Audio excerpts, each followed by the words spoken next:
This guy's our MC. All he needs is a few flicks of the blade to dice an apple into hundreds of millions of slices each, one so paper thin you could practically see through it. That's exactly why the heavens snatched him up to inherit the title of Dragon Chef, making him a chef in the immortal realm who cooks exclusively for deities. He stuffs Phoenix into clay-baked chicken, sends the gods into a full-blown frenzy, and a single grain of his rice has celestial maidens clawing and snatching at each other for a bite. Just one taste of his cooking and Zai Wangmu, a woman hundreds of thousands of years old, transforms into a girl in her 20s. Even Sun Wukong and Zhu Beiji can't resist his dangerously addictive dishes. Eat a few bites and you'll ascend straight to Buddhahood. And that's enough rambling from Wu Wengke. Let's get this started. The story is complete, and the admin has already translated it up to this point. Enjoy the read, everyone. Our story opens with the narration of a certain author from Sichuan. Since ancient times, it has been known as the treasure trove of heaven. Bustling city walls, prosperous inhabitants. Not only blessed with stunning scenery and abundant resources, this land also gave birth to a unique jewel in Chinese culinary culture, Sichuan cuisine. Scene transition: a restaurant with a sign reading, "Imperial Table" hangs above the entrance.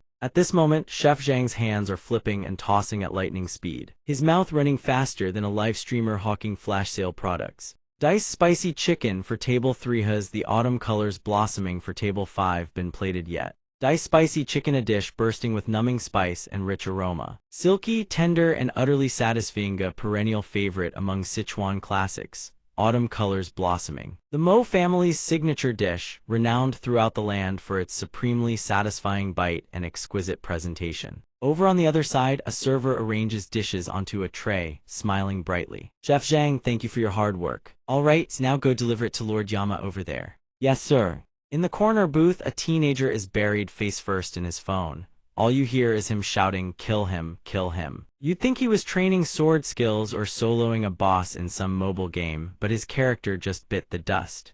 He slams the table and growls, "Dead again." The server forces a smile, sweat beading on her forehead, as she carries the tray of food over to the teenager. She asks cautiously, "Young Master Mo, the order for table 3 is ready. Shall I serve it now?" He answers immediately, though it's unclear whether he's talking to her or to the game in his hands.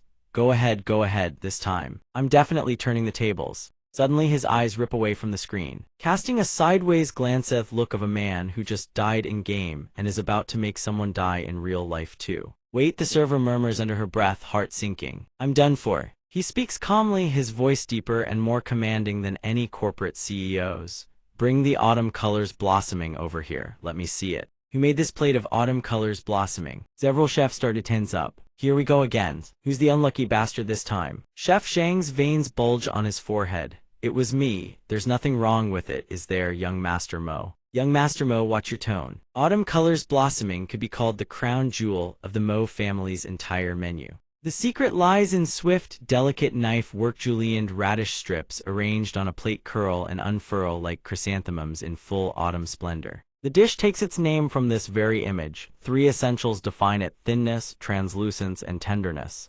Chef Zhang. These radish strips are uneven in thickness. Can you honestly call them petals? Redo this dish and tomorrow practice your knife technique for another hour. His verdict lands like a Supreme Court ruling. The chef, hearing this, probably wants to dunk his head into a bucket of ice water. Chef Zhang stares wide-eyed, refusing to believe what his own hands produced. "What?" He lets out a few guttural cries, utterly defiant. He's as livid as a worker whose boss pays his salary in expired discount coupons. "Damn it, it's just a radish, isn't it? What's so special about that? All day long, yapping and blabbering. If you've got the skills, show them." The other chefs hold him back, struggling to drag Chef Zhang out. "Stop it," he's already lost his composure. But Zhang fires back, "Don't think just because I'm the new guy I don't see the truth. You've always been nothing but a cripple who can't even hold a knife." Mo Ting presses his lips together, head bowed low. No one can read his expression. Chef Zhang rips off his hat and hurls it to the ground. "I'm done, I quit." He turns to leave, but not before throwing one last parting shot. "And here I thought the Mo family's century-old restaurant was something special. Turns out the whole empire's being lorded over by some crippled brat who just points fingers all day.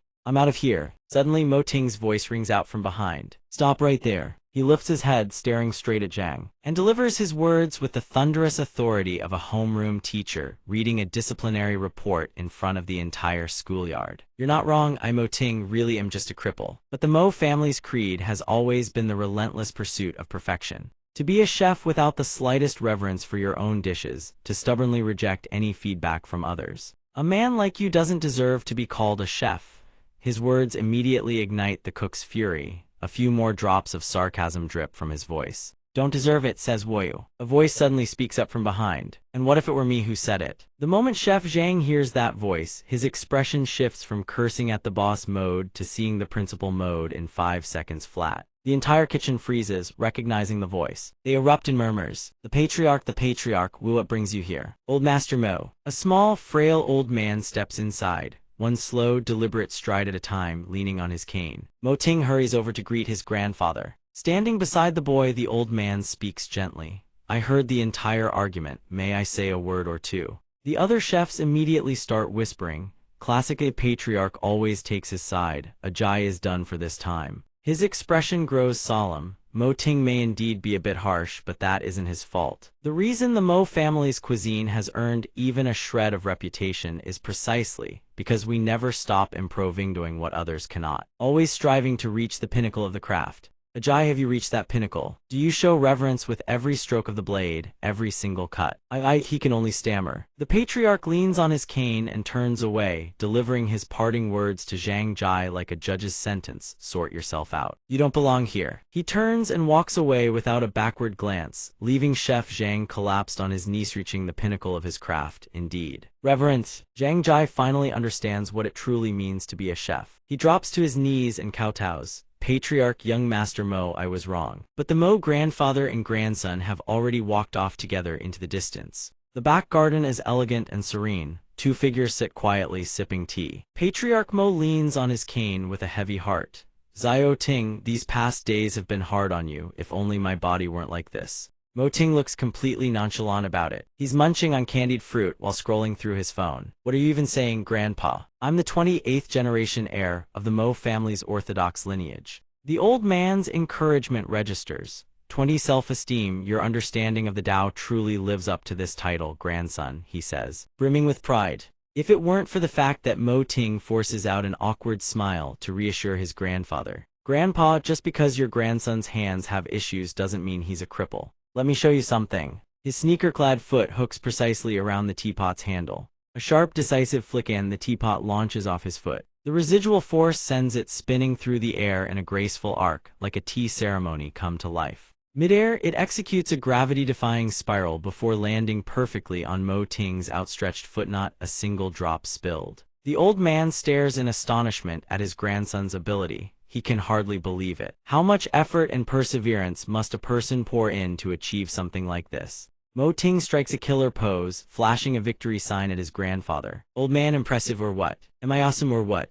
A waiter suddenly bursts in, pale-faced and panicking. Sir, it's bad. Someone's here to smash up the shop. The sudden crisis shatters the fragile calm like a glass hurled against stone. Mo Ting shouts, what did you just say? Someone's wrecking the shop outside. The Imperial granted signboard has already been knocked down. A crowd is gathering. One word from him, one word from Mew. Whispers and murmurs fill the air. That's going too far. What the hell are these people doing? Old Mo's family is so kind. How could they have provoked anyone? Someone call the cops. This is bullying gone way too far. How deep can a grudge even be? They even smashed the signboard. That's just cruel. The man stands with his hands clasped behind his back, calm and composed. The young man has his hands stuffed in his pockets. Looking utterly indifferent as he gazes up at the shop sign, he turns to the man and smirks. This is the place. He smacks on bubblegum the whole time, dripping with classic villain who just returned from overseas energy, a look of pure contempt for the shabby establishment. Nothing special, boring. The man, however, is overcome with nostalgia. So this is it. His deep voice echoes as painful memories replay, complete with a mental slow motion and the ticking clock of reminiscence.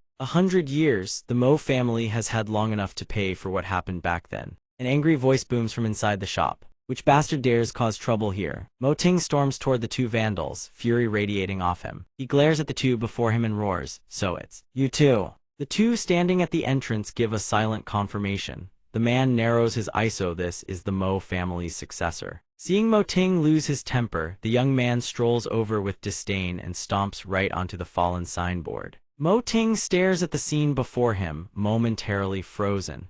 His eyes blaze with fury, blood rushing to his head as he glares at the two men. He can no longer hold back. His brow furrows tight, and a dangerous glint of rage ignites in his gaze. Bastards! Mo Ting can't hold back anymore. The combat switch is flipped, no stopping him now. He lunges forward with a flying knee strike as if competing in a national Muay Thai tournament. You vandals, you scumbags! He leaps into the air, driving his knee straight at his target. Die! But Huang Tian reacts in a flash. His arm shoots up to block the blow. After the surprise clash, both sides pull apart. Huang Tian merely glances at him with a hint of contempt. Mo Ting growls, prepare for total war. The pots are already boiling. Don't you dare think the Mo family is easy to bulletade. None of you are walking out of here. The man claps in admiration. Truly the Mo family, such magnificent bearing. The old patriarch's voice rings out. These old legs don't move as fast as they used to. I had to grab my cane just to catch up to my grandson. But I would never dare neglect a guest. The Mo family has always treated others with kindness. But coming to our door to smash our sign, trampling all over it, that is another matter entirely. The gathered crowd is furious on their behalf. Exactly, they deserve a beating. Who told them to pull something so despicable? Beat this old fossil to a pulp. The man bows his head and murmurs, treat others with kindness, as if hearing the funniest thing in the world. He throws his head back and laughs, a kind of laugh that makes you want to call an ambulance because he's shaking himself into a seizure. Then he furrows his brow and growls, Sir Mo Huang, do you still remember the Huang family from South City 100 years ago? We have every right to lay hands on that imperial-granted golden signboard. The old patriarch falls into deep thought at the mention of South City. The Huang family. Mo Ting raises an eyebrow. I don't care if you're from the Huang family or the Bai family. Today, if you don't explain yourself clearly. But the old patriarch suddenly shouts him down. Mo Ting falls silent and turns to bow. The patriarch addresses the man with genuine courtesy. So you are honored guests of the Huang family. Mo Huang offers his respectful greetings. Mo Ting stares in utter disbelief. Grandpa. The man narrows his eyes and smiles warmly. Young man, it seems you don't know the history between our two families. His steady voice begins recounting a story from the past. 100 years ago, this city had two outstanding families in the culinary world. Through their godly cooking skills, they earned the imperial-granted golden signboard from the royal court. He asks Mo Ting, young master of the Mo family, do you know which two families they were? When Mo Ting hears this, a suspicion begins forming in his mind. Could it be the Mo family from the north and the Huang ancestors from the south? The two families had an excellent relationship. But because of this signboard and the glory it brought, brothers turned against each other. In the end, the Mo family won, and the Huang family bore the humiliation of defeat, forced to relocate overseas. For 100 years, they never once returned to their homeland. Today, I've come to fulfill the covenant our ancestors made back then, to challenge the Mo family once more and reclaim the golden signboard. Everything the Huang family does today is justified. After all, the grudge between our two families cannot be summarized in a few short sentences, nor will it be easily resolved over a few meals. The passers-by murmur among themselves. Well, that does make sense, doesn't it? This isn't easy to judge. Who even knew about this? Hey, how is this even possible? Mo Ting is stunned, truly unable to believe what he's hearing. He can't believe his ears and turns to his grandfather. But the old patriarch merely places a steady hand on his shoulder, silent, signaling him to hold his tongue. The onlookers watch the old patriarch's face. His expression is terrible. No kidding, if someone smashed up your shop, you'd look the same. These intruders are done for. The patriarch has disciples everywhere, and he's the chairman of the Sichuan Culinary Association. Even over something petty, he'd want payback. Dream on. The old patriarch's gaze darkens with heavy thoughts, but the Huang family patriarch calls out provocatively. To everyone's surprise, the old patriarch bows deeply. Mo Huang, 27th generation heir of the Mo family, greets the two honored guests. The Mo family agrees to abide by the terms of that year. The moment these words leave his mouth, Mo Ting, standing beside him, can't believe what he's hearing. What? The old man straightens up, his resolve crystal clear. Today, Mo Huang shall honor the ancestral covenant and accept the Huang family's challenge. We shall settle this grudge with a cooking duel. The old man is small and thin, yet he radiates an unyielding, indomitable presence. Might I ask, Brother Huang, when do you wish to begin? The Huang family patriarch laughs heartily, truly worthy of the Mo family's deepest respect. As for the timing, no need to pick a lucky day when the day itself presents itself.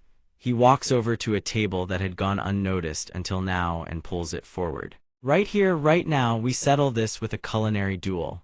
A razor-sharp cleaver sits neatly on the table, alongside gleaming cooking utensils laid out in perfect order. Mo Ting is stunned by what appears before his eyes. The old patriarch witnesses the scene and falls into deep contemplation. The passers-by erupt into excited murmurs once more. Looks like the Huang family came dead certain they'd win. They came this prepared. These people clearly came with ill intent. Another bystander disagrees. Not necessarily. The Huang family is a major patriarch clan. The old patriarch was quite formidable back in the day, too. The old patriarch forces a bitter smile. It seems Brother Huang has come very well prepared this time. This stubborn old fool humbly requests your guidance. Mo Ting panics, his voice trembling as he calls out in alarm. Grandpa, your body is fine. You can still cook, there's no problem. The old patriarch lets out a gentle, resigned chuckle. A man suddenly speaks in a low, ominous voice. Gentlemen, wait, there are a few things that need to be made clear first. According to the covenant between our two houses, the losing family in a culinary duel must not only forfeit this ancestral estate and withdraw from the winner's territory, stripping away the title of unparalleled under heaven,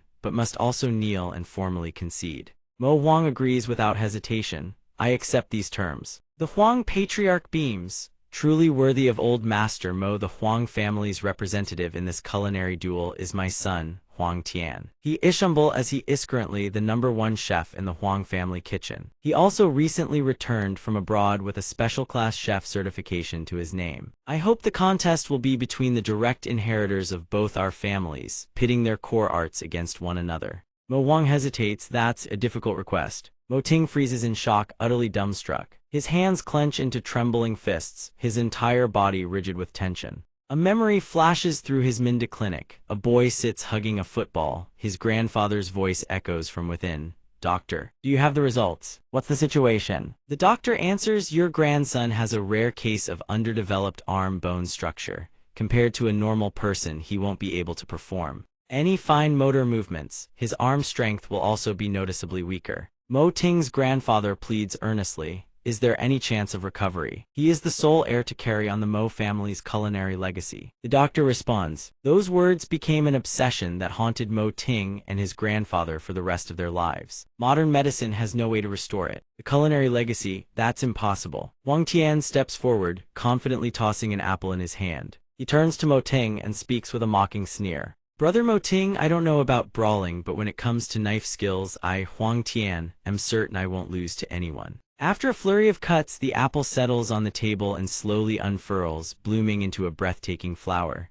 I welcome your instruction. Huang Tian half closes his eyes, indifferent to the gasps of admiration from the surrounding crowd. His knife skills are insane. In the blink of an eye, the apple turned into a flower. That's sick. The old patriarch thinks sorrowfully to himself. The Huang family's signature technique. For someone so young to have already mastered the flying wind blade. Mo Ting stands there in stunned silence. He knows full well that no matter how hard he tries, he can never reach that level. It's not that he refuses to work hard, it's that his body simply won't allow it. The clueless onlookers around them start running their mouths as if they know everything. What's Mo Ting just standing there for? Get in there. The enemy's right at their doorstep. And he's just standing there like a coward. Come to think of it, we've never even seen Mo Ting's cooking skills. How embarrassing. Huang Tian raises his voice, openly taunting them. Does the Mo family truly not even have the courage to accept a challenge? Mo Ting grits his teeth. He can't bring himself to say it that despite being the heir to a legendary culinary house. He can't even properly wield a kitchen knife. Old Master Mo leans on his cane and steps forward, his back hunched even further than before. He sets aside his cane, lowers his head in a formal bow, and speaks with sincerity. We concede. Mo Ting stares blankly, utterly unable to believe his grandfather's words. The surrounding crowd is absolutely stunned. What? They conceded before the duel even started. 100-year-old legacy just like that gone. What a disgrace. And he has to kneel before everyone too. Even the Huang patriarch hadn't anticipated this. He had prepared for a fiery culinary showdown. Yet in the end, nothing happened at all. They really conceded. Even Huang Tian is thrown off. They didn't dare compete, and now they can't even accept the loss gracefully. The Mo family sure has thick skin. The old patriarch pats his grandson's hand gently but firmly. Mo Ting, we lost. We must honor our word. The old patriarch steps forward, his face heavy with sorrow. He leans on his cane, each step shaking and labored. The onlookers behind him feel a pang of sympathy. Is the old patriarch really about to kneel and admit defeat? Every whispered remark twists like a knife in Mo Ting's heart. The poor old man doesn't he even have a single successor. The Mo family's done for. Suddenly a voice rings out clear and sharp. I, Mo Ting, 28th generation heir of the Mo family, admit that today my skill falls short. He braces his hands and lowers his body into a bow. The Huang patriarch stares in disbelief, completely unable to trust his own eyes. Even the young Huang Tian beside him looks straight ahead with a flicker of genuine surprise. His grandfather gazes at his grandson with a heart full of sorrow. Mo Ting clenches his jaw and shouts out loud. His chest aches with humiliation, but he forces himself to continue. His eyes burn cold and unyielding, but he, Mo Ting, swears an oath right here and now. The humiliation the Mo family suffers today, I will one day wash it away with my own hands. Mo Ting rises to his feet and stares straight into Huang Tian's eyes. He steps right up to him. Whenever you're ready. Cut to the vast, boundless sky above. Towering structures stretch as far as the eye can see. Atop a massive skyscraper, a girl dressed in an exotic style gazes down at the world below. She grins with delight. That scent, it's the dragon chef. Then without warning, she lets herself plummet downward. Sitting at the dining table, Mo Ting lets his shoulders slump, his mood thoroughly dejected. Mo Huang speaks gently, trying to lighten the heavy atmosphere. It's been a while since I've cooked, but it seems my skills are still passable. On the table sit nothing more than simple, everyday dishes. Mo Huang picks up a morsel of food and places it in his grandson's bowl. Come, eat it while it's hot. After this, you may never get to taste your grandfather's cooking again. Mo Ting responds with the expression of a kid who just got scolded for forgetting to wash the dish. His head still hung low. Then his brow suddenly furrows, his face scrunching up as if he just bit into food with no seasoning at all. Mo Ting can hold back no longer. He slams his hand on the table, stands up, and bursts out. Grandpa, the Huang family has gone too far. Are we really just going to accept this? And you are just going to let them chase you out of the culinary world like that? Grandson. Mo Huang falls silent. His chopstick hand freezes midair. For a split second, you'd expect him to explode in anger, but no. Mo Huang breaks into a warm, hearty laugh. Mo Ting, your grandfather has lived a life free of resentment. At my age, being able to still cook a satisfying meal, I'm content. Why must you carry this burden in your heart? Mo Ting seems to be blaming himself. He stammers, if it weren't for me. Mo Huang understands his naive grandson's thoughts perfectly and chuckles softly. How can you blame yourself for this? I've had people look into that Huang boy. Even if your grandfather were young and in his prime, there's no guarantee I'd beat him. By our rules, when I lay down my ladle and hang up my apron, this item must be passed to the next generation. Take it. The heirloom sits inside a small box, looking surprisingly well preserved. It seems to have been kept with the utmost care. Mo Ting curiously opens it to peer inside. His eyes widen, sparkling with wonder. What is this? Mo Huang volunteers an explanation. This is our family's heirloom. I hear our ancestors were originally just farmers. After obtaining this item in only a few short years, they became a grandmaster chef renowned throughout the land, eventually rising to become an imperial chef. Our family's honorary plaque was bestowed at that very time. The ancestors of old claimed this item possessed miraculous power, but after being passed down through so many generations with no one ever witnessing it, it's little more than an old relic. The Mo family's ancestral code states when a predecessor prepares to hang up their blade, they must pass it on to the next generation. Just accept it, says Mo Huang. Mo Ting lifts the item. It rests in his palm like he's just been gifted the latest iPhone. He murmurs, so this is the Mo family's heirloom.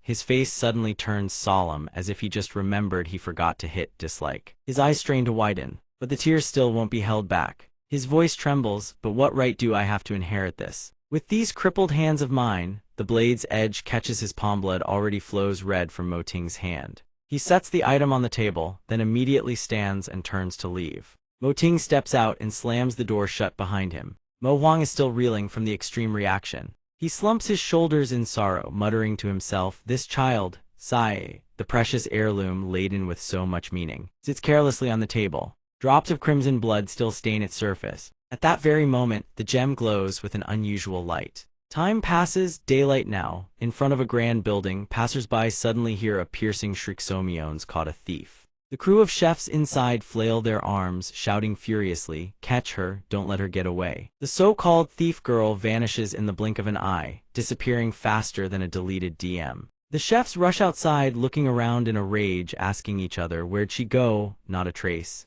she runs fast, absolutely shameless. Broad daylight and she dares to steal. More than 10 tables of customers got their food snatched by that girl. Even the pig's head in the kitchen was taken. Scene change. Under a traditional-style rooftop, the space is utterly silent, quiet as a final exam hall. Judging by the spread of luxurious dishes laid out, one can guess the girl called the thief is here. She devours an entire slab of meat in one go, food scattered around her mouth, sauce splattered at the corners of her lips. After eating, she heaves a sigh. Same as always, fourth brother, tell Muhi, are there so many people here? If I still can't find the dragon chef, those old bastards are going to want me dead, aren't they? She seems to be communicating with the Killen statue carved on the rooftop. She reaches out and pats its head. Hey, ninth brother, stop playing dumb, help me search too. Not a single word in response. She sighs again. But the very next second, she perks up noticeably upon sensing something. This orates the dragon blade, unlocking the position of dragon chef.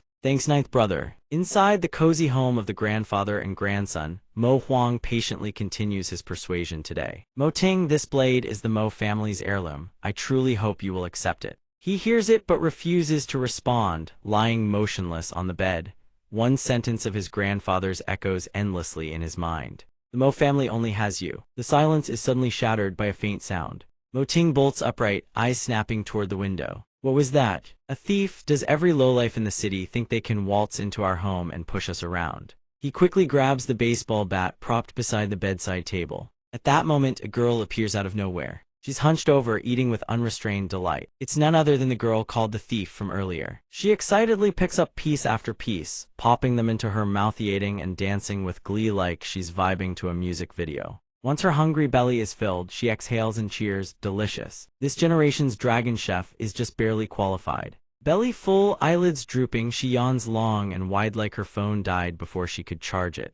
Busy all day, so sleepy, gonna nap first. Then bring someone tomorrow. Meanwhile, Mo Ting has been silently watching from the shadows. He curses under his breath, absolutely shameless. Going to sleep now? Just wait and see how I deal with you. He creeps forward in silence like a ninja preparing to strike. Mo Ting raises the bat high and swings down hard. Thwack, a piercing scream rings out. Who's there? Mo Ting freezes in shock. It's a girl. Mo Huang is jolted awake by the commotion. He fumbles for the light switch, then asks in bewilderment, what's going on? The girl is still clutching her head in pain, squinting at the two members of the Mo family. Though Mo Ting hit his target, seeing the girl frail and delicate feels a stab of guilt. Sorry. The girl glares at him. You dare hit me. You're dead meat. A hand suddenly sprouts thick blue-green scales. The girl threatens to jab Mo Ting in the gut, reaching for his chest when, at that exact moment, the necklace dangling the heirloom swings out into the open. The girl freezes completely in her tracks. Mo Ting also stands there, mouth agape. The girl picks up the item and scrutinizes it like she's browsing products online, only buying if it has LED lights. Her expression suddenly softens, going from fierce to gentle in 5 seconds flat. Then she beams brightly and shouts with excitement, found you. Mo Ting can't help but feel a massive question mark hovering over his head. She traces a golden arc of light in the air, glances at Mo Ting and winks, come with me. Before Mo Ting can even process what's happening, he's yanked away, his entire body plunging into a different realm. His grandfather stands bewildered, too frail to do anything, and can only shout Mo Ting's name. The girl's slender hand extends outward. She reaches straight for the plate of food on the table, then decisively scoops it up, reminding herself not to waste a single bite. The spatial ring gradually shrinks and vanishes. Mo Huang stands frozen, unable to comprehend what just happened. His brain feels like it's been hit by a frying pan. He stares at the mangled baseball bat on the ground and can only ask himself in terror, what on earth just happened? Mo Ting still can't regain his composure. He can only close his eyes, let his arms hang limp, and let the girl drag him along. The two soar through the spatial vortex. Blinding light keeps crashing over him, forcing him to raise his hands to shield his eyes the entire time. Mo Ting raises both hands in front of his face. A moment later, he finally cracks his eyes open. The fantastical, dreamlike space before him makes it impossible to contain his astonishment. He gasped, Holy Mother, what is this? Where the hell did that girl throw me? His eyes go wide. Where is this place? His body is in freefall through the sky, making Mo Ting's eyes bulge in sheer panic. It's over, I'm dead, that damn girl. Heartless wretch steals our food, then drags me here to get me killed. If I die today, I'll come back as a ghost and haunt her forever. The girl, it turns out, has been standing right beside him the whole time. Hearing the vicious insults, she chews and asks, "Who are you talking about? Haunt me as a ghost? You think I'm scared of ghosts?" Mo Ting shouts furiously, "Who the hell are you? Put me down now." The girl flashes a grin and introduces herself. "I'm your ancestor, little one." Mo Ting continues his furious tirade. "You little brat, absolutely no manners, put me down this instant." The girl doesn't hold back this time. Ish punches him square in the face. "Watch your mouth." Mo Ting ends up hugging the ground, whimpering like someone who just got his last pack of midnight noodles snatched away. Meanwhile, the girl summons a glowing arcane circle. "Forget it, took me ages to find him. Gotta hurry and restore the position before those greedy ghosts wear me to death." That damn, just as he's lying there wailing, Mo Ting is suddenly hauled up, yanked from behind. He grimaces, "I can't breathe." Mo Ting can only think to himself, "Can we switch to a different position? I'm about to die here." But the girl, with her ability to read minds, asks aloud, "You want a different position?" Mo Ting starts to find this strange. He deliberately thinks as hard as he can, his mind screaming like a desperate livestream plea, "Let me go." But the girl, sly as ever, taunts him, transforming into a massive six-clawed dragon that roars, bearing razor-sharp fangs, then teases, "Should I let go then?" Mo Ting suddenly switches tactics, lunges forward, and wraps his arms around the girl. She shrieks and kicks furiously at Mo Ting. "Let go of me right now. You let go and you'll toss me down to feed the fish. You think I'm stupid? Have mercy." I'll let go." Still reeling from the ordeal, Mo Ting is hit with yet another bewildering revelation. Like being forced to watch episode 2 before finishing episode 1. The two of them now stand before a grand estate bearing the name Towdy Pavilion. Mo Ting is puzzled. Towdy Pavilion. Towdy isn't that the gluttonous one among the dragon's children? The girl pinched her fingertips together and flicked them sharply in accusation. He said, "Who are you calling a glutton?" The girl looked completely unfazed and declared bluntly, "I am a bona fide food deity. How am I anything like a glutton?" Mo Ting winced, clutching his face, and retorted, "You think you're the real Towdy or something? What kind of joke is this?" The girl didn't want to waste any more words. She raised her voice and chanted the incantation, "Dragon Chef, take your position, Towdy Tower open." And indeed the gate swung open. Mo Ting stood there both embarrassed and stunned. His face went completely blank. Jier couldn't help but burst out laughing at his expression. "Dumbstruck are we. I am the 9th princess of the Towdy Dragon clan, the official food deity who governs the delicacies of the 3 realms, and the master of the Towdy Tower, ruler of this domain. I'm ranked 9th among my siblings, just call me Jier." Mo Ting still seemed like he hadn't come back to his senses. "A dragon deity, what the hell?" Jier held out a wooden tablet and said loudly, "Now, sign the contract." He asked in confusion, "Miss Jier, what is all this?" She didn't bother explaining, continuing to bark orders like a drill sergeant. "Kid, sign it now." But Mo Ting wasn't having either, still wanted answers. "Hold on, what is going on here?" Jier had no choice but to give him the short version. "Basically, I'm the food deity who manages the Towdy Tower, providing delicacies for every gluttonous demon, monster, and immortal across the 3 realms. The Dragon Chef is the peak human chef. I've been asleep for years and the previous Dragon Chef got old and croaked. So those damn freeloaders have been pestering me nonstop.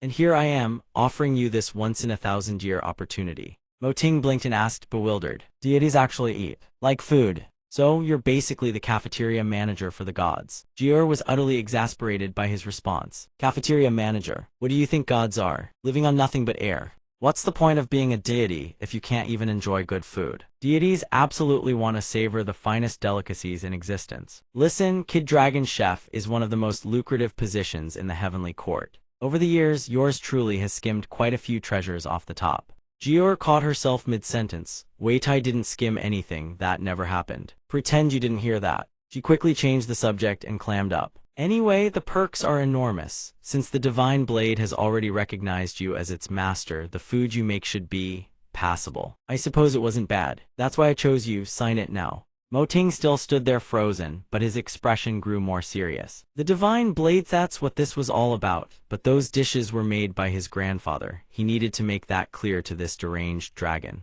He was still hesitant. "Wait, hold on." Jier grabbed Mo Ting's hand without hesitation and scolded him, "You're a man, stop dithering like a scared child and just commit." She quickly pressed his finger onto the wooden tablet.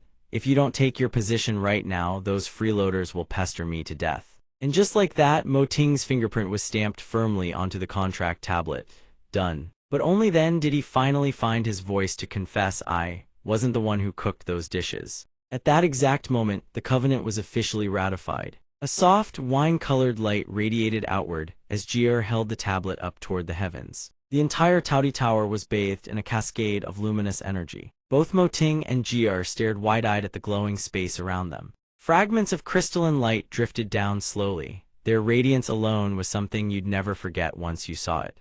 However, only seconds later, the entire building began to crack and shatter. Jier's expression changed instantly. Moting murmured, "It's disappearing." She immediately whipped around and cursed at him. "You little brat, what did you do?" "My Taoti Tower," he clutched his head. "How should I know?" Jier seethed, gritting her teeth. When the Dragon Chef takes their position, the Taoti Tower transforms based on the new Dragon Chef's abilities and characteristics. But it had never collapsed completely like this before. She lunged at him, seized him by the collar, and screamed furiously. "Just how bad are your cooking skills? You dare deceive me? Do you have a death wish?" Moting spoke seriously. "Sister Jier, I told you already the dishes you ate weren't made by me. They were made by my grandfather. You dragged me here without a word of explanation and forced me to sign some soul-binding contract. Did you ever once ask for my opinion?" Jier took a deep breath and exhaled. Right after, she noticed the thick smoke turning orange. Her face, drained of color, fear struck her like lightning. The Dragon Chef Covenant seal had activated. The return signal was live. She went completely rigid. "We're done, we're so done." Voices echoed through the space, each one laced with anticipation. "The Dragon Chef has returned. Jier, little girl, when shall I come by to sample the delicacies?" "Jier, you swindled my calming sea pearl. You owe me a grand banquet spanning several hundred years. I'm on my way." "Little G, finally you're back online. If you ruin my 9 heavens, 8 celestial delicacies." "Jier, big brother's coming to visit. Prepare a lavish spread, you hear?" Jier wailed in frustration. Fine, I know. You're all going to drive me to an early grave." Then she whipped around to face Moting, brows furrowed in irritation. "What dishes do you actually know how to make?" Moting scratched his head and confessed, "I've never cooked before." Jier's face went blank, utterly lifeless. She murmured in despair, "We're dead. I'm definitely dead, but you won't get off easy either. You little punk. We're going down together." At that moment, a dark shadow tore through the space at arrow-like speed, accompanied by a resonant whoosh. The shadow gradually took form, hurtling straight toward Jier and Moting's location. A cute spirit appeared and immediately burst into tearful wailing. "You actually came back. You left and never returned. Our Taoti Tower has been harassed by those damn freeloaders every single day. The guards of the Eastern Heavenly Gate said they're coming over for a big meal right away." "Jier, where's the Dragon Chef you found? Didn't they just take their position a moment ago?" Moting asked, bewildered. "Wait, who is this little creature?" Jier pinched the spirit's cheek and introduced it to him. "This is Bao. He's the control spirit of the Taoti Tower. From now on, you two blockheads will be seeing each other plenty." Bao squealed and sniffled. "That hurts, ow ow ow." Meanwhile, Moting muttered under his breath, "Sharp tongue on this one." The water spirit suddenly glanced at Moting, then happily flew over. "Yao, you're the Dragon Chef." Moting answered sheepishly, "According to this violent lady here, I guess I am the Dragon Chef." Bao's eyes sparkled with excitement. "That's wonderful. With you here, our Taoti Tower is saved. What dishes can you make?" But seeing the utterly stiff expressions on both Moting and Jier's faces, it immediately sensed something was off. "What were those faces?" Bao then let out a bewildered scream. "What? You don't know how to cook?" Moting speaks bluntly. "I never wanted to be some Dragon Chef. This young miss here dragged me in against my will. What choice did I have?" Jier still hasn't calmed down. Moting's words only make her blood boil hotter. "The blade bonded with Yao. You are the Dragon Chef. How is that my fault? And you just blow me off." "Maybe that blade she mentioned is a fake. A cheap knockoff," screams even louder in fury. "Impossible. Did you use some underhanded trick, you little brat?" A Bao rushes in from the right side to smooth things over. Calm down, calm down." He has to raise his voice to shut down this back and forth bickering.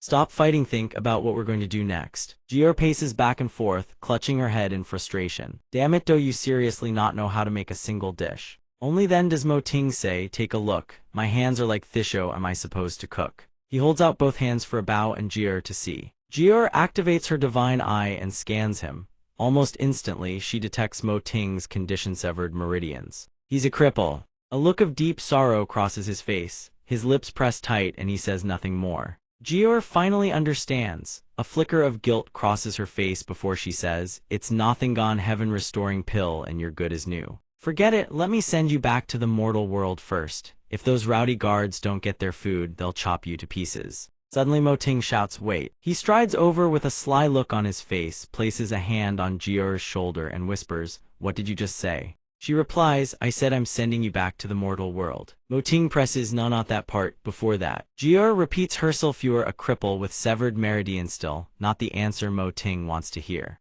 Keep going, what else? Jier murmurs, heaven restoring pill. Mo-ting lights up like a 3-year-old begging his big sister for candy. Yes, yes, yes, Miss Jier, where can I get a heaven restoring pill? Oh, so you want to fix your hands? Jier's tone turns cold. Sure, a heaven-restoring pill is nothing special, but after the massive headache you've caused me today, do you really think I'd still help you find one? You little demanget lost already. With that, Jier grabs Mo-ting by the collar and drags him back toward the spatial transport circle from before. Mo-ting panics, hey, let's talk this out. Why are you so hot-headed? Terrified of being thrown back, he cries out desperately. I can handle the guards at the East Heaven gates. Hearing that, Jier yanks him back. A mischievous smile spreads across her face. She blinks and asks Mo-ting, really? He nods firmly, really. And just like that, he earns his stay at the Taudi Pavilion. The place is humble and rustic, though all the daily necessities are well stocked. This space is known as the Taudi Poetry Pavilion. Abao, Jier, and Mo-ting stand inside. Mo-ting speaks up first. This gap is way too big. Abao snaps at him furiously. This is all your fault. The Taudi Pavilion and the Dragon Chef are one and the same. The higher the Dragon Chef's culinary Dao, the grander the Taudi Pavilion becomes. Look at what you've done to our precious pavilion. Jier raises her fist. Just a threat for now. Mo-ting, I'll say this to your face, I don't sugarcoat things. If you're lying to me, I'll make sure you regret it.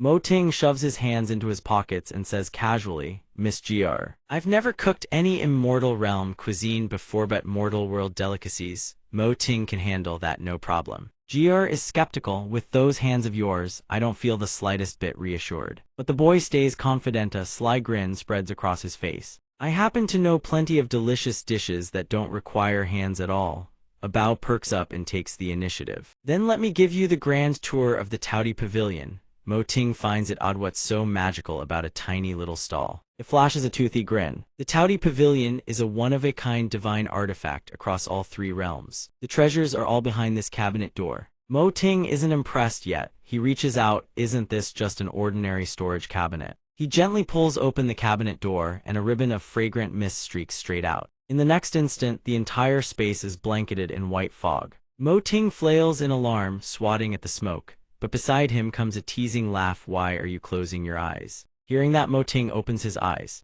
That door has transported him to a place called the Imperial Garden. Every species of rare bird, beast, fish, and fowl from across the 3 realms is here. It's Mo-ting's first time witnessing such wonders. He's absolutely thrilled. Incredible. So vast. Abao snuffs out his excitement in an instant. Vast, my Imperial Garden used to be 1,000 times bigger than this. Next comes the 100-herb garden, home to every edible plant in existence. Abao leads Mo-ting through every corner. This is the Kainkun Cauldron. Once the Dragon Chef cooks a dish here, it can replicate that dish infinitely. Finally, Abao brings Mo-ting to a place with a rather peculiar name. The Celestial Vatit can pickle and brine anything. Smells divine. Abao walks and talks, offering a few words of advice along the way. Mo-ting, only the Dragon Chef can operate the Taudi Pavilion's tools. Don't expect any help from us. The moment we try to use any of these things, the flavor of the food will completely change. Mo-ting is mildly surprised. Abao licks its lips mischievously and asks, ready? Then let's begin. Immediately. Abao circles around Mo-ting's body and declares in a booming voice, Dragon Chef inheritance activated. It cheers, this all depends on your destiny now.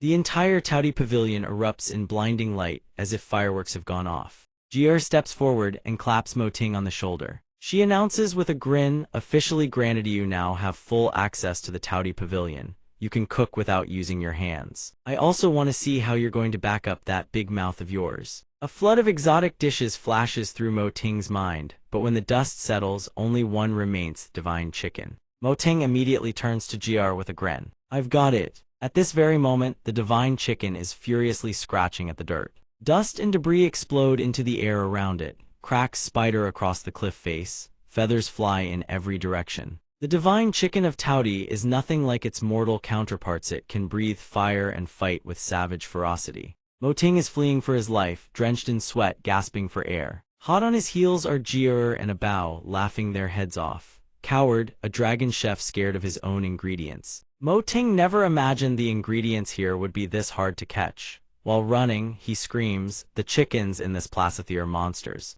A colossal chicken appears. From deep within the forest, uproarious laughter rings out. Jier and Abao are doubled over, cackling. What a scaredy cat. A chef scared into this state by his own food. He hides behind a tree, pale as a ghost. This is obviously a monster. She narrows her eyes, studying the boy before her. This is just an ordinary flame chicken. Back in the day, no matter which dragon chef it was, wielding a cleaver, there wasn't a single ingredient in the world they couldn't handle. If those guys found out the dragon chef of this generation is this hopeless, I'd lose every last shred of dignity. Mo Ting showed his displeasure, threatening in a low voice. If I can't make this dish, the worst that happens is I pack up and leave. But if we can't produce a dish right now, then you'll be the one left holding the bag, Jier. Are you threatening me? In the Taudi Pavilion, only you doing the work yourself can activate its functions. I can't help you with that. He furrowed his brow and sneered. The Taudi Pavilion is naturally mine to handle, but being my assistant killing that chicken, how about it? The little spirit below perked up eagerly. That's no problem at all. Those dragon chefs of old had plenty of servants to prep ingredients. Jier's face darkened.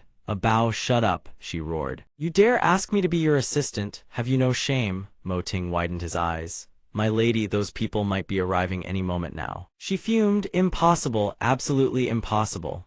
The giant chicken was knocked to the ground and a magic circle appeared, aimed straight at it. Mo Ting led his magic coil around the chicken's body. He declared loudly, Jier, you really are perfect as an assistant.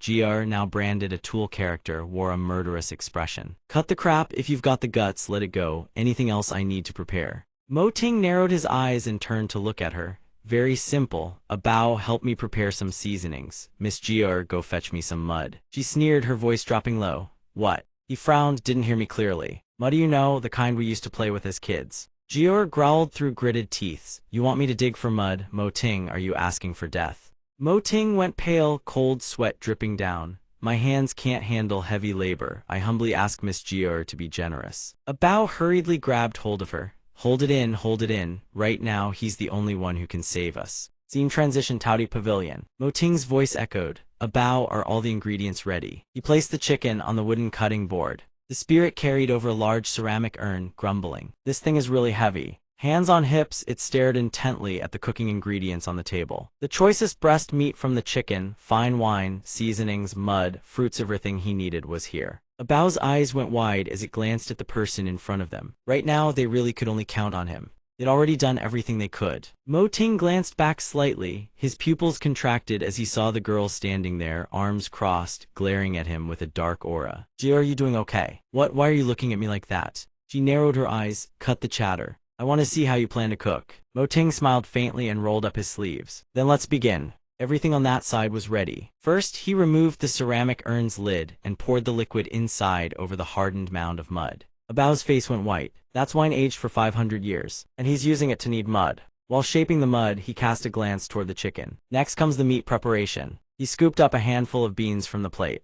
Mo Ting stuffed them little by little into the chicken until its belly was packed full, stretching the skin taut. Abao and Jier watched the young man in stunned silence. Mo Ting then took another handful of mud and slowly, evenly coated it over the chicken's body. Abao went pale, covering its mouth with one hand. That's disgusting, it looks like. Mwah. Jier also screamed at Mo Ting. Do you even know what you're doing? He shot her a glance and smirked. My hands aren't fit for wielding knives or tossing woks, so I had to find another way to make a delicious dish. Just wait and see, he added. Neither of you can help me anyway, so don't rush me. He exhaled softly, wiped the sweat from his face, and squinted at the mud ball before him. Halfway done. Jier buried her face in her hands and tilted her head back, wailing. Oh my god, I've completely lost my appetite watching this. This lady is done, go die however you want. Abao went pale, covering its eyes. I'm a little pressed for time, so I'll go ahead first, good luck. Before it could escape, Mo Ting hung upside down from the roof, peeking his head down. As the control spirit of the Taudi Pavilion, how can you leave without me? Stay put, right now this dragon chef orders you not to move. Seized by the head by Mo Ting, the spirit's eyes bulged. Why let go of me? He tilted his head and pointed toward the mud ball. Abao. Switch to roasting mode for me, activate the Taudi Pavilion's function. Its eyes blazed with radiant magical light. Give it everything you've got, don't you dare disappoint me. The beam of magic shot toward the mud ball. Mo Ting's eyes went wide as he grinned with glee. The flames erupted violently. The sculpted mud ball burned fiercely. Abao glanced over at Mo Ting. Like this, right? Mo Ting narrowed his eyes as if signaling. Well done, but considering the number of guests, there's still one very important step left. I need you to tell me the method. He pointed toward a cabinet shelf bearing small text, vessel of celestial command, that's it. Help me replicate the ingredients. Bao flew into a rage. You think activating a function costs nothing? The young man blinked, bewildered. Huh, what do you mean? The spirit furrowed its brow and held up a glowing jade. This is immortal essence left behind by the previous dragon chef. Mo Ting leaned his face close to the jade. What does this have to do with the Taudi Pavilion? A Bao raised its hand and began explaining. When deities want to eat good food, they pay with immortal essence. Simply put, it's like currency in the mortal world. And the immortal essence obtained through these exchanges is the crucial resource needed to activate and upgrade the Taudi Pavilion's functions. If the food you cook lives up to the pavilion's name, then of course I'd gladly give you as much as you want. But with this thing of yours, isn't it just a total loss? I'm not giving it to you. Mo Ting impatiently snatched the jade from its hand. Dogless! A Bao shrieked in alarm. He reached over and opened the small wooden cabinet, speaking to the spirit beside him. You have that little faith in me. A Bao fumed, glaring at the young man as he placed the jade into the cabinet shelf. Go ahead, let me see this miracle of yours. The jade suddenly glowed, activating. Light shone through the cabinet door. Mo Ting staggered, raising a hand to shield his eyes, watching in astonishment as the beam of light swept past him. The flames around the mud ball erupted violently. It spun on the cutting board, streams of magical energy shooting out from within, then soared into the air and exploded. Mo Ting's eyes went wide with disbelief, his jaw dropping as he watched the fireballs that materialized, truly unimaginable. From above, a pair of phantom hands materialized, embracing the chicken. Then more hands appeared one after another, seizing the remaining fireballs. Mo Ting looked up, grinning with delight. The Taudi Pavilion didn't just replicate ingredients, it could reproduce his entire technique. These phantom hands can actually mimic me. A Bao's eyes went wide. That's one hell of a move. The phantom hands gradually pulled back. Then come with me and complete the final step. He smiled faintly, seasoning the mud ball with spices. Finishing touches. A Bao's face goes pale. What? Just crumble it all over the clay lump. Mo Ting claps both hands together. Done. The flames gradually die out, revealing a charred black ball of clay. A Bao presses his lips together, eyes glistening with tears. He bursts into tears and wails, I knew it, you're just fumbling around, I shouldn't have trusted you. How is any of this even edible? A Bao sobs, clutching his cloth sack, and turns to leave. It's over, the Taudi Pavilion is finished. Goodbye, cruel world. Something suddenly appears in the sky, catching everyone below off guard. Mo Ting tilts his head up to look. A figure riding the clouds descends from the heavens. A Bao's face turns deathly pale. The Cloud Mist Patrol are here. The group riding the clouds bellows down from above. We've kept our mouths shut for years, waiting patiently. The Taudi Pavilion is finally reopening, isn't it? Is the food ready or not? A Bao frantically grabs the hem of Mo Ting's sleeve. He squints and hisses through clenched teeth. Have Jier send you back now, or you're dead meat. Mo Ting smirks, what are you even talking about? A Bao, why are you standing there like a statue? Hurry up and lay out the fine dishes and fine wine. Honored guests, please come in. 4 celestial officials descend slowly, touching down on the ground. A Bao stares at the stern-faced figures before him, his complexion ashen. Speak of the devil and he shall appear. One of the celestial generals narrows his eyes and glares at him. We traveled all this way, and you serve us a pile of charcoal. Are you making a mockery of us? A Bao breaks into a cold sweat, waving his hands frantically. There's been a small incident. Another general scowls, his tone dripping with displeasure. Every celestial in the heavenly court has their duty. We are responsible for guarding the 4 directions and maintaining order in the heavens, while the Taudi Pavilion's duty is clear as day. Don't forget, for years you kept making excuses that the dragon chef hadn't taken his post, leaving us to eat wind and gnaw on bones for decades. Now that the dragon chef has finally arrived, we rushed here at once. And yet you dare say there's been a small incident. If you can't satisfy us brothers today, everyone tell me, what should we do about it? The celestial soldiers behind him roar in unison, wreck the place, wreck the place. A Bao's face drains of color, he panics, my lords, please calm your anger, how about you come back tomorrow, just give me a little time. His voice rings out, drawing the attention of the celestial generals. Welcome, honored generals, to the Taudi Pavilion. A Bao freezes, whipping his head around. You little brat, didn't I tell you not to come out? Mo Ting squints, twirling a chopstick between his fingers. The guests are already here and you won't let them in, what kind of service is this? He strolls out, less irrelevant, trips over rock. Mo Ting flops flat on his face right in front of the celestial generals, letting out a pained groan. The generals stare down at him, bewildered. Who are you? Who is this kid? Mo Ting grins stupidly, rubbing the back of his head. Gentlemen, I am the dragon chef. That celestial general furrows his brow, taken aback. You're the dragon chef, some snot-nosed brat who says whatever pops into his head. Mo Ting brushes the dust off his clothes and looks up at the general with wide, defiant eyes. Since when does ambition have an age requirement? Does being young disqualify someone from becoming the dragon chef? The celestial soldiers behind the general shout furiously. In the three realms, the heavenly court stands supreme. Though the immortals of the heavens wield boundless power, commanding wind and ranculinary Tao remains the one thing beyond their control. That is precisely why someone with supreme mastery of culinary arts is selected from the mortal realm, where the culinary Tao flourishes, to serve as dragon chef. We may not understand the culinary Tao ourselves, but how can one achieve mastery without year-snow, decade soft tempering, and refinement?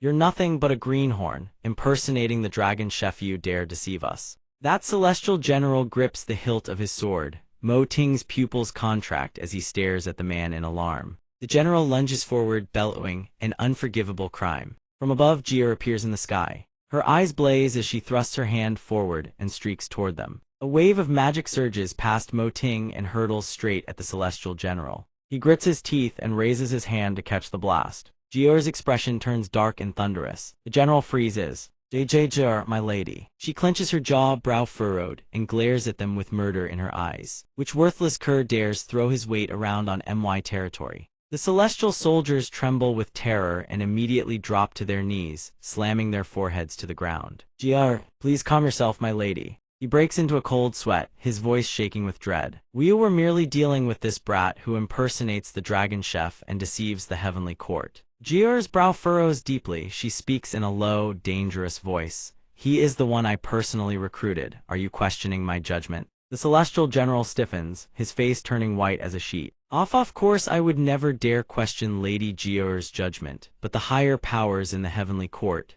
they aren't as easygoing as us. The terrified celestial soldiers hoist their superior onto their backs and flee. Sir, that's enough talk. Before Lady Jia really loses it, let's Jio. Mo Ting shouts after them, wait, don't leave yet. Jia rounds on him furiously. What do you think you're doing? I just went through the trouble of chasing those soldiers off, and you're really trying to get yourself killed. The celestial general turns his head back to look at Mo Ting. Mo Ting clenches the chopstick tight and hurls it forward in one swift motion. The chopstick rockets through the air at blinding speed and pierces straight into the clay ball. Cracks instantly spider across the surface of the clay. The ball looks like it's about to shatter apart. Abao's eyes go wide as he watches chunks of clay fly off. Feathers. Chicken feathers are being pulled free, along with the crumbling clay. Mo Ting smirks. I've prepared a magnificent dish for all of you. I'm confident it will leave every one of you more than satisfied. A blinding flash of light erupts, forcing Jia to squint and shield her eyes. The celestial generals gape in astonishment.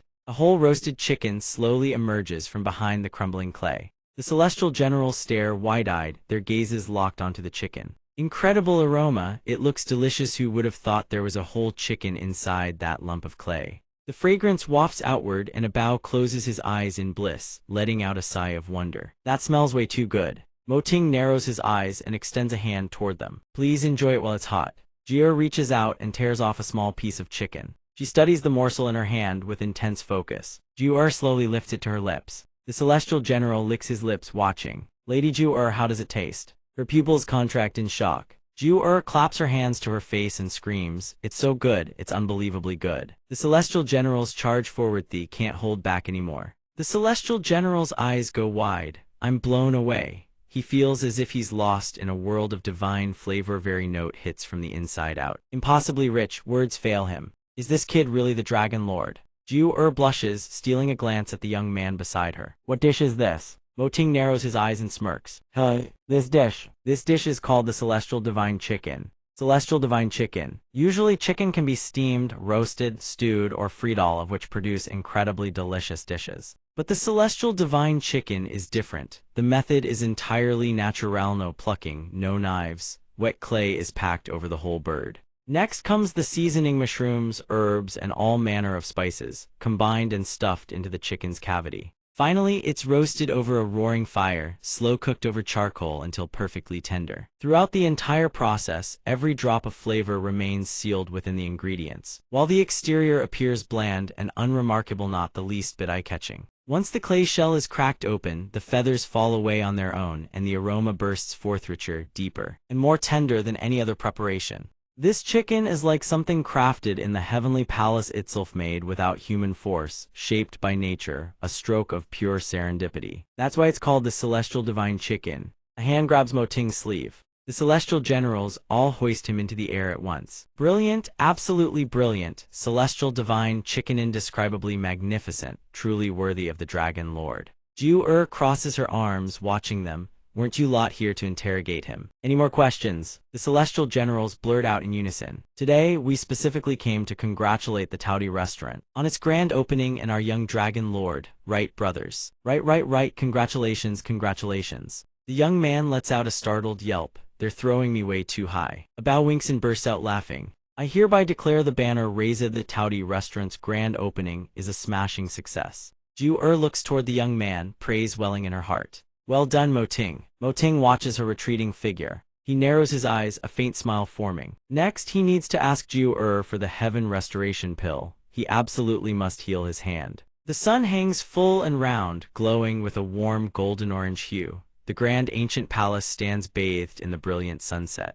Massive buildings adorned with intricate carvings stand shoulder to shoulder, making the space feel both majestic and alive. In the quiet stillness, an excited voice rings out, "Come see the fruits of our labor today. Mo Dai, get over here." Seeing the two people before him, eyes sparkling with excitement, turns his gaze forward as well. His expression shifts somewhere between complex and conflicted. He murmurs, "This is..." Ju suddenly throws her arms around a Bao, unable to hide the joy on her face. Laughing until her face turns red, she screams, "It's actually 10,000N." Mo Ting stares at the massive ice crystal displaying the number 10,000N before him and asks, confused, "What is that? What does that number mean?" Hearing this, she points proudly at the ice crystal behind her, the corner of her mouth curling upward. This is the star tracking crystal, used to tally the Taudi restaurant's daily sales. 10,000 is the number of celestial divine chickens sold today. Below that are the likes and comments. He widens his eyes, unable to believe what his own hands have achieved. Comments. A Bao grins smugly. It raised its eyebrows, looking at him. "Just scroll down and you can see everything," it said. Then a Bao held out its chubby little hand, let go, and tapped the arrow icon on the display. The moment a Bao finished operating, Mo Ting's eyes went wide with shock. On the screen before him appeared an interface identical to a food delivery app, complete with a flood of reviews from various users. Back on the previous Pageth, unanswered negative review section showed 3 unanswered, 999 pending. Review Dong Hua the Great Emperor, congratulations to Taudi Tower on its grand opening. The celestial chicken tastes absolutely superb. Review Pagoda Bearing King Lee, this celestial chicken has a clever concept but it lacks presentation. The craftsmanship is decent though. Review Kant, still my dimwit son absolutely loves this dish. Review Dai Jiang, 5 stars, hasn't been able to eat good food from the Dragon Lord in ages. Review Great Sage equal to heaven, 5 stars, 5 stars. Does the one who bested Buddha bully monkeys now? Review Kant, why don't you make any vegetarian dishes? Review Kant, Kid Dragon Lord. Review Kant, make some good vegetarian food or I'll give you a whack with my staff. Review Tai Bai Jin Xing Venus Star Lord, Taudi Tower's fine cuisine has spread its fame across the 3 realms. The Dragon Lord should take note of everyone's needs and expand the menu. Review Chang, Fairy of Guanghan Palace, hee the taste is absolutely divine. They even deliver straight to the Moon Palace, totally in love. Review the 4 Heavenly Kings, absolutely delicious, top tier, so we'll each give 1 star. Review Erlang Shen, Pingyang, ordering again. Last time the delivery arrived before I could eat it, me pet dog snatched it right out of my hands. Review Vajra Arhat, we old fossils find this way too bitter, far too dry for our taste. Holy cow, all of them were legendary big shots from mythology. The Earth God, the Heavenly Generals, every single one of them. Various saints, Jade Emperor, the River Emperor, all of them had praised his cooking. Mo Ting's eyes widened, his expression shifting to one of shock as the pressure hit him. He exhaled, seriously, this much pressure. Seeing this, Ju reached over from behind and flicked him hard on the back of the head. She snapped, "You're the Dragon Lord now. You're no longer some mortal from the human world, can you show a little spine?" Then she suddenly thought of something. Slinging an arm around his shoulder excitedly, "I'm telling you, Mo Ting, this is a solid start, not bad at all. Now think about what dish to make next." Mo Ting turned to look at her, smiling as he pointed at his own hand. Hey, miss, didn't you forget something? Ju-er's expression instantly turned confused. Her head was full of question marks. What? Hearing her question, Mo-ting felt both furious and helpless. He glared at her, gritting out each word, the return to heaven pill. Are you seriously going to go back on your word? Suddenly she doubled over laughing, waving him off dismissively. It's just a return to heaven pill, what's the big deal? Then she ordered a bao. A bao, bring out your snack jar. His face was full of bewilderment. Snack jar. A bao waddled forward, its tiny hands carrying a small clay jar with the character for food pasted on it. A bao helplessly peered down into the little jar, stuck its hand in to rummage around, and pulled out a large candy. It presented it to him excitedly. The candy bore the character for heaven. A bao pouted as it handed the thing over to Mo-ting. He stared at the oversized candy. His face was full of disbelief. He asked again, this can actually fix my hand. Ju-er smiled smugly. Do you have any idea what Taoti Tower is? Do well, Mo-ting, and great benefits await you in the future. A bao flew close to Mo-ting, leaning into his ear to whisper mischievously. The young miss is a notorious swindler in the celestial realm. Hearing this, he looked down suspiciously, his hand trembling as he held the candy. He thought to himself, can I really trust something from a swindler? The moon had risen high. On the other side, amidst the bustling modern metropolis, a house with traditional Eastern architecture stood out in stark contrast. In the quiet front courtyard, Mo Huang sat alone at a round table, his figure pensive and solitary. His face was etched with fatigue and worry. Mo-ting, where are you, child? The old man recalled the image of the girl who had taken Mo-ting through that golden circle, and his worry deepened even further. In the quiet stillness, the boy's voice echoed through his mind. He turned his head to look behind him. Grandpa. But before his eyes stretched only a silent courtyard, dry leaves scraping and rustling in the air, making the atmosphere feel even colder. He turned back in disappointment, telling himself it was just an illusion. He sighed, then suddenly a frantic voice echoed inside his head, and a faint golden light flickered before his eyes. The voice grew louder. Grandpa, Grandpa, I'm over here. A massive golden magic circle materialized before him. It radiated a blinding golden glow, and his face was frozen in pure astonishment. His eyes went wide, his silver-white brows knitting tight, every wrinkle on his face creasing with shock. From within the circle, a figure leaned out, beaming at him, and spoke to reassure him. It's me, Mo Dai. Mo-ting leaned in and grabbed his grandfather's arm. The moment the old man saw his grandson, relief washed over him, and he reached out to hold the boy in place. Where have you been running off to? What's all this about? Mo-ting grinned, scratching his head. I can't really explain it right now, but don't worry, I'm fine, everything's fine. Hearing that, the old man finally felt the weight lift from his chest. As long as you're okay, as long as you're okay. Looking at the old man before him, Mo-ting smiled softly, his eyes carrying a mix of contemplation and warmth. Grandpa, let me show you something. With that, he crouched down and rummaged through the pockets of his jacket. He pulled out an apple. The old man stood watching, completely clueless about what he was planning. The firm hand gripping the apple began to move. The apple shot upward. His other hand whipped out an enormous, razor-sharp cleaver from a cloth wrapping. He tossed the apple high, tracking it with his Aishi's entire posture radiating confidence. The old man's teary eyes flew open, unable to hide his shock and worry. Mo Dai don't, but in the old man's vision, all that remained was the gleam of the blade in his grandson's grip. The old man's mind spiraled back to memories he could never forget, not in an entire lifetime. Back when Mo-ting was still a newborn cradled in his arms. The doctor before him had spoken with unmistakable regret. The child's nervous system and muscle development in both hands are compromised. Don't worry, it won't affect his general health, but his hands will always lack strength, and he'll never be able to perform tasks requiring fine precision. And then he remembered the day he gently asked, Mo Dai, what do you want to be when you grow up? The boy had answered with pure innocence, like Grandpa, I want to be a chef. There was also that moment, somewhere in the past, when the old man caught sight of the knife slipping from Mo-ting's tiny hands and dropping through the air. He had rushed over in panic, shouting, Mo Dai, why won't you ever listen?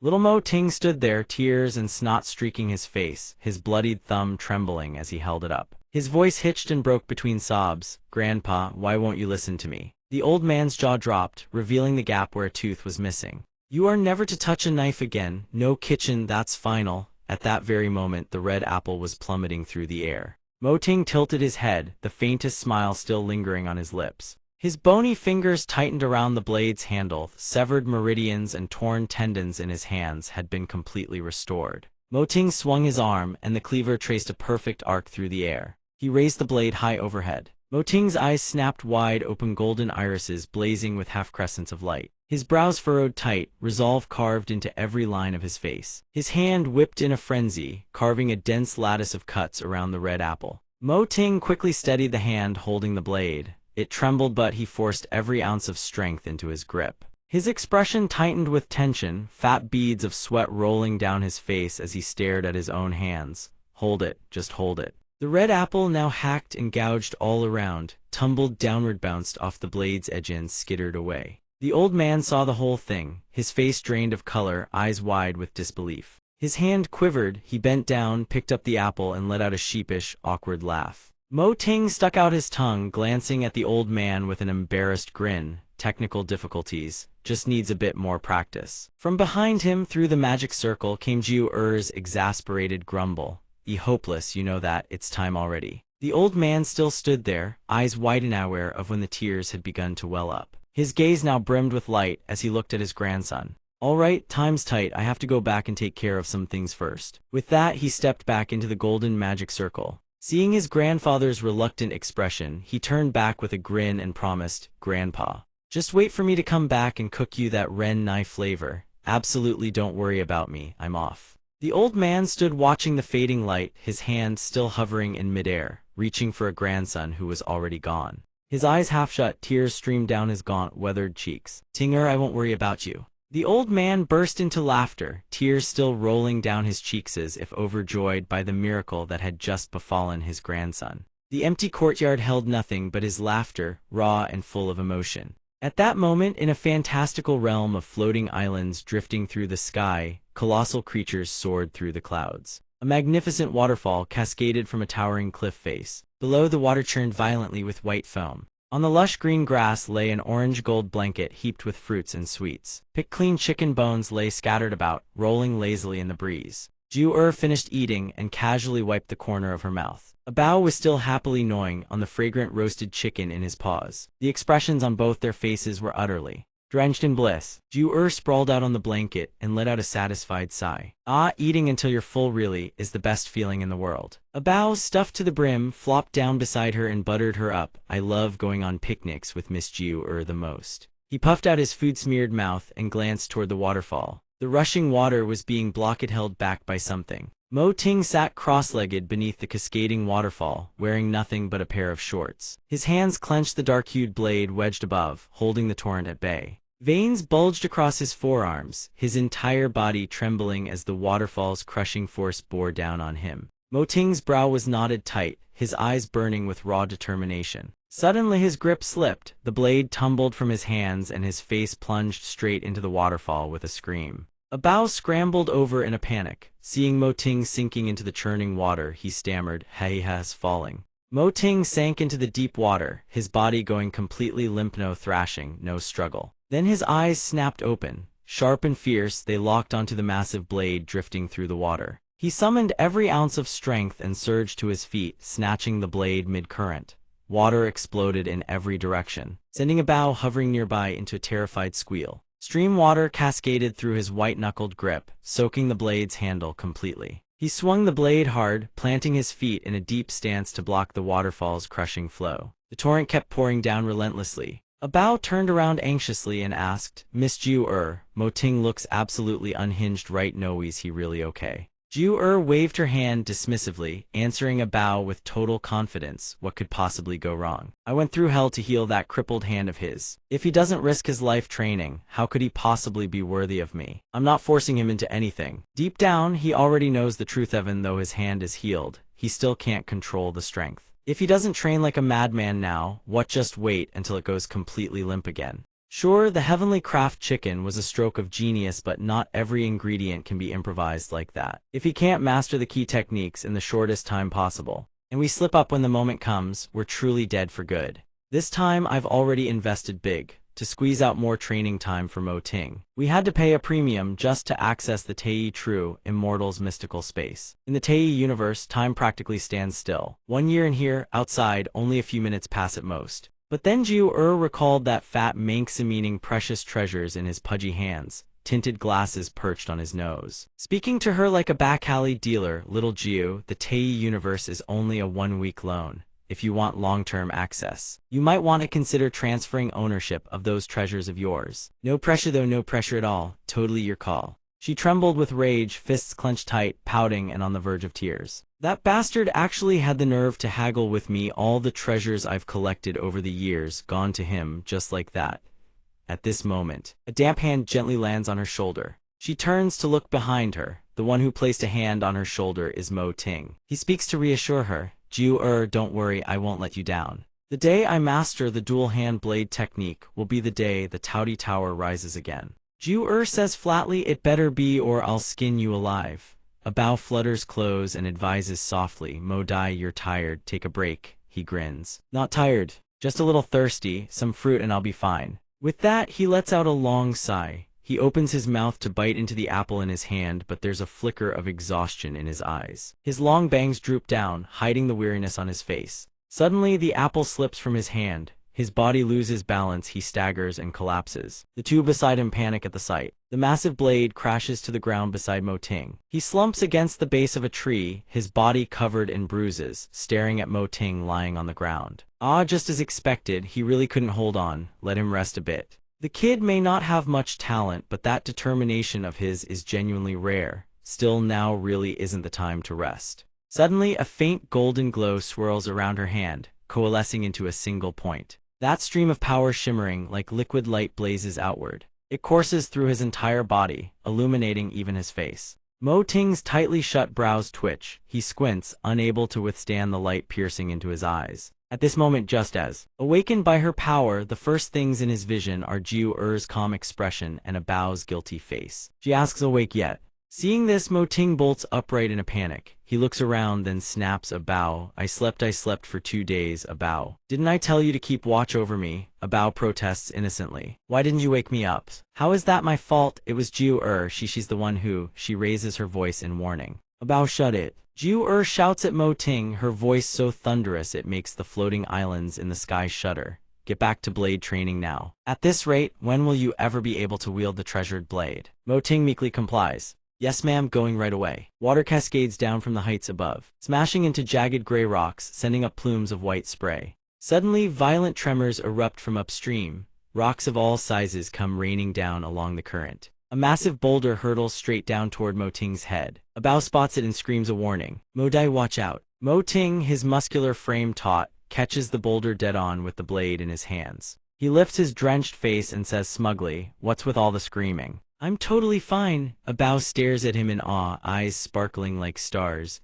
Incredible progress. The water continues to roar with savage force. The thunderous crash of the cascade fills the air. Mo Ting grins with confidence, springs to his feet and charges forward. We're not done yet. He launches himself at the massive boulder ahead. The muscles across his back coil tight, his arms straining as he grips the blade. Mo Ting raises his arms high, then brings the blade crashing down. Veins bulge across both arms as he cleaves the massive boulder clean in half. A Bao watches and holds up a perfect score, face brimming with admiration. Mo Ting, looking thoroughly pleased with himself, flashes his own thumbs up and asks with a grin, how about that, a Bao? My strength is unmatched under the heavens. Suddenly, a massive bone flies straight at the blade in his hand. Thwack, the bone smacks right into his skull with a bone-rattling crack. Jiu carrying a staff hung with slabs of meat, watches him howl in agony and spit out a mouthful of blood. She stands atop the cliff and jabs a finger at him, scolding furiously. You make a tiny bit of progress and already you're strutting around like a peacock. Another hour of training or no dinner for you. Meanwhile, on a mat spread across the grass below, Mo Ting shovels food into his mouth. Muttering through a full mouth, I'm starving to death. She asks softly, Mo Dai, are you done eating? He eats with cheeks puffed out, a pile of empty bowls stacked beside him, and mumbles, I want another bowl. Jiu culinary skills, no, that's one impressive young lady. Jiu flips her palm over. I'm talking serious business here. Hand over the treasured blade. Mo Ting glances up at her words, then reaches to unclasp the necklace carrying the treasured blade from around his neck. He dangles the necklace with a teasing grin. So you gonna conjure up a new blade for me to train with?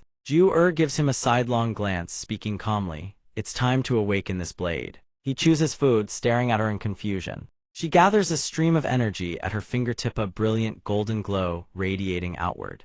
The golden energy morphs into a soft orb, enveloping the necklace within. She murmurs, Dragon Lord, return to your throne, treasured blade unlock. The small, verdant treasured blade flares to life. Golden light swirls around it as the blade's edge gleams razor-sharp. Layers upon layers of magic circles materialize around her hand. Mo Ting watches in awe, eyes wide, as each circle grows massive. A pillar of golden power descends, sweeping everything in its path aside. Jiu and Abao look up in unison, their faces flickering with unease and worry. The light pouring from the pillar blinds Mo Ting. He instinctively shields his face. From the drifting golden haze, something impossibly massive begins to take shape. It descends from the sky. He squints, still struggling to adjust to the blinding light. Mo Ting stares at the blade hundreds of meters long towering before him. He can't hold back. Holy SHT. The blade stands vertically, plunged straight into the ground, tearing the grass beneath like paper. Mo Ting hops around, clutching his head. This DHIS is the treasured blade. It's this huge. How the hell am I supposed to use it? Abao smirks at his expression and explains smugly. What the hell do you even know? The treasured blade is a celestial artifact. You think you can just swing it around directly. First you have to touch it. He furrows his brow. Touch it. Abao grins, showing its teeth. The treasured blade existed before the three realms were formed. It is the physical manifestation of the true Tao itself. You could say whoever wields the treasured blade is destined to become the #1 grand chef in all the world. Touch it, and in your heart, envision the culinary path you desire most. It will transform accordingly. It speaks with an air of mystery, but I should warn you first. Be careful. Suddenly, Abao's expression twists, helpless frustration written all over its face. It shouts after Mo Ting furiously. You little brat, I wasn't finished. Get back here. Mo Ting sprints excitedly toward the colossal blade, muttering in admiration. Damn, that thing is shiny as hell. He reaches out toward the blade, gently closing his eyes to feel it, thinking, let's just try touching it. In his mind, the image of a jagged, razor-sharp blade takes shape. He thinks that's it. Nope, the design's still off. No good, no good. This one's decent, but it can only slice, not chop. Pass. Not cutting it. A pirate cutlass, me favorite from when I was a kid. What the hell is my brain even filled with? Calm down, think carefully. The culinary path I truly desire. Mo Ting opens his eyes. They burn with a reflection of desire and a long-cherished dream. He envisions a figure familiar yet distant, a hunched back, weathered, calloused hands moving across a cutting board with fluid precision, the blade dancing downward with masterful ease. He freezes, those nimble hands there just like grandfather's. Slices of cucumber, perfectly uniform, lined up on the board without a single piece out of place. He recalls his grandfather's gentle words, Mo Dai, a true chef must learn to master the kitchen blade in his hand. This knife is called the Wenwu Bladeth Scholar Warrior's Edge. Looks ordinary, but chopping, slicing, smashing, dissing, there's nothing it can't do. Crude in appearance, brutal to train with, but a chef who masters it can wield it however they please. Mo Ting silently steals his resolve, then shouts, Civil Marshal Blade, you are the one. He opens his eyes, his brow immediately furrows in surprise. Before him stretches only a vast, serene expanse of blue. He murmurs, it's gone. Mo Ting's eyes snap open in a panic. His pupils contract sharply. He looks down. His hand grips a gold-plated blade adorned with intricate engravings. He stammers, it's real, the Civil Marshal Blade. Jier, Abao, I did it. What do I do now? Beads of cold sweat roll down her face. Her expression turns slightly guilty as she asks, did you watch the activation tutorial? Abao urgently reminds Mo Ting, dead serious. You'd better protect yourself right now, and be careful. His expression twists with confusion. He doesn't understand what they mean. He asks again, cautiously. Suddenly, the golden blade in Mo Ting's hand begins to shake violently. He looks down at his hand in horror. A strange, eerie light radiates from around it. The shaking is so violent he's forced to grip the handle with both hands. Veins bulge across his forearms. The power erupts outward like bolts of lightning, forcing his body to lurch and drag. Kaboom! The ground beneath him explodes. Smoke and debris blast in every direction, sending nearby objects flying. Jier and Abao both clap their hands over their mouths at the same time, staring helplessly ahead. Abao clutches his head in panic. He sees Mo Ting's silhouette imprinted into the ground and trembles. You, where are you? Jier shields her eyes from the sun, squinting upward. Up there. The explosion's shockwave has launched him skyward, leaving behind only a blood-curdling scream. Tortured and wrung dry by the blade's fury, Mo Ting still refuses to let go. He summons every last shred of strength to cling to it. He gasps for air, utterly spent. Mo Ting's face is completely mangled, simultaneously hilarious and pitiful. He stares at the treasure blade in utter disbelief. What the hell is going on? Jier and Abao rush over to Mo Ting. Half worried, half furious, she scolds him who told him to ignore Abao and touch the treasure blade before the warning was even finished. Mo Ting grits his teeth through the exhaustion, enduring the pain. He lets out a long groan. I'm about to lose this old life of mine. Let me put it down just for a second. Wearily, he begins to loosen his grip, ready to set the treasure blade down. Jier leaps up in terror, screaming, "Don't, absolutely do not let go." Abao also shouts to stop him the moment he releases it. He will never get another chance to bond with the treasure blade. Hearing this, Mo Ting panics and instantly locks his grip back onto the treasure blade. Abao hurriedly explains, "Ever since you touched the treasure blade, you've activated the bonding process. If you let go now, you forfeit your claim. All your suffering will be for nothing." Jier continues solemnly. Controlling the treasure blade is the ultimate test, pushing your mastery and control to their absolute limit. In all of history, even the greatest dragon chef took 10 days. Once you tame it, your control over the treasure blade will be utterly flawless. Though his body is battered and riddled with wounds, Mo Ting rallies his spirit with iron resolve. Should have said that from the start. Now I've got motivation. 10 days, I can absolutely do it. Jier reminds him, her voice cold. Fair warning, the treasure blade's power will only grow stronger. Stay sharp. Mo Ting slowly sits up, answering with conviction. Relax, it can't beat me. Without warning, the treasure blade in his hand erupts into violent tremors, its power surging with escalating intensity. Mo Ting grits his teeth and widens his eyes, wrenching it back with all his might. He snarls through clenched teeth, throwing a tantrum again. The treasure blade seems to take offense. It thrashes wildly, trying to wrench free from Mo Ting's grasp. It swings around and strikes Mo Ting. The treasure blade clocks him square on the skull. His face goes blank. He topples backward onto the ground. Jier and Abao let out simultaneous groans of pure, exasperated pity. Suddenly, Mo Ting tucks his legs and flips over in one explosive motion. Jier and Abao flinch in shock. What is he doing? Mo Ting bolts upright, slams the treasure blade into the ground, and bursts into triumphant laughter. Told you it can't beat me. Come on, give me everything you've got. The next day, Mo Ting continues the grueling process of taming this divine tool. He grips the blade without letting go. It drags his entire body into the trunk of a massive tree. Jier stands nearby, letting out a long sigh. Too tragic. Day 3 passes in the blink of an eye. This time, the treasure blade slams him into a cliff face, then rockets straight up into the sky. The cliff shatters on impact. Jier's exasperation deepens, even more tragic. Immediately after, the treasure blade drags him face first into a muddy swamp. Mo Ting can't resist at all. He lies flat and takes the beating. Jier shakes her head. Relatively tragic. The remaining days blur by in a flash. Mo Ting's hands still grip the treasure blade without letting go. His body is covered in wounds. Jier murmurs, Mo Ting, not bad at all. You're practically on death's door, yet you still won't let go of the treasure blade. Something suddenly clicks in her mind. She glances at Abao. Wait, what day is it today? Abao can't believe his own eyes. He stammers, day T10. This kid actually held out for 10 days. Jier's eyes go wide with shock. Day 10, the inheritance trial is right around the corner, Mo Ting. Can you survive it? At that moment, a pair of sharp, ice-cold eyes flash through Mo Ting's subconscious. That thing, a voice intones, wake up. Mo Ting is jolted awake. He slowly opens his eyes. Who's calling me? A dragon's sinuous body coils before him, its eyes gleaming with amusement. The dragon descends slowly, settling onto the ground, standing right before Mo Ting. He stares in pure terror. A colossal dragon towers before him, its piercing gaze studying him with cold scrutiny. Mo Ting falls backward in fright, stammering, what the hell is going on?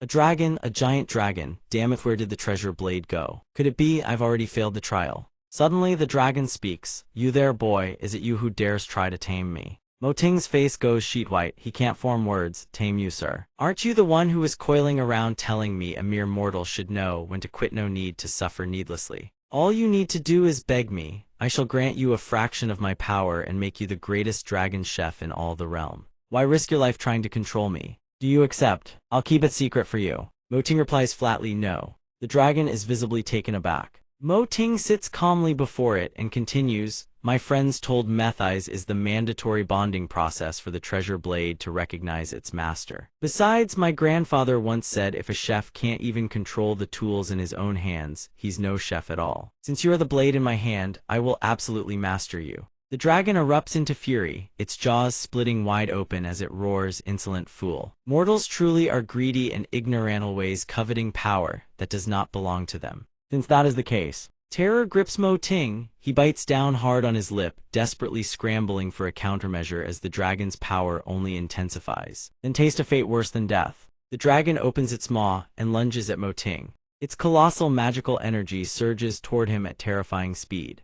Mo Ting can't dodge in time. He freezes, staring death in the face. The beam of light engulfs his entire body in an instant. Back in the outside world, Jier and Abao jolt in alarm, sensing something terribly wrong with Mo Ting's body. His agonized screams terrify them into screaming as well. Mo Ting's entire body seems racked with unbearable pain. His moans never cease. Abao asks Jier, worry-laced with hesitation, "Miss, if Mo Ting pushes too hard, do you remember when the dragon chef went berserk all those years ago?" Jier repeats to herself like a mantra, "It won't happen. It definitely won't happen." She hastily channels her spiritual energy, pressing both palms against Mo Ting's head, desperately trying to transfer her power into him. Abao's eyes go wide in shock. This is, Jier continuously channels her consciousness directly into Mo Ting's body without pause. Simultaneously inside the illusion, Mo Ting's eyes bulge wide open. His hands suddenly convulse and tremble. One leg is stripped down to bare bone, who looks like a living corpse. The pain is beyond measure. He lets out a blood-curdling scream. The dragon narrows its eyes at him. A dangerous glint flashes across its gaze. This is only the beginning. Suddenly, the dragon soars high into the air. It pulls an object from within its Badith cauldron of scalding oil. Inside it brims with superheated oil. Retreat now and you still have a chance. If not, this cauldron is about to tip. Agony tears through Mo Ting relentlessly, but he stubbornly refuses to stop. "I can't give up, I won't give up." The moment those words leave his lips, the cauldron of scalding oil lurches to one side. The boiling oil within surges out, cascading downward. Scalding oil pours down in a torrent straight onto Mo Ting's head. His eyes bulge in sheer panic. The pain is beyond anything he can bear. At that moment, a voice rings out, "Mo Ting, hold on." He's taken aback. It's Jier's voice. Jier speaks gently to calm him. She doesn't know what he's going through. "But remember, everything is a trial. Everything is a symbol. Don't be deceived. Seek the true answer. Hang in there, you can do this." Hearing those words, Mo Ting murmurs to himself, "An illusory trial. The true answer." Seeing Mo Ting still standing firm, the dragon raises its claws, plotting its next move. "Still won't give up. Sometimes stepping back isn't such a bad thing. Give up, boy. This time it will be 1,000 blades piercing through your body." The dragon channels its spiritual energy, commanding 1,000 blades to converge on Mo Ting. It seems it has never faced an opponent this stubborn. It roars in fury, "You can't survive this. I'll mince you into meat." 1,000 blades whoosh toward Mo Ting at blinding speed. The moment he hears mince, his eyes sharpen with blazing resolve. The blades tear through his battered body. Blood sprays everywhere. Mo Ting's mind drifts back to childhood with grandfather. The old man's razor-sharp cleaver never stopped mincing meat. After checking the oil temperature on the stove, grandfather drops the meat into the wok and gently instructs him, "Mo Ting. Controlling the heat before stir-frying minced meat is absolutely crucial." Then he turns and asks, "Mo Ting, what are you reading?" The boy sits cross-legged on his chair, beaming. It's a steel inscription of a famous chef unearthed in Zhejiang. The knife techniques recorded on it are seriously the coolest thing ever. "Grandpa, if I learn them, can I be as amazing as you?" Mo Ting waves his arms and legs wildly with excitement. "Gotta grip the knife with real strength." "Go for it, kiddo." Grandfather looks at Mo Ting and sighs softly. "Such a pity, your hands. Oh, you foolish child, you foolish child." Mo Ting's consciousness snaps back to the battle. At that instant, the 1,000 blades lose their guiding force. They clatter to the ground like rain on tin. Mo Ting's body reverts to its original state. The dragon stares in utter disbelief. It cannot comprehend what just happened. Its eyes go wide, beads of sweat forming across its scaled face. Mo Ting opens his eyes slowly, brow furrowed with quiet determination as he gazes at Xiao Dao.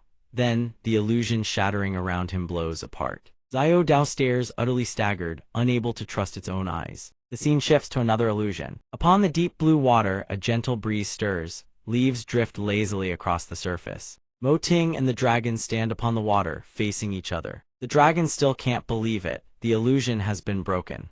How did you do that?" Mo Ting explains, calm and unhurried. "Simple, this is a mental space. In reality, it was never capable of truly hurting me. The source of all that suffering was the illusion itself. Every time you attacked me, it wasn't actually to drive me to my death, it was a form of transmission.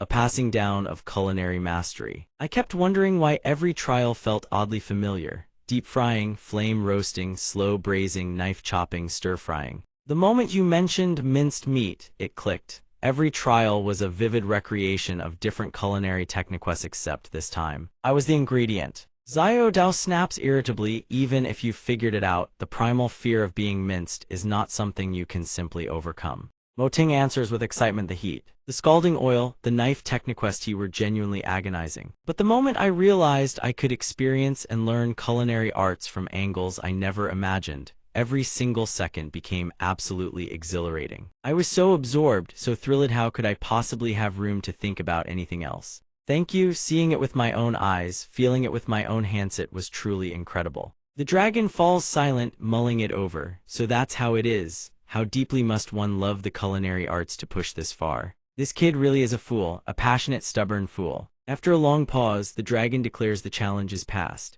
Mo Ting doesn't reply, he simply smiles, bright and satisfied. The dragon speaks its oath, you have earned the right to command me. The 1,000 blades shall obey your call. Mo Ting calls out casually, hey. Xiao Dao startles, awaiting its orders. Mo Ting shouts with excitement, the whole commanding you thing. I'll talk about that later. That 1,000 blades piercing the body move from earlier was seriously the coolest thing ever. I absolutely have to memorize it. How about you do it one more time? Well, the dragon is so shocked it can't even speak. Then it roars. Are you out of your mind? Mo Ting fires back, is that any way to talk to your master? Hurry up. Meanwhile, outside the illusion, Jier is so worried she's on the verge of snapping. She pinches the tattered collar of Mo Ting's shirt between two fingers. She shakes him furiously. Mo Ting, you brat, did you receive my spiritual transmission or not? Wake up, you're driving me insane. A Bao rushes to intervene, alarmed. Calm down, Jier. He's critically injured, right? No, can't handle being shaken like that. Suddenly, a cry from above cuts through the heavy atmosphere. Cheap, it's a 1,000-mile messenger crane. Jier snatches it out of the air in one swift motion. The 1,000-mile crane transforms into a letter. She carefully unfolds it and reads the contents. It has been some time, Miss Jier. I hear the dragon chef has returned. I shall pay a visit to the Taudi Pavilion tomorrow. Might I have the honor of tasting the 8 celestial delicacies? Her eyes fall on the sender's name. Jier's face drains of color. Tei Zhenren. A Bao tears at his hair in frustration. Tei Zhenren is clearly toying with us. Mo Ting's fate is still unknown. How are we supposed to make the 8 celestial delicacies for him? And he's coming tomorrow. Jier throws the letter aside and clutches her head in despair. This is going to be the death of me. Meanwhile, Mo Ting lies there, unconscious, his lips curled into a faint, blissful smile. After that, they make it back to the small town. At the Taudi Pavilion, Mo Ting is laid out right on the kitchen counter. His hand still grips the cleaver tight. Jier sits across from him, head in her hands, crying in frustration. What do we do? What do we do? What do we do? A Bao is worried but still tries to comfort her. Miss Mo Ting still hasn't woken up, right? Maybe it'll be like last time, we can manage somehow. Jier scolds furiously. Manage my ass? Don't you know the 8 celestial delicacies are completely different in terms of preparation, butchering, knife technique, and cooking method? He's never even practiced once. A Bao continues, our lease period hasn't expired yet, so we can wait for Mo Ting to wake up and then have him practice more. Jier's face darkens, her heart churning with anxiety. Even if he learns it, so what? Every single ingredient in the 8 celestial delicacies is an incredibly rare treasure. How can they possibly be found in just one day? She can't think of any other plan. She can only groan, a Bao, pack up and save our skins. I'll sneak you down to the mortal realm, we'll eat whatever we can get and live out some decent days. A Bao grabs her sleeve and cries out in fear, run away, miss, you're not joking, are you? That's a capital crime in the heavenly court. Descending to the mortal realm without authorization means certain death if we're caught. Jier doesn't know what to do, she cries helplessly. Then what the hell are we supposed to do? At that moment, a ray of light pierces through the gap, shining directly into Mo Ting's eyes. He frowns uncomfortably. Steam rises around him, enveloping his body. He opens his eyes and jolts awake, but it turns out Mo Ting is still inside the illusion. He is lying inside a giant steamer. Xiao Dao is so overheated it's panting desperately. Mo Ting sits still inside the steamer. He arrives at a revelation. So that's it, the outer and inner surfaces of the food steam at different rates.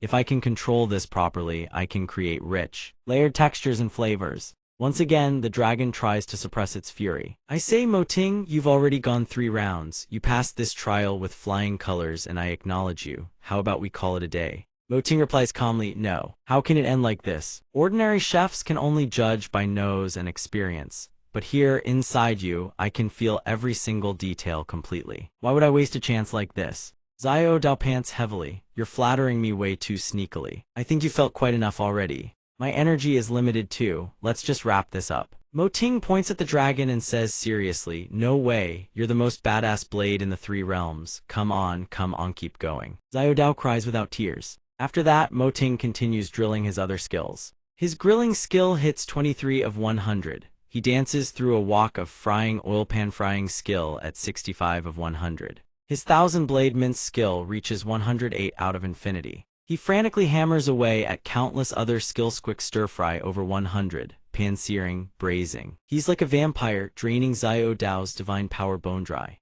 Again. It protests furiously. Xiao Dao pleads for mercy. Over 3 million times. You've made me repeat over 3 million times. Do me a favor. Please spare this little blade's life. I've completely run out of divine power. I can't go on anymore. Damn it, if we weren't trapped inside your spiritual world, I would have bolted a long time ago. This guy is a certified freak. I'm never messing with him again. Mo Ting props his chin on his hand and says, "Letting you out isn't impossible. How about this?" Xiao Dao opens its eyes, slowly processes the data it just heard, and as if struck by a surge of energy, leaps up, eyes sparkling with desperate hope. "As long as you let me out, I'll agree to anything." Mo Ting springs up on his toes, and in an instant, he lands on the dragon's head. "Hey, little blade, what kind of skills did the previous dragon chefs possess? Tell me about them." Xiao Dao replies cunningly, "You want to know the previous dragon chef's signature abilities? Fine, I suppose I can share a few things." Mo Ting's face darkens with menace. "Well then, let's keep going." Xiao Dao concedes, drenched in tears. I'll tell the young master everything, not a single detail left out." Then it begins its tale. Did you know? The first dragon chef loved listening to the sound of his own farts. Mo Ting bursts out laughing. "I like that too, keep going.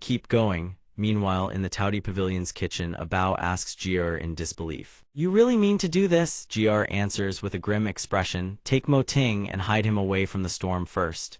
A Bao grows worried. "Jier, what about you?" Jier replies, "I bear the greatest responsibility in the Dragon Chef affair. I have to stay here, I must protect him and make sure he doesn't run off. No matter what happens outside, I'll handle it." Suddenly, the wind outside howls violently. A Bao asks anxiously, "What's happening?" A massive golden rift tears open across the sky, blazing with light. The rift keeps expanding. From within the rift, thousands of small beams of light shoot down, and moments later, they converge into a single colossal pillar of light. Jior raises her hand to shield her eyes, staring in absolute horror. A Bao screams, "What the hell is that?" From the pillar of light, a sleek sports car emerges. 2 men step out swiftly. One holds an umbrella. The other stands at the ready to open the car door. The door swings open, and a figure clad in gaudy, flashy clothing steps down. A Bao and Jier are speechless. It's Tei Zhenren. Tei Zhenren, a cigar clenched between his lips, sneers, "What's the matter?" Blinded by the brilliance, you mutts. Jier stammers, "Master, this getup of yours." Tei Zhenren crosses his arms and laughs mockingly. "Little Jier, didn't you run off to the mortal realm for a few hundred years? What's there to be so surprised about?" He begins tearing into everything with biting sarcasm. "Little Jier, this pavilion has quite the unique look to it, doesn't it? Sure, every generation of Dragon Chef drops the place by a few floors, but a nosedive straight to rock bottom like this, never seen that before." He turns to Mo Ting, "And this one?" The man lowers his sunglasses as if trying to see right through him.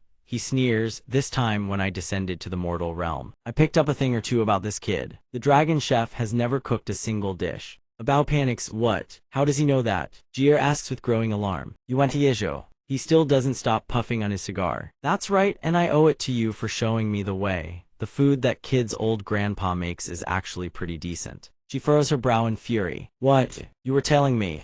The man says with disdain, "I already got the Jade Emperor's approval. Blame yourself for being untrustworthy." Back when the previous Dragon Chef passed, the unreliable manager of the Taudi Pavilion descended to the mortal realm to search for a new Dragon Chef candidate. And what happened? After picking this unripe dragonling, she went gallivanting around the mortal realm, eating, drinking, and living it up. Took a few hundred years to fill her belly. Jier has no retort. He continues angrily, "You know full well the laws of the immortal and demon realms aren't like the mortal world. Among the 3,000 grand Daos, the Dao of cuisine alone has never had a master. When you were down there gorging and guzzling, did you ever think about usiating wind, drinking gravel, surviving on nothing but tasteless golden pills? On top of that, the previous Dragon Chef's ascension was quite unusual. Little Jier, every single thing you've done has enraged the 3 realms. Originally, the Jade Emperor planned to send you to the North Sea to guard the Eye of the Sea for 1,000 years. But after this old man here pleaded on your behalf, everyone decided to to give you one more chancing. That chance is the 8 celestial delicacies. Jier laughs in bitter, caustic fury. Playing the good guy, are we? Let me be clear with you, the 8 celestial delicacies are no problem,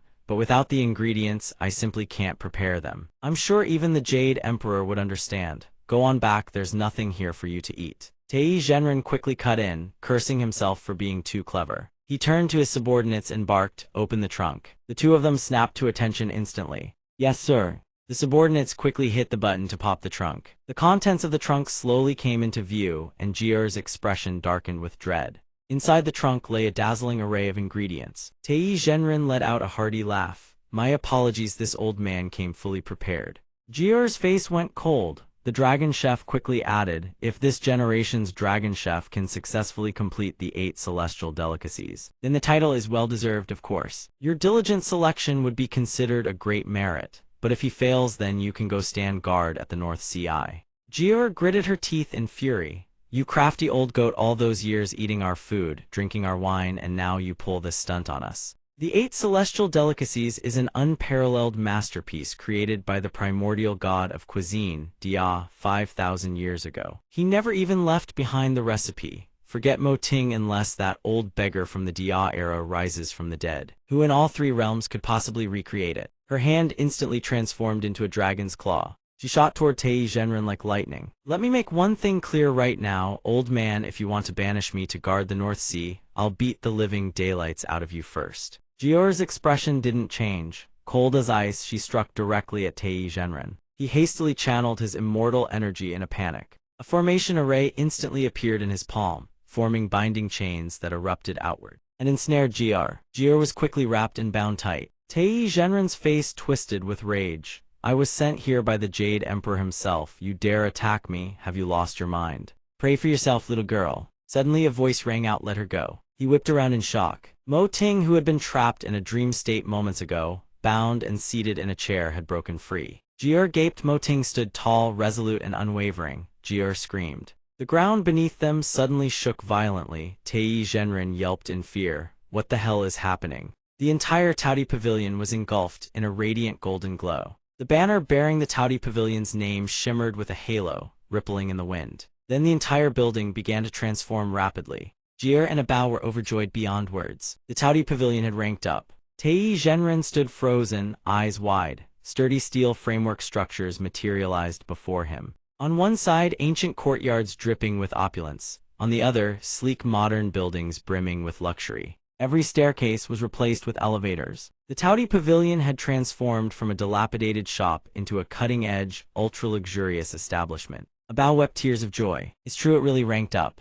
Jier was stunned, her mind racing. Could it be that Mo Ting had been recognized by the precious blade? Even so, how could the transformation be this massive? Tei Zhenren pointed straight at him. "Dragon Chef Mo Ting, do you even know why I came here today?" Mo Ting scratched his ear, annoyed and dismissive.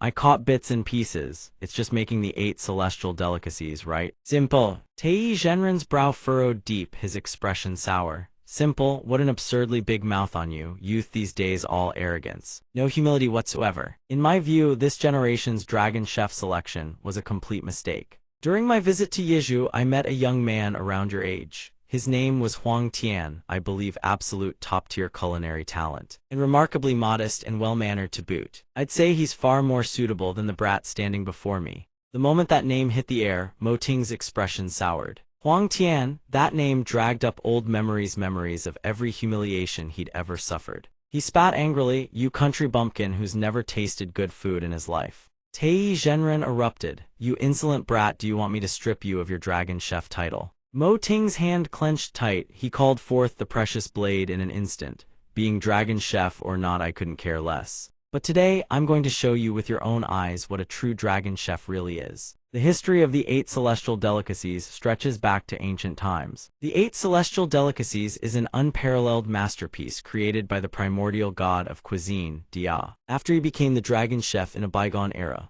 Dia, the primordial god of cuisine, used 8 impossibly rare ingredients: heavenly pool clams, thousand-year shell leaf, heavenly fragrant lingjai, ghost sand spirit silk, divine jade shrimp from Mangshan, azure spirit, and 9 heavens phoenix to craft the dish. These ingredients grow in places so perilous that even immortals dare not tread, and they require an extraordinarily long time to mature. Legend has it that when Diaz ate celestial delicacies first emerged from the kitchen, its aroma drifted across 10,000 miles of the immortal realm.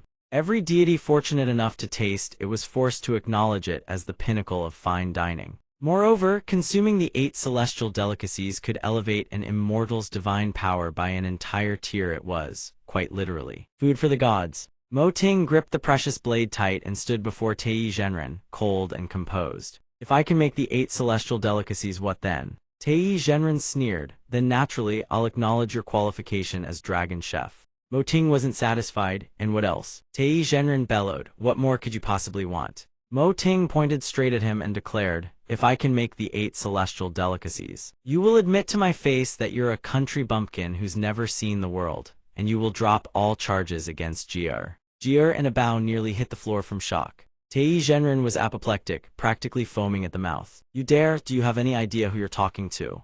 Mo Ting shot back, exasperated. I was minding my own business at home when Miss Jier here decided to kidnap me and drag me out here without so much as a word. Jier heard that and choked on her fury, unable to speak. But Jier healed my hands, so yeah, I was planning to give it my all as Dragon Chef and repay the favor.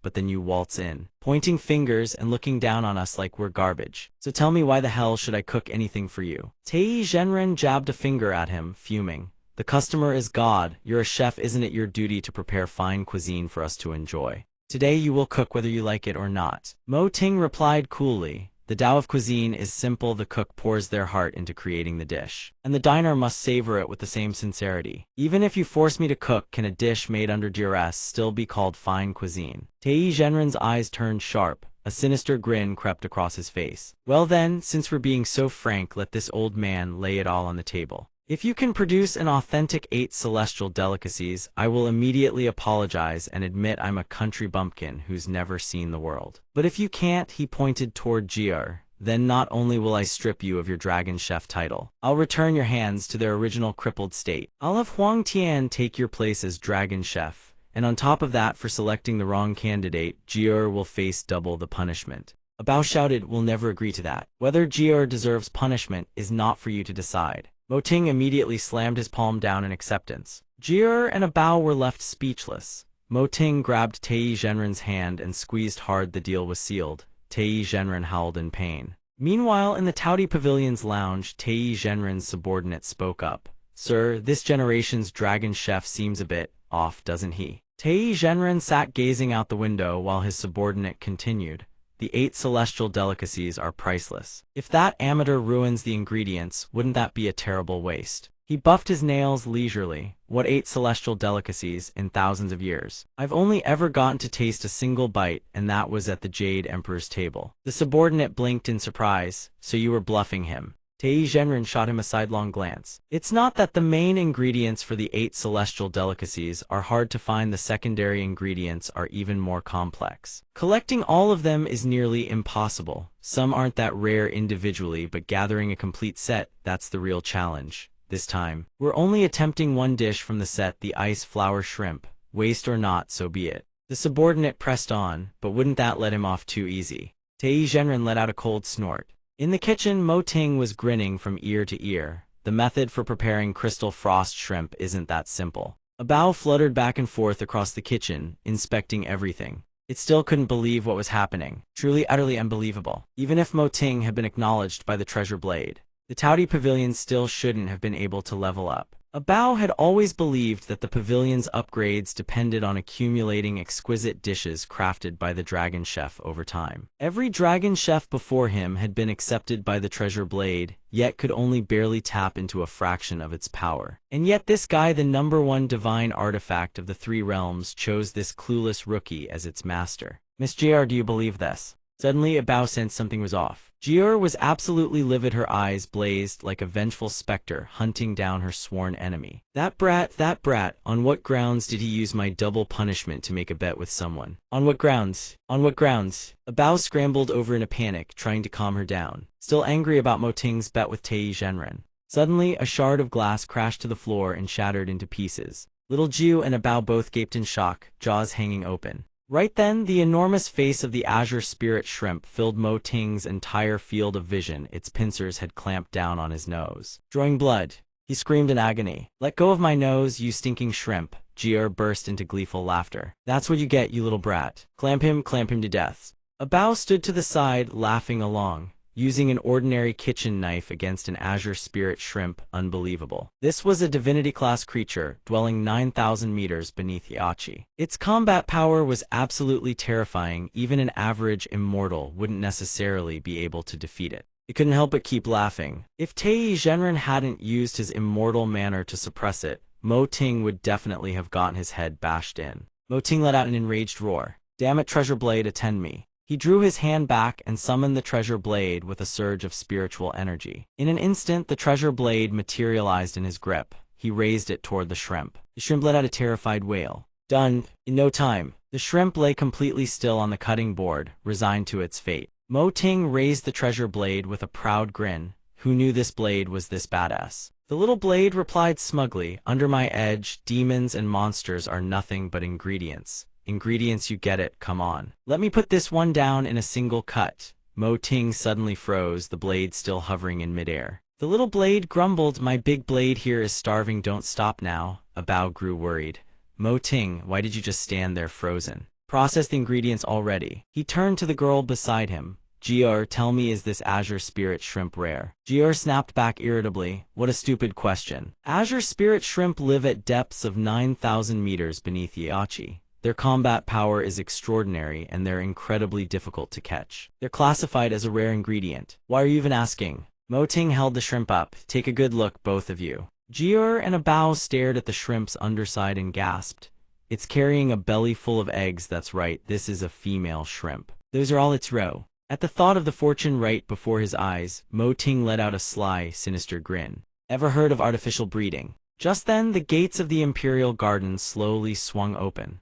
A delicate veil of mist and ethereal haze drifted out from within. Previously mentioned as a place teeming with every rare bird and creature in the three realms, this was the Imperial Garden. Rolling mountain ranges intertwined in perfect harmony, half hidden among drifting clouds. A colossal divine bird swept its wings across the riverbank, right where Mo Ting's group was standing. He suddenly jolted, pointing frantically at the water and shouting, Jier, look now. It was the batch of roe he had just released into the water moments ago. In the blink of an eye, each egg began to tremble and crack open, revealing tiny shrimp larvae eagerly kicking free of their shells. What was bizarre was how rapidly their bodies grew. From fragile, translucent specks, they transformed into fully mature shrimp with hardened shells and nimble, brandishing pincers. One shrimp had barely savored the cool, clear water as if finally free to roam when an unlucky hand snatched it right up. Mo Ting held two fat shrimp in his hands, his face lit up like a kid who just hit the jackpot. He couldn't contain his excitement and leaped high into the air.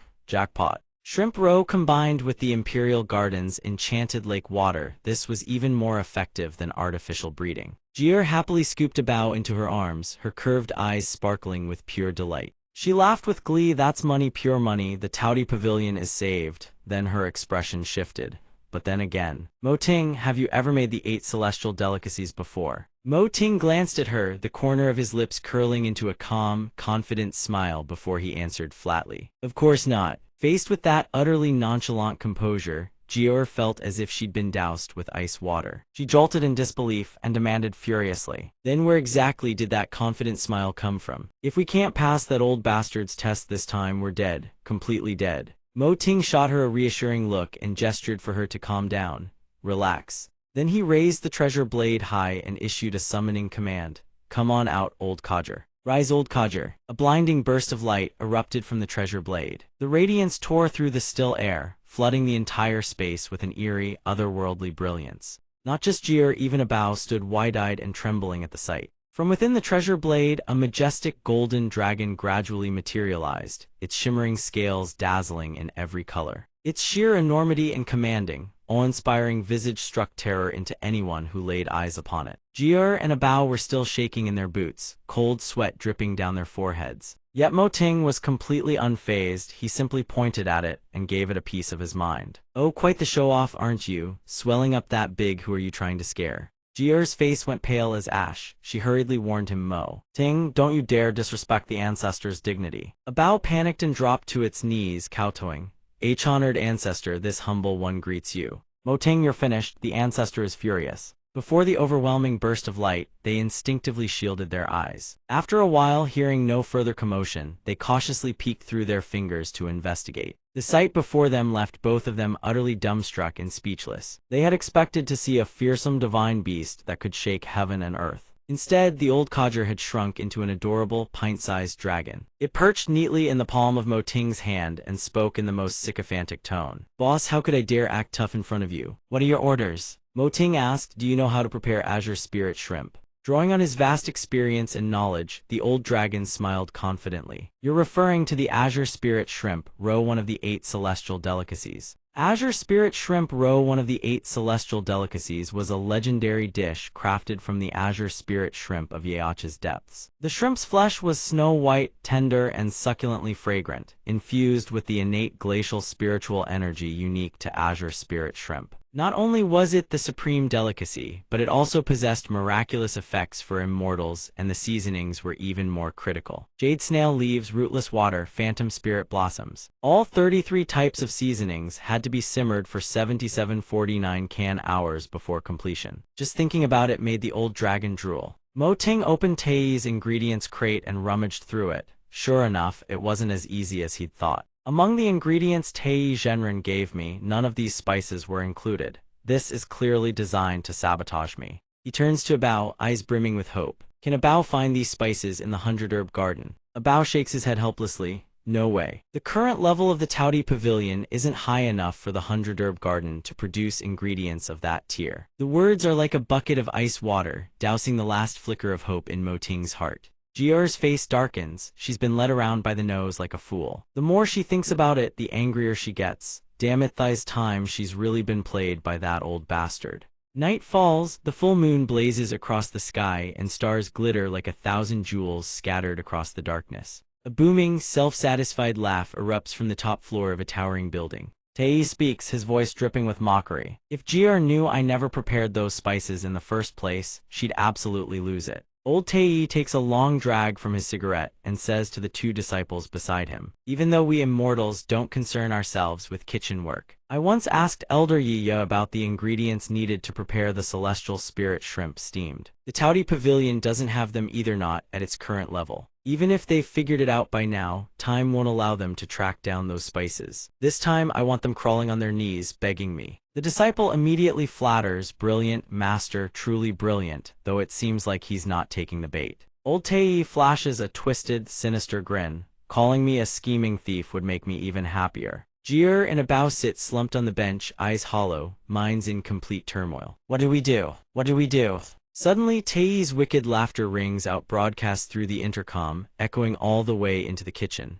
That maniacal, mocking cackle slices into Ji'er and Abao's minds like a blade. Abao is seething with rage and takes it out on the innocent bench. Fury has reached its peak. She can't take it anymore. She leaps to her feet, knocking the bench clean over. She's going to find that old man and settle the score. What's there to be so smug about? I'm marching over there right now to give him a piece of my mind. That's lie, old fox. Abao sees the situation spiraling and urgently pleads with Mo Ting for help. Ji'er, calm down. Mo Ting, think of something fast. Don't let your emotions take over. He speaks in a low, steady voice. Abao, show me all the ingredients the Taudi Pavilion currently has. Abao complies without hesitation, waving a hand. Every ingredient in the pavilion materializes one by one. She says, her voice full of despair. What good does this do? The gap is way too big. Look, thighs is everything we've got. Mo Ting falls silent, quietly surveying each ingredient laid out before him. His sharp eyes pierce through to the very essence of every single item. His gaze turns strangely grave. Time passes, yet he stands perfectly still, not a word leaving his lips, completely absorbed in his study. Abao sighs in defeat. Hopeless, but to everyone's shock, Mo Ting slaps his hand down and shouts, brilliant. His eyes light up as if he's just discovered a new truth, a new solution.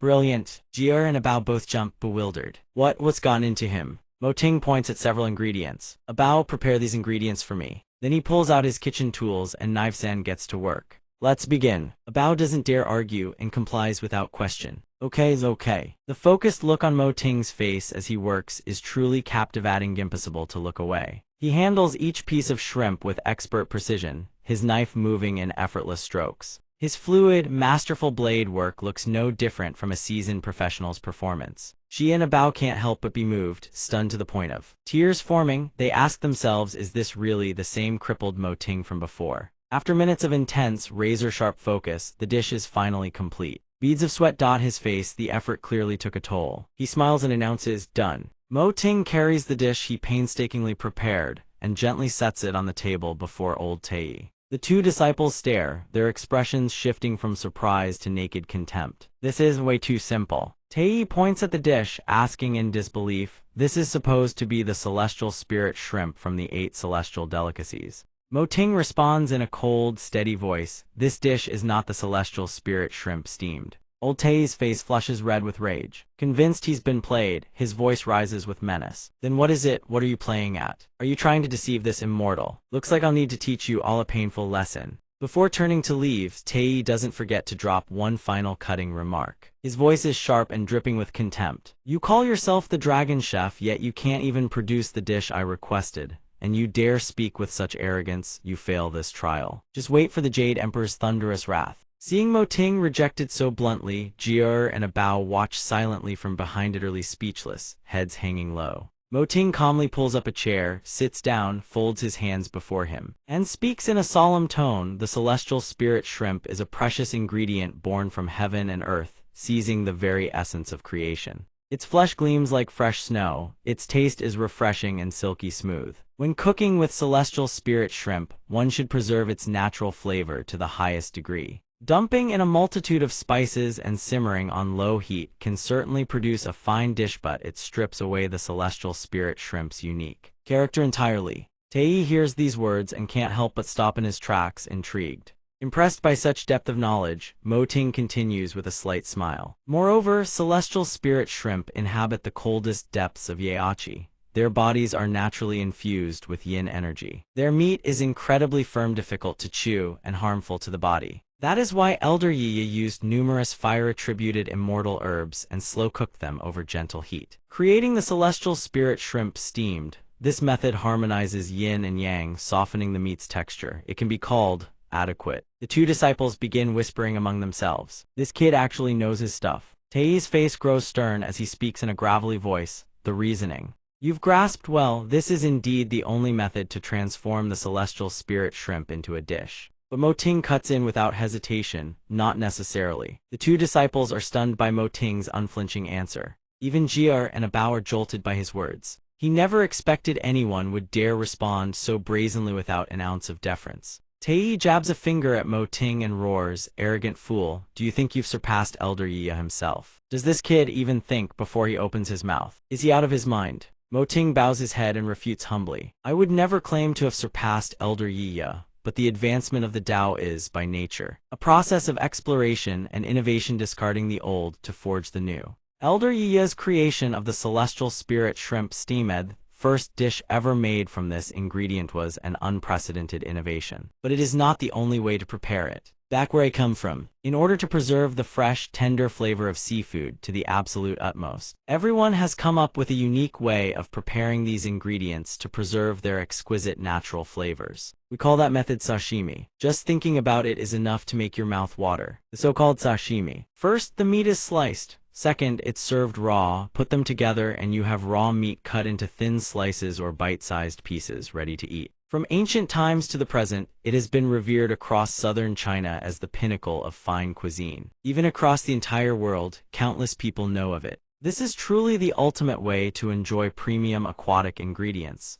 So the dish I've prepared today is not Qing Ling shrimp steamed egg. With that, he reached out and began to lift the lid off the dish. A wisp of thin vapor rose into the air, diffusing a cool, delicate fragrance refined as morning dew. What surprised everyone even more was that it wasn't a steaming hot cooked dish as they had expected. It was Qing Ling shrimp sashimi. Mo Ting had sliced the shrimp into paper-thin, perfectly even strips, then arranged them with masterful artistry into a stunning presentation. Every detail of the dish exuded the utmost refinement. As though each shrimp slice, each sprig of garnish, each accent had been placed by the hands of a master artisan. Tae Zhenren thought to himself, like a breathtaking landscape painting. Beautiful. Jier and Bao couldn't help but gasp in admiration, showering it with praise. It's gorgeous. He gently picked up a slice of the sashimi with his chopsticks. The sashimi blossom was crafted entirely from Qingling shrimp flesh. Qingling shrimp meat is incredibly firm and springless it too thick, and it becomes impossible to chew too thin and it disintegrates, losing its inherent flavor. I cut the flesh of a single Qingling shrimp into exactly 3,600 paper-thin slices, forming them into petals, combining that perfect balance of smooth,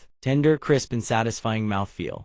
Qingling shrimp naturally contain extreme cold immortal qi, which keeps the meat perpetually fresh and delivers a wonderful sensation when eaten, but on its own, it still falls short of perfection. Tae was truly awestruck and filled with admiration for his depth of knowledge. He was at a loss for words, thinking only indeed, although Qingling shrimp is fresh and tender, its extreme cold energy makes eating it raw unwise. Mo Ting lightly traced the edge of a crimson leaf and said, "That's why I used flame leaves imbued with fire energy from the Taudi Paviliones, a condiment to neutralize the cold." Even Tae couldn't help but gape, utterly stunned by his skill. Those 2 leaves had been carved into countless tiny leaflets, each one not entirely separated from the whole, naturally connected, a true masterclass in knife work. He shot the old man a sidelong glance, still not done yet. The tiny stream beside the carved centerpiece was actually a specialty dipping sauce crafted to complement the Qingling shrimp sashimi, designed to bring out richer, more layered flavors in the shrimp. He gently picked up a slice of Qingling shrimp and dipped it into that lustrous, golden, velvety sauce. Mo Ting suddenly stepped closer and slung an arm around his shoulder. He said with a sly grin, "Have a taste." Tae flinched in surprise, unaccustomed to such sudden intimacy. Yet he couldn't hide the hunger building before the intoxicating aroma wafting from the leaf still being waved before him. He swallowed hard. Mo Ting suddenly pulled the chopsticks back, denying Tae the bite, and pressed firmly, "Wait, what I made isn't Qingling shrimp steamed egg. So how do you judge it?" He declared with unwavering confidence. "Rest assured, I am the great Taeyeth Golden Star Immortal. If this dish truly is a delicacy, I will absolutely not shortchange you." He shot back with suspicion, "Can your words really be trusted?" Sensing the tension in the air, Gior stepped in to diffuse the situation and urged him, "Relax.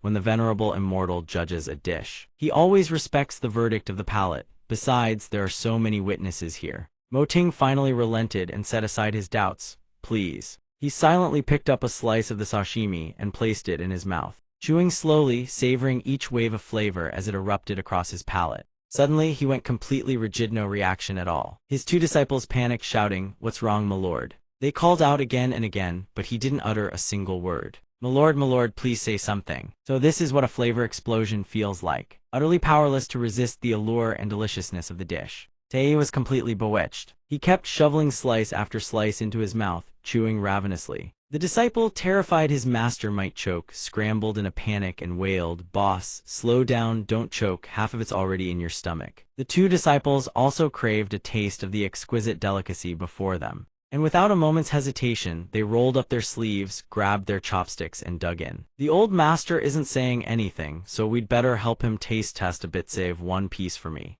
Mo Ting crossed his arms, cast a glance at Tae, and said with dripping sarcasm, "Old country bumpkin who's never had a decent meal in his life." In the blink of an eye, the exquisite platter of sashimi that Mo Ting had so painstakingly prepared was completely devoured by the 3 of them. Only after eating until his belly was bursting did Tae slowly come back to his senses. "What dignity do I have left? What decorum? What decorum? I'm supposed to be an immortal and I behaved like that. This is maddening." At that moment, Gior stepped forward and called out cheerfully, "Venerable Tae, do you think Mo Ting's qualification as dragon chef?" He paused for a few beats, and before she could finish, he cut her off with a reply, "That still needs further discussion." She was infuriated by his brazen attitude. Clearly, he had just gorged himself, and now he turns his face. Tae stroked his chin and said with an air of supreme arrogance, "What I wanted was Qingling shrimp steamed egg. What Mo Ting made was Qingling shrimp sashimi. It doesn't meet my requirements." A Bao, standing nearby, was so furious that steam practically shot from his ears. He scowled and cursed, "What the hell is this scumbag trying to pull?" Sensing everyone's eyes shifting toward him, Tae cleared his throat lightly, adjusted his posture to appear more dignified, and spoke with an air of impartial judgment. However, the dish Mo Ting prepared was not bad at all. The cutting technique and presentation were flawless. It's just that there was too little. I barely had a few bites before it was gone, so I still need to deliberate on the flavor. Mo Ting burst out laughing, his voice dripping with mockery. I get it now, in plain terms you just didn't get to eat enough. The two disciples chimed in, backing up their boss. Exactly. How could such a tiny portion be enough for our venerable master to properly judge? We'll never admit we're country bumpkins who have never seen the world. Tae already felt humiliated enough. And now his two followers wouldn't stop running their mouths. He grabbed both of the motormouths by their crotches without an ounce of mercy. His face darkened as he issued his command. I'm sending these greedy little worms to catch more Qingling shrimp. Then Mo Ting, you will prepare a few more dishes of Qingling shrimp sashimi for me to enjoy. Grabbed right in their crown jewels, the two disciples howled in pain that pierced the heavens, trembling violently, but they still complied. And no problem, we'll head to Yachi right away. We won't stop until we've caught every last Qingling shrimp for him. Mo Ting heard this and grinned with confidence. What's so hard about that? The Imperial Garden of the Taudi Pavilion has an abundance of Qingling shrimp being raised. He turned to Abao. Open the Imperial Garden for our guests, with his generous support that is. We've used their roe to breed an endless supply of Qingling shrimp. The three of them were utterly awestruck by the hundreds of Qingling shrimp multiplying and growing at astonishing speed. This. He slipped his hand into his pocket, fumbling for something. As long as you wish to eat, simply pay the listed price in immortal essence. He flashed a merchant's grin. The Taudi Pavilion offers an unlimited supply of Qingling shrimp sashimi. Tae waved a hand, signaling his disciple. The disciple understood immediately and brought forward the Yang treasure chest. Mo Ting, along with Jier and Abao, watched intently as he opened the chest, revealing a dazzling sea of immortal essence crystals sparkling like diamonds. Done. Tae rose to his feet and solemnly, joyfully declared, I hereby announce that Mo Ting's qualification as Dragon Chef is officially approved. He then looked at Jier and said, Jier, you have labored in the mortal realm for several hundred years and successfully brought the Dragon Chef back to his rightful place. Your contribution is immense. I shall report this to the Jade Emperor and ensure you receive a great reward. And starting today, we shall trouble Dragon Chef Mo Ting to prepare more Qingling shrimp sashimi. The two disciples could barely contain their excitement, cheering in unison, Dragon Chef, Dragon Chef. Abao was so overjoyed and moved that tears streamed down his face. This is wonderful. My Taudi Pavilion has finally seen hope of being promoted. Jier beamed with delight, her eyes squinting into crescents as she cheered. The Dragon Chef returns to his rightful place. The Taudi Pavilion's grand opening is a smashing success. Mo Ting smiled softly, gazing at everyone around him, feeling deeply satisfied and proud.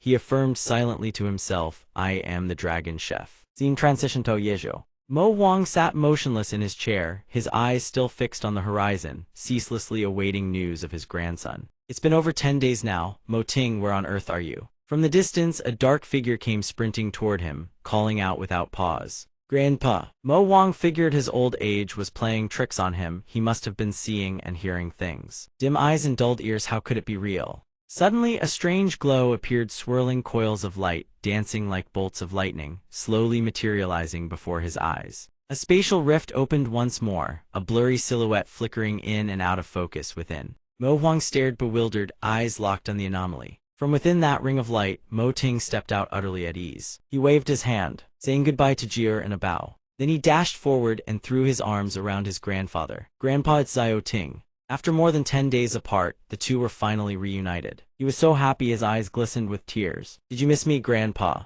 Mo Ting recounted everything he had been through during those unforgettable days to his grandfather. Every encounter, every trial, and especially the journey to becoming the Dragon Chef, that was the gist of it all. The atmosphere at the dinner table turned warm and cheerful. Grandfather and grandson sat across from each other, eating and chatting away. Right now, your grandson is the true Dragon Chef. Not bad, right? Mo Huang was stunned, a slow realization dawning on him. So the ancestral legends were true all along. That blade carries a lineage far greater than any of us ever imagined. Xiao Ting, the ancestors have blessed you this time. I need to go light 2 sticks of incense. Mo Ting hurriedly stopped him and placed a slice of celestial spirit shrimp sashimi into his bowl. Don't rush, Grandpa. Try this, it's from the immortal realm. I smuggled it back for you. They say it's incredibly nourishing. Your health hasn't been great, who knows, a few bites and you might feel brand new. Mo Huang studied the slice of shrimp intently, scrutinizing every detail. The knife work is passable, the garnish and composition show some cleverness, but the presentation isn't quite refined enough.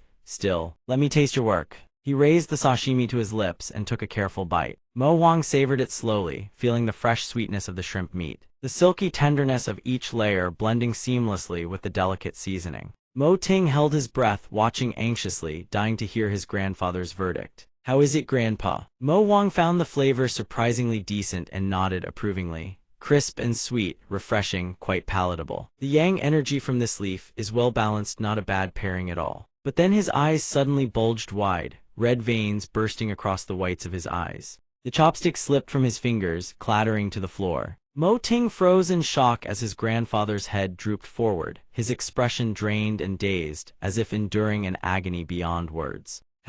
Without warning, smoke began rising from Mo Huang's entire body. He curled inward, trembling in discomfort. Panic seized Mo Ting. "Grandpa, Grandpa, what's happening to you?" Bulging veins surfaced across his skin. His body was visibly tensing, every muscle locked rigid. His eyes glowed with an eerie, unnatural light. Smoke poured from Mo Huang's body in violent waves, white plumes billowing upward as if something inside him was burning from within. Mo Ting screamed in terror, "Grandpa, Grandpa, please stop scaring me, what's wrong with you?" Suddenly, Mo Huang's vacant eyes locked onto a priceless antique vase and he wildly kicked it, shattering it into 100 pieces. The deafening crash of porcelain echoed through the room. Mo Ting scrambled to restrain him. "Grandpa, stop, that was your prized Yixing teapot, you've had it for decades." A small mouse darted across the floor, boldly leaping into the pickle jar area. Mo Huang spotted it, and there was no letting that slide. The tiny squeaks lured him like a siren's call. Knowing this was bad, Mo Ting shouted desperately, "Calm down, that's the ancestral pickle starter passed down through generations."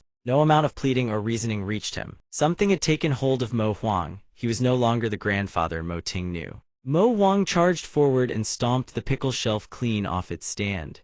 Everything crashed to the ground, brine splattering everywhere. Mo Ting was done for, absolutely irreversibly done for. "This is it, it's over, how am I supposed to explain this?" Mo Huang's eyes lit up again. He had spotted a new target. He lifted his head and gazed up at the solemn ancestral altar. Through the haze of incense smoke, his sharp eyes caught a spider crawling across the portrait of the founding ancestor. He unleashed a roar that shook heaven and earth, the sound reverberating through every corner of the room. Mo Ting lunged forward in a panic to hold him back. "Absolutely not, that's our ancestor's portrait." "Stop!" Mo Huang thrashed and screamed. "Let go," his fist clenched tight. Gone was every shred of reason. He could no longer tell right from wrong, raising his foot to strike at his own grandson. Mo Ting panicked, throwing his arms up over his head on pure reflex. He squeezed his eyes shut, pleading desperately. "Snap out of it, old man." At that razor-thin moment, a gentle light flickered, and the spatial rift appeared once more. Jier stepped through and cast a calming incantation to settle him down. Mo Ting looked as if he'd found his savior, stammering, "JJJR." A striking young woman, delicate yet formidable. Her gaze was ice cold, her hands radiating a suppressive force that quelled all chaos. Done, she turned to him, eyes blazing. "Mo Ting, what exactly did you do?" A short while later, they helped Mo Huang to his room to rest. Bao diligently wrung out a towel and wiped his face. She chirped brightly, "Good thing Jier was here, or your grandpa would still be raging." Suddenly, Jier erupted in a shout that made Bao jump so hard she dropped the towel. "What?" She glared at Mo Ting, furious. "After all that chaos, it turns out you secretly fed your grandfather celestial spirit shrimp." Mo Ting blinked, dumbfounded, and blurted out his defense. "Why are you yelling so loud? It's just a shrimp, isn't it? I had something good, so I offered it to my grandpa out of filial piety. What's wrong with that?" Jier steadied her nerves and composure, then slowly explained. "Mortals and immortals are not the same. Did you think humans can just casually eat food from the immortal realm?" Mo Ting huffed and turned away, muttering stubbornly, "Fine, then I just won't eat it anymore." "Stingy." Bao quickly stepped in to help clarify. "Young miss doesn't mean it that way. Immortal realm food is infused with spiritual energy that doesn't exist in the mortal world. If a mortal consumes it and their body can't absorb the energy, it causes serious problems. You're the dragon chef, your body is already half immortal, of course it doesn't affect you. But your grandfather isn't, and at his age, eating celestial spirit shrimp is like force-feeding him several 100 pounds of 1,000-year-old ginseng. That's why his body started smoking and burning up." Hearing this, Mo Ting's expression shifted, a creeping dread settling in. "So, it was too much of a good thing." Jiu crosses her arms and says coolly, "Good thing I anticipated this, otherwise you'd have really caused a disaster this time." Mo Ting lowers his head in shame and says sheepishly, "My fault, all my fault. Thank you both for saving grandfather." Right at that moment, Mo Ting freezes stiff. He turns to look at the empty bed, stammering, Gr grandfather. The cat lying on the rooftop suddenly snaps awake. When the hell did Mo Huang climb up to the roof and start dancing? Down below, he and Jiu panic. Grandfather, grandfather, please come down from there. Oh no, I got so caught up talking to you that I forgot to cast the incantation on him. The next morning, everyone is overjoyed to see Mo Huang wake up. Grandfather, you're awake. He steps out of bed and picks up his familiar cane. As his grandchildren watch, he says, "This old body of mine is tougher than you'd think." Mo Ting's eyes light up as he compliments his grandfather, saying he looks years younger now. The old man fumes and immediately swings his cane down on his good-for-nothing grandson's head. Whack! Mo Ting yelps in pain as his grandfather scolds him. How dare you even open your mouth? If not for this immortal, you would have gotten your grandfather killed. Look at this, my Yixing purple clay teapot, my family recipe pickle jar. Mo Ting protests indignantly. That was clearly all you're doing, grandfather. Early morning in Yizhu, gentle sunlight filters through the leaves. The scenery looks peaceful and fresh. But inside the room, Mo Huang sits slumped in a corner, utterly dejected. He mutters, my purple clay teapot, my family recipe pickle jar, my Qinghua tea caddy, the imperial tribute pastel plate, my newer Hong vintage, the one hidden sin scroll, my study materials, my brand new Dragon Chef compendium. Jiu walks over and reassures him, old patriarch, don't worry, trivial things like this are easy to restore. With that, she flicks her index finger and casts a spell, restoring all the shattered items from before. From the pickle jar to the wine jug, everything that was destroyed yesterday has been restored. Mo Ting beams and pats his grandfather on the shoulder. See, it's all been restored. But Mo Huang stands frozen like a statue, utterly unresponsive. Jiu speaks warmly and gently. Mo Ting may be unreliable, but this turned out to be a blessing in disguise. The Azure Spirit Shrimp is a divine artifact from the celestial realm. After my treatment, the old patriarch's body has been rejuvenated significantly, far healthier than before. He clasps his hands and sincerely thanks Jiu and a bow. I thank you two immortals for curing Mo Ting's affliction and saving this old man's life. The Mo family shall repay this kindness. Jiu responds promptly. This time, she and a bow have three objectives. 1. To protect Mo Ting. 2. To ask him to personally teach Mo Ting the culinary arts. And 3. To survey mortal cuisine and see how they can make celestial delicacies more diverse and vibrant. Mo Huang clasps his hands in agreement. That's no problem at all, but with immortals of such vast powers. We're merely mortals, how would we dare to teach a fish to swim? Mo Ting flashes a grin and explains, grandfather, you have no idea, gods, spirits, and ghosts don't know a thing about cooking. They either hunt raw prey or eat stone-hard immortal pills. At worst, they survive on nothing but wind and dew. Even the Azure Spirit Shrimp I made had the Tei True Lord drooling. Mo Huang can't help but doubt what he's hearing. Is that really true? Jiu chimes in to corroborate. Indeed. The celestial realm has everything in abundance, yet cooking has always been its blind spot. That's why every generation, an exceptional mortal chef is appointed as the Dragon Lord, and the Dragon Lord of this generation. Before Jiu can finish, Mo Ting jumps in, strikes a pose, and says with a flourish, as none other than your grandson here. Cool, right? He unsheathes the treasured blade with flair and launches into a blade dance. He tosses an orange into the air and slashes it with a few elegant strokes. The orange lands on the table. He twirls the blade deftly a few times, then jabs the tip precisely into the stem. In the blink of an eye, the peeled orange unfurls into a 1,000-petaled flower, absolutely stunning. Mo Huang's eyes widen in astonishment at his grandson's skill, and he can't help but feel a surge of pride. Mo Ting's hands really are something else. The Mo clan finally has an heir. In celebration of this joyous occasion, he decides to treat the two honored guests to a lavish feast. Immortal Jiu Immortal Bea, please have a seat.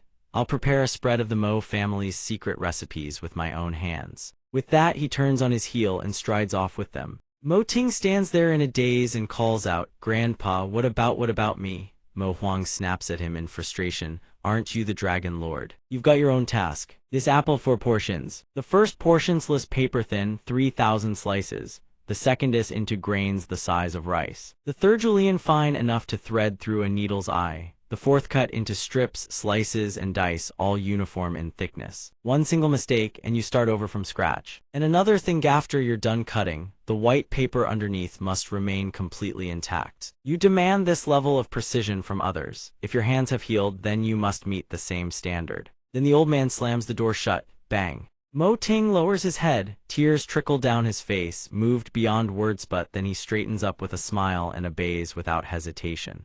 Obeying orders, old master. The rigor, the responsibility, it's finally my turn to bear it all. A while later, the dishes, on the table, painstakingly prepared by Mo Huang, vanish like the wind sweeping away clouds. Ju and Abao dig in, eating while gasping and praising between bites. Absolutely divine, so good. Abao gushes without pause, the old master's skills are god tier. Mo Huang beams with delight. Thank goodness for that clear spirit shrimp Mo Ting brought me, body hasn't felt this nimble in years. Abao can't help but click its tongue in admiration, praising the old master's artistry. Old master, your cooking is absolutely incredible, but mortal ingredients lack immortal spiritual energy. Eating too much isn't exactly good for us. With that, it sheepishly pulls out a clear spirit shrimp and makes a request. I happen to bring a clear spirit shrimp. How about the old master makes us some clear spirit shrimp sashimi? Ju-er's eyes flash with fury. She pinches Abao's cheek hard and leans in with a threatening hiss. Well, Abea, turns out you've learned how to embezzle. Let's see how I punish you. Abao immediately puts on a pitiful, innocent face and asks, once it's done, you're going to eat it too, right? She freezes, a few fake coughs to cover her embarrassment, then she mutters, it'd be a waste not to. Double standards. Mo Huang steps in to mediate with a wave. Simple enough, if you want to eat, we cook. But the moment he picks up the knife and brings it down, the blade chips with a sharp crack. He stares at it, visibly shaken. This shrimp is really that tough. Mo Ting, leaning against the windowsill outside, bursts out laughing. He can't resist poking fun at his grandfather. Old master, that's an immortal-grade shrimp. That junk bronze knife of yours won't even scratch it. You need to use this treasured blade. Mo Huang straightens up, his expression turning stern. What are you doing here? Didn't I tell you to go practice your knife skills? You're the heir to the Mo culinary legacy. What kind of future is there if you rely on shortcuts? But Mo Ting's face radiates absolute confidence and composure. Old master, don't go jumping to conclusions. Everything you asked me to do, already done. But his grandfather remains skeptical, shaking his head. In such a short time, absolutely impossible. If you're just slacking off, Mo Ting, I can chalk it up to youthful foolishness. But if you're lying to me, your grandfather will be deeply disappointed. Mo Ting sighs in exasperation. Don't believe me, then go see for yourself. They head over together to inspect his work. Without a shadow of a doubt, completed every single task his grandfather assigned. Mo Huang picks up a handful of apple slices from the plate and lets them drop. They all fall into the bowl of water and scatter outward in a perfect bloom. Ju-er and Abao stare, jaws dropped, completely spellbound. Behold, the translucent, shimmering apple slices drift gently into the water, like beautiful jellyfish drifting in midair. Mo Huang holds a strip of apple in his hand so impossibly thin and flat it could pass through the eye of a needle. This apple strip, what kind of technique even is this? Flawless, absolutely flawless. Mo Huang's hands tremble, his eyes glistening with tears as he gazes into the bowl of porridge, deeply moved. Tinger, did you really cook all of this? He smiles, eyes shining with pride. Is there anyone else here who could? Your grandson hasn't let you down, has he? The old man nods slightly, the corner of his lips curling into a smile. This Qingling steamed shrimp dish of yours isn't bad, but there's a bit of cheating involved. In the kitchen, the old man had patiently guided every movement, every tiny detail. Tinger sliced the shrimp into thin strips. Right away, no problem. Please teach me more. The young man responds briskly, his hands deftly working the blade to slice the shrimp into strips as thin as silk threads. He glances at the boy, satisfaction and pride clearly visible in his eyes. The shrimp meat itself already carries a natural freshness, and the chewy texture is incredibly satisfying. There's no need to rely on seasoned injeven. With the simplest preparation, you can create countless varieties of delicious dishes. This soup is made by slow simmering a hen over low heat for hours. The flavor is extraordinarily fresh and savory. The entire chicken simmered inside releases an intoxicating aroma that fills the room. But the shrimp strips Mo Ting sliced with his razor-sharp blade are so paper-thin they need no further cooking. The residual heat from the chicken broth alone is enough to cook them through. Everyone in the kitchen holds their breath, eyes locked on the old man. His hand gently pinches a dash of salt and sprinkles it down like an artist putting the final touches on his masterpiece. As he works, he teaches, just a touch more salt, that's all it needs. The 2 layers of freshness broth and the shrimp meat melt naturally the moment they touch your tongue. This can be called the Qingling Wenxi shrimp soup. He picks up the soup bowl in amazement, eyes blazing bright. He watches intently as the soup gently swirls. The shrimp strands drift like wisps of mist rolling through clouds. It looks simple, yet the technique preserves the ingredients' original state perfectly. The older the ginger, the spicier it truly is. No wonder he's called the Old Master. Everyone picks up their bowls one by one and takes a sip. Gasps of praise echo throughout the kitchen, so fresh, absolutely delicious, pure bliss. The old man watches them, stroking his beard and bursting into hearty laughter, his voice ringing clear as a bell. He gently closes his eyes, his heart brimming with joy, and begins to speak of the world of cuisine. The delicacies of Huaxia are incredibly rich. Take shrimp alone, stir-fried, flash sautéed, braised, grilled, deep-fried, dipped, blanched, jellied, rolled, steamed. The methods are endless. Then he ignites the stove. The flame roars to life fiercely, a soup ladle gripped firmly in his hand. Mo Wang glances at his grandson, eyes full of pride and expectation. Tinger, I'm going to demonstrate many more techniques next. Watch closely, remember every detail. Mo Ting grins brightly and clasps his hands in acknowledgement. Yes, old master. They train hard through the entire session until the sun begins to set. The old man slowly walks to the door, emotions surging in his heart, his voice trembling yet brimming with joy. To think your hands could actually be healed. Even if I were to die now, I would go happily. Do well, seize this once-in-a-lifetime opportunity. Grandpa believes you will surely become an outstanding chef. He walks alongside the old man, hands in his pockets, his footsteps unhurried as he replies. Don't worry, old master. I came down here for two reasons. First, to visit you so you wouldn't worry. And second, to pay a visit to the Huang family. I will reclaim the humiliation they forced upon us that day. Seeing that look on his face, the old man can't help but stroke his beard and laugh aloud. You little brat, still holding a grudge, are you? He turns back and asks Tinger, do you still remember the guiding principle of our Mo family? The young man immediately recites it aloud for him to hear. Originality in thought, integrity in character, harmony with the diner. Hearing this, the old man strokes his beard and elaborates further. Originality in thought means approaching food and cooking with a sincere heart. Integrity in character means upholding the rules. Genuine ingredients must never be faked. Harmony with the diner means using superior skill to meet the expectations of every single guest. In the dark ages of antiquity, survival was incredibly difficult. Food sources were especially scarce. Even inedible things had to be transformed into something edible, turning strange-tasting ingredients into dishes that pleased the palate. This is the highest realm that chefs across all eras have pursued, from ancient times to the present. Through the tireless efforts of chefs, the number of edible foods grew from a handful of varieties to dozens, then hundreds, then thousands upon tens of thousands, each with its own endless combinations. Every conceivable method of cooking was discovered along the way. Those chefs toiling tirelessly by the stove,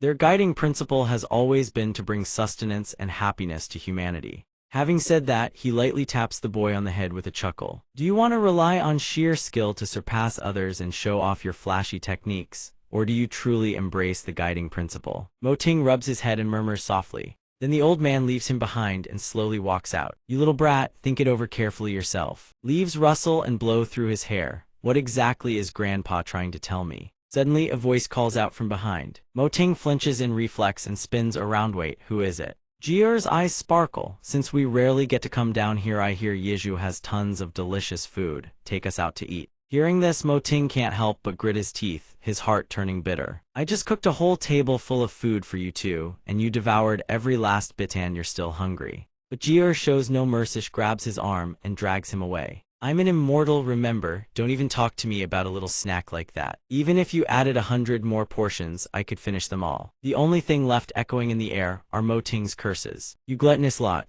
That evening, in the bustling night market ablaze with lights, a packed restaurant beckons customers. Welcome, honored guests, please head upstairs. Our hot pot uses real butter. Please come in. Right next door is a barbecue joint, its aroma making every passerby drool. Skewers, get your grilled skewers here. A little further away, a spicy, intoxicating aroma draws you toward a wonton shop, making you crave another steaming bowl of hot, spicy, mouth-watering wontons. The entire market is a feast of food and beckoning voices. Come, come, come, this is just enough. However, standing nearby, Mo Ting clutches his phone, his face sinking like a beggar's as he stares at his bank balance. The phone chimes, payment successful. Jier and Abao's eyes sparkle as they urge each other on. Keep going, keep going. Mo Ting screams, begging them to stop eating. At this rate, I'll go bankrupt. Passers-by murmur softly among themselves. That girl looks so slim, who knew she could pack it away like that? Look, Kevin, that dog over there eats like a beast. How bizarre is that?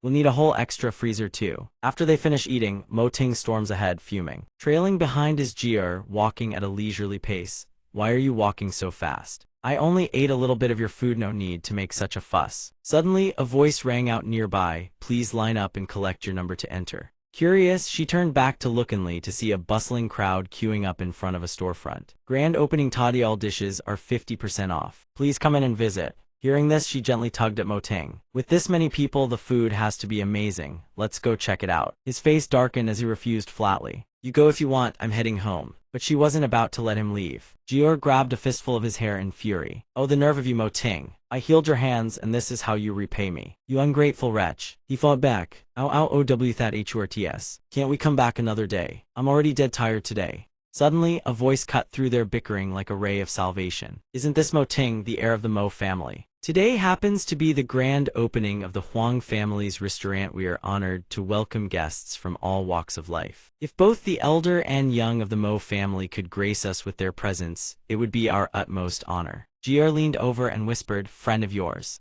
Mo Ting's eyes narrowed into a glare. Huang Tian curled his lips into a mocking sneer, his gaze dripping with provocation. What's the matter, too scared to come in? Hearing this, Mo Ting froze for a beat, then his voice came out cold as steel. What's there to be scared of? I just don't want anything to do with the Huang family. Huang Tian wasn't about to let up, pressing on with his taunts. The Mo family has been a pillar of Yizhu for centuries. Can you be so narrow-minded? Hearing that, Mo Ting stopped in his tracks. He turned his head. Fine. Then I'll go see what the Huang family considers their signature. The silver-haired young man let out a cold snicker, as if he'd been waiting for exactly this. Stepping inside, everyone couldn't help but gasp at the extravagant, luxurious scene laid out before their eyes. Thank you all for coming to Huang Shixuan. Huang Shixuan has its roots right here in Yizhu. Although we have branches across the globe, opening a shop on our ancestral soil is a first for us. For the past century, Huang Shixuan has been continuously innovating Sichuan cuisine. Traditional Sichuan dishes rely too heavily on oil and salt that no longer suit the modern palate. Huang Shixuan has integrated techniques from Western cuisine to create a whole new line of dishes, recognized and praised by countless diners worldwide. Furthermore, Huang Shixuan is the only Chinese restaurant to have earned 3 Michelin stars. We hope to bring a fresh culinary experience back to our homeland. With that, she gripped the edge of the tablecloth draped over the banquet table and yanked it off in one swift motion. Beneath it lay a lavish spread, opulent, dazzling, mouth-watering, and elegantly composed. The crowd erupted in murmurs, truly a work of art. All eyes locked onto the spread, praise pouring in without end. Huang Tian stood near Mo Ting, lifting his hand ever so slightly as he introduced the dishes with unmistakable smugness. In recent years, Sichuan cuisine has become nothing more than a frog at the bottom of a well. Someone like you has probably never tasted dishes this exquisite, has he? Mo Ting, the Mo family's vision within Yizhu is just that small, isn't it? The Huang family may have left a century ago, but we traveled the entire world and created countless dishes of our own along the way. Today, why don't you give them a try? Expand that narrow little horizon of yours. Hearing this, Mo Ting's face flushed red as he ground his teeth together.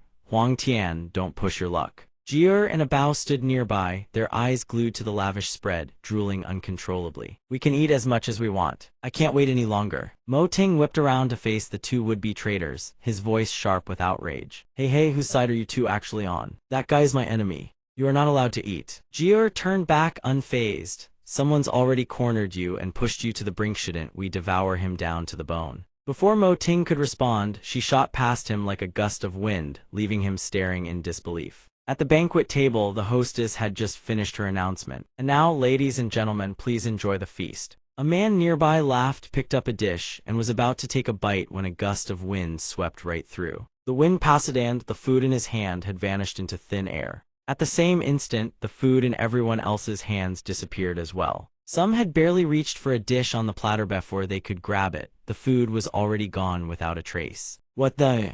Jier dropped herself into a chair, leaned back, and waved her hand lazily.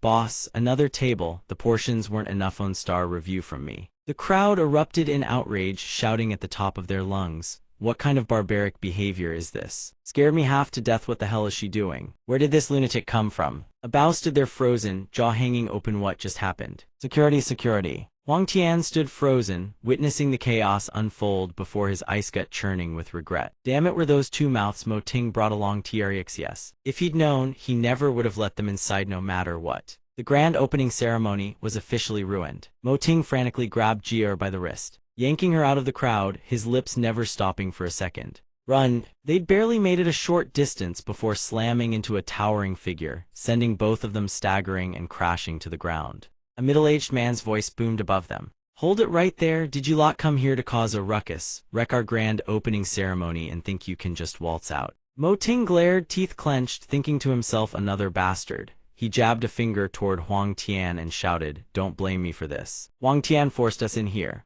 So what? If you're running a grand opening sale, shouldn't customers be allowed to eat to their heart's content? The man's face darkened like a storm rolling in. Yes, today is our grand opening, and of course we welcome every guest. But can you lot even be called guests? Mo Ting blinked, stunned. What are you talking about? Ignoring him entirely, the man turned to face the crowd and spoke loudly for all to hear. I'm sure everyone here is curious, who is this young man? This young man is none other than the heir of the Mo family. As you all know, not long ago, the Huang family and the Mo family held a cooking duel. The Mo family's heir here refused to show up and forfeited the match. The Huang family won that ancestral building fair and square. Today is the Huang family's grand opening celebration. To honor our distinguished guests, the Huang family poured heart and soul into preparing this banquet. Yet who could have imagined that the Mo family, blinded by jealousy, would stoop to such a lowly act? Dragging along two guests who are nothing but reincarnated pig spirits, here with nothing but ill will to sabotage our banquet. Everyone, is this not a deliberate attempt to drag the Huang family's name through the mud? The old patriarch of the Huang family targeted Mo Ting with every word, planting seeds of doubt in the hearts of the guests. The crowd buzzed with hushed whispers, unanimously siding with the old man. He's got a point though, can people act like this? The Mo family doesn't exactly have the best reputation, do they? Look at the way they're eating, hasn't she seen food in years? Seriously, how do we end up with people like this? Is that girl the reincarnation of Zhu Beiji or something? Zero Class Thighs is a public venue, and she brought a dog along too. Mo Ting hears this, his face darkens. He rises to his feet, fists clenched, standing tall against Huang Tian's father, eyes blazing with fury. His voice drops low, each word cutting through the air like a blade. Everything today has nothing to do with the Mo family. My friend didn't mean to offend, I told her to do it. So tell me, how do you want to settle this? The old man lets out a cold laugh. The Mo family and the Huang family are both major clans. We're not petty enough to hold a grudge over something like this. And I won't call the police on you either, so why don't we settle this the old-fashioned way you know best? Neil, Mo Ting is so furious that veins bulge across his young face. Uncle. Suddenly a hand lands on his shoulder. Mo Ting whips around in shock. Jiu stands tall, stepping forward ahead of him. His eyes widen in disbelief. Jiu shoves him aside without a second glance. Now Jiu is truly furious. Both Jiu and a Bao radiate killing intent so dense it engulfs the entire space, sending a chill down Mo Ting's spine. He gulps silently and carefully backing away. She speaks through gritted teeth. You want the Dragon Lord of the Heavenly Realm to kneel before the likes of you? The old patriarch of the Huang family furrows his brow, curious. Dragon Lord of the Heavenly Realm, never heard of it. Little girl, hasn't that cripple from the Mo family fooled you enough? Better just kneel down nicely. And that dog of yours is quite a rare breed, leave it here to guard the yard. A Bao hears this, his eyes flare like a demon's from the depths of the underworld. Mo Ting hears it too, silently trembling as he edges further back. Damn it, we're so dead. Then a Bao erupts, you want to die that badly, old man? I'll bury you myself. The crowd gasps in collective shock, chaos erupting. THTH, that dog just talked. Oh my god, what the hell is going on? A Bao's eyes flash again. A new surge of energy erupts from within. Mo Ting shouts in a panic, don't calm down. But it's too late. A colossal wave of energy explodes outward from both a Bao and Jiu. The blinding light blinds everyone around them. Lightning crashes down from the sky with devastating force. People scramble and flee. The scene descends into pure chaos, screams and wails echoing everywhere. The chaos subsides, white dust billows through the air. Mo Ting lies buried under chunks of debris. He slowly opens his eyes and crawls out from the wreckage. His gaze frees, shock plastered across his face when he sees a towering silhouette looming before him, light blazing. From its eyes, it growls, you want this great one to be your yard guard. Its maw opens, belching a blast of searing heat like wind from a river of magma. Then it prowls forward, voice dripping with menace. Or maybe you want to turn us into a hot pot for the winter solstice to nourish yourselves. The father and son of the Huang family tremble in abject terror, staring at the creature. Monster. A Bao inches closer to the old patriarch of the Huang family, who shakes like a leaf. But that's not all. Jiu glides forward, her presence alone commanding authority. mere mortals, arrogant enough to show disrespect to the Dragon Lord and the heavenly realm. If I don't punish you today, there's no way I can vent this fury of mine. The moment those words left her lips, a murderous glint flashed in her eyes, and the sky above roared with a sudden surge of thunder. Ju-er raised her hand high and snarled through gritted teeth, "Die for me." The sight sent everyone into a screaming frenzy, begging for their lives. "Please spare us, immortal, please spare us." Tears rolled down the old Huang man's cheeks. Please don't kill me." Suddenly, a firm hand clamped down on Ju-er's wrist. Mo Ting's expression was dark and cold, yet resolute. "This is my problem, let me handle it." Ju-er's voice dropped low, her eyes seething with fury. "Not a chance, I'm not swallowing this insult." Without another word, she flicked her elbow and sent him flying to the side. Mo Ting scrambled back, drenched in sweat, flailing to stop her. "Grandma, please don't do it. This is the mortal realm. Murder is illegal here." "My dear ancestor, please stop. This is the mortal realm. Killing people is against the law here." Despite his desperate plea, she merely fixed him with a razor-sharp glare, lips pressed tight.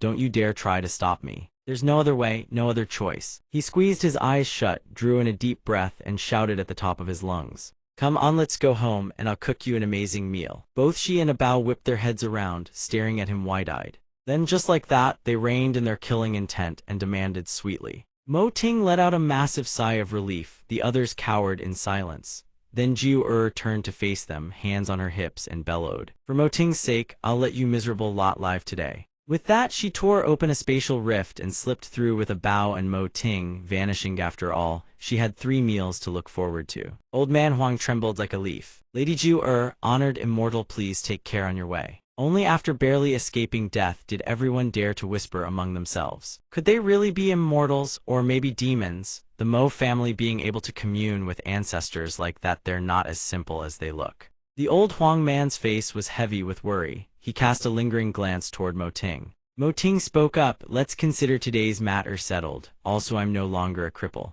With that, he grabbed a cucumber in one hand and his blade in the other. A few swift slashes later, he performed his knife technique right under Huang Tian's watchful eyes, then set the cucumber down on the plate. He turned on his heel and gave a lazy wave over his shoulder. "See ya, a Huang." Huang Tian reached out and gingerly touched the cucumber. What had been a whole fruit moments ago now unfurled into impossibly thin, translucent slice thin before his very eyes. Each slice dissolved into gossamer fine threads as delicate as jade silk, dancing and swirling in the air. This only exists in legends. No one has ever mastered the formless blade. Back at home, Mo Ting watched helplessly as the two of them stuffed their faces like they hadn't eaten in years. "Are you two pigs or something?" Within the courtyard of the ancient Mo residence, a thunderous shout tore through the quiet stillness. "Where is your dignity? Have you no shame? As a chef, abandoning your own principles like that? Mo Ting, with an attitude like yours, how can you ever hope to pursue the pinnacle of culinary mastery?" All he could do was stand there and sigh through the scolding.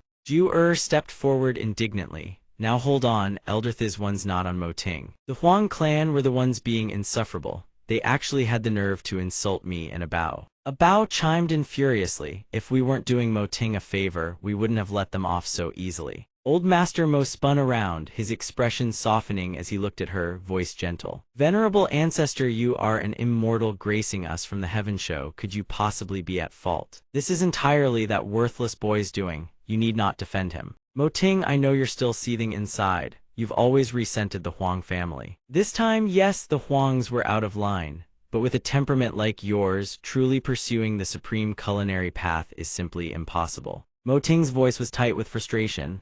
"Why?" The elder replied softly, "Do you know the origins of Sichuan cuisine? Sichuan cuisine didn't simply exist from the start. Generation after generation of master chefs fused the finest elements from every culinary tradition east, west, north, and south into a single crucible. Only then did Sichuan cuisine take shape, 100 flavors, 100 styles, each dish its own masterpiece. Those predecessors still learned the essence of another family's cuisine. They kowtowed, took on masters, and endured every hardship imaginable. Without their sacrifice, Sichuan cuisine wouldn't exist as it does today. Take the technique for cooking crystal shrimp. For instance, without the passed-down knowledge from Shanghai chefs and from Cantonese chefs, how do you think Sichuan cuisine ever came to include seafood dishes?" Mo Ting listened in silence. Mo Huang continues, "Since childhood your hands were crippled, yet you read every cookbook in the house. Every single day. You studied the craft on your own. But should you just lie at the bottom of the Mo family and never rise again? Taking one step closer to the highest realm, that one step is what defines you. Not because you cast away all enlightenment for it, but because you simply don't deserve to call yourself a Sichuan chef. When it comes to the Huang family, all you feel is indignation and the satisfaction of revenge, but you don't dare to appreciate or learn from the Huang family's cuisine. Frankly, I'm very disappointed. The weight of those words forces everyone present to bow their heads in silence. Images from the past flash through his mind in an instant. The old master is right. During all those days when I couldn't cook, the culinary path was everything to me. But after my hands were healed, that initial calm in my heart, it was gone. I turned culinary technique into nothing more than a tool for showboating. A sudden knock at the door snaps him out of his thoughts. Mo Ting walks over and cracks the door open. His eyes widen. Huang Tian stands at the threshold. Huang Tian speaks Mo Ting. When the door swings fully open, everyone freezes. No one can fathom why he's here. A Bao charges forward, snarling, "You Huang family brat, coming to our doorstep and still not letting up. Today I won't go easy on you." Huang Tian flinches, the image of a Bao's beast form still burned into his memory. He quickly raises his hands.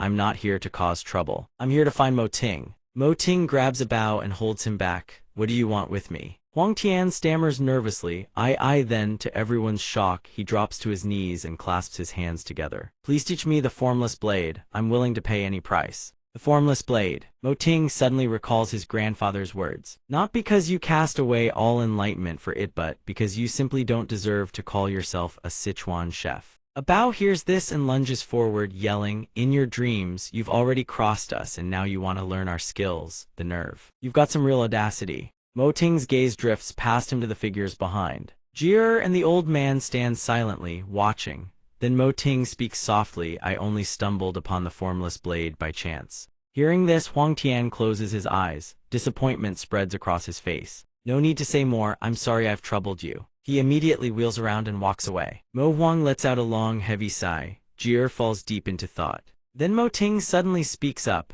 "The formless blade never belonged to me alone. It belongs to every chef. So if you want to learn, I can teach you." Jier breaks into a quiet smile. Mo Huang's expression brightens with warmth. Huang Tian's footsteps halt. His eyes widen in disbelief. At that exact moment, Jier's necklace flares with light. Mo Ting notices and spins around. Jier's voice rings out in alarm. A scroll, a decree scroll, materializes in her hand. She hastily unfurls it. Yeachi is about to enter its 100 flowers blooming season. The decree commands the dragon chef to use the 100 flowers as ingredients and present a supreme delicacy to Zai Wangmo, the Queen Mother of the West. The words inscribed on the scroll leave her visibly stunned. 100 flowers. Mo Ting, move now. Zai Wangmo is petty beyond belief. We need to get back to the Taudi Pavilion immediately. Without hesitation, she summons a spatial gateway. He snatches up his bag at once. Before he knows it, Jier yanks him through, leaving Mo Ting completely bewildered. Wait, what's going on? That's so urgent." Jier shouts back, "Move first, no time to explain." Down below, Huang Tian stares blankly at the fading light. But before vanishing completely, Mo Ting doesn't forget to call back, "Huang Tian, once I handle this, I'll come back down and teach you the formless blade. But don't you dare think I'll just let the Huang family off easy." The words hang in the air, then he vanishes. Huang Tian stands there dazed, then he clenches his jaw. "Fine, I'll wait. No matter what it costs me, I will learn the formless blade." Jier's voice echoes through the spatial passage. Once every 100 years, Zai Wangmu's Yeachi welcomes a magnificent spectacle of 100 flowers blooming. The previous dragon chef crafted a dish called the 100-flower brew during the last bloom. The Queen Mother praised it endlessly. So pleased was she that she bestowed a rare immortal peach upon the chef, a supreme treasure of heaven and earth. This time, if you perform well, who knows, she might just be in a generous mood. Hearing this, Mo Ting can't help but picture Sun Wukong raiding the peach garden. An immortal peach, does it really grant eternal life? Jier waves a hand. A true immortality, not quite, but extending your lifespan by centuries, staying disease-free. Keeping your body in peak condition, absolutely no problem. But the most important part is what it actually tastes like. She has successfully piqued Mo Ting's curiosity. Curious, what does it taste like? Thought it was something more impressive. The mere mention of it has people drooling everywhere. Jier grins, the taste, out of this world. Ah, you clueless dummy. Even our patriarch couldn't stop drooling the first time he tried one. Don't underestimate how delicious it is, you glutton. At the same time, a Bao comes barreling in from outside like a maniac, nearly giving the two of them a heart attack. He's so hyped up he looks like he's been shot full of adrenaline. A bow bounces around the room like a pinball. Jier, losing all patience, doesn't hesitate, clocks him with a clean punch. Ding. Jier stands with hands on her hips, fuming. What are you screeching about? Have you lost your mind? A bow immediately bounces back to his feet, completely unfazed and buzzing with excitement. Miss, the divine chicken and sun kindling products are flying off the shelves. We've crossed 10,000 immortal essence. We're loaded. The moment Jier hears the word money, her eyes light up like lanterns, typical. She does a complete 180 lunging forward to squeeze a bow against her chest in excitement. Really? This lady has been dirt poor for years. Finally, I have money. That long neon dress I had my eye on the other day, I'm buying one to wear and one to throw away. Mo Ting suddenly speaks up from the side. So now that we have the immortal essence, doesn't that mean we can upgrade the Touty Pavilion? The two gluttons instantly tense up. Why would we need to upgrade? All these immortal essence are mine. What are you trying to pull? Seeing these two cheapskates act like this, Mo Ting is visibly annoyed. Why do you two light up like Christmas trees every time money comes up? After the upgrade, won't it be even easier to earn more immortal essence? Hearing this, the two instantly change their tune. Well, that actually makes sense. Let's hear what plan you've got first. Done. Go ahead. Mo Ting, having clearly thought this through, begins to speak. A bow, first check what these immortal essence can upgrade. A bow runs the numbers and reports, currently holding 15,798 immortal essence. Available upgrades: 1 level for the luxury banquet hall, 2 VIP rooms, 1 set of dragon-carved wooden furniture, 1 additional scenic feature fairy, forest, and 1 level for the 100-herb garden. At the last item, Mo Ting's eyes light up. The 100-herb garden. Jier tilts her head in curiosity. What about the 100-herb garden? Why are you getting so worked up? Our dear big brother really is the prophet king, no wonder he's loaded with that scheming face of his. Let's go check out the 100-herb garden. If we play our cards right, we could rake in a fortune. The scene shifts to a place shrouded in mist and ethereal haze. Mo Ting strolls leisurely, the sun blazing high above. He speaks up about, I have a feeling these ingredients won't be nearly enough for the entire immortal realm. A bow lets out a crisp laugh at that. Then you don't know the half of it. The Touty Pavilion is the most badass divine artifact across the 3 realms. Right then, a dragon bursts out from Mo Ting's blade. It crosses its arms, radiating an overwhelming aura, and demands, boy, what did you just say? A bow immediately trembles. Ancestor, you're incredible too. The old dragon hears this and preens smugly. Naturally, but this Touty Pavilion, well, it shares the same roots as me. Both were born from the Tao of cuisine among the 3,000 great Taos when heaven and earth were first forged. It may not be my equal, but I suppose it's formidable enough. Mo Ting immediately douses him with cold water. What's so impressive about you exactly? Other than chopping and slicing, what else can you even do? Look at the Touty Pavilion, it's got every function you could ever want. The old dragon flares up in anger. What would you know? A divine artifact's power is directly tied to its master's level. Have you even looked at your own cooking skill right now? If I revealed my true form, would you still have the nerve to talk smack? Besides, the heaven-patching feast is the absolute pinnacle of culinary. Before he can finish, a bow clamps his mouth shut. But that's enough for Mo Ting to piece together what the heaven-patching feast is. Meanwhile, that group of 3 seems to be ignoring them entirely. Is something wrong with his eye? Jier chimes in quickly, don't mind them. As for ingredients, relax. The 100-herb garden stock could supply the immortal realm, the demon realm, and the ghost realm combined and still have plenty left over for you. She sits down, pointing ahead as a reminder. Watch. Carefully. Then she reaches out, grabs a tree, and yanks it clean out of the ground.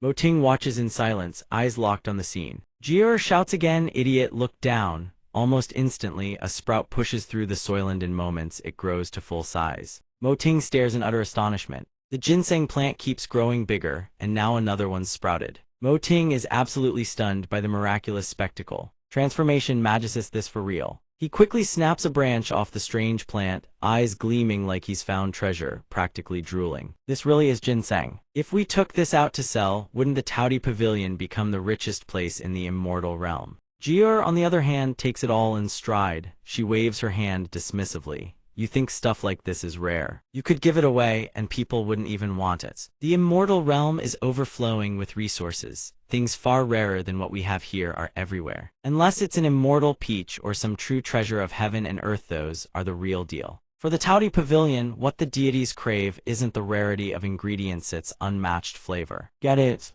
He and the dragon are left speechless. Are all you immortals really this shallow? Then, to everyone's bewilderment, he scatters a handful of seeds onto the ground. Mo Ting, what are you doing? Mo Ting fills in the dirt, grinning ear to ear. I'm planting seeds. She looks slightly puzzled. Seeds? What kind of trick are you pulling now? Without hiding a thing, he proudly unzips his backpack stuffed full with packets of seeds. With a fond expression, Mo Ting explains, these are herb and vegetable seeds I asked the old man to gather from the mortal world. There are plenty of plants in the 100-herb garden, but compared to Earth's current variety, the selection here is still way behind. If you want to cook great food, how can you do it without the right ingredients and seasonings? It's just that the growth rate of the seeds I planted is far slower than what you just demonstrated. Jior starts to understand what he's getting at. Your approach is the same as the previous dragon chef. Actually, a lot of the plants in the 100-herb garden originated from the mortal world. It was only through the dedicated cultivation of each dragon chef over generations that the immortal realm's food system was established. Over there is a wheat plant. Mo Ting suddenly freezes in place. Towering above is a golden wheat stalk stretching proudly toward the sky. Mo Ting's face goes pale. Wahat they? And she still calls that wheat. She's already losing patience with him. This is the 100-herb garden. What's there to be surprised about? Over there are tomatoes, broccoli, and bird's eye chilies. Mo Ting can only click his tongue. They really do point straight at the sky. Witnessing all these bizarre plants, he mutters to himself in a daze. So my method works after all. With all these, I can cook countless huaxia dishes at the Taudi Pavilion. A bow materializes and crushes that wild fantasy flat. Mo Ting, making mortal world plants thrive in the immortal realm isn't easy. The immortal realm's environment is nothing like the mortal world's. The success rate is extremely low. Across all the dragon chefs over tens of thousands of years, only a few dozen species have been successfully cultivated. Even if you get lucky with one or two, it won't make a difference. Mo Ting can't believe it. That few. Bao and Jier promptly leave, abandoning the two of them there. You'd better spend more time studying the immortal realm's native foods. Your method can't succeed. Mo Ting, we're a bit tired. Catch you later. He slumps to the ground in total defeat. Without a rich variety of ingredients and seasonings, how can you create any real delicacy? How do I grow plants that can actually adapt to the immortal realm in bulk? Mo Ting ponders deeply. So many dragon chefs across history, and they've only managed a few dozen species. Does that mean he has to just give up? Is there really no other way? Mo Ting's brain goes into overdrive. Why does a chef like me also have to figure out how to grow vegetables? Xiao Dao appears out of nowhere, clutching a flower, beaming with excitement. Mo Ting, what's that nice smell? You even brought flowers in your bag. Looks like your old man got lazy and stuffed you with useless junk. These aren't even seeds. Seeing him play with the flower, Mo Ting can only explain helplessly. That's osmanthus. Grandpa had an osmanthus tree in his garden. His mind suddenly sparks. Wait, osmanthus, I remember osmanthus. He immediately grabs Xiao Dao, a devious grin spreading across his face. And that's when Xiao Dao knows he's done for. What are you doing? Let me go. Mo Ting commands, quick, transform into the blade. I've got an idea, it's worth a shot. The scene shifts to a luxurious high-rise building. On the table, every plate has been scraped clean. Turns out it was Jier and a Bao, both lounging around with their hands resting on their rounded bellies. Mo Ting is still in the 100-herb garden. Yeah, I think he's obsessed at this point. She didn't seem too concerned. Just leave him be. When do the Iachi 100 flowers bloom? Same as heritally unbothered. 3 or 4 more days, I think. Wonder if Mo Ting has finished preparing by now. A figure burst through the door like a cannonball. Mo Ting's face was ashen, his clothes and hair caked with grime and soot. Beside him, Little Blade hovered cheerfully. I did it. The two of them stared at the young man with bewildered eyes. What happened to Mo Ting? Has he lost his mind? Little Blade immediately whacked them with a furious slap. Lost your mind? Your whole family's lost their minds. The golden dragon itself gave him an approving nod. This kid's got something special. He actually pulled it off. Taudi Pavilion is about to strike it rich this time. Mo Ting barely got that one sentence out before he powered down. Completely spent, he toppled flat on his face right before their eyes. Sometime later, Jier and a Bao found themselves utterly astonished.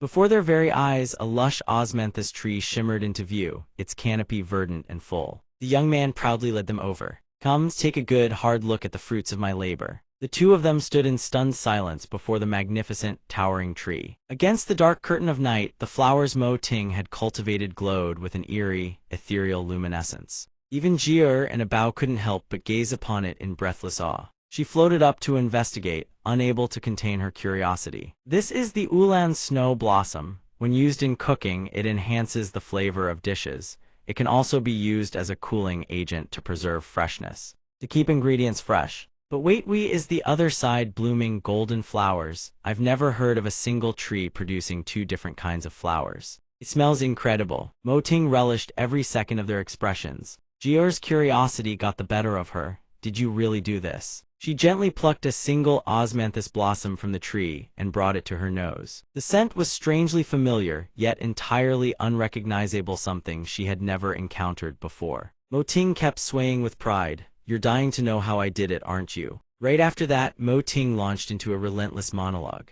She was fuming. What the hell happened? Just spit it out already. Since you're so eager, I'll indulge you. I've always had this nagging concern about the 100-herb garden. Without a rich variety of seasonings and supplementary ingredients to deploy during cooking, no dish can ever truly become a masterpiece. The 100-herb garden looks lush and green, but the actual variety is shockingly monotonous. As the culinary arts evolved in the mortal realm, so did the discovery of new ingredients and spices. The numbing tingle of Sichuan pepper, the fiery kick of chili, the umami depth of fermented soybean paste and oyster sauce, slow-brewed aged soy sauce, the harmonious layering of flavors through aromatics and herbs. These are the very foundations of great cuisine. As his words flowed, images of countless modern mortal world spices seemed to materialize alongside them. The dragon chefs of old probably did what they could with what they had. Some ingredients and spices on the immortal realm do have superior substitutes, some even better than what exists below, but others are simply irreplaceable. The primary reason I descended to the mortal world this time was precisely to address these missing ingredients and seasonings. Jia stared at the flower in her hand, looking rather helpless. And you think this little flower of yours can solve all that? Mo Ting kept going, unstoppable. Everyone saw it that daymortal plants can't survive in the immortal realm's soil and water. They can't be planted directly. In the mortal world, transplanting plants between incompatible environments was a massive headache too. It stumped countless people. Eventually we found a solution. The two of them leaned in, suddenly hooked. What method? Little Blade immediately zipped out to claim credit. Coming up with this method was all thanks to me, you know. That technique, none of this would have been possible without me. Before it could finish, Mo Ting sucked it right back into the blade. He caught the scroll it had transformed into. Mo Ting rolled his eyes skyward. The grafting technique was the real breakthrough here. Little Blade was absolutely livid inside, but there was nothing it could do. You little brat, you stole all my spotlight. The two women stared at him like bewildered deer utterly lost. Grafting, I've only ever heard of marrying off. He had no choice but to play teacher and explain. Grafting is one of the fundamental techniques of artificial cultivation. You take a branch or bud from one tree and attach it to the rootstock of another, binding two different species together so they grow as one complete plant. This dramatically accelerates the new plant's adaptation to its environment, boosting both yield and soil compatibility. And on the immortal realm, there are still countless other applications for it. To put it simply, I had no other option, so I gave it a shot and it worked. Do you two know what kind of flower this is? Jia studied it intently, mulling it over. The shape and scent are definitely osmanthus. The fragrance is just as rich, but there are so many details that don't match a regular osmanthus. Look at the petal color, and the veins on theme. It actually resembles the ulan snow blossom. Mo Ting's grin widened even further. Exactly, it is an osmanthus, but not only did it grow larger, it also inherited the properties of the ulan snow blossom. This proves that mortal plants can not only survive in the immortal realm, they can mutate and develop miraculous new effects. As he finished speaking, he sidled closer, casually draping an arm over her shoulder with a sly grin. Now think about it. If we complete the Yachi commission and the Queen Mother bestows upon us a certain table, and we plant it right here in the 100-herb garden. She flushed and shoved him away hard. Keep dreaming. The immortal peach is the Queen Mother's lifeblood, setting aside whether anyone would dare graft even if someone did. A peach tree planted far from Yachi would never bear fruit. Wake up. Mo Ting refused to let it go, that same sly smirk plastered on his face. If it won't bear fruit on its own, then we graft it onto a rootstock with vigorous flowering and fruiting capabilities to support it. And what if the result doesn't look or taste exactly like the original immortal peach? Jia and a bow shot him a look of pure contempt. He went even more unhinged. What if the 100-herb garden had ginseng fruit, lingxiao berries, immortal peaches, black gold fruits, mystic ginseng, 9 heavens, do all of them? Sure, they might not be identical to the originals. The effects could be slightly weaker, but the supply would be infinite. We'd crush them with sheer volume. Tell me, what would that make us? A spark of light flashed in her eyes. Caught off guard, she immediately lunged forward and threw her arms around Mo Ting. This time, it wasn't Bao Mo Ting was the one getting smothered against those soft, pillowy mounds. Gone was the disdain from moments ago. She was absolutely ecstatic. Then our Taudi Pavilion would be the richest place in the entire immortal realm. Mo Ting, you're adorable. He suddenly felt a twinge of unease. But you said no one would dare graft it. What if someone finds out? Jiur had already made up her mind. Scared of what? The success had emboldened her. This queen right here will use money to drag every last one of those bastards to our Taudi Pavilion, make them our servants, our guards.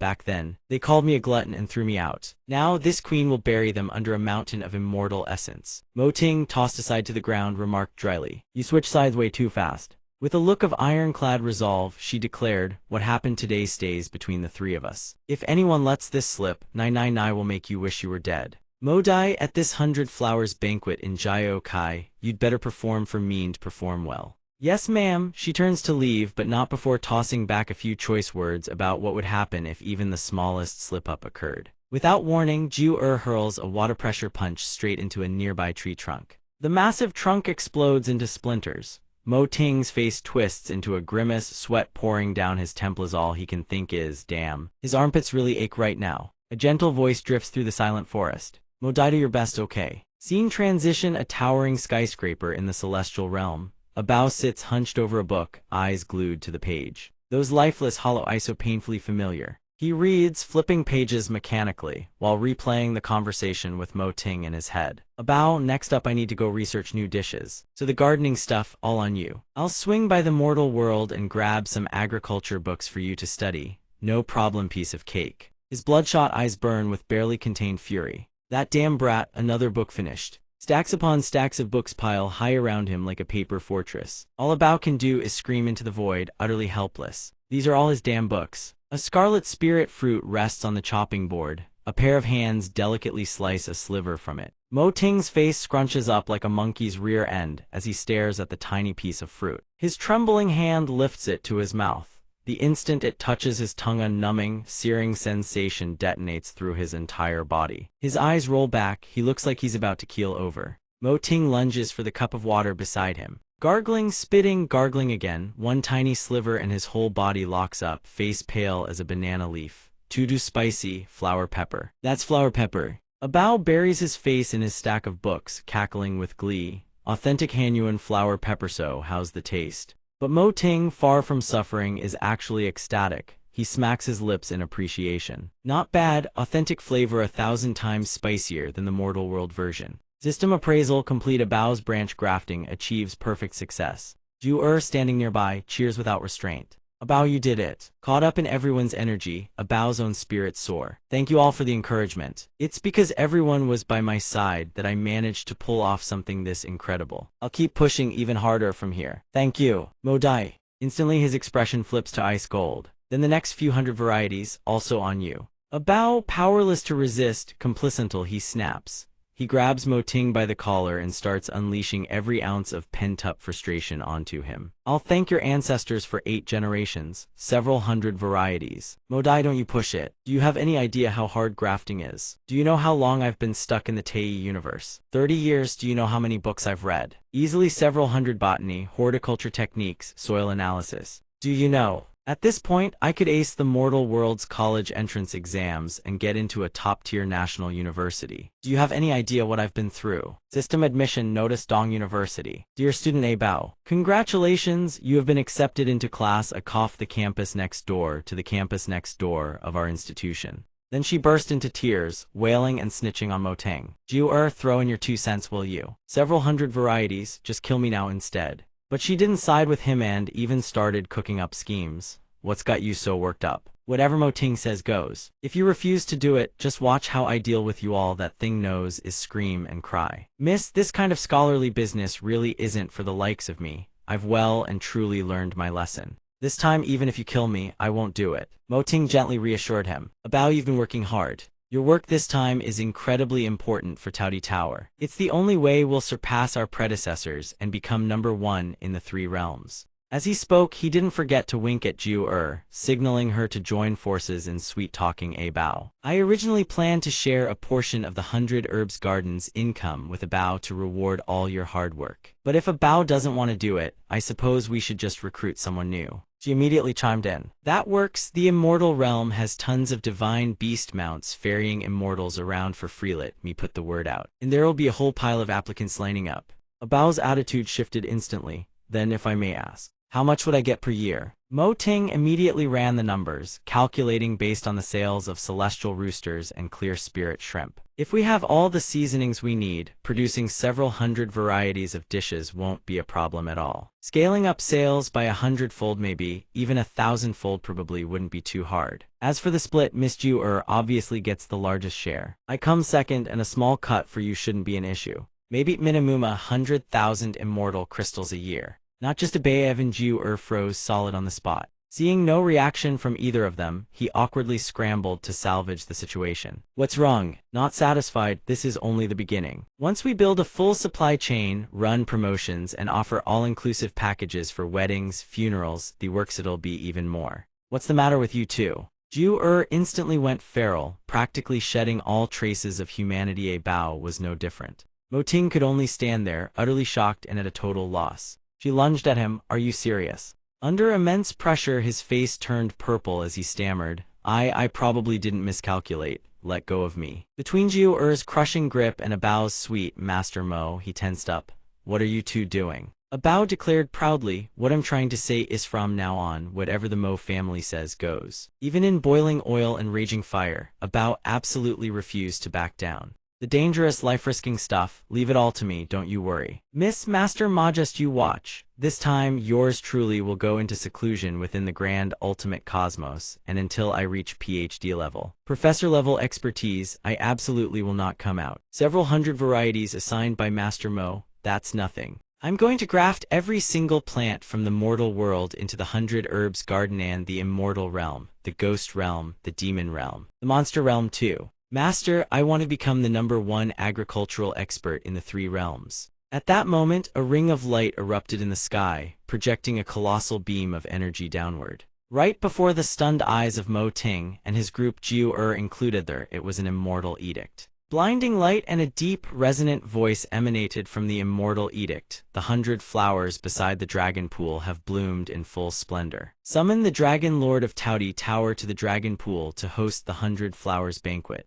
They stepped forward, looking absolutely badass. To the dragon pool. His heart swelled with pure elation. The peach banquet was his. Before long, they arrived at the foot of a snow-capped mountain. What stands out, though, is that the trees and plants here are vibrant, brimming with life. Their footsteps quickly brought them to this place. Hey, walking alongside Jiu up the steps blanketed in clouds. Much to the surprise of the other two, this immortal realm is absolutely breathtaking. She, on the other hand, looked a bit annoyed at that naive look of someone who hadn't seen the world. Hurry up, move faster. A panicked voice rang out. Modayachi is just ahead. The scenery before them was so poetic that no wonder Mo Ting's group couldn't stop gushing about how beautiful it was. Outside the solemn gates, 2 women stood chatting. Your Majesty, the dragon chef's party is approaching. The image of the spice tree appeared once again. Mo Ting's eyes went wide, his jaw dropped. Good lord, when I first arrived at the Taudi Pavilion, I thought it was the most amazing place in the immortal realm. But as they say, there's always a higher mountain. Once again, this guy is getting wrecked. She snapped, how can you even compare the two? Zai Wangmu is the Jade Emperor's wife. All the good stuff lands in their lap, not our Taudi pavilions. A Bao hiding behind her chimed in, who can you blame? The moment you ran off to the mortal realm. You slept for a few hundred years without a care in the world. She immediately grabbed his head as if she were about to devour him whole. Say that again? I was wrong, let it go, it's nothing. And you haven't forgotten how to be sarcastic, have you? Why don't I see the immortal peach tree anywhere? She could only explain helplessly, what are you thinking? The immortal peach is a treasure of Yaochi. Did you think they'd just plant them out in the open? Which monkey are you talking about? He proudly recounted, back in the lower realm. I heard there was a monkey called Sun Wukong who once wreaked havoc in the peach garden. She immediately clamped her hand over his mouth. Jier immediately warned, Mo Dai, don't mention that name so carelessly. That ancestor is a master you do not want to provoke. He's a rogue who couldn't care less about anything sharp-eyed, keen-eared, fears neither heaven nor earth. Anyone who messes with him lives to regret it. What happened at the Taudi Pavilion back in the day? No one dares recall those old stories. Their bickering echoed across the mountain range. Is that so? Stop asking, ask one more time and I'll slap you. Okay, calm down, calm down. On a mountain where banners stood tall and imposing. Deep within a cave, strange portraits were displayed throughout the cavern. The monkeys carried peaches inside, one by one. They shuffled awkwardly before a man. Boss, please help yourself. He casually picked up a peach and took a huge bite, but the atmosphere quickly turned sour. He immediately hurled the half-eaten peach at the monkeys, grinding his teeth in fury. Fruit again, fruit again. Wukong kept flipping tables and growling. It's been thousands of years, nothing but fruit, fruit, and more fruit. This old monkey fought tooth and nail to become a Buddha, and for what? I really miss those days in the mortal realm. Go grab 2 mortal cooks up here to make me some real food. An old monkey beside him spoke up to calm him down. Ancestor, setting aside the fact that bringing mortals to the immortal realm violates heavenly law. Mortal cooks simply can't handle immortal ingredients. Mortal food may taste good, but the earthly chi within it damages an immortal body. A bite once in a while is fine.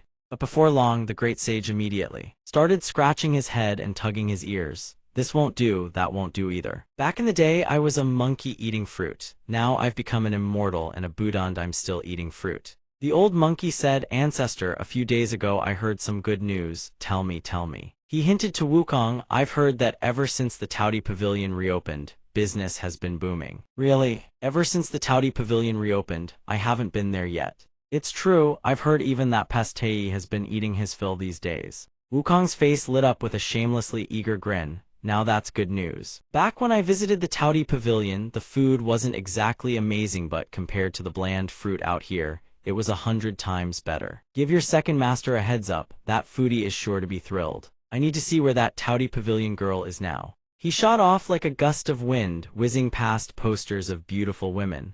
Wukong's feet landed lightly on a tree branch, his eyes scanning everywhere like headlights. Stinky girl, you've been hiding for so long, where are you now? Boss, you haven't left the mountain in ages, careful or you'll break a bone. His eyes blazed bright as car headlights, and within them appeared the image of Mo Ting and Jior climbing the stairs. Why are they at Yachi? He was utterly baffled. How was the dragon chef this time around just some wet behind the ears brat? But a shameless grin spread across his face. Come to think of it, I haven't eaten Yachi's immortal peaches in years. The old monkey slowly spoke up. Boss, should I go ahead and notify the Taudi Pavilion for you? But the moment he finished speaking, Wukong had already vanished. Finally, Mo Ting's group arrived at the main gate. 2 beautiful women had been waiting there for them. He was drenched in sweat. You look like a mess, chef, we finally made it. Jior carefully bowed her head. Your Majesty, the Taudi Pavilion has arrived as promised to prepare the 100-flower banquet for Yachi. One of the women shot her a look. Inside a sphere of light, a shadowy figure flickered into view. From out of nowhere, the young man piped up again.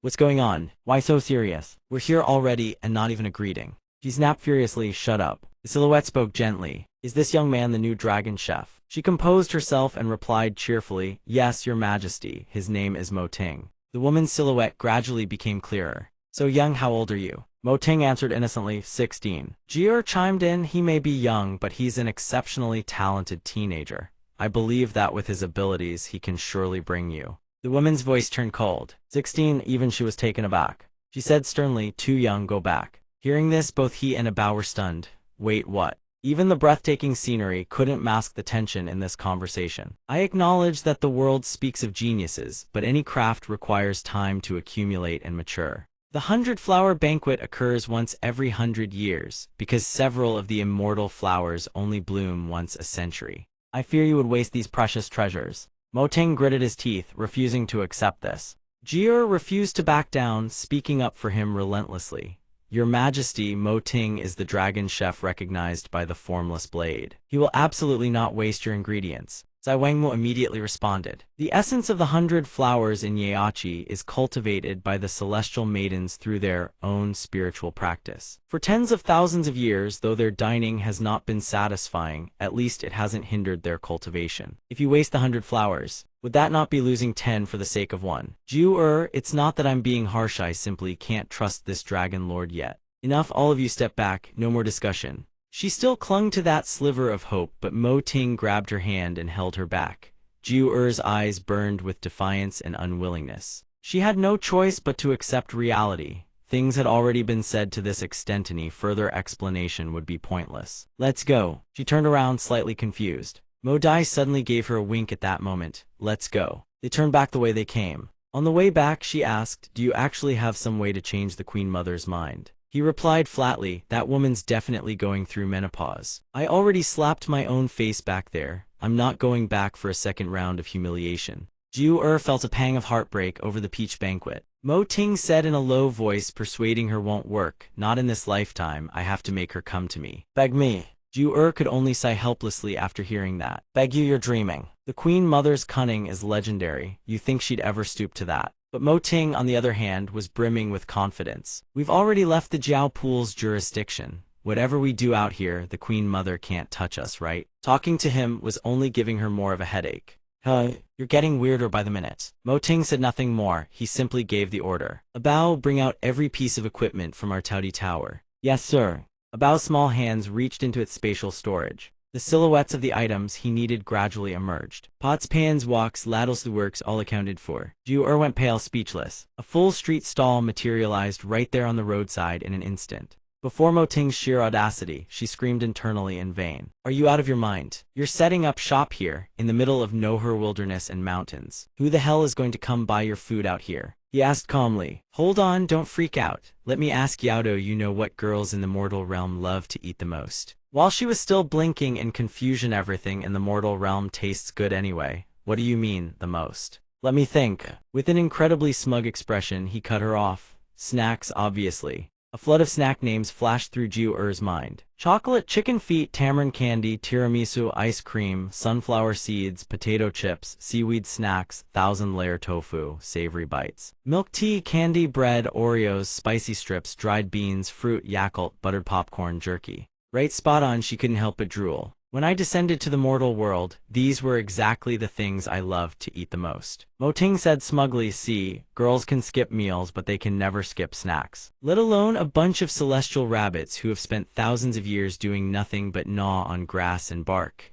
Let's get to work. I'm going to show them the might of thousands of years of foodie wisdom passed down through countless gourmands. If I can't drain every last coin from the Jiao Pool fairy maidens, I don't deserve to call myself a Chinese chef. Looks like he's really been provoked. At the center of Jiao Pool City, people bustled about their daily lives as usual. A young girl was secretly watching through the crack of a door. The girl tiptoed and crept inside, but she did not escape the razor-sharp gaze of the gate guards. Being called back so abruptly made her heart leap into her throat. Halt! The girl fought to keep her composure. What is it? Under the terrifying pressure of the two guards, what exactly are you hiding? Hand it over now. Her eyes glistened with tears, but she could do nothing. Hurry up. With no other choice, she pulled out a bag with Abao's packaging. Before their astonished ice thighs. This, she said cheerfully. A pastry, you could call it a snack. The pine nut aroma from the bag drifted relentlessly through the air, softening even their ironclad resolve. It smells incredible, but they immediately snapped back to their fierce, stern composure. Straighten up, girl. You've got some nervy fairy who cultivated from mere grass into immortality. An immortal body must remain pure, untainted by even a trace of corrupt energy. That snack in your hand reeks of mortal indulgence. It's certainly nothing pure. She said nothing, made no excuses.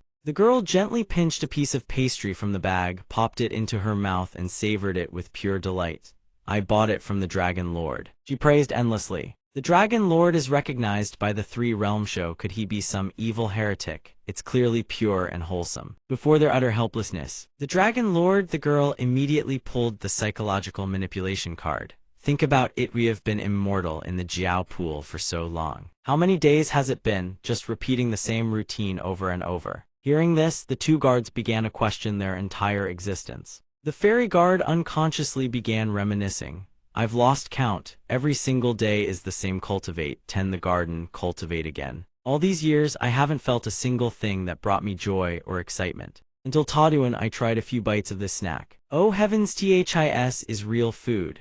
Not absorbing the essence of 100 flowers for cultivation, but pure, unbridled joy. And, the girl said with glee, I only traded a phoenix ling flower for it. Do you know what a mortal noble exchanged for theirs? The two of them were baffled. A phoenix ling flower, that was a peak-tier immortal flower blooming only once every 500 years. What did she use to trade? The girl steered the conversation toward the real bombshell treasure bestowed by the Queen Mother of the West. Solar gold essence. Hearing this, the two of them jolted in alarm. Solar gold essence, good heavens, that was a fire attribute treasure nearly impossible to find across the 3 realms. The fairy guard could only add, and she only exchanged it for 3 packets. They were purple with rage, yet utterly helpless. This is outrageous. We need to report this to the Queen Mother immediately. In the forest, the spot where Mo Ting's group had set up a stall the day before was already packed wall to wall with people. Fairies clamored and shoved while a claw-shaped utensil flipped ingredients at blistering speed. A steady voice rang out one at a time. Line up. Don't rush, almost done. You're next. The 3 of them, Mo Ting, Ju and a Bao, were furiously busy, preparing dish after dish for every one. Line up, no pushing, it's my turn already. Absolute chaos. A stunningly beautiful and alluring woman stood out from the crowd, calling out in a honeyed voice. Hand it over, I want another serving. Oh sweetie, that's nowhere near enough to satisfy me. Hurry up, come on, I want it. Ju smacked the ladle hard against the wok clang to silence the crowd. He gaped at her. She was staring at them with ravenous hunger, as if she'd devour them whole. I said it's sold out, and you lot keep screaming for more. Is this all the self-restraint you fairy maidens have? Can you all just stop? Pick up the pace next time. Mo Ting gently coaxed her. Jia, these ladies are all regulars. Try to be a little more polite. But her words fell on deaf ears. The celestial maidens, thoroughly spooked by the tongue-lashing, shuffled away in awkward silence. Mo Ting immediately stepped in to smooth things over. Welcome, please do come again next time. Safe travels, ladies. He sighed, helpless against the stubborn girl. Business was booming. Isn't winning over customers supposed to be a good thing? Why is she suddenly so angry? What's going on with her anyway? A Bao seemed to have spotted the cause after watching Mo Ting get teased. From what I can tell, Jia's temper this time is far from simple. Unfortunately, the guy's brain was wired a little wrong, didn't catch on, and kept grinning.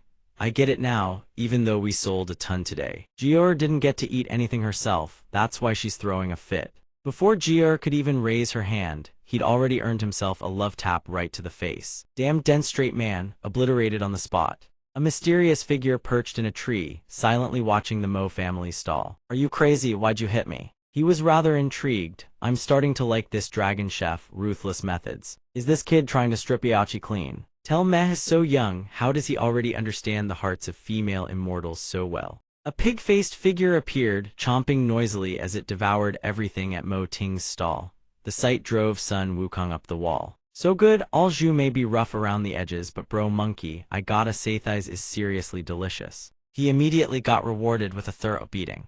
Sun Wukong roared, I called you here to cook up a plan. Eat your own head. He stroked his chin and thought, what do you think that petty queen mother wouldn't go so far as to punish those 3 kids out of sheer embarrassment? Would she? Old Zhu's simple-minded take, quite likely. Bro monkey, don't tell me you actually want to help that kid. The great sage flashed a sly grin. As it happens, I just might. Zhu Beiji immediately started backpedaling. Why do you always go looking for trouble? I'm the one who'll catch the flack. He painted a grand vision. The immortal realm is missing just one thing, a real culinary master. After we too perfected our immortal cultivation. What did we get? Nothing but bland garbage shoved in our mouths. Yet this kid has even the celestial maidens eating out of his hand.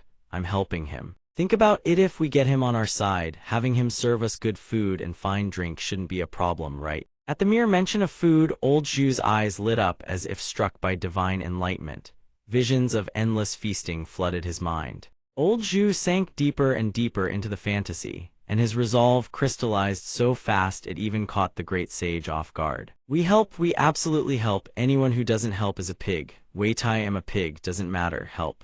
Meanwhile, our trio of troublemakers had beaten each other into exhaustion and finally called it quits. But their mouths, those never stopped. This is insane. Holy shit, women really know how to wreck things. I meant women in general, not you, of course, just a figure of speech. Mo Ting, on the other hand, was in a pretty good mood. Same thing down in the mortal realm. I knew girls loved their snacks, but who knew the celestial maidens, with all their purity and asceticism, would be even more obsessed. Their cravings put mortal girls to shame. Jia nodded in agreement. Of course, why else would I rather sleep in and slack off in the mortal realm than stay up here in the immortal realm? She suddenly remembered. Right, hey Bao, hurry up and check how many treasures we raked in today. He immediately went to open the chest, his face drained of all color. It's over, we're in deep trouble. The other 2 snapped to attention. What kind of trouble? Bao wailed in despair. It's all your fault, Mo Ting, with your scheming heart. Those snacks made from the 100 herb gardens, flowers, and herbs you just had to tell people to trade their treasures for them. Now it's a disaster. You told them to bring out their treasures to trade. This is a catastrophe. He blinked dumbfounded.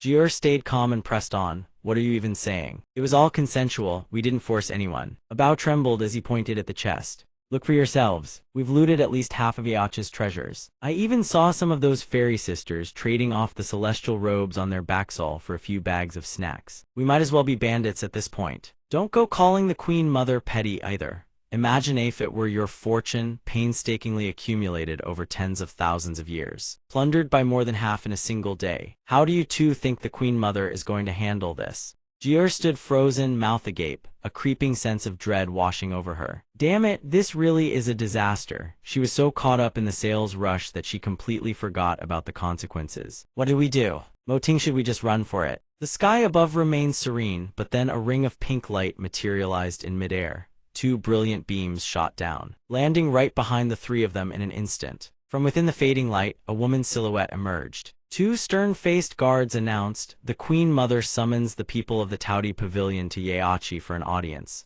Depart immediately." Mo Ting let out a cold smirk. Run? Why would we run? Isn't this actually perfect? To the utter shock of his 2 companions, he showed not a shred of fear. Tell me, how do you think the Queen Mother is going to reward us? Scene change. Our trio of troublemakers followed the 2 guards to meet the Queen Mother. Tension was written across all their faces. One of the guards stepped forward and reported, "Your Majesty, the Dragon Chef and his 2 companions have been brought before you." Behind a cascading veil, the Queen Mother sat upon her throne like a sovereign on high. The celestial maidens in attendance couldn't slip away even if they wanted to. What on earth is going on? Why has she summoned all of us today? Isn't it obvious? The Queen Mother's mood looks absolutely foul today. Word is it's about the snack incident. She intends to publicly punish the current Dragon Chef. We're doomed, won't we get punished too? SHH, we're implicated in this. Keep your mouth shut. Mo Ting forced himself to stay composed under the weight of so many judgmental stares, but inside he was seething. What the hell does this manipulous old miser actually want from us? Is she getting some sick pleasure out of making us stand here? From behind the veil, the Queen Mother commanded them to sit. They barely got their backsides warm before the blow fell.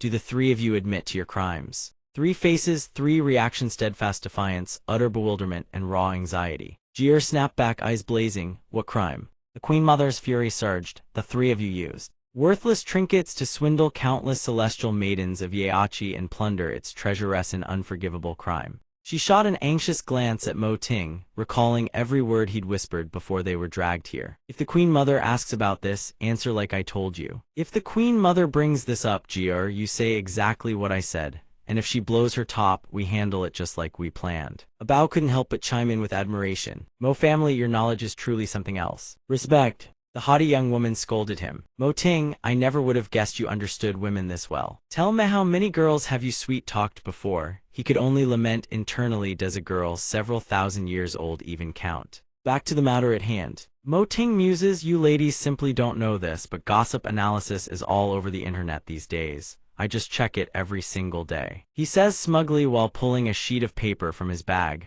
But the most important thing is this. She reluctantly follows Mo Ting's instructions. The Queen Mother looks immensely pleased. It seems you have nothing left to refute, do you? Jier immediately fires back. Your words are rather lacking, Your Majesty. The Queen Mother is quite taken aback by this defiance. Her attendants unleash a torrent of curses. Jier, how dare you provoke Her Majesty to her face? Could it be that the celestial maidens of Yeachi are so foolish as to willingly let themselves be swindled? Those treasures are priceless beyond measure. She holds them back, allowing the girl to speak. This Queen Mother has never slandered or framed anyone in all her years. Today, I want to hear exactly what explanation you can offer. She immediately launches into a torrent of words. Taudi Pavilion is a structure jointly established by the Jade Emperor and the assembled Immortals to compensate for the celestial realms' fundamental shortcoming. Am I wrong, Your Majesty? The Queen Mother still fails to grasp her meaning. Is there anyone in the entire celestial realm who doesn't know this? What exactly are you trying to say?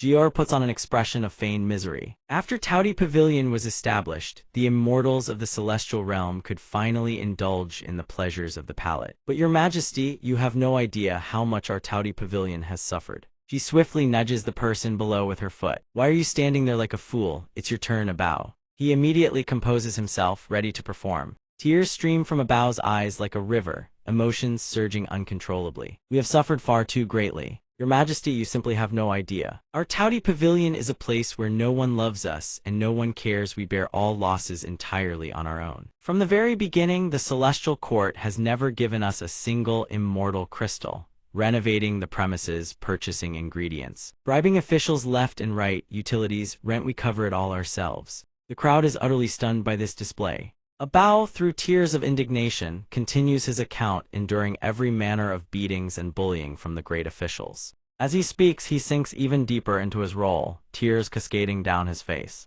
Your Majesty, you must seek justice for us. Mo Ting, standing nearby, can only mutter in embarrassment, "You fool, get to the point, you're overacting." The Queen Mother is immediately incensed. Don't the immortals who dine at Taudi Pavilion all pay with immortal crystals? Stop spouting such nonsense. Abao's eyes gleam as he seizes the moment. He transforms instantly into a detective presenting evidence to convict. Over tens of thousands of years, countless immortals have feasted and drunk recklessly, yet their unpaid debts are innumerable, and many among them leveraged their high positions to write nothing but IOUs. Allow me to read them aloud for you. In the year 1897 of the Grand Longevity Calendar, Hue Xingzhen smashed the Huanhua cauldron and looted 108 jars of immortal wine. During the Lantern Festival of the year 9756, Kangjin Long devoured 1,008 immortals' banquet tables. Citing insufficient immortal crystals as his excuse, he paid for merely a single table's worth. The remainder remains unpaid to this day. Everyone who hears this is left reeling in disbelief. Abao points proudly at the entry on the paper.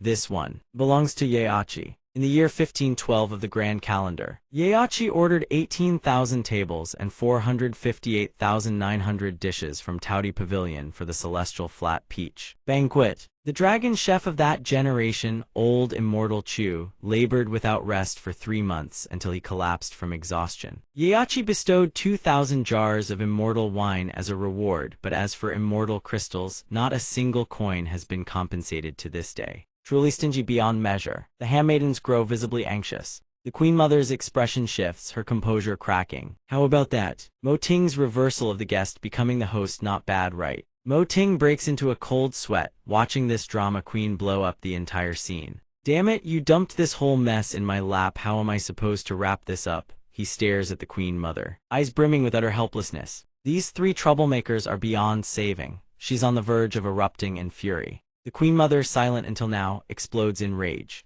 Enough, this queen knows full well today. I did not come here to dig up old debts, but to address how you swindled Yeachi's precious treasures using worthless, cheap snacks. Wild immortal grasses and flowers of no value, and yet you charged prices 100, or even 1,000 times over to exchange for the treasures of the celestial maidens. This is utterly outrageous. Jior shows a hint of deference. Mo Ting, perhaps we should stop. Keep pushing like this, and with the Queen Mother's temperament, she'll surely cast us into the sea eye of the North Sea to endure 1,000 years of hard labor. We don't need the celestial flat peaches anymore. Abao also weeps and begs him. I don't want to be locked up in the North Sea. Give it up, Mo Ting. Mo Ting remains unmoved by his companion's pleas, silently mulling things over. With a confident bearing, he steps forward.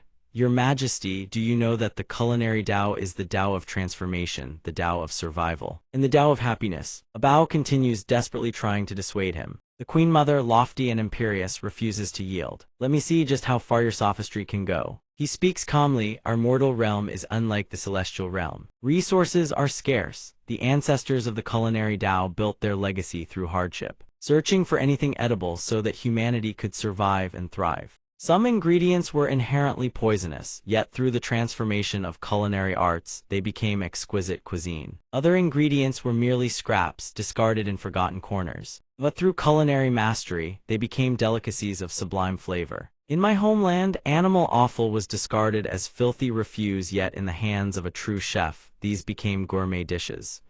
Gr. Execute the original plan, I'm counting on you. She swiftly unleashes her display technique, catching even the Queen Mother off guard with the group's audacity. She confidently projects each dish one by one: braised offal, lung slices, the four intestines delicacy, leaving the celestial maidens unable to suppress their drooling, tinged with no small measure of envy. Beyond that, the joyful expressions of everyone savoring the dishes are displayed in vivid detail. In the end, the popularity of delicacies crafted from these humble ingredients has far surpassed that of any traditional fare. No one judges them by their origins. Rather, in the act of savoring, they find pure joy and contentment. At this moment, an attendant suddenly notices the floor beneath the celestial maidens is completely soaked. She breaks into a cold sweat and glances upward. As expected, that puddle is nothing but the drool of the gathered crowd. Everyone, please maintain your composure. Your image, remember your image. Mo Ting speaks with perfect calm. Therefore, in my culinary Tao, there is no distinction between high or low, noble or base ingredients, only the merits and flaws of dishes that have been crafted with a chef's devoted heart. This is the Tao of transformation, the Tao of survival, and the Tao of happiness.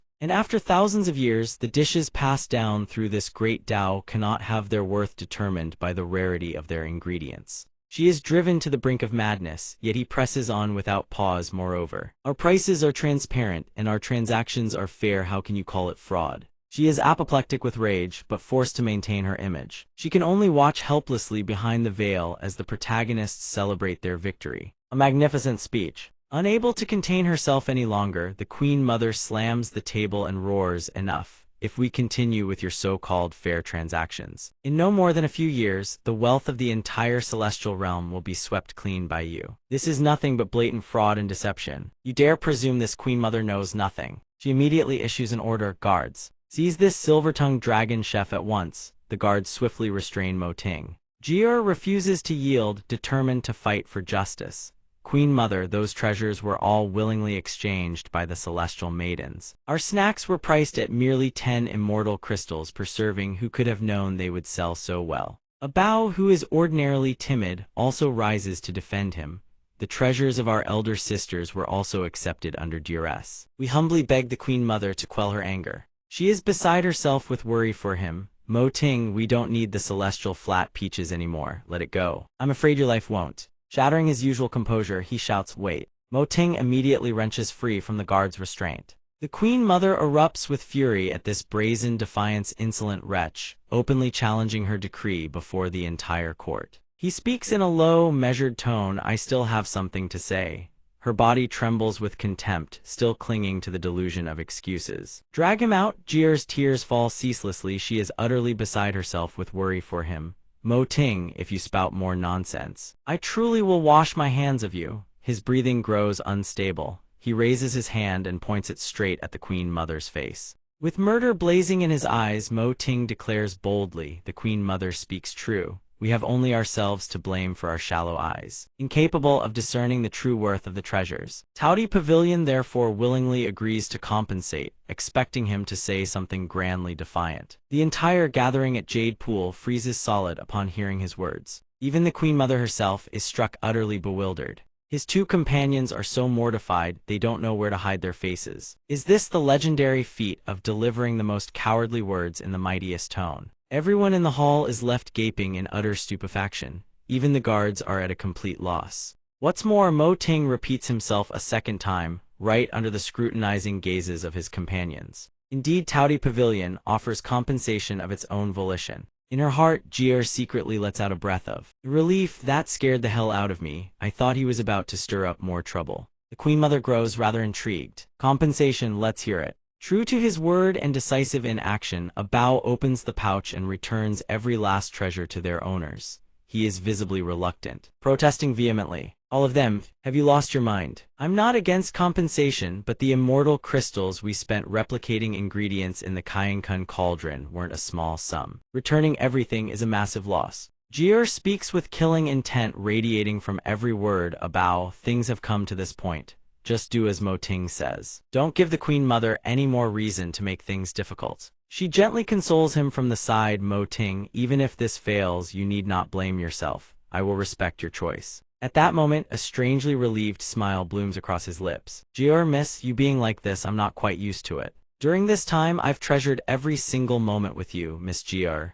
You are the one who healed my hand. Mo Ting, I always repay my debts of gratitude. And I cherish even more a friendship not easily won." Hearing these words, her heart wavers ever so slightly. Gazing, Mo Ting's eyes soften with tenderness as he looks at her. "Be as fierce with me as you like, just trust me." Jier suddenly realizes he has not given up. Her eyes now overflow with his silhouette, blazing brilliant as the sun. Scenes straight out of romance novels keep flashing through her mind. Moting Gr barely regains her composure, her gaze turning icy cold. In truth, she hammers him with a slap, sending him spinning. Before the watchful eyes of all, a bow brings forth the pouch, reporting to Her Majesty the Queen Mother. Every treasure received is here. Inside, his heart bleeds with regret. We're in the red, deep in the red. I absolutely must record this loss in the ledger later. The guard sneers, Dragon Chef brat, you've caused enough trouble, still not withdrawing. The Queen Mother gently sets down her teacup, such a promising young dragon chef, and yet this sovereign must refuse him entirely. I see through every last one of your little schemes. The matter of the 100 Flowers feast, my decision is final. Speak of it no more. He has no choice but to submit. It seems his bag of tricks has truly run dry. To express gratitude for the Queen Mother's grace, Towdy Pavilion still has a grand gift to present. She senses something, but it seems too late. He reaches into his robe and pulls out. The guard tenses instantly at the suspicious movement. Brat, keep your hands still. Mo Ting smirks, relax. As it turns out, what he produces are several black cards. Before the eyes of the entire assembly, he coolly tosses the stack of VIP cards into the air. The Queen Mother's face darkens. She never expected him to pull such a stunt. As the cards drift slowly downward, several people manage to catch them, Gr among them. She's somewhat embarrassed. This is Mo Ting's Generosity VIP membership cards issued by Towdy Pavilion for all the sisters who purchased snacks. 1 card each, simply load them with immortal crystals and enjoy a 20% discount. The immortal maidens are floored. 20%, did I hear that right? A pink-haired maiden asks in confusion. But we don't have immortal crystals. Here at Jade Pool, we normally trade in treasures. We rarely ever use immortal crystals. He swiftly addresses the customer's concern. No problem at all. We can use the appraised values Her Majesty mentioned as substitutes. For example, this outfit, Her Majesty appraised it at 100,000. That can be exchanged for 100,000 immortal crystals worth of credit. 100,000 immortal crystals worth of credit on a single card, creating an unstoppable frenzy as everyone scrambles to load up. 10,000 packs of snacks, yours to enjoy at will. Dragon Chef, I don't want my treasures back anymore. Please load a card for me, I want one too. She holds the card in her hand, trembling uncontrollably. The Queen Mother. Her eyes gradually lose their composure. She knows full well this brat is winning over the crowd. Yet the allure of loading up that card is simply irresistible. Absolutely not. She slams the table and rises to her feet, shouting directly at his face. Withdraw. The immortal maidens who had been clamoring like starving tigers fall instantly silent. The Queen Mother descends step by step in her exquisite embroidered shoes. Your Majesty. Everyone immediately bows with reverence as she passes. The guards freeze at the sight. Faced with this situation, the Queen Mother has no choice but to step forward. I must discuss the 100 Flowers feast with the Dragon Chef. That sharp, regal face twists with immense displeasure. Mo Ting is supremely pleased, having achieved his goal. Scene change, the Queen Mother's private chambers. She reclines upon her golden throne and speaks softly. I know precisely what kind of people a Bao and Gr are, from start to finish. The one pulling the strings behind all of this is you. The other two are rendered utterly speechless. Mo Ting breaks into a cold sweat. The Queen Mother gently reassures them, rest easy, I will not punish you. Gr and a Bao finally exhale in relief after so many nerve-wracking moments. The Queen Mother takes the initiative to acknowledge her own fault. This is also because I misjudged character from the very start. I cannot blame you, I am merely curious. You have exhausted every stratagem to remain at Jade Pool. What exactly is your purpose? She replies with some embarrassment, I won't deceive your Majesty. If this 100 Flowers feast can satisfy both your Majesty and Jade Pool, then Towdy Pavilion humbly hopes that your Majesty might bestow a single celestial flat peach. Hearing this, she grows visibly displeased. A celestial flat peach, quite the bold request. You know the celestial flat peach takes 3,000 years to bloom, 3,000 years to bear fruit, and another 3,000 years to ripen. Only once every 10,000 years does the peach banquet convene. Only immortals of supreme virtue and those who have rendered unparalleled service to the celestial realm are granted one. Moreover, Gr, you were born of pure-blooded dragon clan. You are already immortal by nature. As for this Dragon Chef who bears a mortal body, he absolutely cannot withstand the heaven and earth spiritual power concealed within a celestial flat peach. The moment he consumes one, his body will explode and he will die. I am quite curious, what do you intend to do with a celestial flat peach? She has already pieced together part of the story by now. She certainly cannot say she wants to secretly cultivate celestial flat peaches, otherwise the Queen Mother would shatter her to pieces. Mo Ting speaks without hesitation. Your Majesty, when I was still in the mortal realm, I heard legends of the peach garden. Moreover, as a chef, I am deeply curious about ingredients never before seen in the mortal world. Therefore, I wondered whether I might discover some entirely new dish. The Queen Mother seethes inwardly. Her celestial flat peaches are treasured jewels renowned across the 3 realms. Yet this wretch treats them like common cabbage and turnips of the mortal world and wants to cook with them, no less. A blatant waste of heaven's bounty. Mortal chefs are truly vulgar, yet those snacks of his do hold a certain charm. She had always believed that after millions of years of cultivation, her heart was still as tranquil water. She never imagined her palate would be stirred awake by a flicker of gluttony, a craving she simply cannot suppress. Jade Pool is, after all, home to the finest herbs and flora in the entire celestial realm. If he can produce unparalleled delicacies, then it would be a fine thing indeed.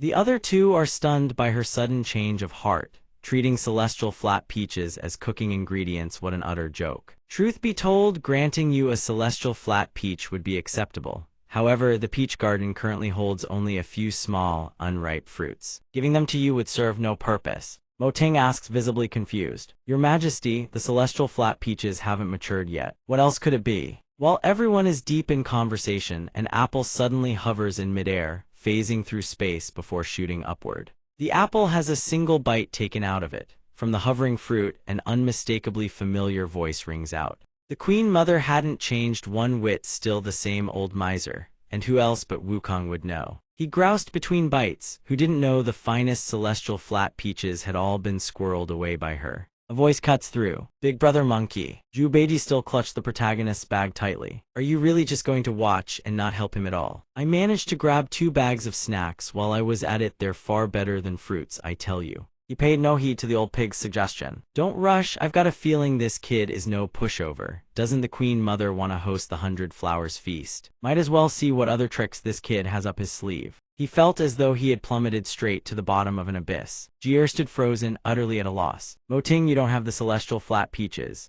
Yet Mo Ting refused to give up. It's not that big of a deal. If Her Majesty is satisfied with the 100 Flowers feast, even without the flat peaches, just casually bestowing a few branches and leaves for me to admire would suffice. Never in her wildest dreams did she expect this kid to stubbornly cling on and refuse to let go. Thinking of those incomparably exquisite dishes, the boy was utterly cunning, biding his time, keeping his mouth clamped shut just like that monkey. None of you have ever seen anything this fine. When the time comes, I'll have every last one of you begging to buy from me. The Queen Mother pondered for a moment. Very well, but I have 3 conditions. Hearing this, the young man lit up with excitement, unable to contain his anticipation. Truly, please speak, Your Majesty. With a benevolent expression, she spoke. First, although the branches and leaves of the flat peaches are not as precious as the peaches themselves, they are still treasures nurtured by heaven and earth. All snack fees from this occasion, along with the female immortals' treasure debts, every last one must be completely forgiven. And you shall deposit 10 million immortal crystals onto a VIP card for each and every female immortal. Mo Ting's expression froze solid. What the hell, this is daylight robbery, viciously shameless. While the other 2 seethed with fury, he still accepted the terms with composure.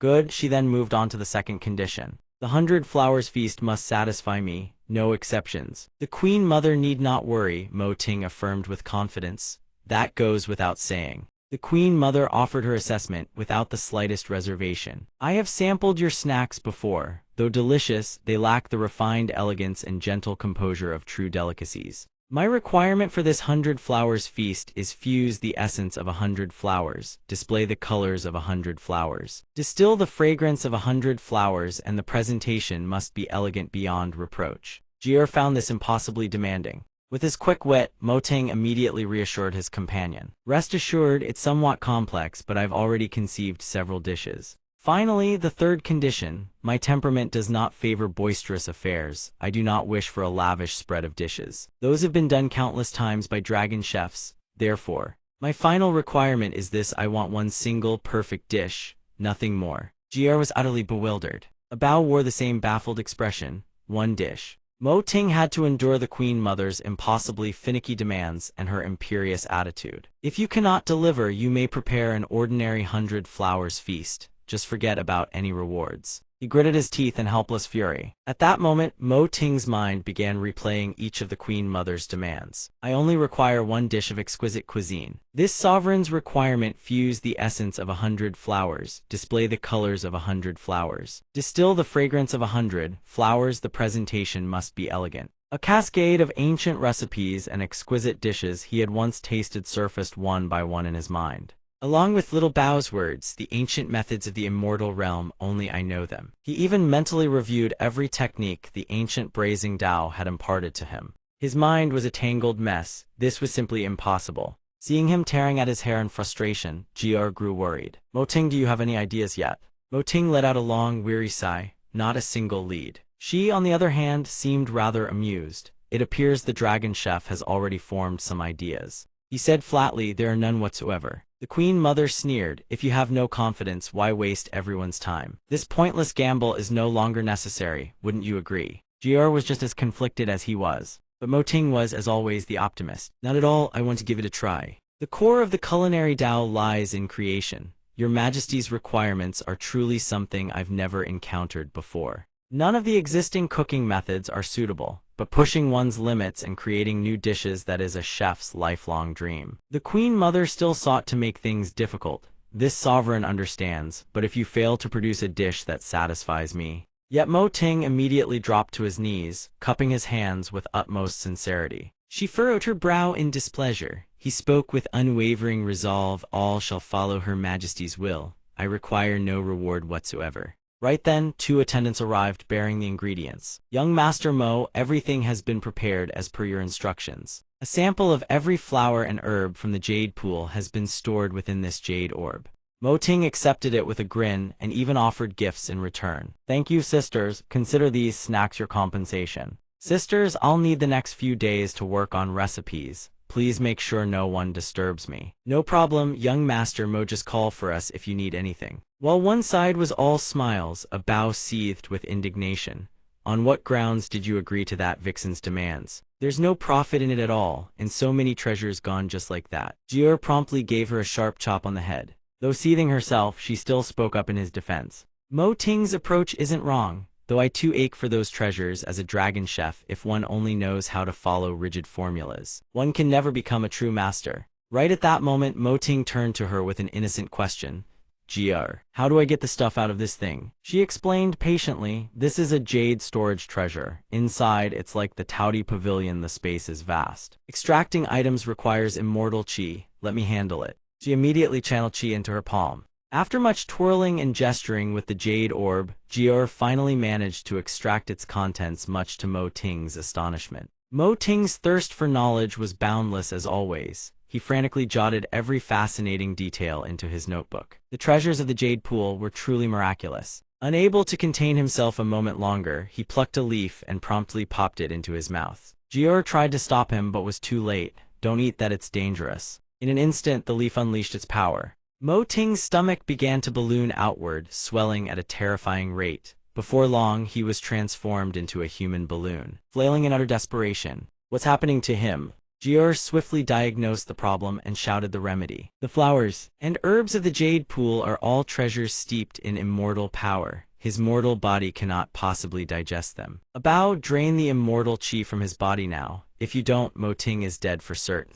A Bao, alluring lips and all, swooped in without hesitation.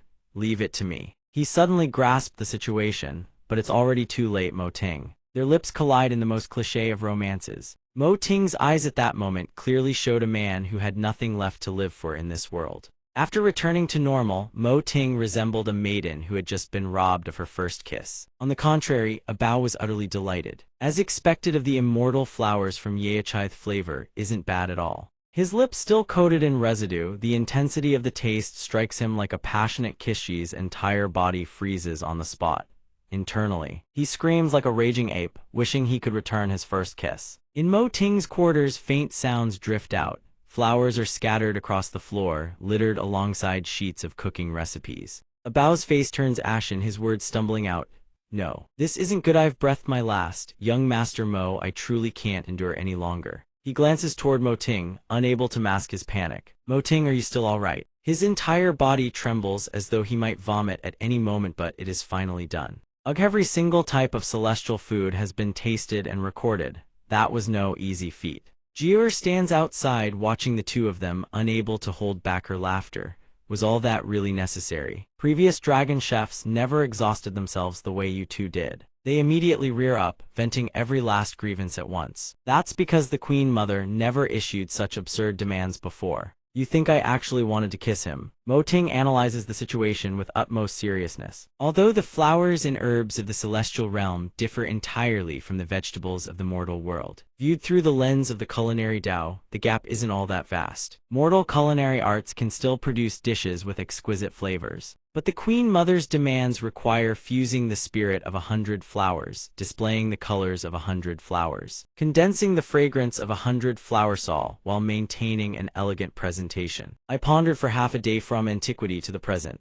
and no dish in all of history has ever met such a criterion. So this time, we have no choice but to create something entirely from scratch. The difficulty only compounds upon itself. Jior stifles her laughter and says, fair enough. I've managed Taudi Pavilion for tens of thousands of years, and I've never seen the Queen Mother speak that way either. Mo Ting adopts an insufferably cheeky expression, much to Bao's helpless dismay, and asks, so dear sister, just how old are you exactly? What kind of idiotic question is that? Jier's gaze at that moment looks as though she is about to toss both of them into a hot pot. At this, Mo Ting can only scratch his head helplessly and look to Bao for rescue. In an instant, a corner of the room shatters and both of them are sent flying out of the house. Scene change to the kitchen of Taudi Pavilion. Mo Ting gets straight to work. The ingredients are ready, time to begin. He slices the ingredients paper-thin in swift strokes, stir-fries with masterful skill, then devotes painstaking care to every step of the plating. Every transition flows with seamless grace.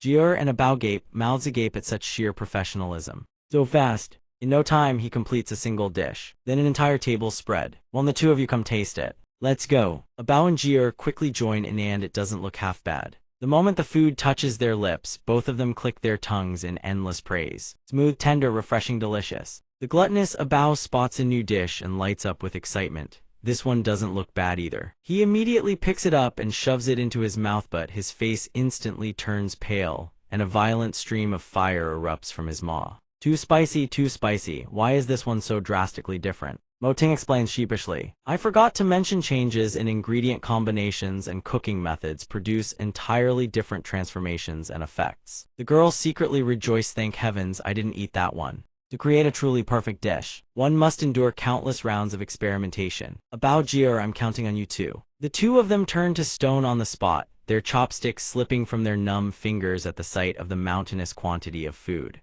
Sometime later, a not inconsiderable tremor rocks the room. Jier and Bao have eaten until they've swelled into balls, yet Mo Ting remains unsatisfied, sighing endlessly, his face a mask of utter despair. It's no good, I still can't meet the Queen Mother's requirements. How about we try again? Bao explodes with fury. Young Master Mo, Ancestor Mo, I've already eaten tens of thousands of plates. If our bodies weren't so robust, we would have died at your hands long ago. I'm begging Yao, just treat me like a fart and let me go, will you? Mo Ting turns to Jier, his mind in a complete tangle. Right now, if we separate the requirements, I can manage each one individually. But combining all four into a single dish, I still can't do it, Jier. But she has long been on the verge of erupting. For the past dozen-odd days, Bao and I have been nothing but your lab rats. Will you stop already? I'm done following you. Jier channels chi into her palm and, without a shred of hesitation, unleashes a devastating strike at Mo Ting's kitchen.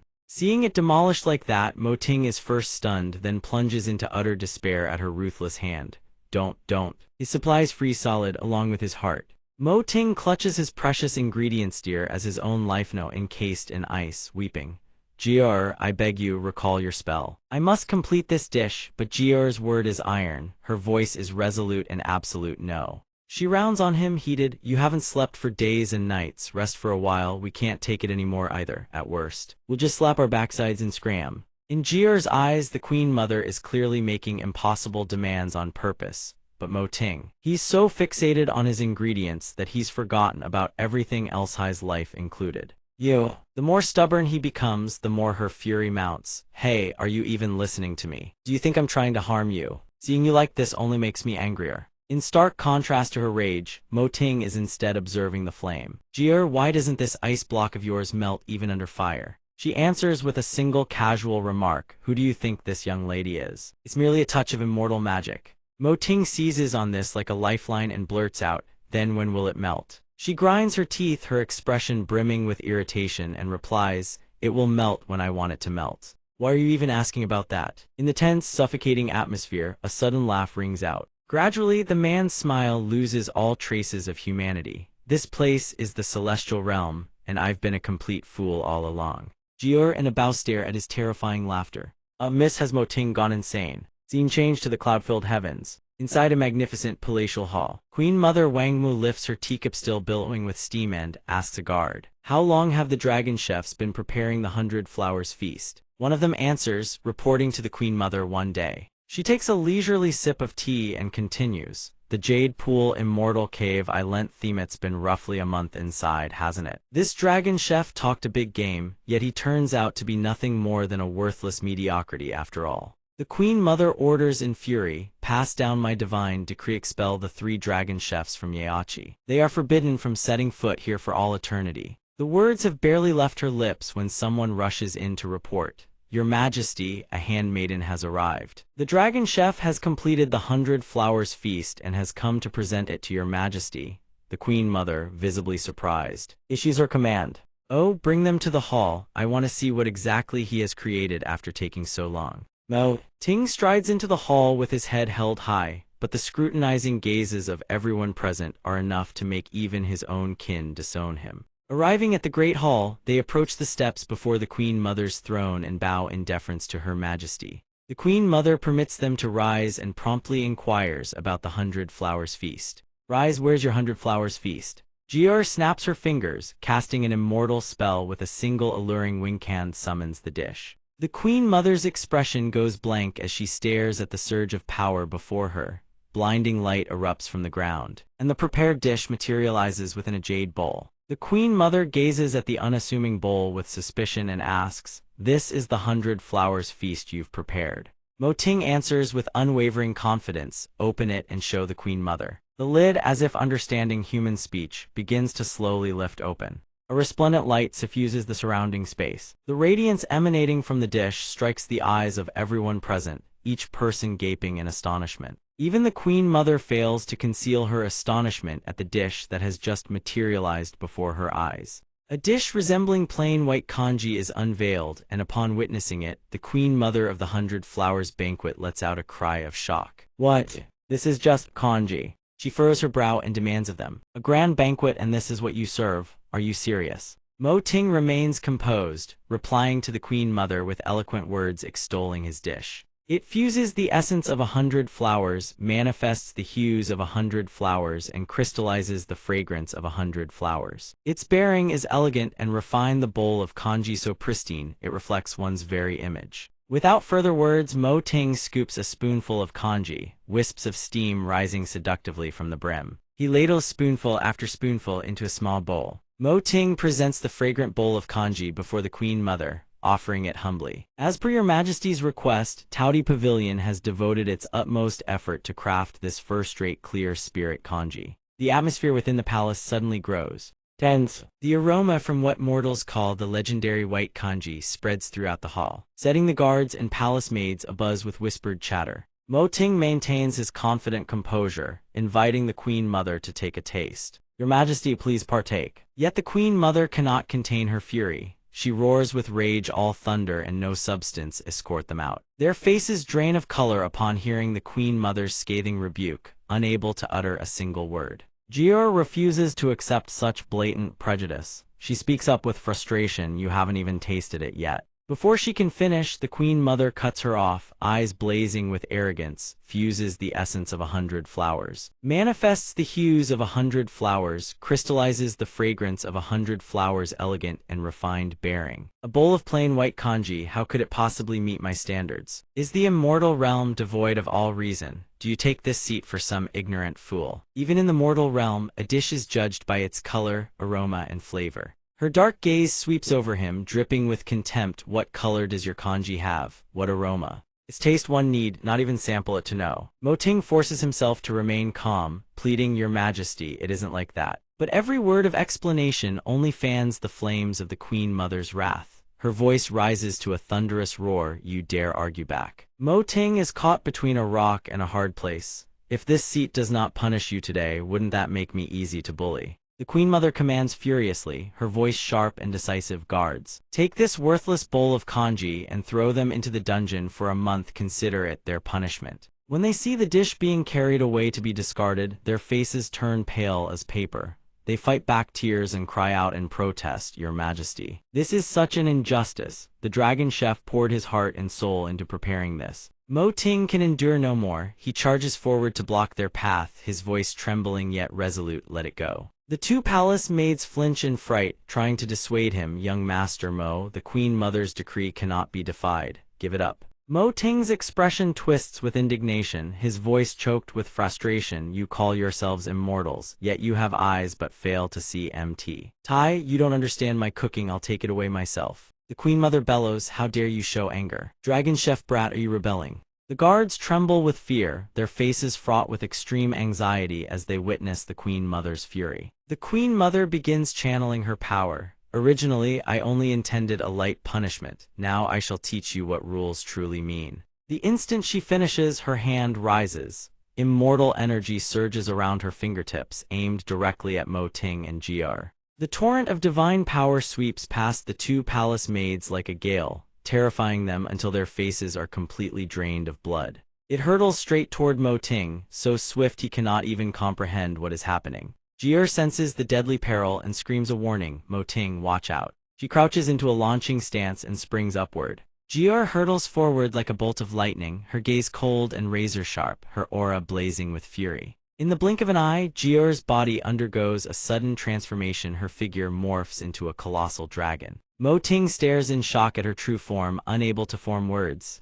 Gr. She turns to him with a stern warning, her voice fierce and commanding, Shut up. Don't move recklessly or you'll get yourself killed. Gr's actions drove the Queen Mother to the peak of fury. She roared, How dare you, Gr, you actually dare to obstruct me. If you don't understand the rules either, then suffer punishment together today. She immediately poured more power into her palm. Her divine arts erupted, shaking heaven and earth. Her power was overwhelmingly oppressive. Gr could barely stand, every bone trembling without cease. Her protective shield shattered in an instant, blown apart before the onslaught. Her mind screamed, It's over, I can't hold on. At that precise moment, a voice rang out soft, yet brimming with authority. What's all this? Isn't this just about a meal? Why all the fighting and squabbling? The voice drifted through like a passing breeze. Every immortal present tensed, whipping their heads around to locate its source. Even Gr, bracing for the clash, froze mid-motion. The voice spoke again, this time dripping with mockery. Truly, after all these ages, you're still this petty, an old bawd with eyes but fail to see. Mt. Tai, nothing but a domineering hag. Hearing herself so openly insulted, the Queen Mother's fury erupted like wildfire. Who's down there? Which wretch dares speak? You are courting death. The guards and palace maids began to recognize that familiar voice. Panic flooded their eyes. The voice's owner sneered and spoke with leisurely calm, Your Majesty, we are old acquaintances, why not show a little face? At the same time, he casually raised a hand and drew back the Queen Mother's divine arts. Every strand of radiance was instantly absorbed into his palm. The Queen Mother stood frozen, unable to react, and gasped in horror, My divine arts. Gr reverted to her normal form and collapsed from exhaustion. Mo Ting caught her swiftly, asking with concern, Gr, are you all right? But she only urged him to pay attention, who was the person casually chewing the Queen Mother's spirit pills. He looked up. The moment he laid eyes on the figure, he was struck dumb with shock. Before him stood a towering man with hair blazing like fire. He drawled, Brad in the back, watch closely. It was the great sage equal to heaven. He strode up to the Queen Mother and bellowed, Go ahead, curse openly, just how do you plan to kill this old son? Stinking old hag. Sun Wukong advanced step by step, leisurely strolling right up to the Queen Mother. The guards in every palace maid in the hall trembled before his mere presence. Even Gr and Abao were left stunned by the sight of Sun Wukong. The great sage equal to heaven, the victorious fighting Buddha. Heavens above, why him? Why has this ancestor shown up again? It's over, he turned Jio Tri into a catastrophe last time. The Queen Mother seethed with rage, her mind racing. What kind of abilities does this dragon chef have to actually drag this wretched monkey here? Feet thundered forward. The guards wasted no words, sprinting toward Sun Wukong with weapons drawn. Insolent fool, how dare you speak so crudely before the Queen Mother? Wukong merely curled his lip. A dangerous, terrifying glint flashed through his eyes. He whipped out the Rui Jingu Bang. In a flash, his form shifted. The divine staff parried 2 incoming blades with effortless ease. He surged forward, planted one hand on the ground, and launched into a flip. His feet cracked into each guard, leaving them utterly unable to resist. Sun Wukong twisted midair, making way for the staff's sweeping arc. He spun the Rui Jingu Bang like a cyclone toward the remaining guards. The staff hooked perfectly around 2 guards' necks, choking them half to death. With one mighty heave, it sent them rocketing straight into the sky. Done, Wukong dusted off his hands and growled, "Hey, is this how you welcome this old son?" Wukong cast an irritated glare around the room, sending everyone into a shuddering panic. Seeing Sun Wukong's power firsthand, Mo Ting couldn't contain his excitement. A legendary hero straight out of 100 novels, and Manhwa standing alive and breathing right before his very eyes. It was beyond thrilling. Thank you, great sage, for intervening.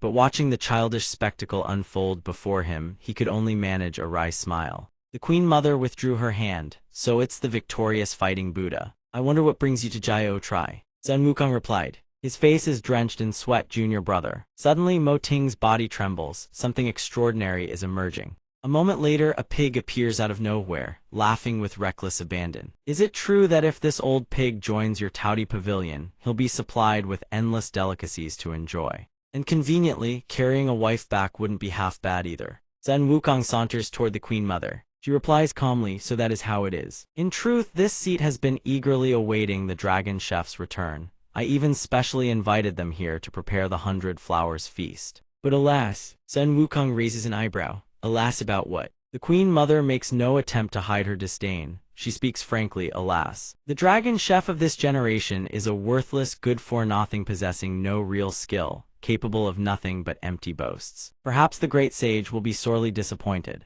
The 100 Flowers feast I demand must fuse the essence of 100 flowers, display the colors of 100 flowers, condense the fragrance of 100 flowers, and possess an elegant bearing. But look, a dragon chef has served me nothing but a bowl of plain white porridge." She doesn't even bother to glance back at the bowl of porridge. The Queen Mother continues to berate their conduct. To use such a method to insult this seat, and then raise a clamor in the grand hall, truly the crude manners of the mortal realm. Zhu Beiji rushes over to the enormous pot of porridge and exclaims, "That's one massive pot of plain porridge. Senior brother, what do we do now?" Wukong ponders for a moment, then lets out a heavy sigh, unable to conceal his disappointment. Mo Ting grows anxious and quickly defends himself. "Great sage, it's nothing like what the Queen Mother says. The 2 of you can taste it first and then." Jir and Abao also speak up in Mo Ting's defense. "Great sage, Mo Ting truly poured his heart and soul into cooking this. Please give a fair judgment." Wukong places a hand on Mo Ting's shoulder. His demeanor is completely different from before. "Just now, I heard you say something rather rude about the Queen Mother." Mo Ting's face goes pale. He answers nervously, "I was simply too anxious." Amid the tense atmosphere, a thunderous laugh erupts from the other side, so powerful, it shakes the entire vast palace to its foundations. The Queen Mother speaks softly, "Great sage, this bowl of plain porridge does not deserve the name of the 100 Flowers feast." Old Sun hears this and retorts without hesitation, "As a supposed immortal, you have eyes but fail to see MT. Tai." Sensing Sun Wukong's intent to insult her, the Queen Mother's brows furrow sharply as she fixes him with a piercing glare. Wukong fixes the Queen Mother with a cryptic look, then bursts into hearty laughter. "This young fellow cursed splendidly," Wukong declares. The words terrify the boy so thoroughly that his eyes go wide and he is rendered speechless. Immediately, Wukong's words strike like a bolt of lightning, sending Abao's soul fleeing from his body. Every palace maid in the hall wears an expression of terror, stealing frightened glances at the Queen Mother. Even Her Majesty is struck speechless by his brazenness. Sun Wukong's eyes blaze with fierce golden light. He sneers with utter contempt. "In my view, Your Majesty doesn't merely have eyes that fail to see MT. You are utterly blind." Wukong raises 2 fingers and begins channeling his power. Golden streams of qi erupt forth. "We are all immortals of the heavens. Can you not see that the barrier formation overhead must be dispelled? Without knowing the truth, you've already slandered the dragon chef. In my view, this is certainly no ordinary bowl of porridge. Bao and the others, witnessing Wukong's commanding presence, cannot help but gasp in admiration. They nod repeatedly in fervent agreement. The Queen Mother is so furious that words fail her. Her face darkens with murderous rage as she stares Wukong down. Sun Wukong raises his 2 fingers once more, pointing them directly at the barrier formation, and bellows, "Dissolve." After shattering the formation, he extends his hand toward the other side. The bowl of porridge on the table wobbles, then instantly soars into the air at Wukong's command.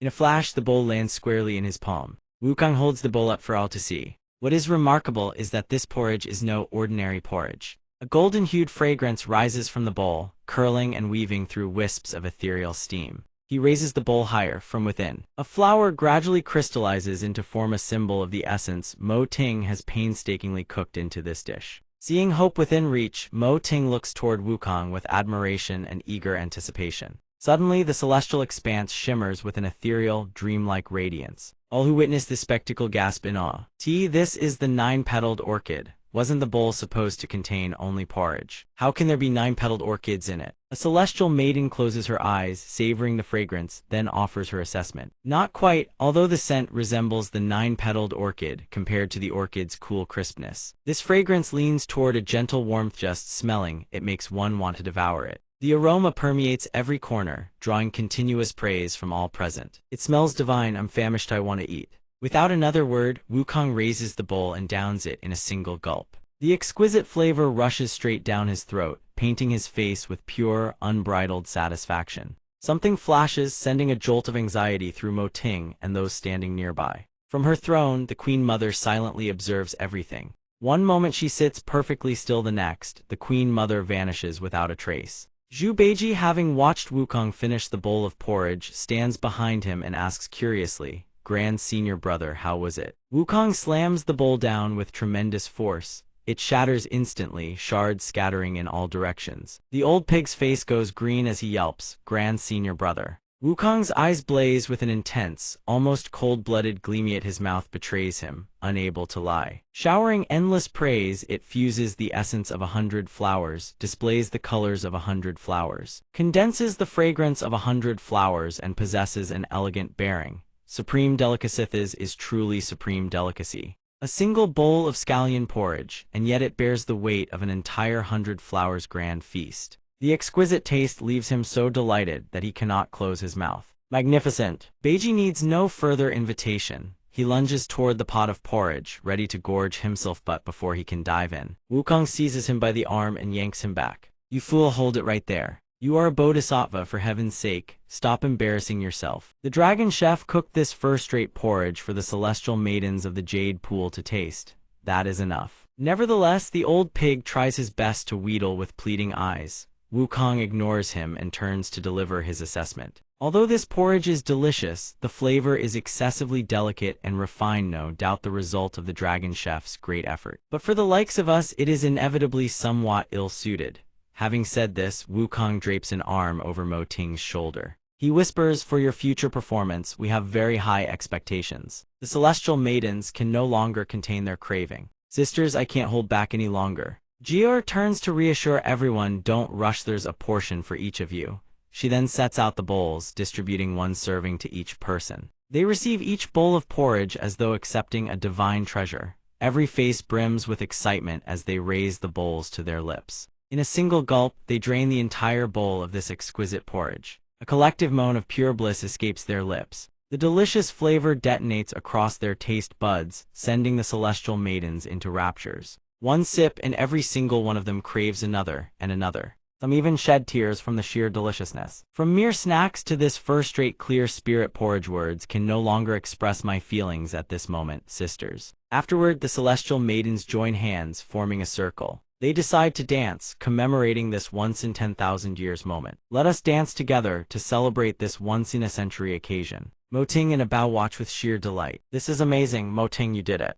Wukong offers his critique. A fragrance too overpowering would irritate the nose and cause discomfort. But the essence the cook used in this porridge is no ordinary floral scent, is it? Mo Ting informs Wukong, "Great sage, the culinary Tao emphasizes color, fragrance, and flavor in equal measure. A good dish relying on flavor alone can whet the appetite, but true fine cuisine cannot be missing any of its essential components." These fragrances are drawn from the 100 flowers of the jade pool, and furthermore, they undergo an elaborate cooking process. Therefore, this is both the fragrance of 100 flowers and the unique flavor of a first-rate porridge. Gior stares at the scene before her in bewilderment. Madness, utter madness, how did it come to this? The palace celestial maidens are tearing into each other all for a single bowl of porridges, though they've been starved for days. Let me have one more bowl, just the last bite. Just one last bite for me. The Queen Mother, her patience utterly exhausted upon witnessing this spectacle, roars outrageous. Where is your decorum? Cease this at once. But the mob continues to fight over the porridge, not one of them bothering to heed her words. Words proving futile, she resorts to action, seizing every teapot and cup within reach and hurling them into the chaos. The Queen Mother has had enough. These are the celestial maidens of the Jade Pool, Immortals with 1,000 years of cultivation. And yet they've discarded all propriety for a bowl of plain porridge, no different from beggars groveling in the mortal realm. The courtyard below has descended into total chaos, with the pot of porridge sitting at its center like a pig's trough. Her eyes darken with an ominous, murderous gleam. The Queen Mother roars again, her fury thundering through the garden. Jio Tri does not tolerate immortals who flout its rules. Guards drag every last one of them away. The celestial maidens finally grasp the gravity of the situation. Fear drains the color from every face. It's over, it's all over. Sun Wukong, oblivious to the maiden's distress, strides forward. Now, your majesty. Your majesty, you're making a mountain out of a molehill. The Queen Mother's voice cuts like a blade. This is Jio Tri's affair. We have no need for the great sage to trouble himself. Wukong presses on, speaking on the maiden's behalf. Think about Ifrion's life here is miserable enough. Day in, day out, they eat wind and swallow frost, their mouths numb to all taste. The dragon chef finally crafts something worthy of eating, and you blame them for losing their composure. Surely a small lapse can be forgiven. The Queen Mother demands, her voice laced with contempt. Fine cuisine? What fine cuisine do you speak of? Mo Ting and Gior exchange silent smirks. The Queen Mother is only furious because she couldn't eat a single bite. Gior steps forward and reports, Your Majesty, the first-rate congee was prepared in a communal cauldron for the sisters. But grateful for the opportunity Your Majesty has granted us, Mo Ting painstakingly crafted a separate cauldron of supreme 100 flowers spiritual congee, prepared exclusively for you. Gior summons forth that very cauldron, presenting it to the Queen Mother. We humbly invite Your Majesty to partake. Please enjoy. The very air shifts, all eyes turn skyward in the direction Gior indicates, falling into stunned silence. Even the Queen Mother is momentarily struck dumb by the sight before her. A cauldron of congee, radiating an aura of exceptional grade, materializes out of thin air. No. The space falls deathly silent. Every gaze locks onto this extraordinary spectacle. A colossal mountain of congee hangs clearly in the heavens. It descends slowly, tracing a direct line toward the Queen Mother. In mere moments it arrives, settling before her with effortless grace. A single bowl of steaming congee, wisps of fragrant steam curl upward, tantalizing all who behold it. The Queen Mother gazes at the congee and finally relents. The dragon chef has shown sincerity. Very well, I shall taste this cuisine that drove the maidens to such disgrace. As for your punishment, that can wait. Mo Ting winks, not bad at all. A bow recalls a memory after Mo Ting finished the dish. He had cheered with unbridled joy. Finally done, Gior. Get excited, we are delivering this to the Queen Mother right now. But Mo Ting stopped her. Wait, Gior, do you have any jade vessels that are particularly exquisite and ornate? Gior frowns, bewildered. What are you planning? Mo Ting explains, in the mortal realm, for the most distinguished guests, establishments often prepare lavish tableware and a private dish to elevate that person's status. The Queen Mother is the mistress of Jio Tri. Preparing something a little extra special just might win her over. A bow complains, if you want to make a separate dish for the Queen Mother, we don't have much time left. Mo Ting replies, who said anything about making a different dish? She doesn't even know what she's missing yet, but if we give her enough face, it'll work. He pauses, then turns back to the present. The Queen Mother regards the dish before her, deeming it exquisite enough. Then let us see, how does it taste? She lifts a spoonful to her lips and takes a taste. Silence blankets the air. The Queen Mother's eyes widen in astonishment. Every single grain of rice carries a unique, distinct flavor. The delicate notes meld together on her palate, forming a mortal delicacy beyond imagination. She surrenders herself to the sublime sweetness of the dish. The Queen Mother's eyes snap wide open in shock. Each grain of rice erupts with a different fragrance indescribable in mere words. The flavors swirl and fuse in her mouth, forming a taste beyond imagination. How can it possibly be this delicious? As each grain bursts between her teeth, the fragrance of flowers blooms simultaneously. It is not merely the scent of flowers, it is the meticulous transformation of floral essence into an unimaginable delicacy. These flavors clash with one another not at all. Instead, they form a complex yet perfectly harmonious symphony of texture and taste. Magnificent, absolutely magnificent. The Queen Mother brings spoonful after spoonful to her lips without pause. One more spoonful, not enough, not enough. Then the Queen Mother slams her palm on the table and rises to her feet, her entire body leaning toward the cauldron of kanji. Everyone in the hall stares in utter disbelief. The Queen Mother extends a finger and points it directly at them. Sun Wukong fears the Queen Mother is about to stir up trouble again and speaks first, a warning lacing his voice. Old crone, stop waving those flowers around already. But without warning, the Queen Mother rises to her feet and flicks her sleeves. Mo Ting watches her movements in confusion, utterly baffled by her wild, swirling dance. The 100 Flowers Banquet. This is the true 100 Flowers Banquet. How strange it has been so many years since I last felt this way. A feeling both novel and joyful, like the first time she set foot in the Jiao Pool 10,000 years ago. Back then, the Queen Mother was still a vibrant, youthful woman. That day, the Queen Mother had danced among endless fields of flowers just like this. He had been utterly stunned by the breathtaking beauty before his eyes. I too danced among those flower fields.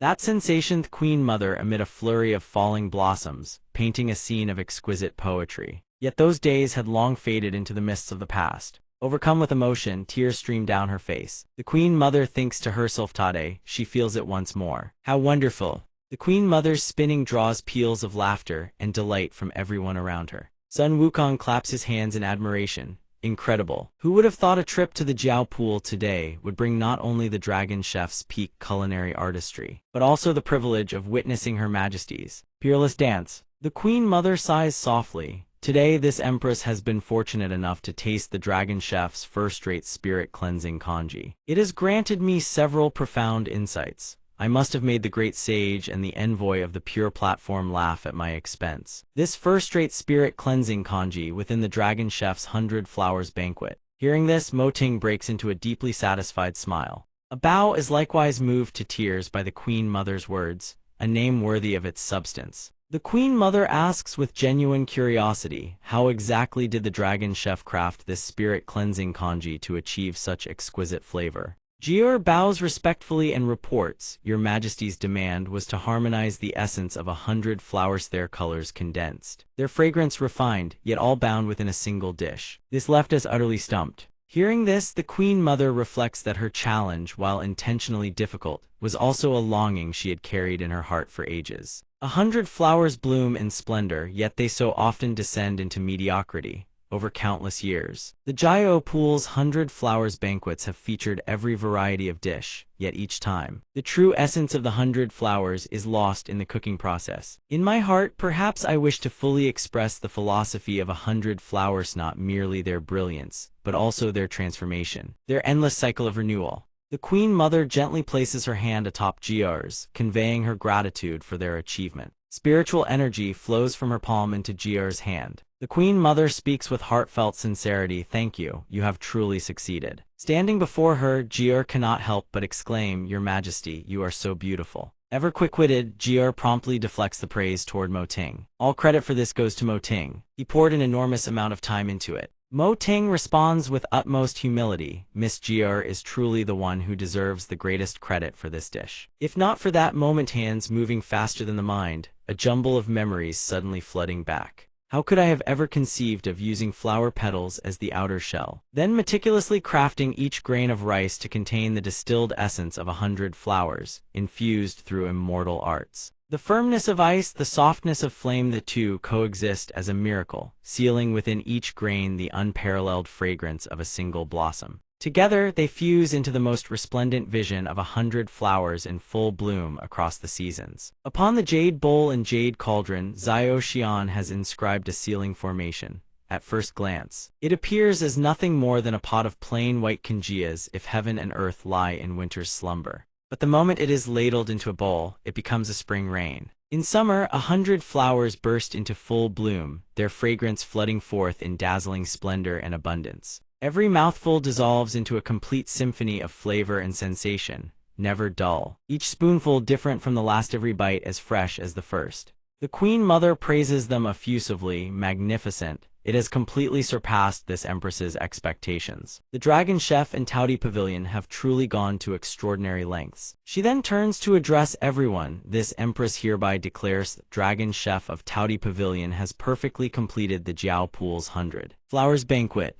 Mo Ting and his group finally reveal expressions of pure, satisfied joy when suddenly, an ominous presence draws near, causing the Queen Mother to freeze in place. No one notices when Sun Wukong has moved, but he now looms inches from the Queen Mother's face and says, "Your Majesty. If I recall correctly, wasn't there some sort of wager between you lot?" How does she react to that? The Queen Mother seems to realize what Sun Wukong is referring to, swiftly dodges the topic. Meanwhile, Jier and the others are all wearing expressions of eager, breathless anticipation. The Queen Mother offers a faint smile and slowly begins to speak. The finest fish of Jade Pool and Touty Pavilion. Victory at Touty Pavilion earns 1 celestial flat peach, plus 3 additional ripe celestial flat peaches. The 3 of them cannot contain their joy and leap up in excitement. Absolutely godlike. The space, harmonized by the gentle atmosphere, grows increasingly beautiful. Jier's group has received the celestial flat peaches.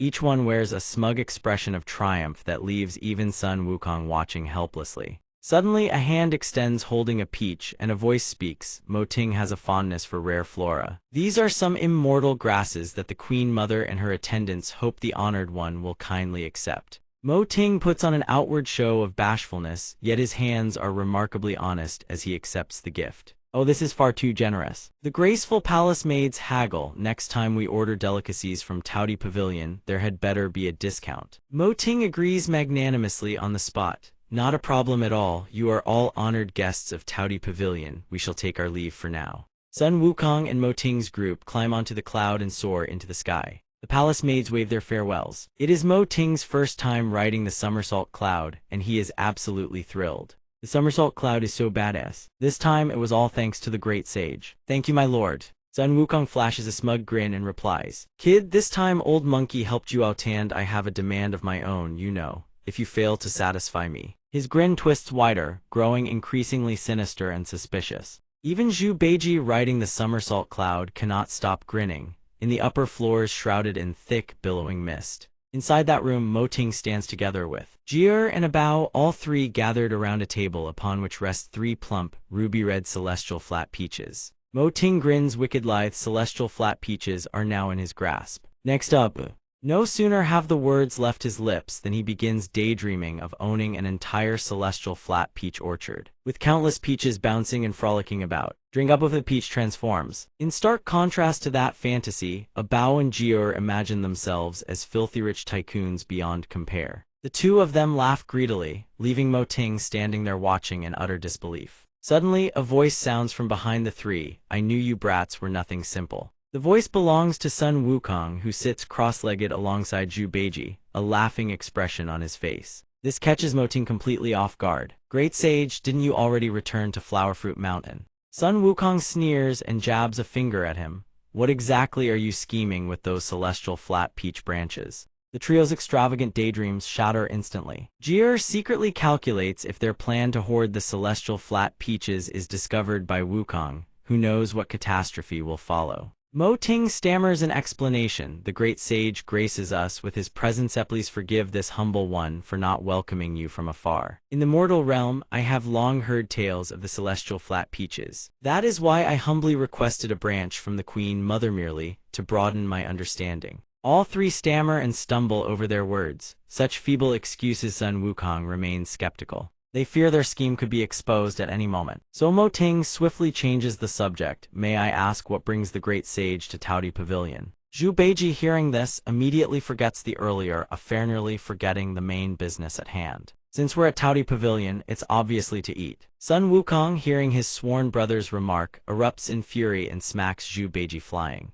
His voice carries a tinge of impatience. "To be honest, ever since I was tricked into joining the Buddhist sect, I've been eating wind and sleeping on bones every single day. That old Jade Emperor is even worse, only ever feeds me peaches." Wukong clenches his fist in fury and slams it down on the table. Finally, Sun Wukong can endure no more. He flips the entire table and roars. Damn it, Alaranth, they just treating this great sage like a circus monkey to amuse themselves. And Tauti Pavilioniu lot are even more infuriating. Hundreds of years and you still haven't had a dragon chef. The great sage speaks with a dark, ominous expression. Only now does Jier grasp the true meaning behind his words. No way. Could it be that they want to?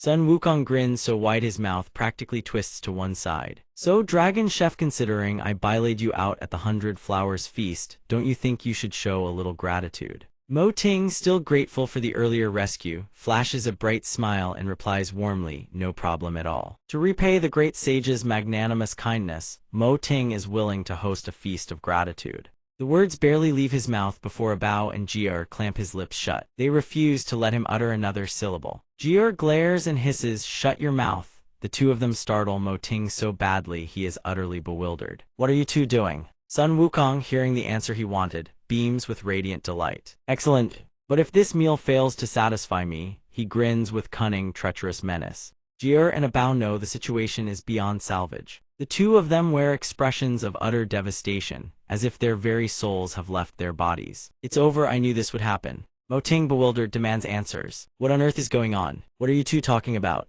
Zhu Beiji receives a solid knock on the head from Sun Wukong. Perhaps because of the earlier events, he begins to recall old memories. "Several hundred years ago, Brother Hu and I came to Tauti Pavilion for a meal. In the memory, Sun Wukong speaks, finally, we can have a proper full meal." Zhu Beiji's face overflows with delight. "Brother Hu, this time if I eat to my heart's content, you won't hit me, right?" Wukong reassures him, "Don't worry, as long as you don't steal from me, eat all you want." A topless chef with a dragon tattoo sprawled across his back appears before them. "Welcome." Sun Wukong greets him with a grin in return. "Bring out everything good you've got for old monkey." The chef turns around with a comically exaggerated expression, picking his nose. Coming right up. Before the two great sages, two covered dishes materialize on the table, emanating a strange blue aura. Sun Wukong stares in bewilderment. What the hell is this even here? What he's referring to is the primordial chi of all things. Wukong stares fixedly, not daring to touch his chopsticks. Under normal circumstances, the primordial chi of all things being present means.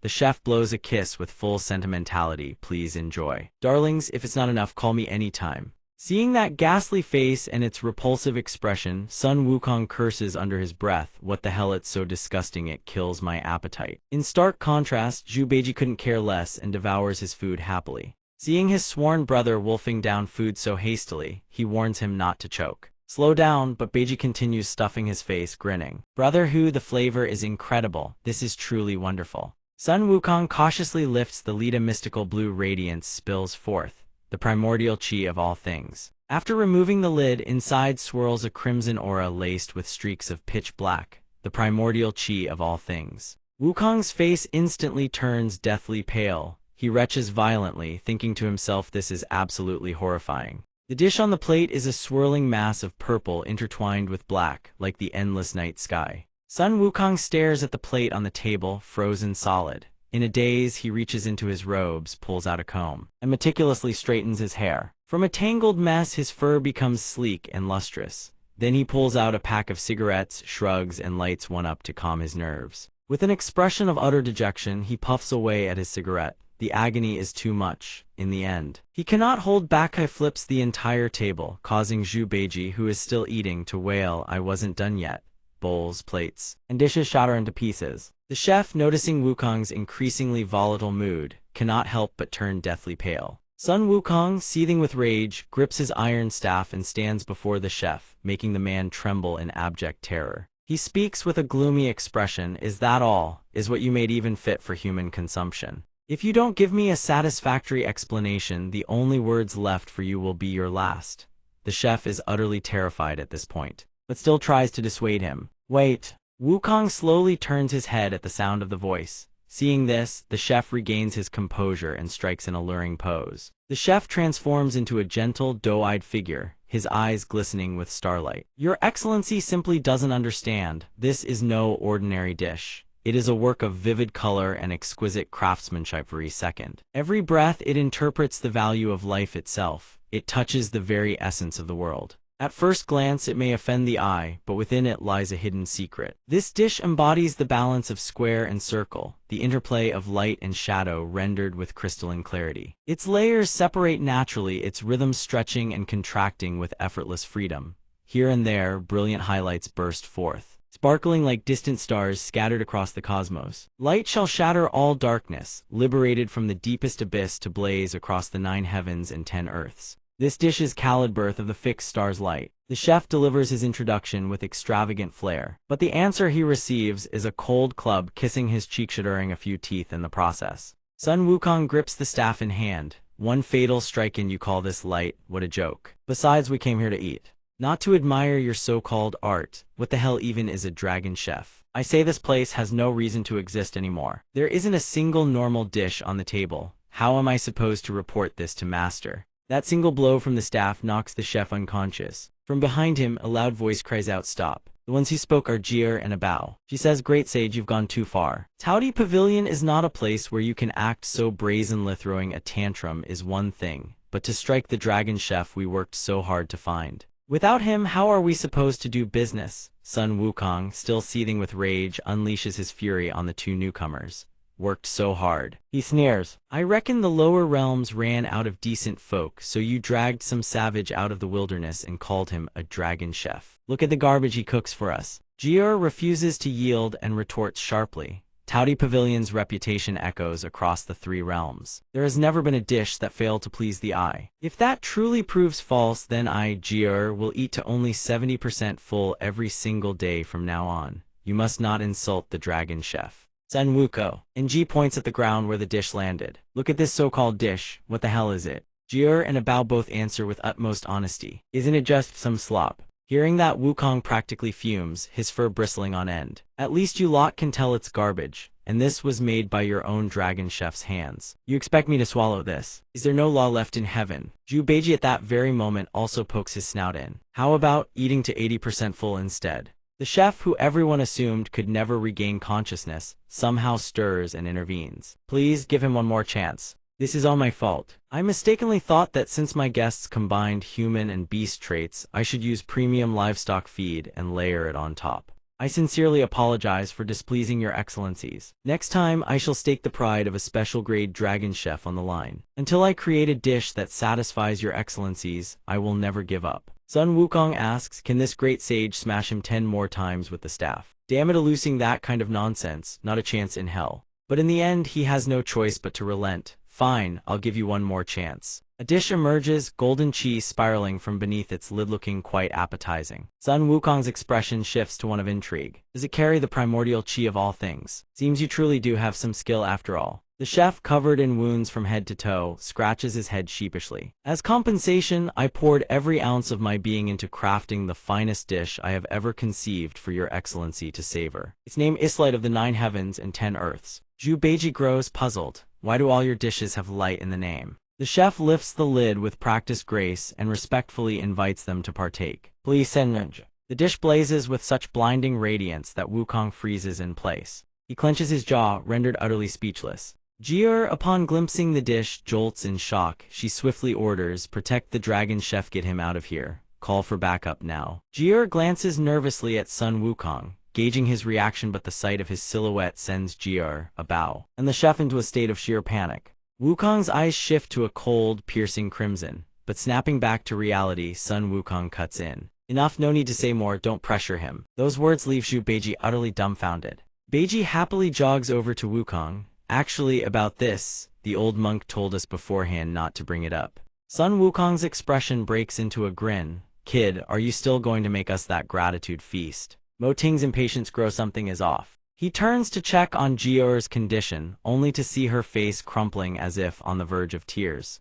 Mo Ting is left bewildered, wondering what on earth happened in the past to provoke such a reaction. Mo Ting calmly replies that of course the great sage shall receive a proper gratitude feasto, express his thanks. He offers a 50% discount. The news sends Sun Wukong and Zhu Beiji leaping with childlike glee. But Mo Ting has already laid down his terms. "Great sage, and for one, Taudi Pavilion provides fine cuisine. You immortals pay in immortal crystals. That is the rule of heavenly law, and we must abide by it. Moreover, without sufficient immortal crystals, no feast can be served. Hearing these terms, Sun Wukong turns to stone. Brother, do you have any immortal crystals? I spend them all on pearl feather trinkets. Zhu Beiji also turns to stone and answers quietly. Brother Monkey, didn't you spend all yours on snacks? Suddenly, Zhu Baji, playing the innocent fool, scratches his head and sidles up before Mo Ting. I say, Dragon Chef, didn't you say this was a gratitude feast? Money would only sour the sentiment. Mo Ting clasps his hands in a helpless gesture. But one needs flour to make dough. Surely your excellency understands. Jier and Abao also breathe a sigh of relief, grateful to have dodged disaster. Great sage, take care. And just like that, the great sage takes his leave. That is what transpired, though Sun Wukong remembers none of it. Yet Zhu Beiji tacks on one final remark, Brother Monkey. After we helped him like that, are we really just going to let it slide? Wukong's footsteps halt. He turns to gaze up at the towering edifice of Taodi Pavilion, then bursts into hearty laughter, leaving Zhu Beiji stunned. Brother Monkey, what are you? The great sage speaks with a knowing smirk. Rest easy, junior brother, trust your Monkey King, even without a single immortal crystal. I have my ways to make him serve us a free gratitude feast. Deep within a lush, verdant grove lies a place known as the Herb Garden. Jier extends both hands, channeling her energy. She begins absorbing the essence of a green jade pearland in that very moment. The herb garden erupts with new vitality. Streams of emerald chi, brimming with the life force of grass and flowers, surge toward a single point. Jier swiftly gives chase, following the trail of light. Moments later, the light descends upon a specific location and her footsteps come to a halt. All around her, flowers of dazzling colors burst into bloom, painting a breathtaking spectacle. Mo Ting praises her endlessly. As expected of Jier, she can effortlessly accomplish what the rest of us cannot. Abao also joins in the praise, letting out a cry of wild excitement. He says the plants of the immortal realm are truly extraordinary, unlike the flora of the mortal world. They never suffer from soil incompatibility. Then he grins slyly. In that case, we can brew clear spirit porridge at any time. Abao flashes a thumbs up. What a windfall. Suddenly, a piercing scream rips through the air, jolting both of them. Jier's face twists in agony, her groans heavy with painful struggle. It turns out she is being constricted. Vines have coiled around her entire body, binding her tight. The sight makes Abao and Mo Ting cry out in alarm. Abao's face turns even greener than usual with worry. Triangle vines, miss. Please stay calm, don't move recklessly. This triangular vine is one of the key ingredients for cooking the clear spirit porridge. If it is destroyed during the cultivation process, the plants of the 100 Herbs Garden will never grow back. Mo Ting suddenly realized that the focus of attention seems to be off.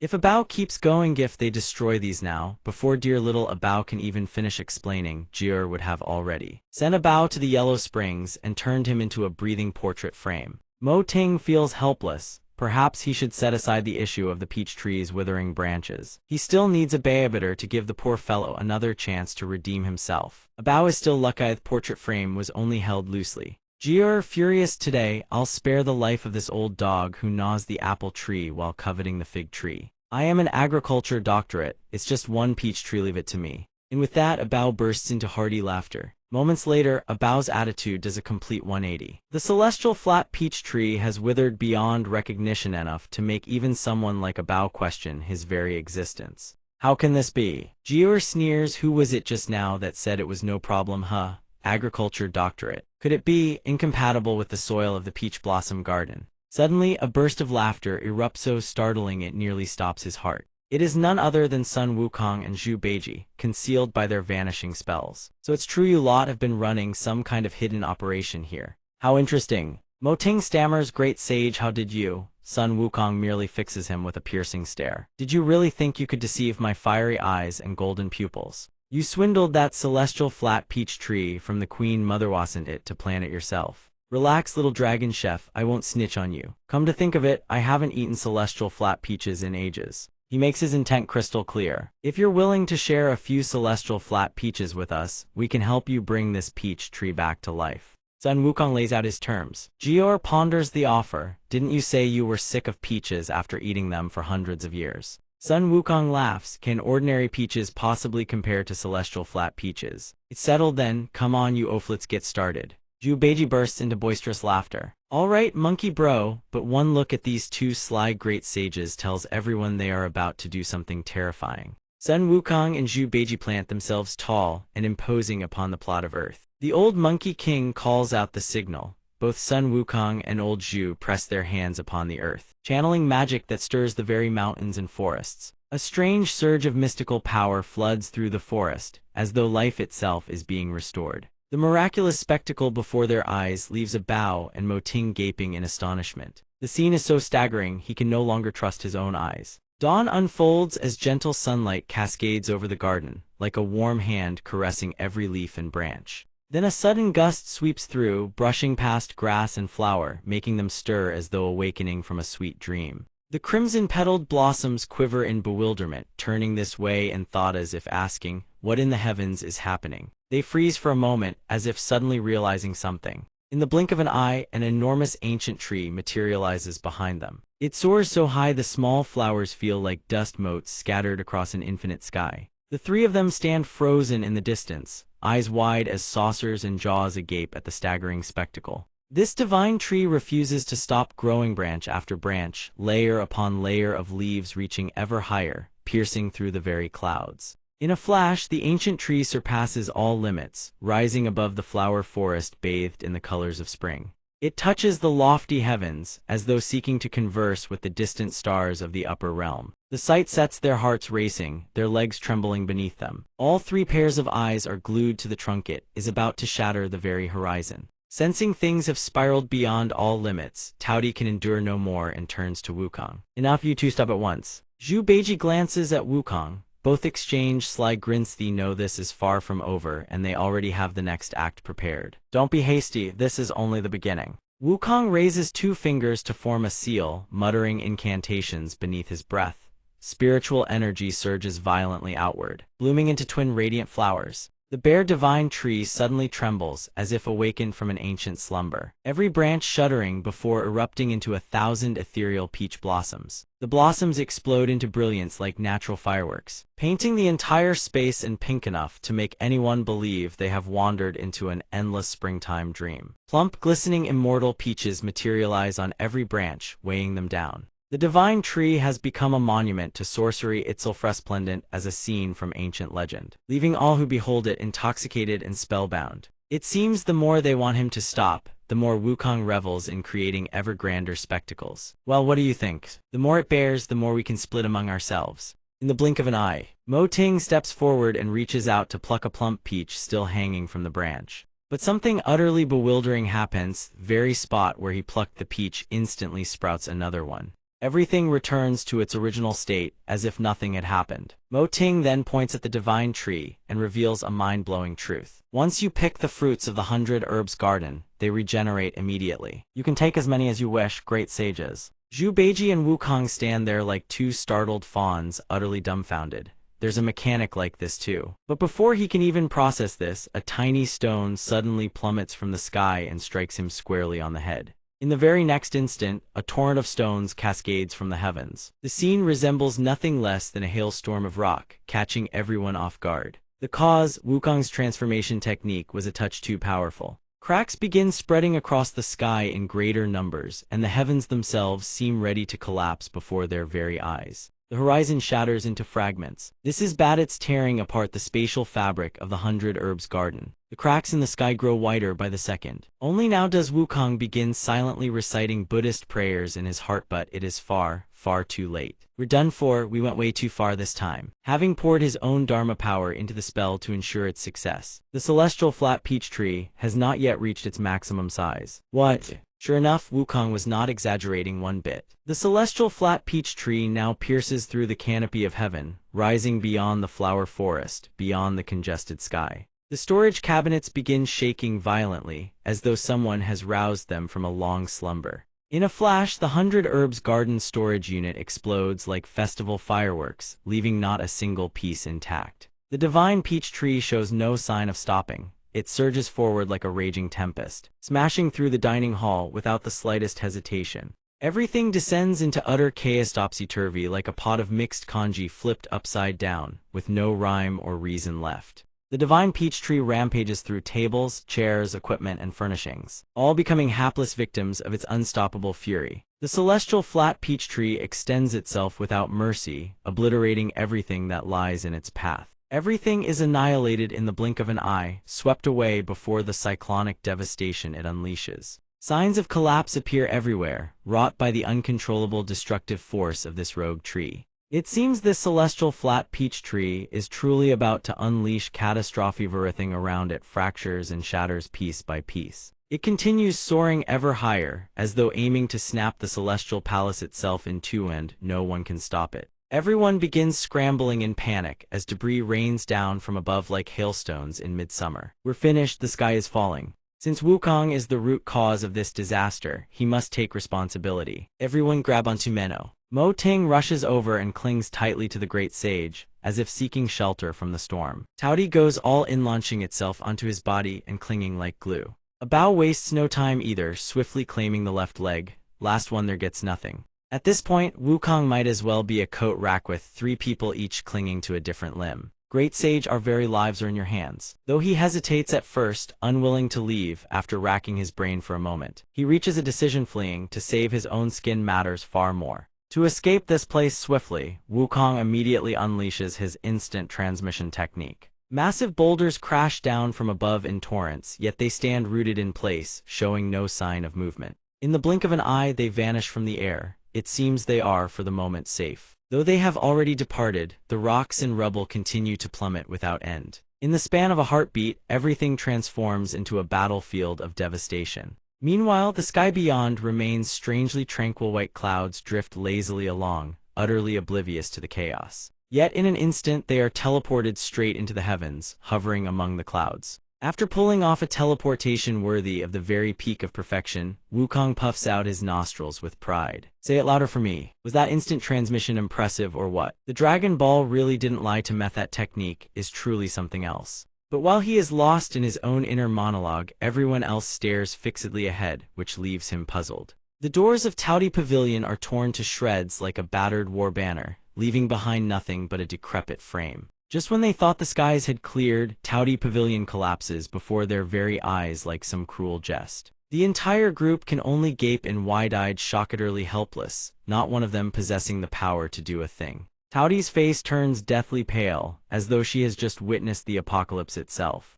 A Bao is so stunned that blood seems ready to spurt from his eyes, his jaw hanging open until it nearly hits the ground. As for Mo Ting, he stands frozen like a wooden statue, watching everything crumble as his tongue turns to stone. No words come out. The dragon chef of this generation is truly cursed. What lies before them now is, quite literally, not even a scrap of cloth remaining. Everything collapses in an instant, with no one able to react in time. All 3 stand there in a daze, at a complete loss for what to do next. Yet Wukong acts utterly unfazed before the scene of devastation, which only sends Taudi spiraling deeper into panic. It's just a collapsed building, isn't it? Aren't you tired of making that expression? The joke wasn't funny, and you're already this tense. Taudi whips her head around, her eyes blazing with murderous fury. What do you mean, isn't it just? You wretched Munkith's old woman will fight you to the death. Words become action in an instant. In a flash, Taudi's hand transforms into a steel-forged claw, armed with razor-sharp talons. It seems the beast lurking within Taudi has truly been summoned forth. She shows no restraint, unleashing a devastating surge of power straight at Wukong.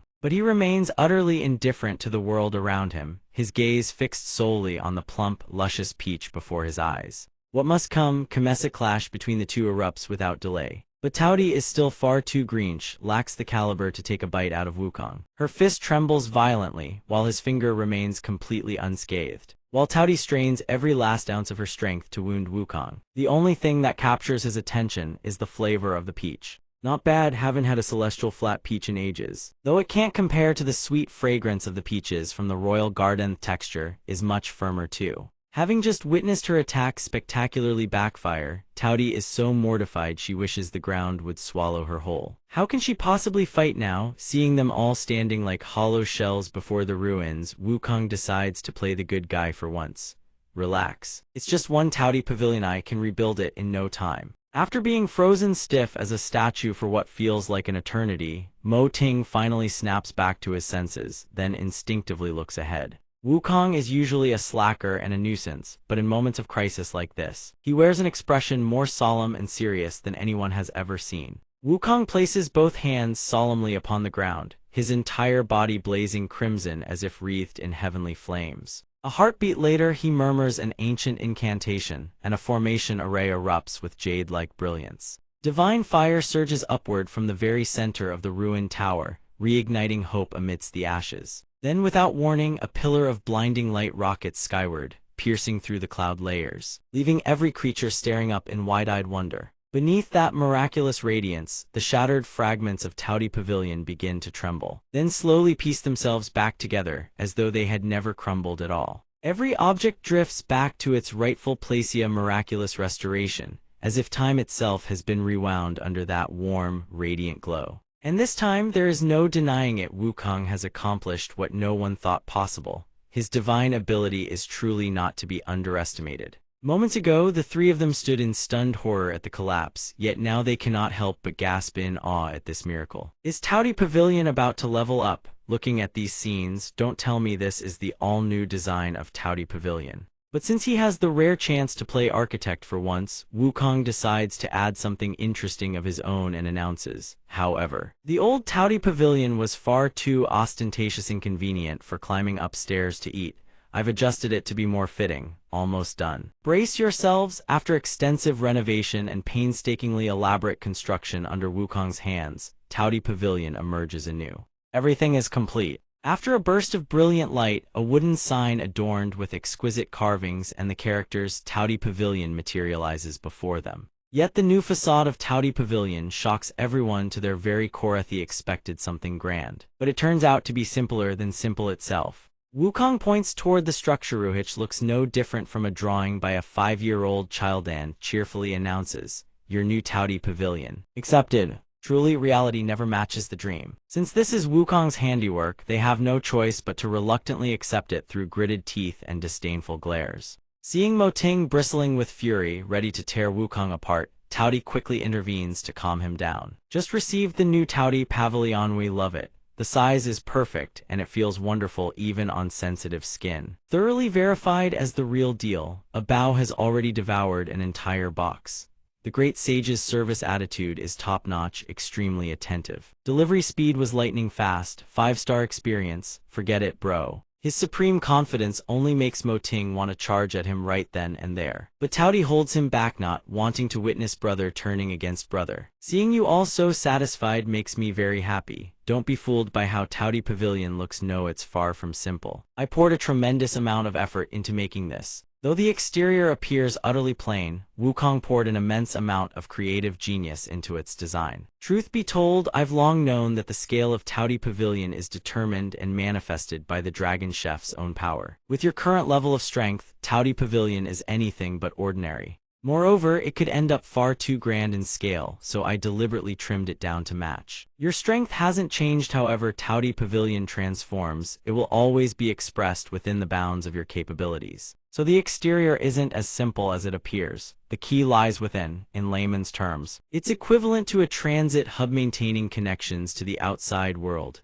Your culinary Dao power has been crystallized into form. After all, conserving energy means there won't be dramatic outward changes. With a snap of his fingers, the doors swing open to welcome them inside. Welcome, welcome. Without making them wait a moment longer, Wukong invites everyone to behold his masterwork. I designed it this way because sometimes true strength isn't meant to be flaunted. Where I come from, we value understated refinement. Plain and simple, that's the real deal. You're already here. If you don't believe me, just go inside and see for yourselves. Life truly is full of surprise. What looks as small as a nostril from the outside turns out to be a boundless cosmic expanse within, leaving them utterly breathless the moment they step through. No way. Gazing upon the shimmering stars stretching before his eyes, Mo Ting can scarcely believe it. Who could have imagined a hidden celestial paradise within? But his own culinary Dao power hasn't reached a level that could manifest something like this. Of this much he is acutely aware. At first glance, Wukong seems utterly unremarkable. Who would have guessed he had been hiding his true skills all along, conjuring something this jaw-droppingly surreal? Being able to recognize one's own limitations is, after all, a good thing. Most of this interior remains uncharted territory, much like the old Towdy Pavilion, which appeared imposing and grand. In truth, many of its levels had never been unlocked. Since time immemorial, not a single soul has ever completed the entirety of the culinary Dao in one lifetime. No matter how formidable we immortals may be, we all hit our limits eventually unless. Forget it, this sort of Dao is beyond even the comprehension of immortals like us.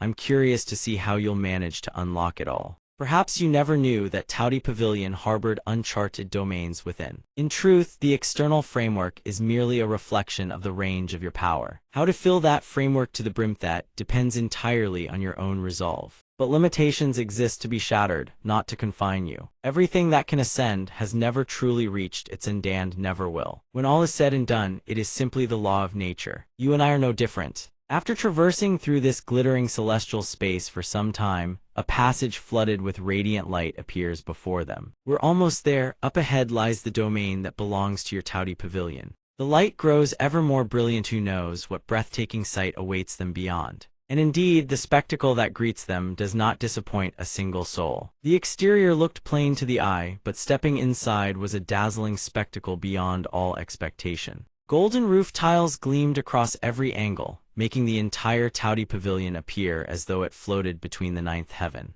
Towering spires loomed in hazy silhouettes, as if playing hide-and-seek with clouds and mist. Peach blossoms bloomed in riotous splendor everywhere, vying for brilliance, bathing the entire space in a dreamlike pink that stunned the senses. Mo Ting stood utterly dumbfounded among them all, his jaw nearly hitting the floor, overwhelmed by the sight of this immortal paradise. Good events, this is way too much. Won't people get lost in here? The scale may not match the old Taudi Pavilion, but you truly built all this through your own strength. It's more than enough to host any manner of divine beings without issue. Moreover, you can freely customize it to any architectural style you want, whatever suits your fancy. In short, the place is vast enough. Besides, I've taken the liberty of upgrading your 100 Herbs Garden and Imperial Garden as well. On the whole, it doesn't fall short of the old Taudi Pavilion. Thank you, great sage, you've truly gone to great lengths. Before, Mo Ting had wanted to feed Wukong nothing but onions for spite. No, look at him, grateful beyond words. Yet a few words of thanks were nowhere near enough to satisfy Wukong. Cut the flowery words, we've done all this work and the gratitude feast we were promised is still nowhere in sight. Zhu Beiji also stepped forward, voicing his desire to sample Mo Ting's culinary skills. Little brother, why not consider today's services as payment for a meal? Cook us a proper feast. Mo Ting was more than willing to oblige, yet something felt off. Sure, he'd agree, but without immortal crystals, cooking was out of the question. The clear blue sky suddenly rang out with an exasperated cry. Immortal crystals. Old Zhu cursed in fury. Quit your yapping. When you were selling snacks at the Jade Pool, didn't the fairy maidens skip out on paying immortal crystals too? Mo Ting scratched his head in bewilderment, utterly confused. The treasures the fairy maidens offered carry recognized value throughout the celestial realm.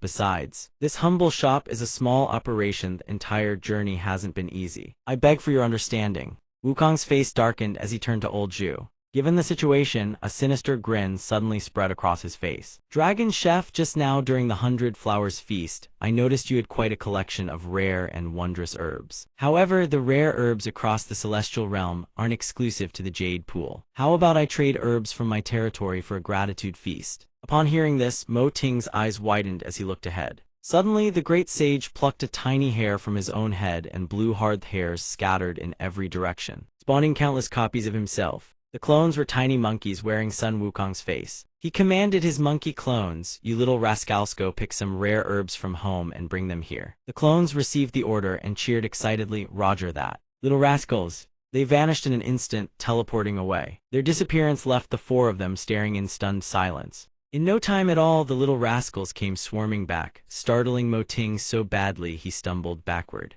Mountains of rare herbs lay piled before them on the ground. This is a small token of our sincerity. Accept it. It wasn't just a handful, sheer quantity could form an entire mountain. The three of them petrified upon seeing the pile of herbs, rendered utterly speechless. Wukong beamed with delight. Don't mind it, just use dragon pearls to carry the herbs, that's all. Even if you traded them away, genuine dragon pearls are top-grade treasures. So does this pile qualify as payment for one expensive gratitude feast? Old Zhu stood beside them, grinning from ear to ear, as if to say, anyone who's afraid can just leave. If they kept laughing like this, they'd die from it. Before long, Wukong and old Zhu settled into their seats at the banquet table. Yet the table seated only the two of them. I, Mo Ting, am honored to present a gratitude feast for the two of you. Wukong gazed at Mo Ting's innocent expression and flashed a heart sign. I thought for sure you'd refuse. Jier watched them frolicking about the room, helpless and exasperated. Let me warn you, if the menu doesn't satisfy me, I'll retract my divine power.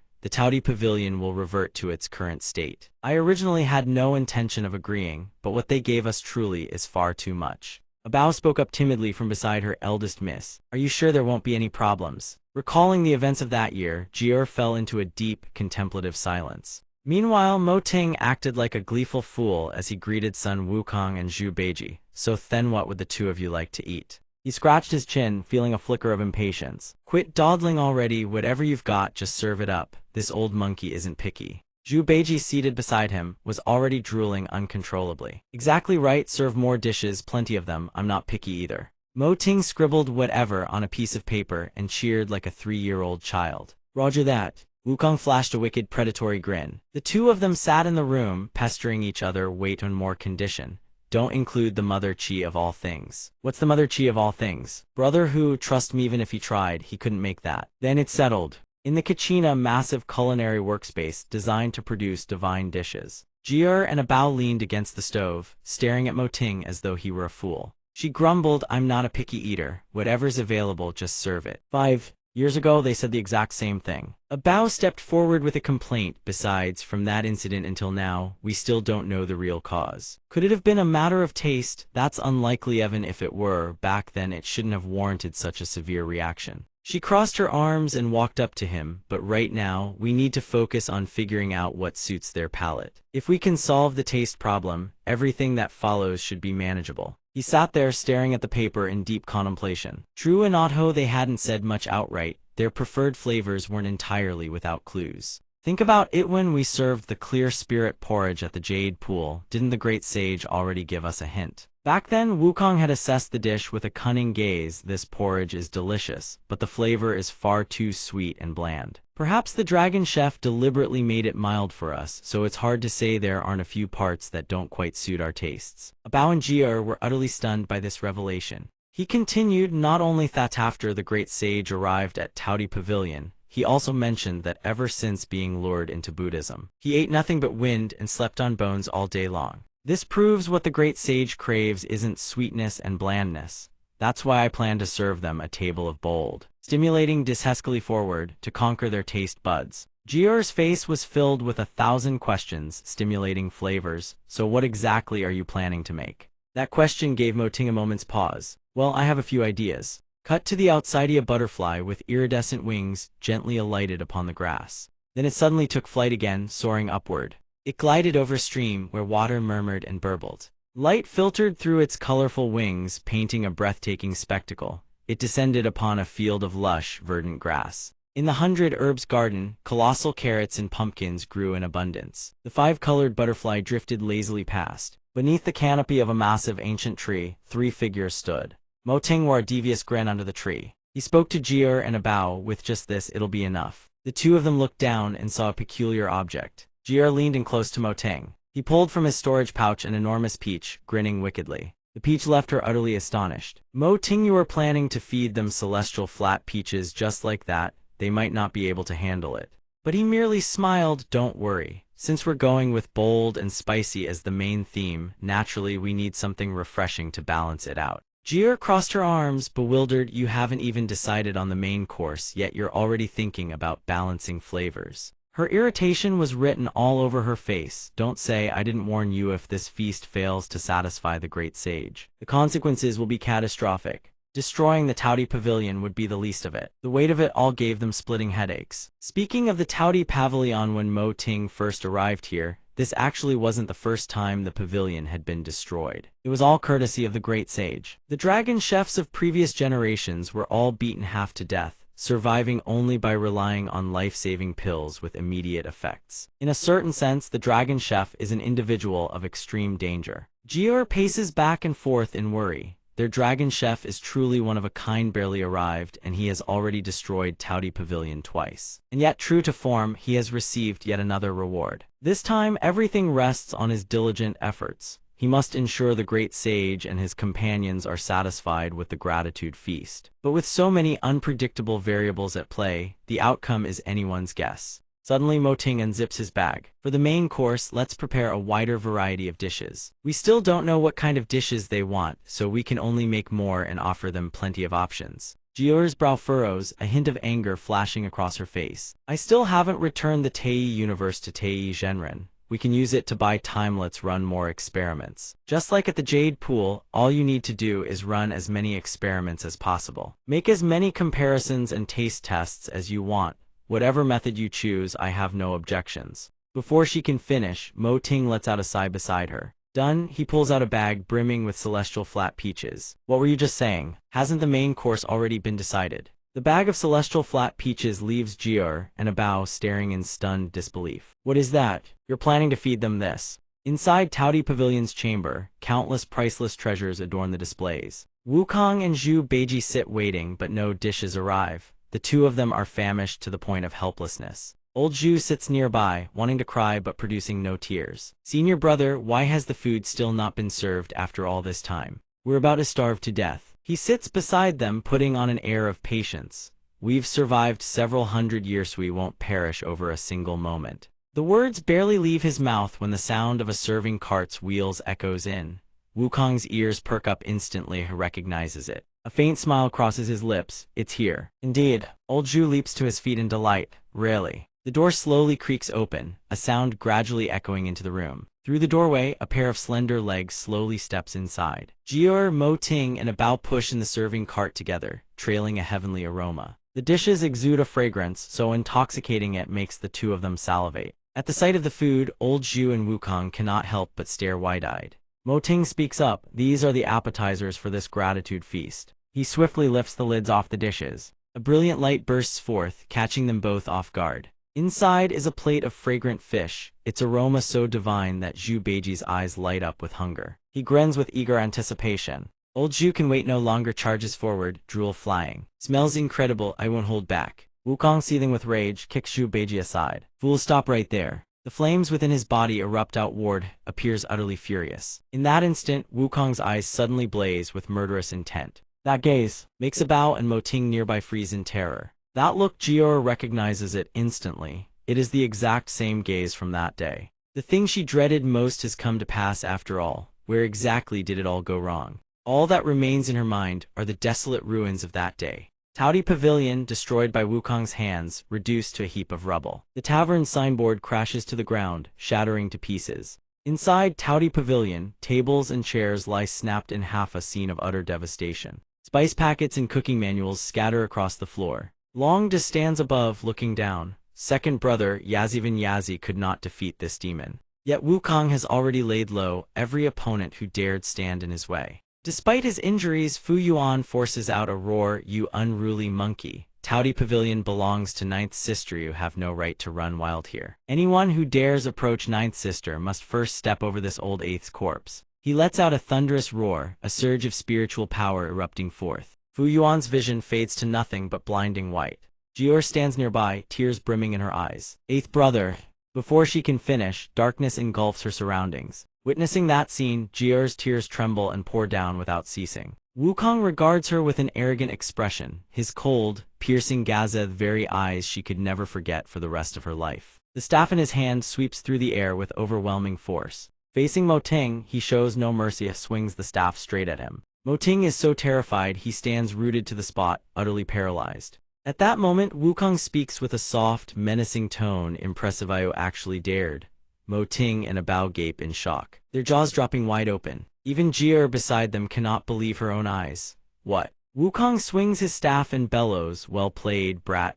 Daring to serve us meat dishesdo, you intend to sabotage our Buddhist cultivation. Jiur's panic reaches its peak. She cries out, what? His eyes narrow with fury, but he suddenly catches a faint sound from beside him. Zhu Beiji drools uncontrollably, overcome by craving. It smells way too good, just one bite shouldn't hurt, right? Old Zhu inches ever closer to the fish. A little closer, just a little more. His drool-drenched tongue hovers mere moments from the piping hot flesh of the fish. His tongue begins to taste the aromatic molecules of the sauce dancing through the air. He truly wants to stop, but he simply cannot. Almost there, almost there. His taste buds roar with the cry of impending victory. But Wukong intervenes, denying old Zhu even a single bite. No talking while eating. He brings the staff crashing down on Zhu Beiji, then drives a kick that sends old Zhu flying straight into the wall. He strides forward and sneers into old Zhu's face. You fool, you are now an envoy of the pure altar of the Buddhist Dharma. Would you really throw away your cultivation and be cast down to the mortal realm? Jior stands trembling, witnessing their exchange.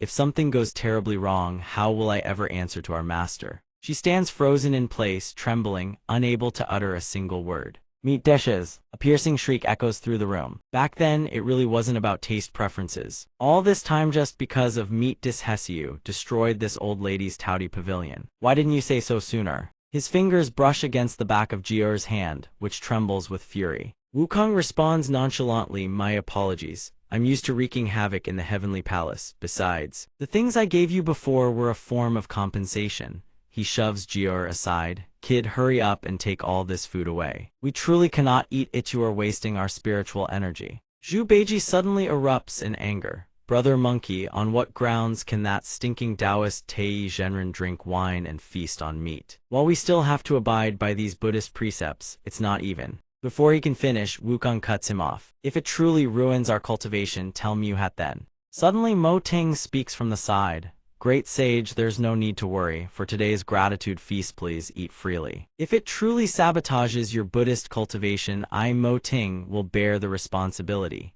His words catch Wukong off guard. The Monkey King leans in close to his face, then lets out a haughty retort. Just you ruin our cultivation. You're not even half an immortal. What makes you think you can shoulder such a burden? Who gave you the audacity to be this arrogant? Wukong's words grow harsher by the second. Don't think that just because the celestial realm has only one dragon chef, you're entitled to special treatment. The dragon chef exists to satisfy us. His eyes narrow. The great sage speaks too soon. If you truly possess the fiery eyes and golden pupils, why can't you see through the true nature of this dish? He points angrily at the fragrant fish dish on the table. The aroma wafting from this dish is unmistakably the scent of fish. If the taste is genuinely like this, what need is there for the fiery eyes and golden pupils? He agrees to use the fiery eyes and golden pupils to examine the fish dish. A mere nobody, and you dare call yourself the dragon chef. You lack the confidence to back your words, yet stubbornly persist. You want to see the fiery eyes and golden pupils, do you? Then let me show you so you may broaden your horizons.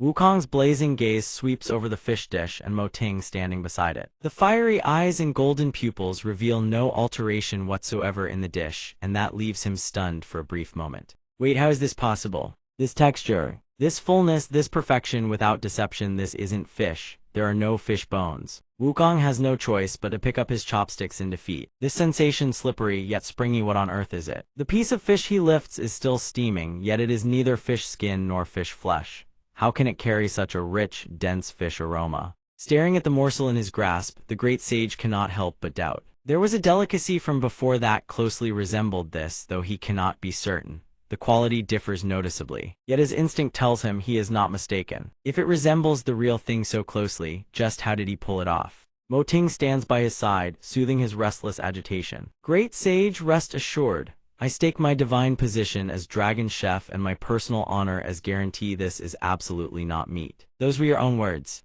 The great sage swiftly places the fish morsel into his mouth to savor. The flavor instantly explodes across his palate. Indeed, this is not meat, yet the appearance and flavor are indistinguishable from the real thing, truly unbelievable. He did it. The more Wukong chews, the more delicious it becomes. The texture is wonderfully appetizing, the flavor pure and refined, layered with richness. By his own exacting culinary standards, this barely qualifies as an acceptable appetizer. So be it. At present, no other dish can hope to impress me. Dusk descends upon the heavens, casting golden light across the vast sea. Waves crash rhythmically upon the endless sandy shore. Rustling the fronds of coconut palms lining the beach, Wukong feels as though he has wandered into the scene itself. Fine, Mo Ting, you win. I have no choice but to admit it, everything feels so utterly real. Under this sunset upon this seaside shore, the world feels vast and serene. Run wild, let your spirit soar happier than the wind itself. This experience, this feeling, the last time he felt anything like it was when he burst free from the stone. His expression softens like a gentle breeze, those eyes brimming with a rare, innocent joy. A rare sight indeed. That infectious joy spreads to Zhu Beiji seated beside him, as Wukong's booming laughter once again echoes through the room. You fool, you're a high-ranking disciple of the Buddhist faith, yet you can't even contain yourself. This is the classic. The prefect may set fires, but the common folk may not light lamps. The two of them brawl and grapple over the last piece of fish. Jior turns to look at him with admiration. She never imagined that a single fish dish could move them so deeply. At that moment, Moting flashes a sly grin. Now that's more like it. Gazing at the pouch filled with all manner of exotic fruits, he cannot suppress a smile. A bountiful harvest indeed. One ingredient after another is laid out upon the banquet table. Moting slowly raises each ingredient to his nose and inhales. He sniffs them all and beams. Not bad, there are a few I've never seen before. These are all specialty products of the immortal realm. Naturally, he has never encountered them. Boss, what do you plan to use these for? Small beans are poured one by one into a grinding stone to make tofu. A bao standing beside him is utterly bewildered. Modai tofu has existed since ancient times. You want to use something like this to satisfy the great sage, I'm afraid. But Jier chimes in with a question, isn't tofu always made from soybeans? Can these beans really work? He patiently explains to both of them. To make tofu, you simply need to coagulate the curd from bean milk. As long as the curd content in the beans is high enough, any bean can be used. Tofu made from different types of beans will each carry its own distinctive flavor. Hearing this, both of them are astonished, yet remain skeptical about blending multiple types of immortal beans together. Could it truly bring out the best qualities of each bean? He points at a plate of beans. That's why I grind various beans into tofu, then combine them all into a single dish. But wouldn't the flavors be uneven that way? Moting, however, recalls a certain exquisite delicacy. Precisely uneven flavors actually stimulate the palate more intensely. Take mapo tofu, for example. Chefs sprinkle Sichuan peppercorn across the surface of the tofu to heighten the thrilling, numbing spicy sensation it delivers. He takes great pride in that dish. I'll prepare the sauce first. A bao, grind those beans for me. A bao flies into a rage, erupting with an indignant gesture at him. Outside, Wukong speaks up hesitantly. As I suspected, this fish was actually vegetarian all along. Those words catch Moting's attention. He turns to look and discovers the plate of fish has been reduced to nothing but sauce. Finished already that fast? He and a bao stare in stunned silence. We've eaten plenty of vegetarian dishes before, but what this one brought us truly feels different. That magnificent dish transported the two of them to the clouds, and this was merely the appetizer. They can hardly wait for what comes next. Wukong's eyes widen with curiosity about the dish. The qualities that meat can have, this dish possesses them all. Virtually every hallmark of vegetarian cuisine as well. How did you manage this? Moting smirks faintly. The great sage has a refined palate. He explains to the great sage that in the mortal world, the art of crafting vegetarian dishes that mimic meat has existed since antiquity. This style of vegetarian banquet traces its origins to Buddhist monastic cuisine. Over the course of centuries of development, vegetarian cooking has become a celebrated branch of Buddhist gastronomy renowned throughout the world. At this truth, Wukong nods in agreement. Indeed, back in the day, on the journey west to retrieve the scriptures, I ate no small number of vegetarian feasts. But compared to genuine meat dishes, there was always a clear difference. Yet the flavor of this vegetarian fish is identical to the real thing, that slippery, springy texture. Moting rests his chin on his hand and continues, the fish flavor in this dish comes from two key elements. First is the sauce. In my homeland, there's a famous dish called yu xiang ru si, shredded pork stir-fried in fish fragrant sauce. Using nothing more than pickled chili, garlic, and ginger as seasonings, you can craft an aroma indistinguishable from fish. This method produces a dish with a rosy hue, a fragrant medley of colors, and a bold flavor perfectly suited for our two esteemed guests. The second secret lies in the fish skin. The fish skin used in this dish is actually seaweed. Fresh seaweed is toasted, then shaped and draped over the surface to serve as fish skin. The seaweed, not yet fully dried, is bathed in hot broth to rehydrate.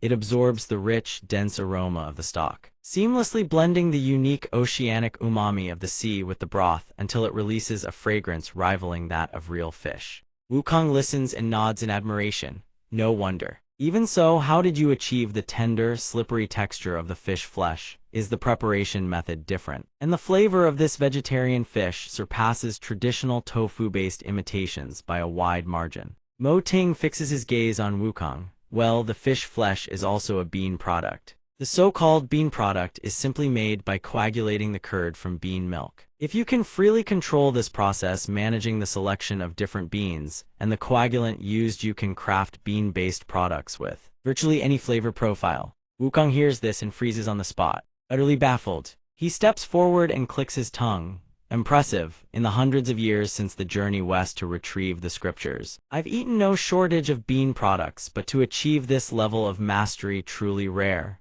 Suddenly Wukong hesitates, his tone turning tentative. It's just I still feel something is missing. Jior is immediately taken aback by the great sage's unexpected attitude.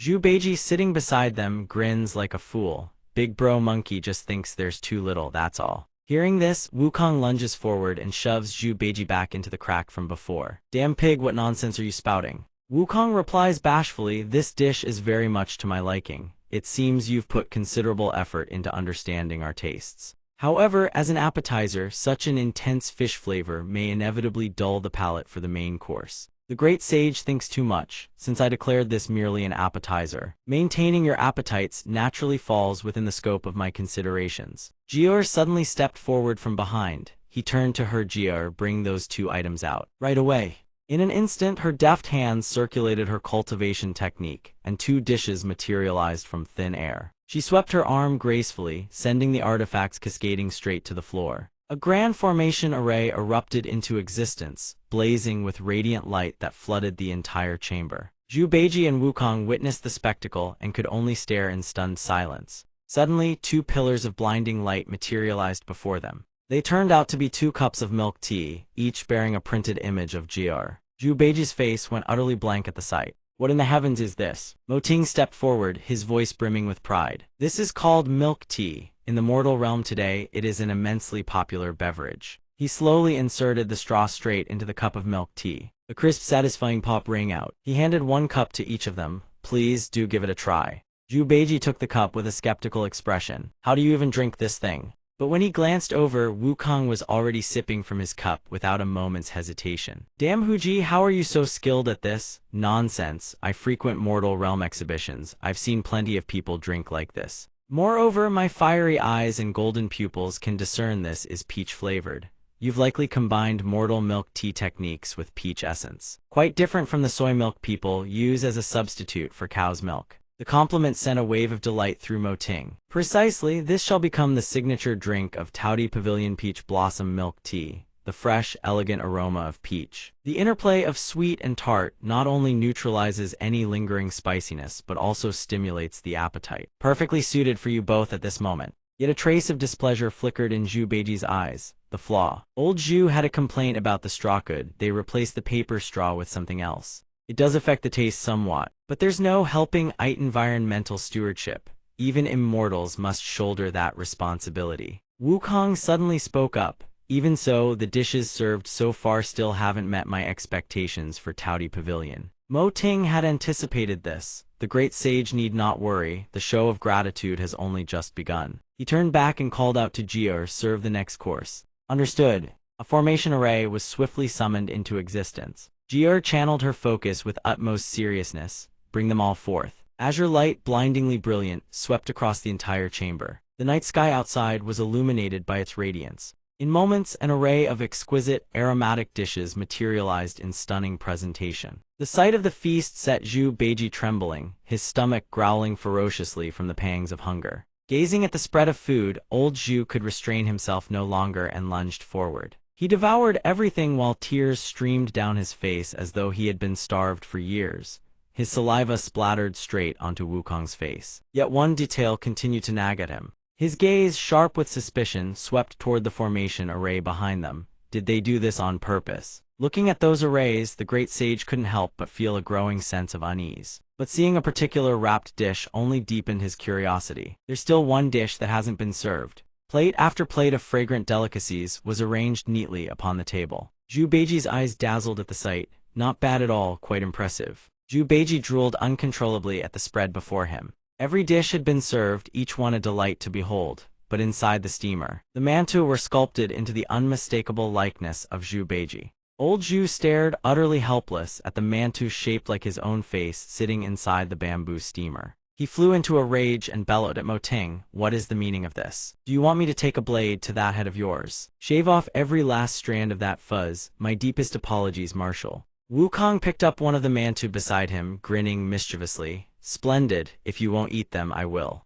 Old Zhu faltered. Who says this marshal won't eat them? Swallowing his indignation, Old Zhu picked up the mantu-shaped buns and began to devour them. Old Zhu had always loved mantu, but this flavor caused an explosion of taste upon Zhu Beiji's palate. Old Zhu instinctively looked down at the mantu in his hands. This is no ordinary mantu. The fragrance is incredible. Mo Ting promptly stepped forward to explain. The primary ingredient of these mantu is bean dregs. He brimmed with pride over his creation. Most of today's dishes are bean-based. Cooking them left a great deal of bean dregs, so I repurposed them into these buns. As for the fragrance, I extracted it from osmanthus blossoms gathered from the 100-herb garden, folding the petals directly into the dough before steaming. Mo Ting continued, pacing as he explained.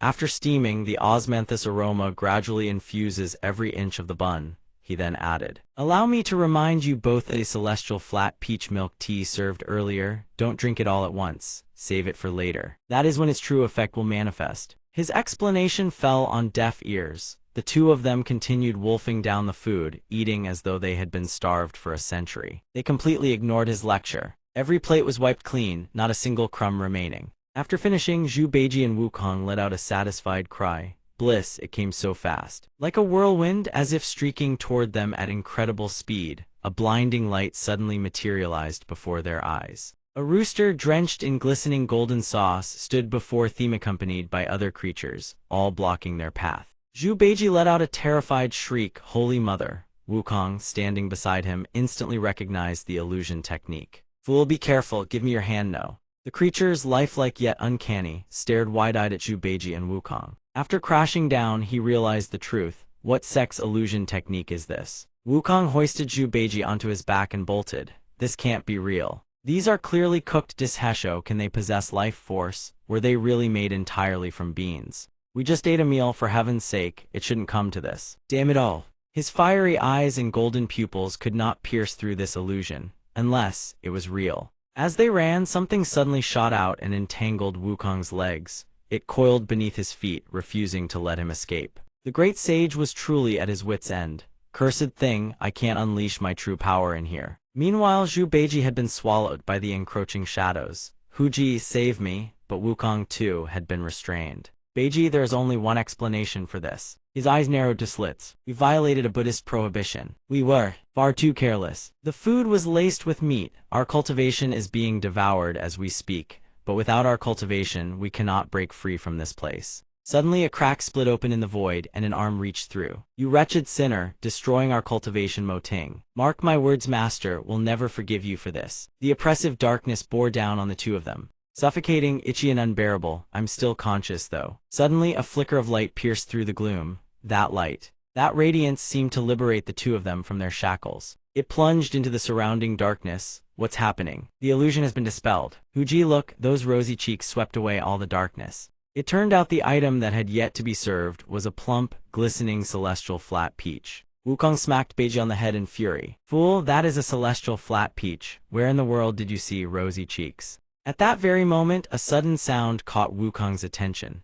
The peach slowly floated upward, emitting a piercing, radiant glow. It suddenly erupted, spraying a mysterious, otherworldly liquid. The spectacle left the two of them, frozen in place, utterly dumbfounded. Just as predicted, a pair of roses, a peach, slapped right across their faces. Wukong seethed with fury, his brows knitted tightly together. In an instant, they snapped out of the illusion, still clutching cups of milk tea in their hands. It had all been a dream. Their cultivation base was still intact. What a relief, what a relief. Staring at the crushed milk tea cup in his grip, he couldn't help but feel suspicious. Who already drank the peach-flavored milk tea dry? Wukong let out a breath of relief. Goodthai's vegetarian fare was far too realistic. A moment ago, he genuinely thought his cultivation was ruined. Mo Ting sat nearby with a beaming grin. Thank you for the compliment, to prevent situations exactly like this. We used celestial flat peach milk tea to calibrate the experience. Besides its neutralizing flavor to open the palate, we also infused it with celestial due to cut through the richness. So what we experienced was a richness overload. Who knew the celestial flat peach milk tea served such a purpose? A refreshing taste to counter the cloying richness, but suddenly, the great sage's eyes narrowed with suspicion. Only a few bites and already overwhelmed. No more talking, the great sage was about to sweep the table clean, but when he looked down at the spread, he froze. The table held nothing but empty, spotless plates, not a single morsel remained. The great sage erupted at once. Damn it! That entire spread had been vacuumed clean by Zhu Beiji like a human-shaped dustbin. After that grotesque binge, Zhu Beiji received a thunderous smack from Sun Wukong that echoed to the heavens. Every bowl, every plate teskeki clean. Wukong's voice overflowed with disappointment. It's all gone. I barely had a few bite tesho. Is it all gone already? Watching him rage with his own belly swollen round, Jier could only think, great sage with that belly of yours. Your complaints aren't exactly convincing. Bao also seemed to quietly admit that the eldest miss had seemingly found her match. Sun Wukong kept grumbling, yet his own belly swayed and bounced rhythmically with every word. I'll say it straight, the food was genuinely excellent, but with so little of it, there was no real satisfaction. Then the great sage turned to his sworn brother Beiji for confirmation. You agree, don't you, Beiji? The little pig was now crimson with rage, looking for all the world like a roasted suckling pig. Brother monkey, you weren't exactly generous, were you? I barely got to eat anything at all. Mo Ting broke into a cold sweat, terrified they had angered these honored guests. He never imagined things would spiral to this. Now it was Wukong's turn to be baffled. How could there be so many dishes, yet you barely ate any? Beiji's porcine belly suddenly let out a thunderous, rumbling growl. He gritted his teeth. I've been thinking something's off. Just now we were under the illusion's influence, so my mind wasn't here. But now I remember. Brother Monkey, just know you clearly ran rampant. Didn't you say something like, what's mine is mine? What's yours is also mine, and then you even used that time-freezing technique to snatch the meat right before it reached Beiji's mouth. The little pig said with utmost grievance. You slammed your hand on the table and didn't give me a single chance.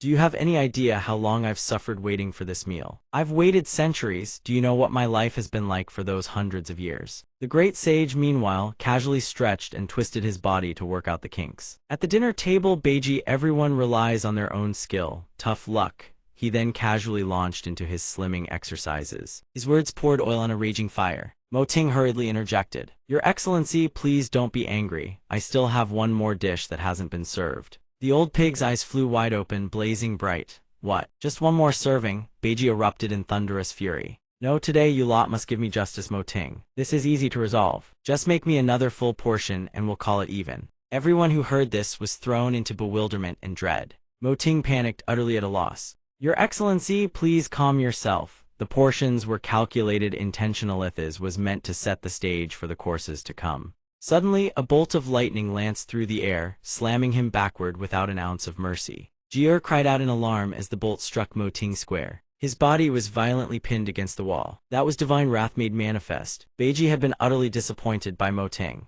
A murderous aura surged around Heimvin with his adorable appearance. It rendered him truly terrifying. Beiji whirled to glare at him. What, so you did this on purpose? His eyes blazed crimson with menace. By the laws of heaven, Taudi Pavilion must provide food equivalent to the immortal crystals the Immortals have paid. The divine power that Monkey Brother and I each contributed to renovate Taudi Pavilion was equal. Wukong interjected in a low voice. Hey, I was the one who single-handedly fixed up Taudi Pavilion. The old pig drowned him out with a thunderous roar. If the portions we received aren't equal, then I have every right to reclaim a portion of the divine power. Hearing this, Mo Ting jolted with raw terror at what was about to unfold. The entire Grand Taudi Pavilion trembled ceaselessly, shaken by the chaos of a confrontation with no end in sight. The quaking reached the very pinnacle of the tower. Objects began plummeting and shattering everywhere. Behind Mo Ting, cracks spiderwebbed across the wall. He could only offer feeble, desperate resistance. Boom!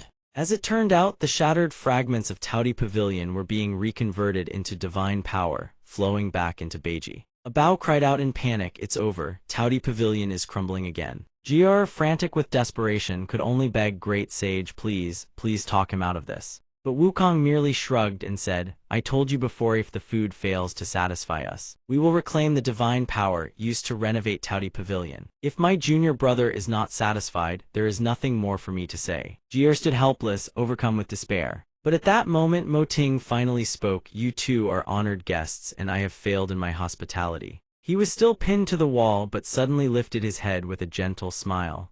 As a dragon chef, if I wish to change your minds, I can only let the dishes speak for themselves. Mo Ting turned to Jier and requested softly, Jier, serve the penultimate dish. Wukong and Beiji seemed to sense something and suddenly went blank. An intoxicating aroma wafted from nowhere, ensnaring their nostrils. How is it this fragrant? From behind, Jier had to channel every ounce of her divine power to summon that bewitching dish. Veiled beneath a cloth cover, it only deepened the mystery, making one ache to see what lay within. She spoke with steely resolve, "I can do without Touty Pavilion. Just spare him, and the penultimate dish is yours." Jier poured every last drop of her power into her hands. The dish arrived before them, still sealed tight under its cover. Sun Wukong watched the entire scene unfold, stunned into speechlessness. With a cold, solemn expression, she uttered each word deliberately, "Release him now." Beiji heard this, his face dark as the bottom of a cast-iron pot, yet stubbornly refused to utter a single word. Bao, bashful and hesitant, finally dared to speak up. "Eldest miss."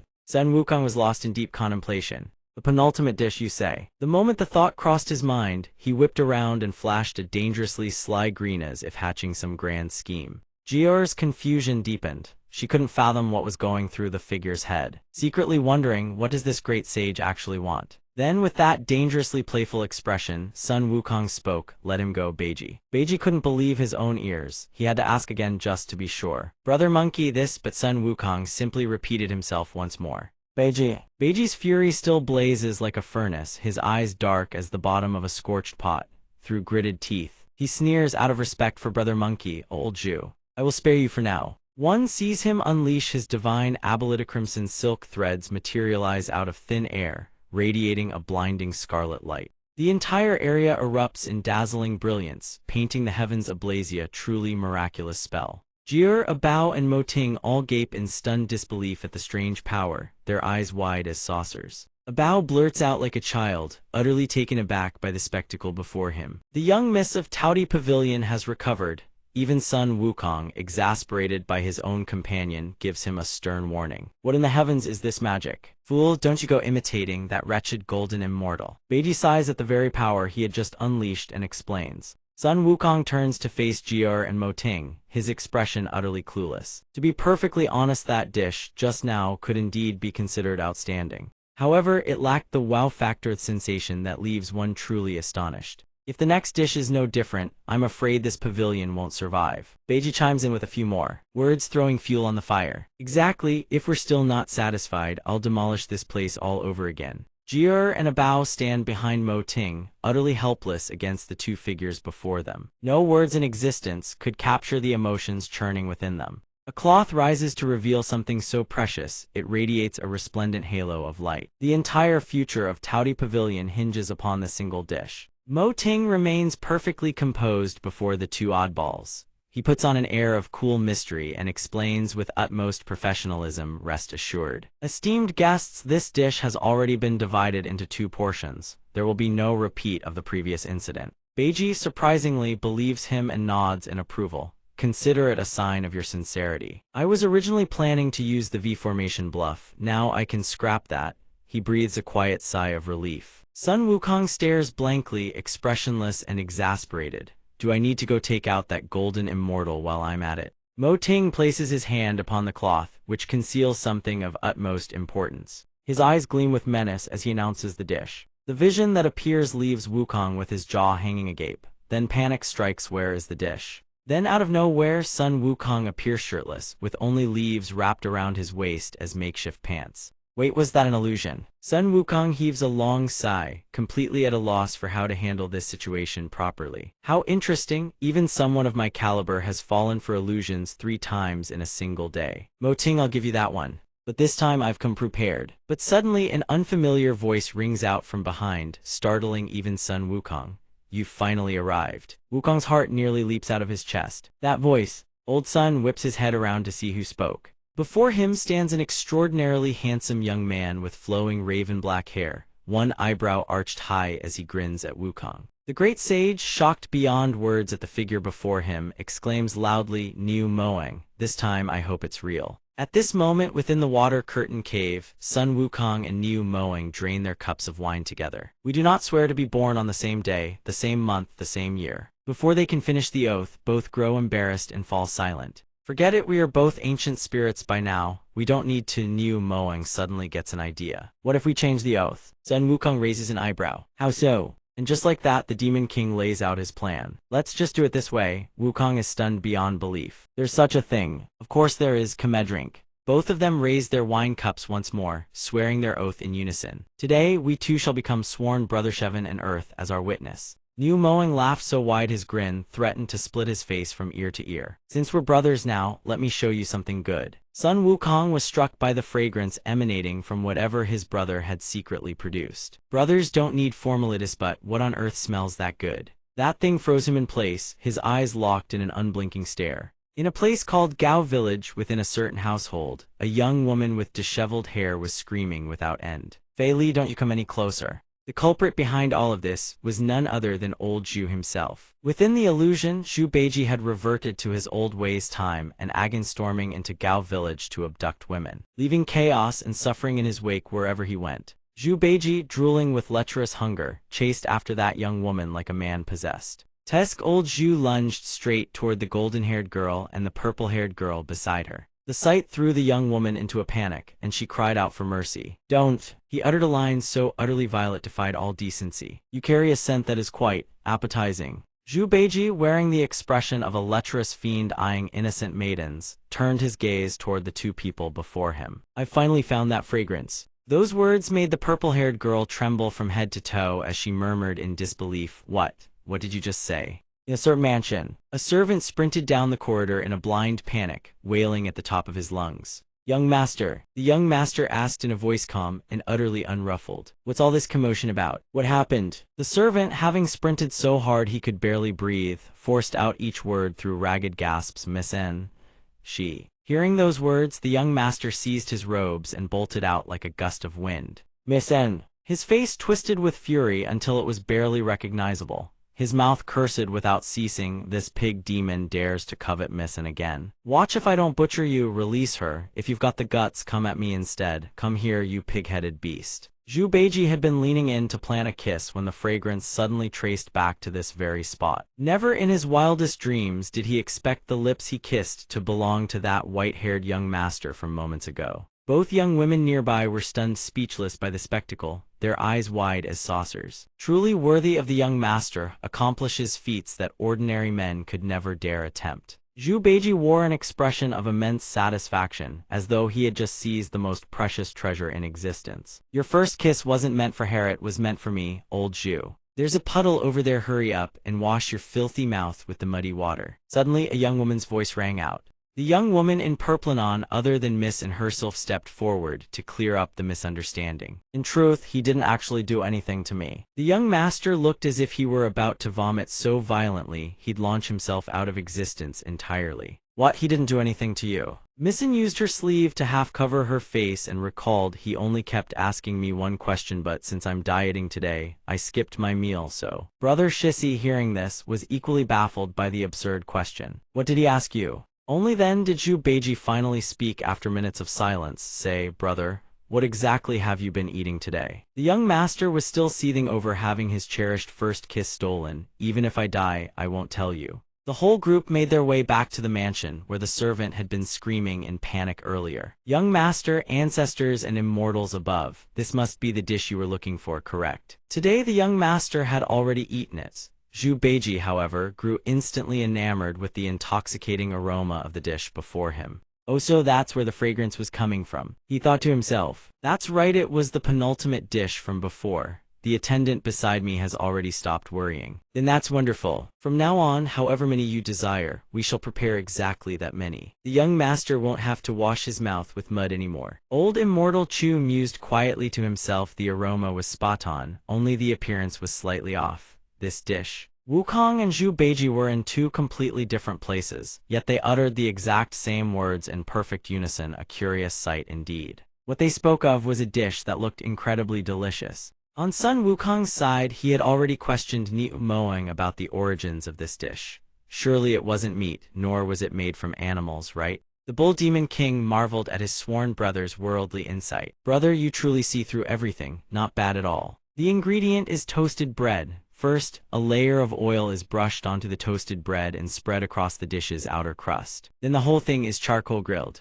Because the oil had been applied beforehand, the bread wouldn't char and dry out. Instead, it achieved a pillowy, springy texture. Allow me to mention one more thing. To his surprise, the Bull Demon King was so excited that he threw both hands into the air, laughing uproariously. Since the bread is homemade, during the kneading process, various spices and aromatic herbs have already been infused into the dough. Sun Wukong grew so impatient that he couldn't wait. He bit into the dish ravenously, devouring it without reservation. Whether it was the softness, the chewiness, or the layered flavors within, none of it fell short of genuine grilled meat. The Bull Demon King helplessly reminded him, "Hey, I haven't even finished talking yet, don't just wolf it down like that." The dish was so exquisite, it detonated his taste buds before he even realized it. So that's how it is. Not only was the seasoning brushed on the surface, but those same spices were also thoroughly blended into the ingredients themselves. By doing it this way, the flavors permeate the dish even more effectively than in genuine grilled meat. Wukong's eyes went wide with astonishment.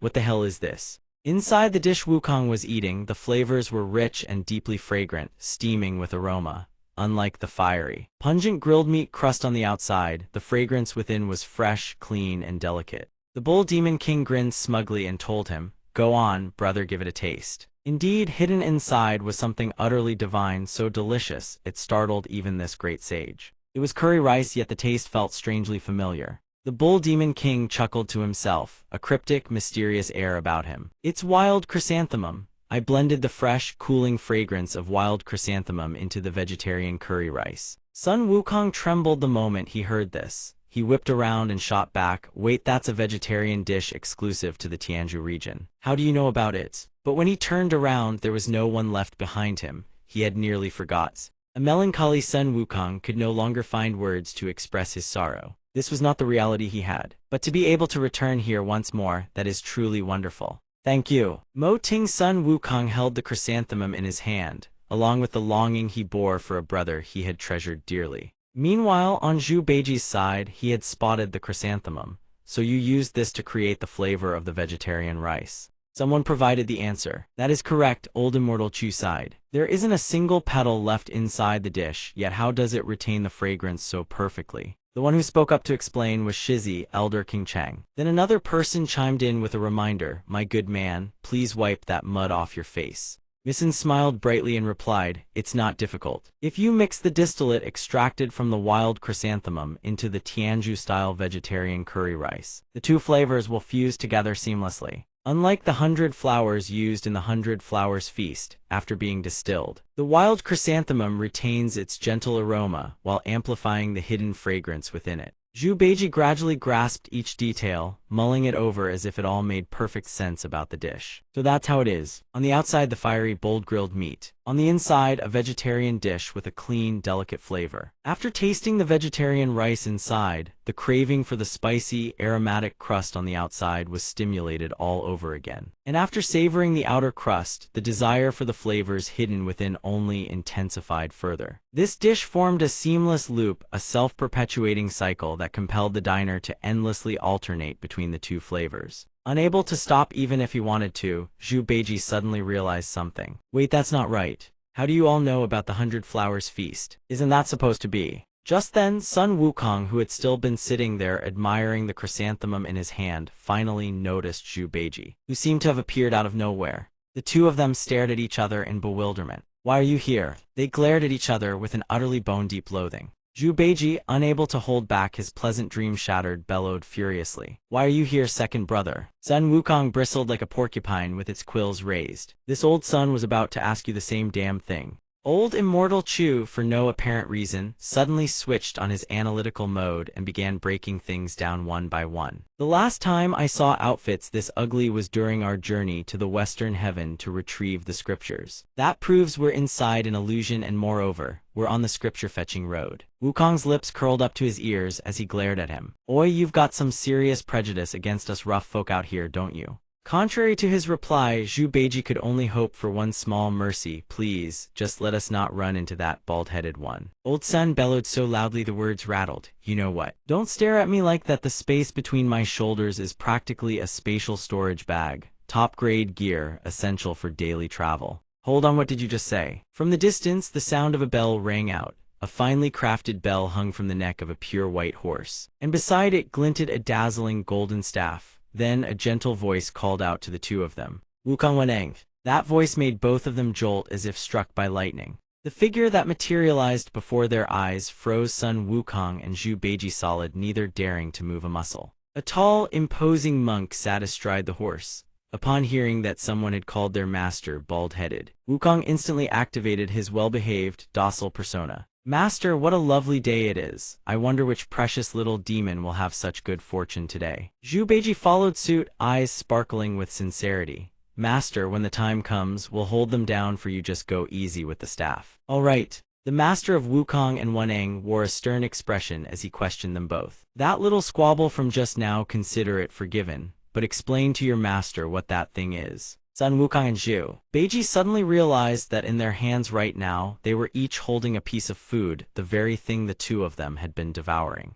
Both stood there drenched in cold sweat, their minds swimming with 1,000 desperate thoughts. Of all things in this scenario, why was it the one thing that absolutely should not have appeared? It was that drumstick from moments ago. The master pressed his palms together. "Amitabha, I cannot believe the two of you would break the precepts like this. It seems you have forgotten your master's teachings entirely." Seeing the situation was beyond salvage, they immediately launched into desperate pleas. "Master, please hear us out. It's truly not what you think. This isn't meat at all. It's a vegetarian dish prepared by the dragon chef." At this point, their master could no longer believe a word of it. A ghost would believe that. Look at its appearance, how could that possibly be vegetarian? And what on earth is a dragon chef? They kept rambling explanations, desperately trying to salvage the situation. "Master, please don't start chanting slowly. Just don't recite the restraint mantra." Their master then offered them a choice, a way to prove it truly wasn't meat. "Very well, if it's not real meat, then eat the bone clean. You can manage at least that much, can't you?"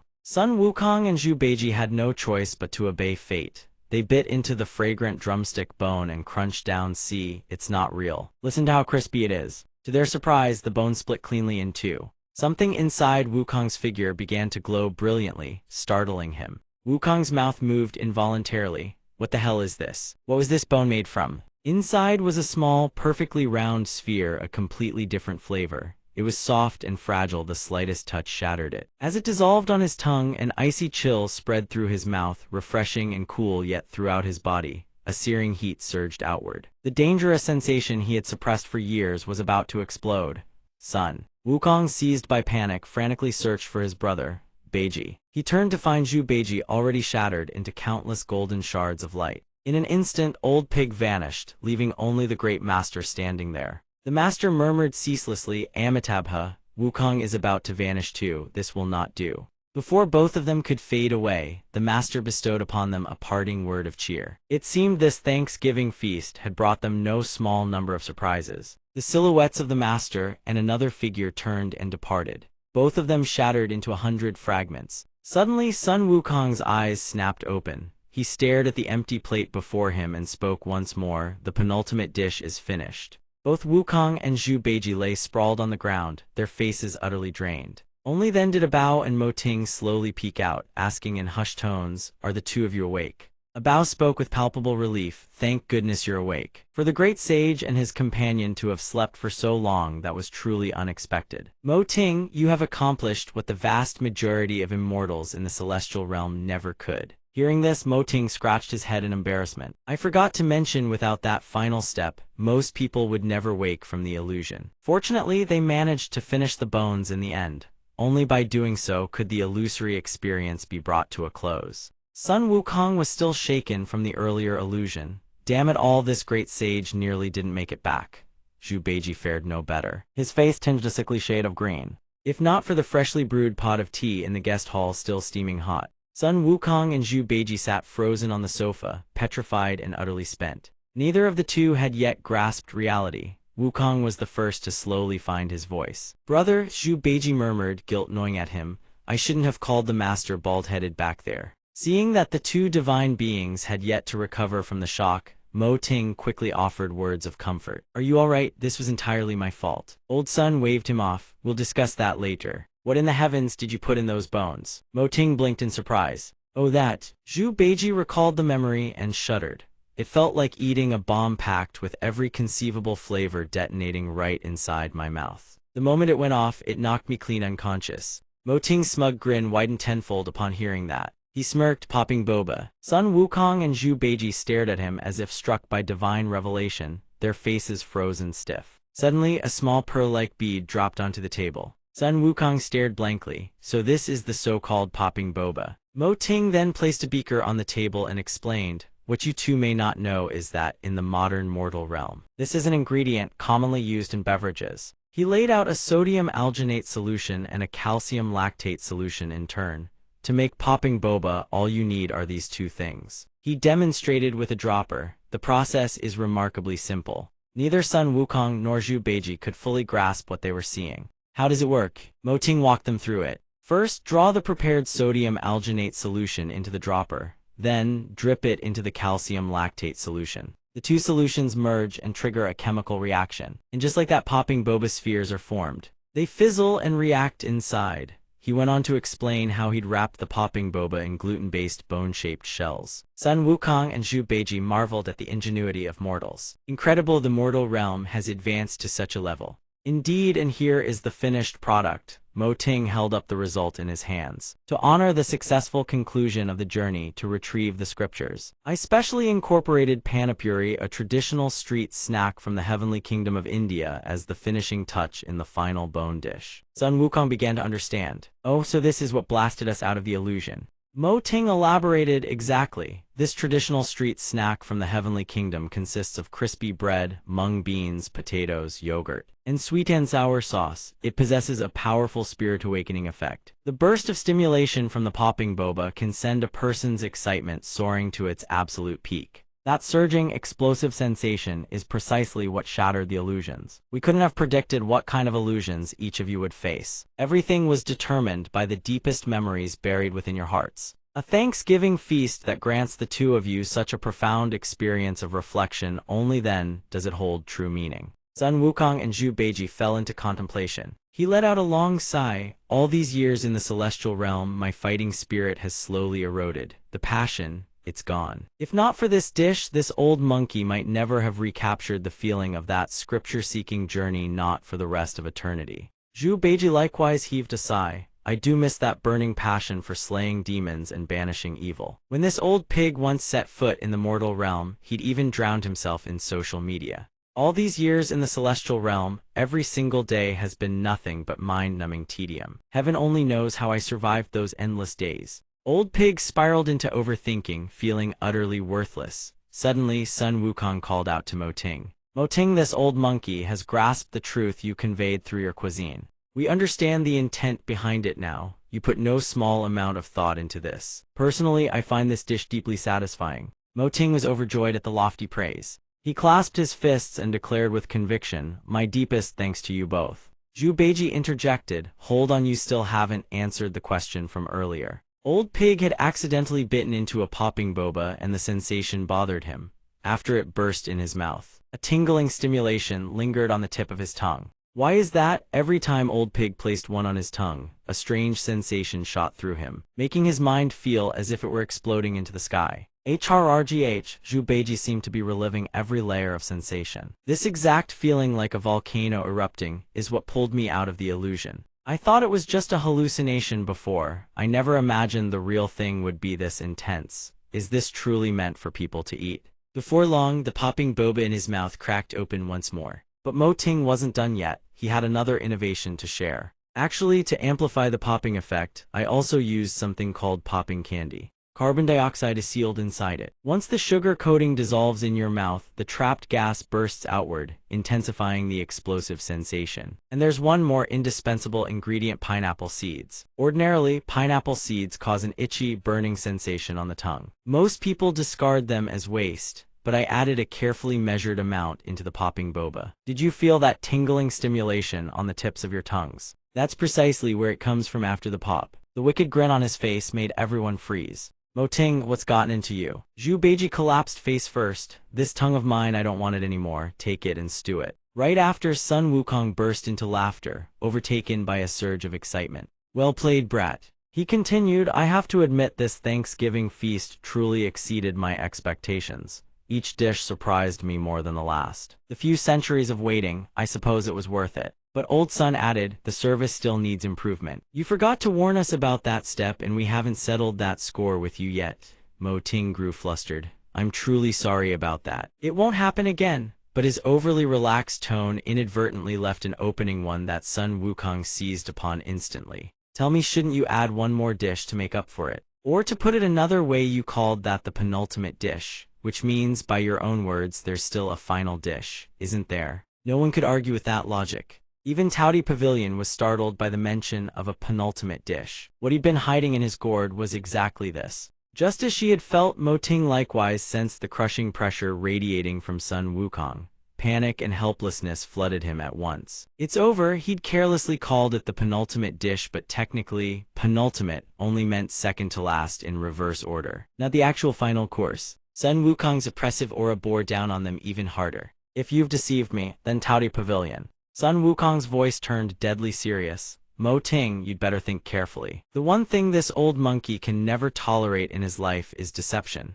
He hammered each word like a nail. The sheer menace etched across that face left Mo Ting utterly dazed. Jier grew anxious. What do we do now? He forced himself to stay calm, though there was barely time. Yet in that instant, a flash of wit struck him. Wait, are you thirsty? Mo Ting speaks up. Great sage, rest assured, give me 1 minute. The final dish will be served right away. He dashes off like a bolt of lightning, racing to prepare the most spectacular dish of all. He carries the cups and strides forward toward the 100 Herbs garden. He crosses a stream within the garden, draws spring water from its depths, then turns on his heel and rushes back. Sun Wukong waits for his return, brimming with vigor. How entertaining. Even this old saint hadn't expected anyone to dare follow through so boldly. It startles Zhu Beiji as well. Eldest brother, you have the fiery eyes and golden pupils. We not use them sooner?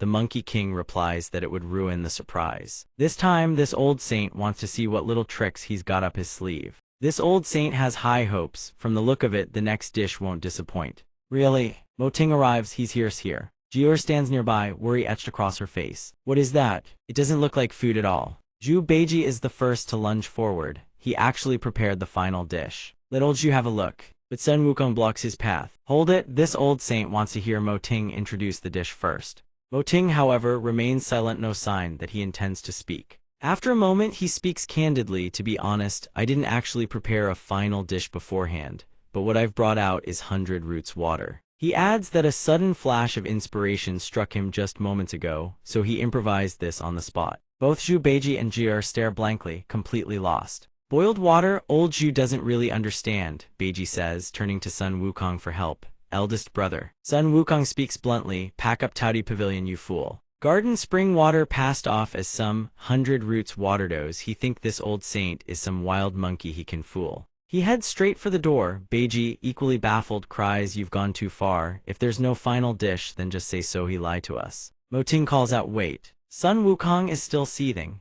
Considering you served so many dishes before, at most I'll raise Touty Pavilion to the ground. But if you dare make excuses now, this old saint will deal with you personally. Yet Mo Ting flashes a confident smile. Great sage, take a closer look. Wukong grants him one last chance and shifts his gaze to the 2 glasses before him. Even he suspects those crystal cups hold something far from ordinary. To his astonishment, the seemingly mundane liquid within radiates a strange, ethereal energy. This old saint can't believe his own eyes. How is this possible? I clearly saw you pour nothing but plain water. Mo Ting says calmly, the great sage has now seen everything there is to see. Sun Wukong stands frozen. Zhu Beiji seizes the moment to tease him. Eldest brother, you're far too impulsive. Beiji surges forward to seize his share. Old Zhu is coming, let me drink first. Beiji charges in headlong. Jier watches, utterly bewildered by the spectacle. She says anxiously, will they really be okay after drinking that? After drinking that water, they might not be satisfied. Bao, hearing her words, grows equally uneasy.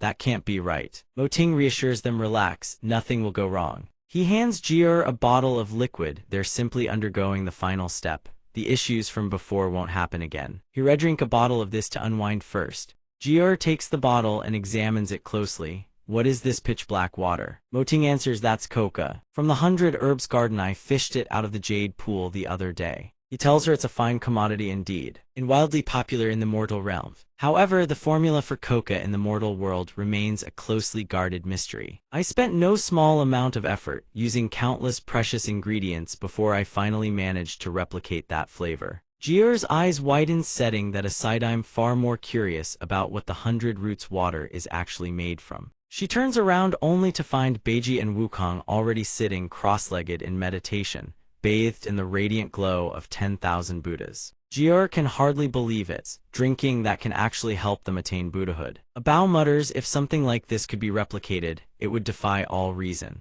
Mo Ting says once they finish this final step, the gratitude feast will truly come to an end. Not long before, two strange glasses of water sat upon the table. Mo Ting presented one cup to Wukong, and Beiji drank the other. Mo Ting said something to Wukong, apparently staking his own credibility to persuade the Monkey King to drink. At last, Wukong relented, much to the delight of the entire kitchen staff at Taudi Pavilion. The moment the water goes down, a bizarre transformation surges through Wukong's body so intense that he drops the glass, shattering it on the ground. Sen Wukong erupts with a torrent of supernatural power so overwhelming that both Mo Ting and Jiur can only tilt their heads back in awe. Mo Ting says don't worry, they're inspecting their own cultivation. This is a good thing. Jiur asks isn't this closed-door enlightenment? When will they wake up? Mo Ting answers soon. They already have a strong foundation. Reaching this stage is as natural as the moon waxing to full.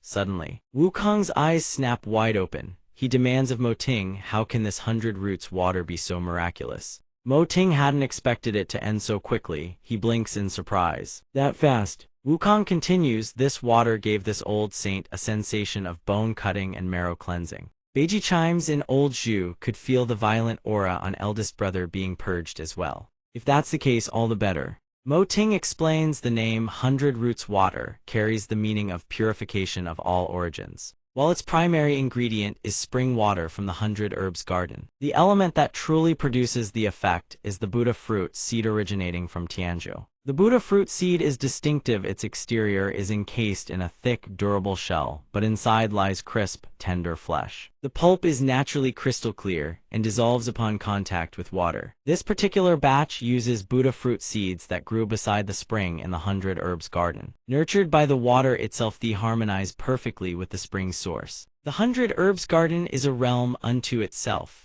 Its spring water has been interwoven with 10,000-year-old herbs since time immemorial, containing vast concentrations of immortal herb essence. The Buddha fruit seeds grew by absorbing that immortal herb essence, which awakens the Buddha nature within the drinker's body, hence the bone-cutting, marrow-cleansing effect. The great sage has attained the Buddha Dharma. What he cultivates is great freedom and great purity. This 100 Roots water just so happens to temper the fierce, violent aura upon the great sage, refining and purifying his Buddha nature. Beiji nods vigorously in agreement. Exactly. Eldest brother always has violent outbursts of killing intent. Master has scolded him for it countless times. Beiji hides behind Mo Ting and adds in a whisper, we should brew a few more cups, purify that killing temper right out of him for good. Wukong shoots Beiji a death glare. You damned pig, are you itching for a beating? Then he turns to Mo Ting, his tone softening. Mo Ting, you've gone to great effort. This old saint won't make things difficult for you anymore. This gratitude feast. He suddenly spots a Bao clutching a bottle of something and raises an eyebrow. Hey, what's this? Mo Ting replies, that's 100 Herbs cola. I discovered it while fishing at the Jade Pool. It's also an extremely popular beverage in the mortal realm. Wukong eyes it skeptically. Can you actually drink this?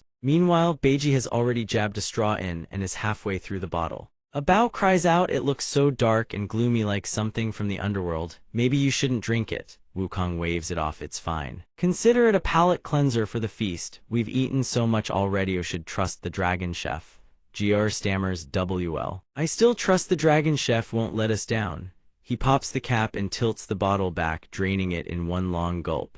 A Bao and Jiur can only stare in stunned silence. A new day has dawned. Jiur says, it seems like the cola isn't causing any problems. From what you said earlier, you're planning to pair this with the celestial flat peach milk tea. Before she finishes, Mo Ting already grasps her meaning. Exactly, both are exclusive beverages of Taudi Pavilion. The flat peach milk tea will be served inside the establishment, while the 100 Herbs cola will be sold outside to build our reputation.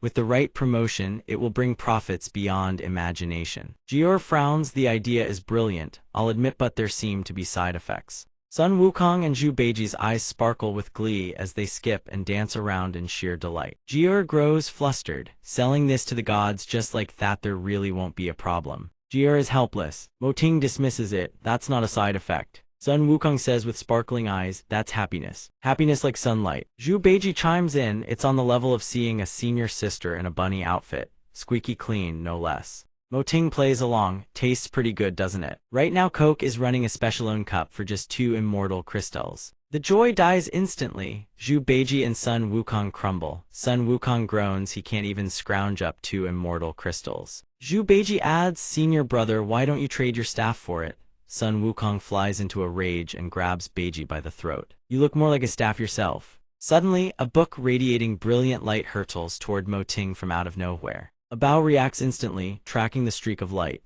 Jier gasps and shouts urgently, Mo Ting! A streak of supernatural power rockets in a straight line toward Mo Ting. Mo Ting fails to react in time. He can only stare in bewilderment.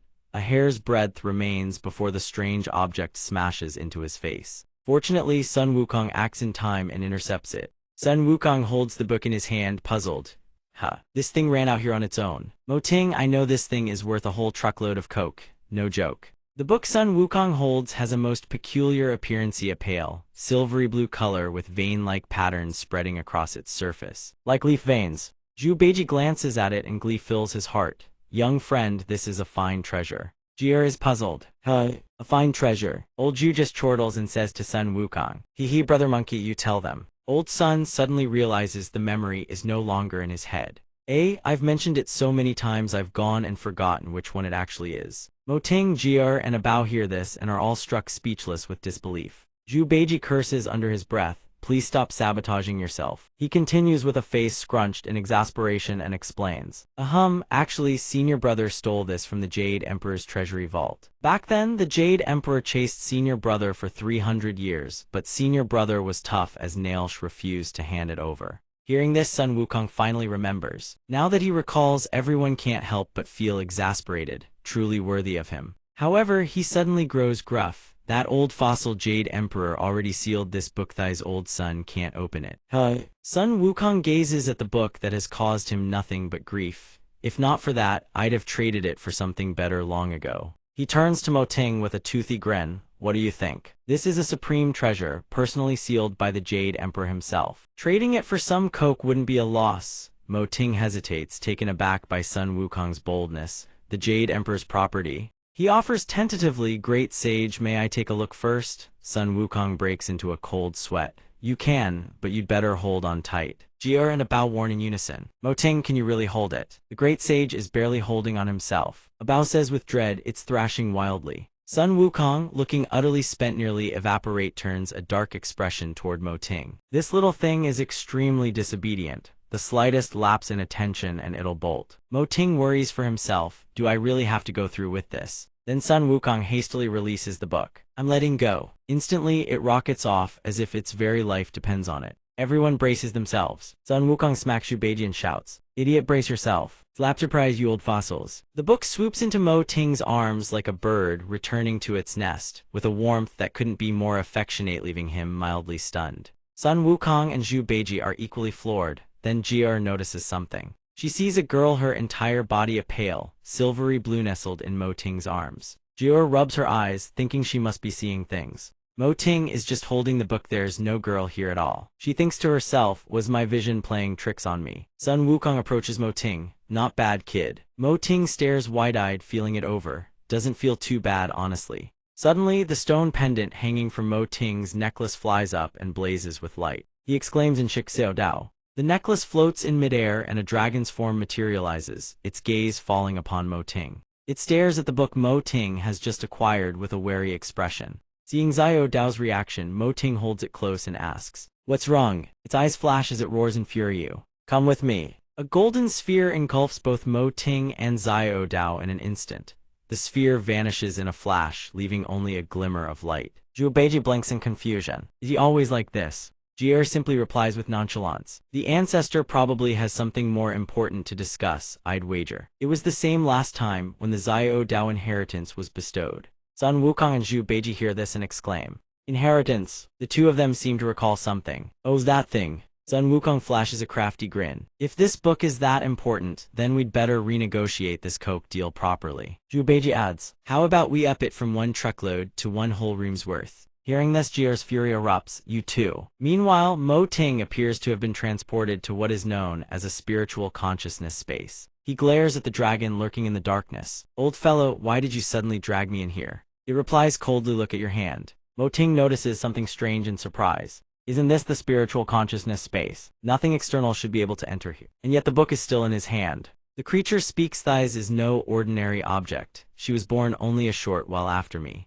Suddenly, the girl with the silvery blue body that Jier had glimpsed earlier reappears suddenly, disrespecting the majestic creature. She gets right in its face. You old, thick-skinned fossil, who was born a little later than you. I am far younger than you. Seeing this, Mo Ting froze stiff, while the old dragon fell into a helpless silence. The girl placed her hand on his face and cooed softly. Listen here, dearie, your little touch just now made me ever so embarrassed. Mo Ting panicked and hurled a divine book far away with a thud. Don't come any closer. He blurted out in alarm, what on earth was that thing? His rude reaction made the girl slump down and sniffle. Dearie is so heartless, you toy with a girl and then want nothing more to do with her. At that moment, Bao Dao spoke up. Enough, Bushin, stop messing around, I need to discuss serious matters. She fired back without missing a beat. HMPH, tasteless old fossil. Seeing how naturally the two conversed, Mo Ting blurted out a question. You two know each other. The fellow's eyes bored straight into him. Mo Ting, allow me to formally introduce her. She is the menu of the sky-mending feast.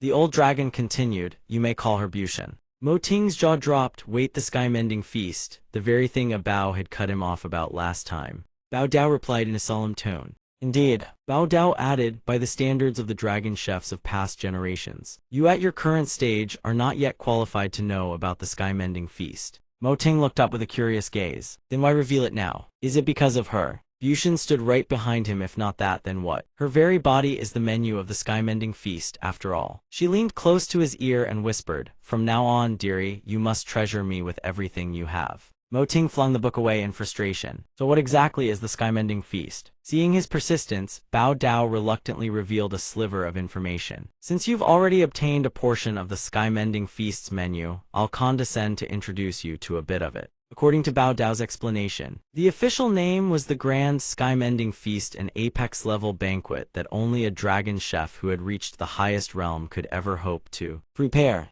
It symbolized the absolute pinnacle of the culinary Dao. Mo Ting frowned. So how far am I from being able to prepare the sky-mending feast? Bao Dao extended his hand to measure the gap, just a tiny bit short. But zooming in on that tiny bit, wasn't that about the size of the Milky Way? Mo Ting went numb. Bushin couldn't help but snicker at him. Dearie, you still have a long way to go. Keep working hard, I believe in you. You can definitely do it. She patted his head gently as she spoke. Since they had known each other, this was the first time Bao Dao had ever seen her comfort someone. My, seeing you comfort someone like this, the sun must be rising from the west. Bushin puffed her cheeks in annoyance and huffed. I believe dearie can definitely create the sky-mending feast in the future. Her encouragement bolstered Mo Ting's already considerable confidence even further. I'll take your kind words to heart. I'll keep improving. I'm getting better already. Bao Dao's gaze turned grave as he warned, don't celebrate too early. I should also tell you that in the history of the three realms, only the first-generation dragon chef, commanding his allies, ever managed to create the sky-mending feast. Before he forged me, the first-generation master was already the foremost divine chef in all three realms. A seal shimmered into existence upon the dragon blade's body, like a divine imprint, the mark of a supreme chef. Imagining the figure of the dragon chef who had created the sky-mending feast, Mo Ting couldn't help but feel a surge of wild excitement. The absolute pinnacle of dragon chefs was it. Though he had not yet achieved it, he was already envisioning himself becoming exactly such a person. And being hailed by all, Mo Ting's ego surged 1,000-fold. Bao Dao informed him that had problems not arisen afterward, the celestial realm would never have needed to descend to the mortal world and recruit a mortal to cook. Mo Ting was startled. Things were not as he had assumed. What? Aren't all dragon chefs invited up from the mortal realm? Bao Dao and Bushin answered in unison, of course not. Mo Ting's expression was plainly riddled with curiosity, desperate to know more. Then why? But Bao Dao seemed to constantly dodge this subject, clearly unwilling to answer. Those are all ancient affairs, even I no longer remember them clearly. He reminded Mo Ting to focus on the matter at hand. In short, the most important thing right now is to advance your culinary arts. Bao Dao added, with your current level, the dishes in the Bushin manual you can't even handle the ingredients, let alone cook them. Mo Ting felt utterly devastated. How could that be? Seeing his disbelief, Bao Dao instructed Bushin to show him the proof. Don't believe it. Bushin, show him the first page. She opened her book. On the very first page appeared a silhouette with twin blades in hand. The blades looked remarkably familiar. They were identical to his own. Not only that, but the skill displayed was so extraordinary that Mo Ting could only gape in awe. What is this? It actually moves. The figure performed blade techniques of every variety with exquisite mastery, and Mo Ting watched with wide eyes, thoroughly mesmerized. From slicing and mincing to hanging and tossing, he couldn't help but marvel at the dazzling display. 4 fundamental techniques expanded into 21 distinct blade arts.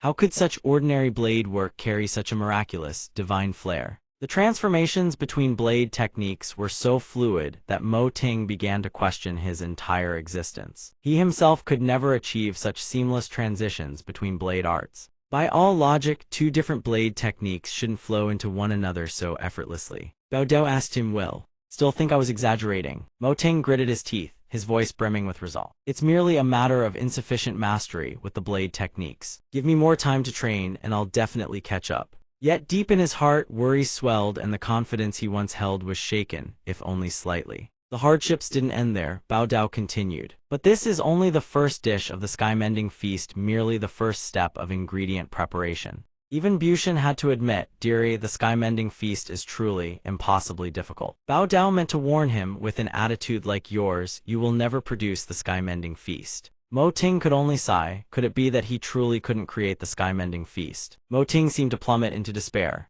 Bushin tried to encourage him. "Dearie, try a little harder, you can definitely do it." He began to doubt his own abilities. "Really? Don't lose heart." Bushin rushed over and gently patted his body, as if comforting him. On the other side, through a rift somewhere in the sky, the silhouettes of countless monstrous creatures appeared, grinning with sinister menace. These mysterious creatures clashed against one another in a frenzy. The chaotic battle caused the temporary barrier array at the rift to come under savage assault from the alien forces beyond. They harbored the intent to infiltrate the 3 realms, yet there were also moments when the barrier successfully held them at bay. But gather as they might, the barrier is about to shatter. Soldiers, ready yourselves. Maximum alert, the barrier has been breached, prepare for battle. All of Thaisri battleize for the 3 realms. The Jade Emperor speaks, do not be hasty. His voice carries a slightly somber undertone. He has arrived. The soldiers stand vigilant, bracing against the onslaught. They strike without warning. Since when did they launch their attack? It's him, that venomous wretch. But it was swiftly restored to its former state. Stable now, no more cracks. So the Jade Emperor has sought this old monk out. Jade Emperor, you sought this old monk over the holes in the celestial Tao more than 1,000 years ago. The repair plan was negotiated long ago, so when does it begin? He voiced his vexation. Even if you use this old monk as a tool, there must be limits. The Jade Emperor says, back then, the celestial Tao shattered because of the sky-mending feast. The fragments that fell upon Huaxia were the most numerous, and finding successors for those dozens of shards is no easy task. He suddenly recalls something. Ah, that's right, sky-mending site over there. The old monk looks up, his expression laden with anxiety. The onslaught from these extraterritorial alien races grows more relentless by the day. If the holes in the celestial Tao are not repaired, I fear, the Jade Emperor cuts him off. Do you still remember that monkey? The monkey the Jade Emperor speaks of is none other than Sun Wukong. The Jade Emperor recounts the past 300 years ago. That monkey stole the Bushin manual and his strength has protected it ever since. Until the principal successor of Huaxia appears.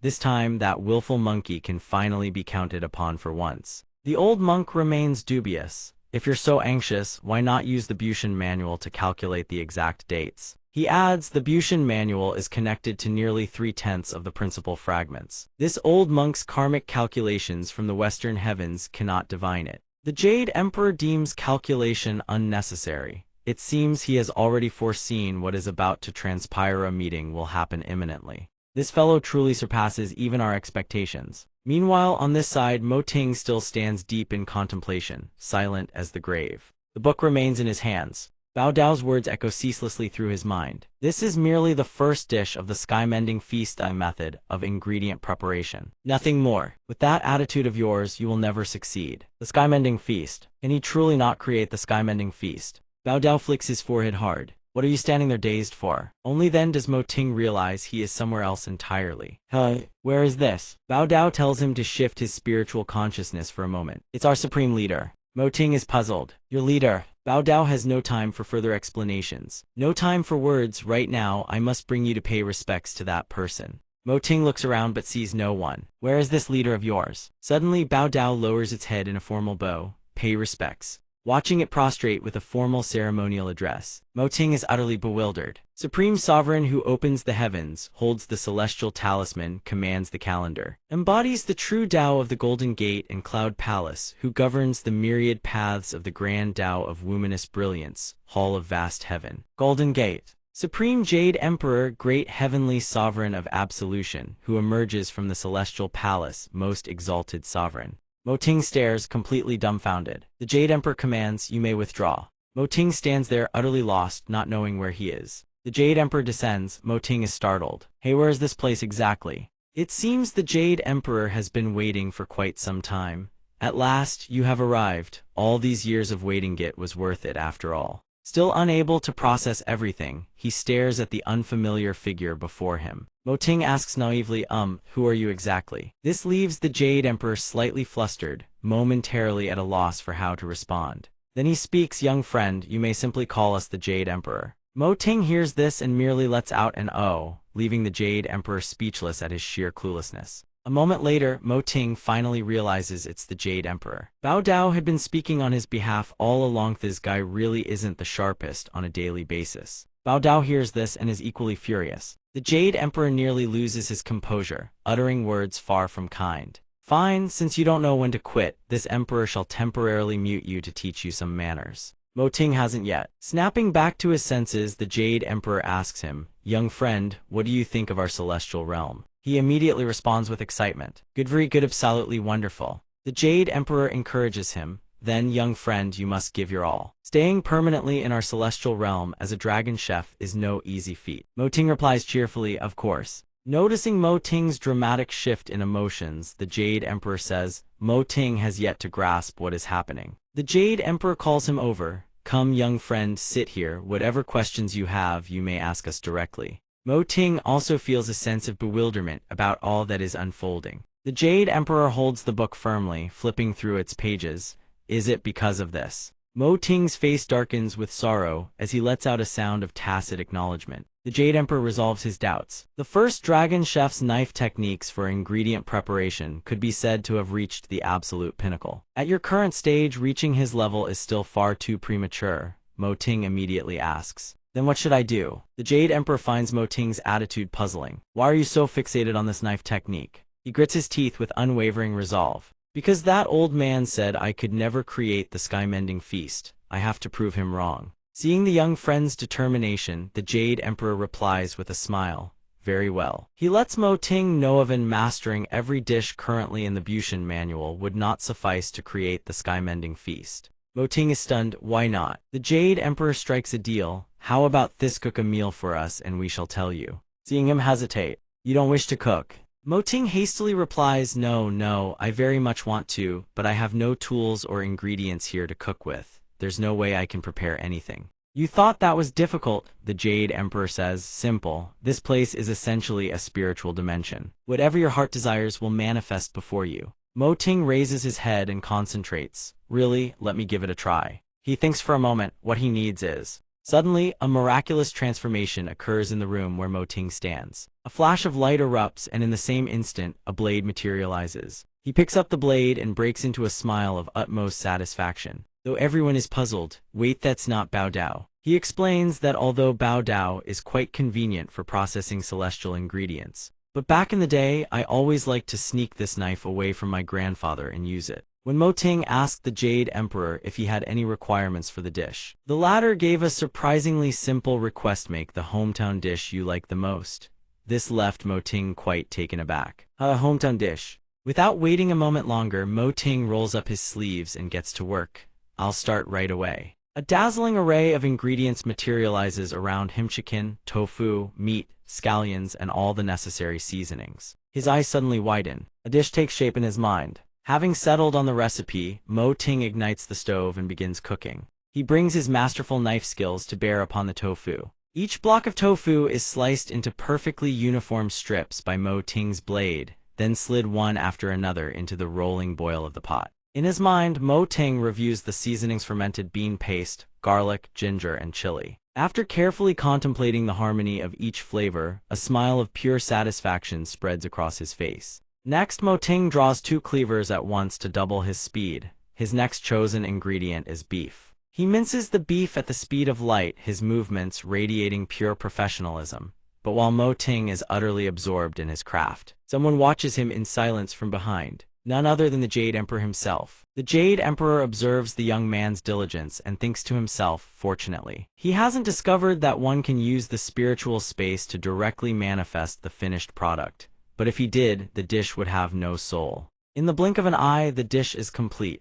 Mo Ting invites the Jade Emperor to sample his creation. Your Majesty, please enjoy. The mapo tofu carries no trace of the beans' raw aroma, and the spicy fragrance of the seasonings is rich and robust. The tofu cubes hold together without crumbling, possessing just the right amount of silky tenderness. The Jade Emperor picks up a piece of tofu with his chopsticks and places it in his mouth. It hits the palate with a subtle sweetness, but as he chews, a burst of saltiness erupts, a numbing sensation followed by a gentle, lingering heat. The Jade Emperor lavishes praise upon Mo Ting's creation. Not bad at all. Well done, brat, this dish is quite delicious. This seat nearly had to change his entire palate for it. Is this looking down on us? This level of spiciness is still well within our tolerance. Mo Ting happily brings out 2 more dishes. Here they come. A fragrant, delectable dish with beef as its main ingredient. The Jade Emperor, curious, asks what this dish is. Mo Ting promptly introduces it. This is an iconic street snack originating from the Qing dynasty. Sichuan spicy skewers. The Jade Emperor picks up a skewer with his chopsticks and asks, Sichuan spicy skewers. What a delightful name. Mo Ting watches the Jade Emperor with bated breath. The moment the old sovereign lets out a single sound, Mo Ting's entire face tenses up. The Jade Emperor is still savoring the dish, chewing slowly and deliberately before finally swallowing. Having fully taken in the flavors, the Jade Emperor praises the dish without reservation. The fresh, clean spiciness is exquisite. Only then does Mo Ting finally breathe a sigh of relief. He had used a tremendous variety of ingredients in the dish. There's still this much left in the red broth. Mo Ting lists them all, reporting to your Majesty. In here there are chicken feet, gizzards, quail eggs, liver, duck intestines, pork skin, beef, yorta, squid, enoki mushrooms, and so on. The vegetarian ingredients are even more numerous. Kelp, king oyster mushrooms, enoki mushrooms, lotus root, asparagus, bamboo shoots, dried tofu, taro, and wood ear mushrooms. And vegetarian spleen crafted from mushrooms. Typically, we serve them by the skewer. Each skewer carries 1 ingredient. By the time Mo Ting finishes reciting his extensive ingredient list, the Jade Emperor has already devoured every last morsel, including the broth. Good, the Emperor declares, we like it. Mo Ting thinks to himself, he didn't even spare the broth. What a ruthless man. The Jade Emperor immediately orders the next dish. Your Majesty, this is. The Emperor suddenly freezes. This. Seeing the Jade Emperor fall silent, Mo Ting grows anxious. Is something wrong, Your Majesty? Is the presentation not refined enough? The Jade Emperor replies, it's nothing, we are full, we'd like the rest wrapped to take away, to be honest. The dishes you've made have truly exceeded our expectations, young friend. Seizing the moment, Mo Ting asks, Your Majesty, can you now tell me the reason I was unable to prepare the sky-mending feast? The Jade Emperor instructs him to turn the sky-mending manual to page 33. Mo Ting flips through the pages with growing unease. Page 33. Whatever he sees there sends a jolt of panic through him. The Jade Emperor, believing the young man now understands, asks, now you understand why, don't you? At last, Mo Ting understands the true reason. Dozens of pages beyond this one are completely blank. They were stolen, the Jade Emperor reveals. Mo Ting's face darkens like the bottom of a scorched pot. What? The Emperor explains unhurriedly. They were stolen by the chefs of other deities. Moreover, they were taken a very, very long time ago. Mo Ting demands, the sky-mending manual is this important, we didn't you go and take it back? The Jade Emperor chuckles. Take it back, you say? Indeed, with so many powerful deities out there, reclaiming it should be simple, shouldn't it? He turns the question on Mo Ting. Then tell us, should we bother going to retrieve it? Mo Ting protests, indignant. The sky-mending manual is the pinnacle of the culinary Tao. How can your majesty say such a thing? The Jade Emperor glances at the book and adds, the pinnacle of the culinary Tao, you say. The celestial court has no deity capable of cultivating the culinary Tao, let alone reaching its pinnacle. So even if someone must go to retrieve it, that someone should be youth dragon chef. Mo Ting is rendered utterly speechless. Here the Jade Emperor flicks his finger. Very well, time is short. You possess far greater talent than any dragon chef before you. We believe in you. He hands the sky-mending manual to Mo Ting. Keep it well, it will prove useful in the future. Your Maj, before Mo Ting can ask anything further, the Jade Emperor gradually fades from view. His voice lingering, the missing portions of the sky-mending manual are in the hands of the divine chefs across the various divine realms. Let us show you this. A surge of power blasts straight into Mo Ting's face. A spatial passage materializes before him. The Jade Emperor's voice echoes one final time. Beyond the celestial realm lie countless divine realms, scattered across myriad dimensions. Remember them well, even if you do not actively seek them out. Those divine chefs who wish to ascend to greater heights of the culinary Tao will come for you. Rather than waiting passively for the inevitable, it is far better to strike first. Mo Ting is painfully aware of his own abilities. He has only just inherited the title of Dragon Chef. He is nowhere near a match for those beings. The Jade Emperor advises him once more, return to the mortal world. The roots of the culinary Tao lie in the mortal realm. Have Jier descend with you. Mo Ting asks, but what about the immortals who come to the Taudi Pavilion to dine?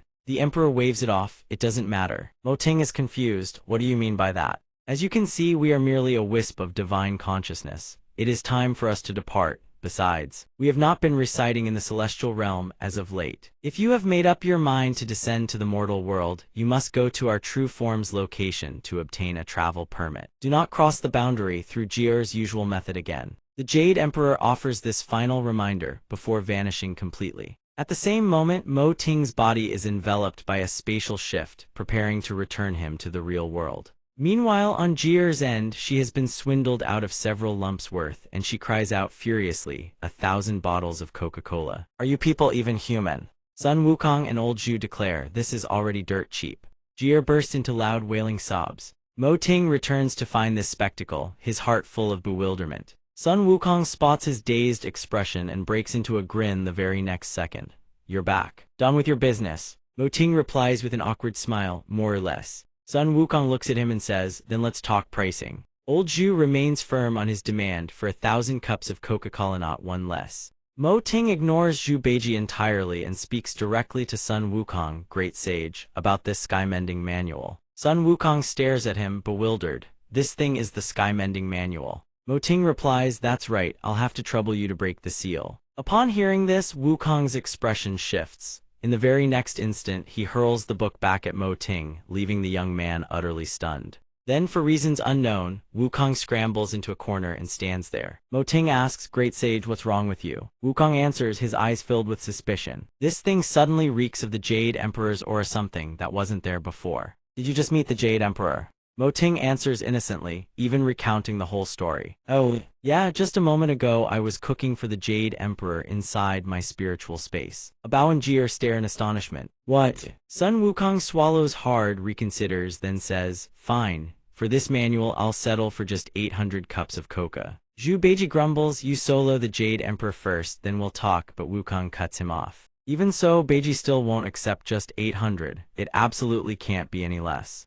Mo Ting points and declares, from now on, all coca is free for everyone. Just as they're riding the peak of joy over this arrangement, Mo Ting adds, of course. The true value of the sky-mending manual is far more than that, sending them into a fit of outrage. Forget it, we only wanted 800 no, 8 cups of coca no, we don't need it anymore. Mo Ting is utterly baffled by their reaction when a terrifying face appears behind him. Jier. Free? Absolutely not. Mo Ting hurriedly tries to explain to Jier. You listen when I say no, even if you beat this old lady to death, it's still no, and nobody dares stop me. Meanwhile, at the Jade Tower in the Celestial Court, 2 venerable monks have gathered to meet. As their divine senses return to their bodies, Old Na sees the Jade Emperor approach and asks, how did it go over there? The Jade Emperor waves his hand, conjuring the dish Mo Ting had prepared moments ago. Old Na eyes it suspiciously. Where did this food come from? The Jade Emperor says it was made by the Dragon Chef. Old Na is astonished. The successor of Huaxia has appeared.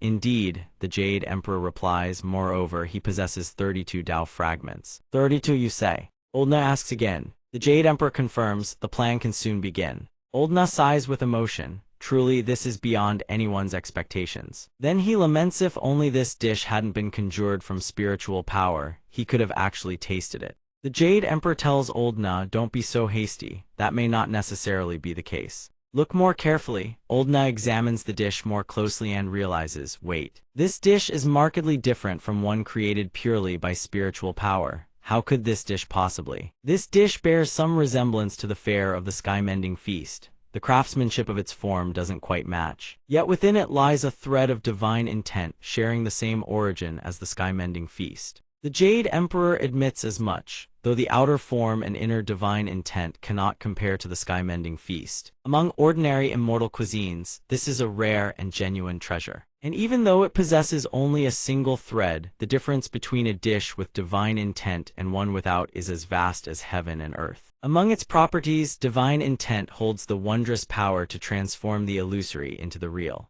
The fragrance wafting from the dish is so potent that even the guards stationed nearby catch its scent impossibly intoxicating. The captain warns his men not to slack off, but even he has to admit it smells incredible. Gazing at the plump, glistening meat before him, Old Nud drools uncontrollably. Unable to wait a moment longer, he lunges forward with chopsticks in hand. Then I shan't stand on ceremony. Before he can grab a morsel, the Jade Emperor's chopsticks block his path. You cultivate Mahayana Buddhist scripture yet dare eat meat. Aren't you afraid of ruining your cultivation? Old Na retorts with a line that leaves even the Jade Emperor speechless. I am the Buddha Patriarch, I fear nothing. The two proceed to devour the entire plate of meat, washing it all down with wine. Old Na justifies his actions with a placid expression, truly seated in the heart-mind. Wine and meat merely pass through the gut. The Jade Emperor is utterly dumbfounded. Meanwhile, Wukong's group discusses the sky-mending manual. Sun Wukong asks what, descend to the mortal realm. The Jade Emperor ordered this, Mo Ting confirms. He said the root of the culinary Tao lies in the mortal world. We must descend to seek it and elevate our craft.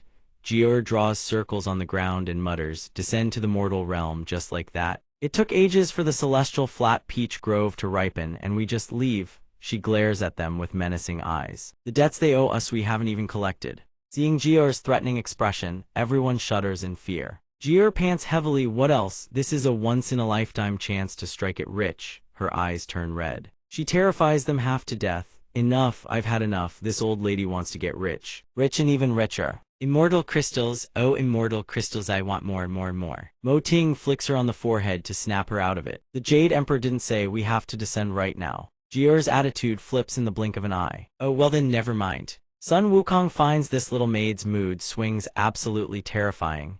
Zhu Beiji feels no different. Thank the heavens the 81 tribulations never crossed paths with Jiur. Mo Ting asks Wukong again, Great Sage, can you break the Jade Emperor's seal? Even Sun Wukong cannot be certain. It was personally sealed by the Jade Emperor, even I cannot guarantee I can break it. Mo Ting delivers the killing blow. If we can't break it, then the free coca can never become reality. Wukong hears this and straightens up. Haritha's old monkey reminds you, mind your dignity. Breaking it isn't impossible. The old lord next door can do it, though the price is a touch steep. Mo Ting doesn't like the sound of that. Is there another way? But if we can find the Jade Emperor's true self, then it becomes simple. Mo Ting asks, what about the Jade Emperor's avatar? It seems they found a way an avatar would work too. Do you know the avatar's location? Mo Ting replies, the Jade Emperor told me to find his avatar and obtain a travel pass. The moment those words leave his mouth, he freezes. Only then does he suddenly remember the Jade Emperor never said where. Everyone turns to stone on the spot. Maybe we should go ask the Queen Mother. That's our only option. But when they arrive at the palace gates, the Queen Mother and the Jade Emperor haven't been on good terms these past few years. Would she even know? Well, they are husband and wife after all. Let's try. Sun Wukong speaks up. Jiur asks what's a travel pass. It's an identification document required to pass through the 4 great heavenly gates of the celestial court. Sun Wukong finds it strange. You wait a moment. She doesn't know. He produces his own travel pass. She looks astonished. So this thing actually exists. Whenever I descend to the mortal realm, I always use the secret passages I carved out myself. Mo Ting fumes. Now I understand why the Jade Emperor called you a smuggler. It turns out you've never once used the main gate. Jier stares intently at the travel pass, completely ignoring his words. Sun Wukong and the old pig can't help but admire her smuggling herself between realms for all these years without ever getting caught. Impressive, young lady, this old monkey willingly crowns you the strongest. They successfully enter the palace. The group encounters a guard who challenges them. What business do you have in the palace? Mo Ting immediately palms him a bribey generous Momo gift package which makes the guard enthusiastically point the way. The Queen Mother is not in the main hall. She is resting in her private chambers. Go out the door, turn right, and you'll be there. They enter to pay respects to the Queen Mother. She waves them to rise, then asks coldly, "What is it?" Mo Ting speaks up, "Do you happen to know the location of the Jade Emperor's avatar?" The Queen Mother unwraps a packet of 3 treasures pastries, pops a morsel into her mouth, and answers curtly, "I don't know." Wukong nearly dies of frustration. The Queen Mother continues, "However, the 1,000-mile eyes under the 4 heavenly kings should know." Mo Ting bows politely, "Many thanks, Queen Mother." This humble one takes his leave. Sun Wukong seethes beside him, practically hyperventilating. "Can you stop panting so hard when you talk?" Suddenly, the Queen Mother calls out, "Mo Ting, come back here." She rises from her bed and slowly walks toward him. Her actions leave Mo Ting momentarily stunned. The Queen Mother's hands reach out and touch his face. Not expecting her sudden action, Jier's jaw drops in shock. The Queen Mother gently places her hand upon Mo Ting's right cheek. He trembles in fear, cold sweat beating across his skin. In that very instant, his entire body turns to stone on the spot. Jier screams in terror, "Mo Ting!" Very quickly, the Queen Mother withdraws her hand from his face and swiftly turns away. "Very well. You may withdraw." Jier angrily steps forward. "What do you think you're doing?" The Queen Mother's expression darkens as she casts a cold glance back. Her hand sweeps through the air with startling speed, snatching something toward her. The foreign object is quickly opened to reveal its contents. It turns out to be a 3-inch package. A bow, this seat is in a fine mood today, now scram. She is so furious that steam practically rises from her head. She whirls around and storms off, not forgetting to drag a bow and Mo Ting along. Wukong turns and gives a thumbs up. Thank heavens for her. The great sage smirks with a grin, truly one of our own. The Queen Mother sneers coldly, "This wretched monkey." Outside the celestial realm, wisps of clouds drift and soar past. Mo Ting looks up as if sensing something. He clearly feels that something is missing, yet it does not belong to him. The repairs are complete. In a tranquil, secluded realm where clouds drift lazily on the breeze, the Queen Mother mutters under her breath, "Fool." She holds the glowing foreign object in her hand. To dare leave a mark on Mo Ting's body, do they truly believe that he won't come looking for this old woman? She crosses her legs as she works. That scoundrel of a man sneaked out for over 1,000 years. Finally, this old woman has caught him. Cracks streak across the horizon like crisscrossing bolts of lightning. On the table sit 2 bottles of wine. The Jade Emperor senses an oppressive pressure bearing down on him and spits out his wine. He gasps, barely able to catch his breath. This is bad. Old Na sits beside him, bewildered, quickly calculating. "Old Emperor, are you all right?" Old Na glances over, only to see a dark, ominous aura hanging over the Jade Emperor's face. Oh my god. His brow has darkened to that extent. Usually that can only mean one thing, it's her. Before he can finish, the Queen Mother swiftly appears. "My, it seems you've been having quite the fun gallivanting outside." The Jade Emperor's face freezes stiff. A thought flashes through his mind, "I'll play dead for a moment." The Jade Emperor desperately calls for help. "Bao Bao, save me." But old Na has already retreated to a distant spot.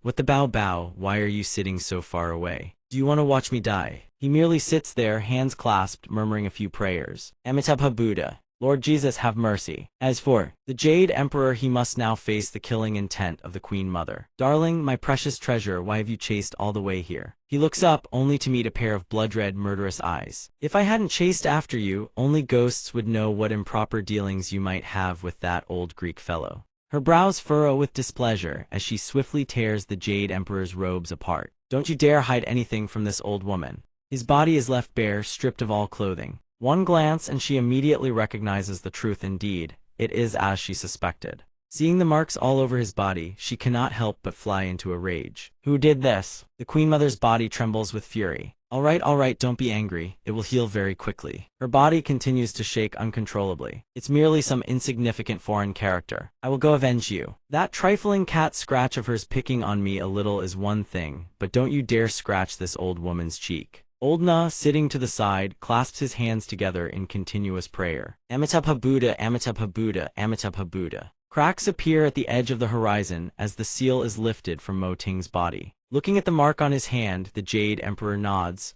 a moment of carelessness. The two of them lean against each other. He nearly forgot she is the supreme master of spatial divine abilities in the three realms. Secretly leaving a mark on Mo Ting's body was truly a miscalculation. Her eyes narrow slightly. Was it not you who granted it to him? You've been away for so long, and people could never find you. The Jade Emperor beams with a grin. Don't worry about it. From now on, I'll stay by your side as many times as you wish. Don't pout. Hearing these sickeningly sweet words, Old Na, sitting to the side, trembles with exasperation. Amitabha Buddha. They ride upon the somersault cloud, their bodies light as mist, gliding through layer upon layer of billowing white clouds. The speed is so great that even the wind struggles to keep up. Everyone huddles shoulder to shoulder, bracing against the gale that lashes their faces. Yet all eyes gaze forward like a streak of light hurtling across the heavens, without a single backward glance. Zhu Beiji and A Bao have already drifted into sweet slumber midair, their breathing steady as if merging with the clouds and wind. Wukong's eyes, however, burn with unwavering focus as he steers the somersault cloud across the sky, not daring to relax for even a single moment. As they press forward, Mo Ting turns to Taudi with a question. Speaking of which, the four heavenly kings, where are they located? Yet regarding this question, she can only throw up her hands in helplessness. Does this old woman look like someone who's ever been to the heavenly gate? Mo Ting suddenly remembers he nearly forgot she's an expert at sneaking away. The very next instant, Taudi pulls out a ledger of debts. Now I remember the four heavenly kings still owe Taudi Pavilion a substantial debt. We can conveniently stop by to collect. While Wukong is humming a tune, Mo Ting calls out to him, "Great sage, what is it?" Unable to get an answer from Taudi, Mo Ting turns to Wukong instead. Do you know the whereabouts of the four heavenly kings? Of course, despite Mo Ting's hopeful expectations, Wukong delivers a response that falls completely flat. Mo Ting learns a hard lesson from this. From now on, he must get clear answers before setting out. What, you think something like this is hard? It's easy as eating pie. Of course this great sage can help you, no problem at all. He then reaches out and taps the somersault cloud. A map suddenly materializes before them, causing Mo Ting a twinge of unease. Why do I have a bad feeling about this? Wukong suddenly realizes there is one indispensable condition if they want all four present. He must inform them first. If you want all four of them in one place, then we should head to the southern heaven gate and check first. After scanning around for a moment, Wukong selects for them a location that could not be more fitting. The mysterious tavern at the southern heaven gate. Let's head there. Shortly after, the system chimes in to confirm their selection. Welcome to the sky mending map. Destination confirmed: mysterious tavern at the southern heaven gate. While Zhu Beiji and A Bao sleep soundly, they are about to be transported to a new destination. The auto-navigation system prepares to activate. The moment he hears this, old Zhu jolts awake, his face frozen stiff as if coated in glue. Auto-navigation. Whatever Zhu Beiji has endured before, the mere mention of these words sends him scrambling to flee. Mother, run! If we hide now, there's still time, Beiji. Everyone, upon witnessing Zhu Beiji's desperate attempt to abandon ship and flee, immediately calls out to old Zhu, urging the fool to come back. Jumping off the cloud is dangerous. Come sit here and hold tight. Once you've got the seatbelt on, there's nothing to fear. But at this moment, Mo Ting's face twists into utter bewilderment as he suddenly realizes something absolutely mind-blowing. The engines of the scale cloud are truly peak tier. The interior is fully equipped with every mechanical apparatus needed for flight. What in the heavens is going on here? So it turns out the cloud had been hiding its true abilities all along. And now the scale cloud finally reveals the full extent of its power. Its eyes gleam with sheer determination, no different from a steel beast prowling across a sky choked with clouds. This is the scale cloud. Yet they are dragged from one shock to the next. The scale cloud unleashes a spectacular transformation, only to reveal a face bearing the goofiest grin imaginable. What the hell was that just now? All that theatrics just to change its facial expression. But the scale cloud is a completely different beast now compared to before. It is no longer a tiny wisp of cloud. It has transformed into a colossal mass with jet engines mounted beneath it. Forget all that. Why does it even have an addictive BGM built in? Now that's the stuff. And yet, contrasting sharply with everyone's extreme excitement, Zhu Beiji is wailing in sheer terror, as if he's about to be carted off to the slaughterhouse. Stop mocking me, all of you. Saving our skins is what matters right now. Although the scale cloud boasts a cheesy-looking interface, it possesses a speed so terrifying that anyone riding it gets a taste of what a roller coaster through the heavens truly feels like. Despite the scale cloud's speed defying all human comprehension and threatening to scatter their very souls, Sun Wukong sits there listening to music, cool as a cucumber and utterly unfazed. Indeed, Zhu Beiji's violent reactions all had their reasons. If they had listened to old Zhu sooner, they wouldn't be hurtling through the sky at the speed of light right now. After enduring a sky-high excursion on the scale cloud, everyone proceeds to vomit a rainbow, while the rest of them lie collapsed like wilted vegetables, ready to spray fireworks from their stomachs. Sun Wukong strolls forward without a scratch on him, brimming with energy. Take your time, everyone. I'll go check things out first. Before Sun Wukong stands a massive gate, towering amidst fog as thick as kanji. He squints at it, half convinced he is about to step into an immortal paradise. Long Shi is as anxious as someone about to check their college entrance exam results. Upon spotting the stone tablet reading Mojai Hall direct to the heavenly gate, he breathes a sigh of relief. It seems this is the right place. But upon venturing deeper inside, instead of a resplendent palace or a divine hall, what greets Sun Wukong's eyes is a ramshackle tavern, tiles slipping from the roof, windows hanging at crooked angles. It looks as if a single gust of wind could send it straight to the western paradise. Surely the four heavenly kings don't live in this dump, right? He pushes the door open. The air inside is pitch black, gloomier than a classroom during an exam you never studied for.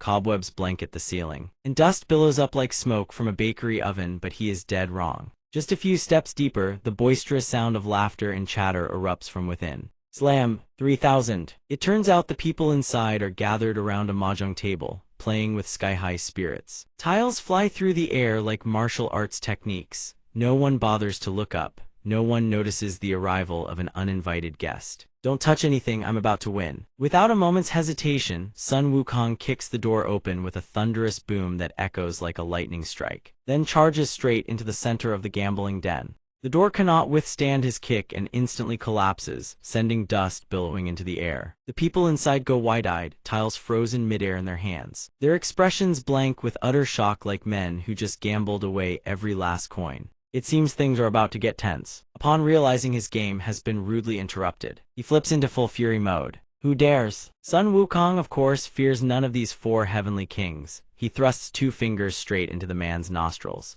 With those 2 fingers alone, Sun Wukong lifts the man clean off the ground, instantly stripping him of whatever bravado he once had. He doesn't dare utter a single peep. Seeing everything disrupted by an uninvited guest, one of them is about to express his outrage. Before the man can finish his sentence, Sun Wukong turns and fixes him with a stare as piercing as a bullet. This is a warning. Under Sun Wukong's devouring glare, the man's courage evaporates on the spot. He doesn't dare act tough or put on airs any longer. Never mind then. The weather today, clear skies, white clouds truly befitting of a pleasant meeting. The clouds today are so white, white, oh so very white. Seeing Sun Wukong arrive in person, everyone deduces that something serious must be afoot. They immediately cease their antics. Great sage, what wind blew you here? Sun Wukong then slams both his feet onto the chair, hard, as if to assert his dominance. I'm not wasting words with you lot today. I, the great sage, come here on behalf of Touty Pavilion to collect a debt. If the debt collector is Sun Wukong himself, they certainly don't dare refuse to pay. If they did, they might as well mark today as their death anniversary. He is the great sage equal to heaven, collecting debts. Once he has identified those who owe money, he will absolutely not let them off easy. He will go all the way. Not a single word of Sun Wukong's announcement seems to have reached their ears. All they do is huddle together, muttering amongst themselves. The 4 of them cluster together, utterly blindsided. This was bound to happen. When did Touty Pavilion recruit this plague god? Does anyone even know how much we owe Touty Pavilion? Let me calculate. That hurts. We might have to drain every last one of our savings. Why did we eat so much? The agony. Though utterly unwilling, they have no choice but to grit their teeth and bear the weight of their debts. Yet even at this desperate hour, some among them still try to dodge responsibility or make excuses. Don't forget we can't beat that monkey.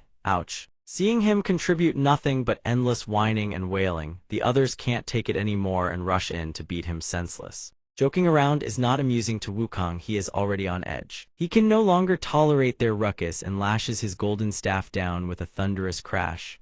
All of you, shut your mouths. Though it is only a simple segmented staff, in Sun Wukong's hands it channels devastating power, easily shattering the wooden table in a single strike. They now realize they've been running their mouths and have inadvertently pushed Sun Wukong to the brink of fury. Great sage, please quell your anger. Everything here from tables and chairs to every utensil has already been smashed to pieces. It seems Sun Wukong's wrath is nothing to joke about. Since his primary purpose here is to collect debts, Sun Wukong has no interest in hearing them haggle over payment. Seeing that if they don't pay up soon, there won't even be a scrap left of this place. One of them finally acts, digging into his money bag without delay. He presses down on the savings tube with all his might, but nothing happens. Put your back into it. His face is squeezed like a fruit press, both cheeks puffing up until they look ready to burst. That's it, keep going, spit it all out. Everyone immediately panics at this sudden loss of control. But it's too late. Fourth brother, don't vomit here, go somewhere else. We underestimated this.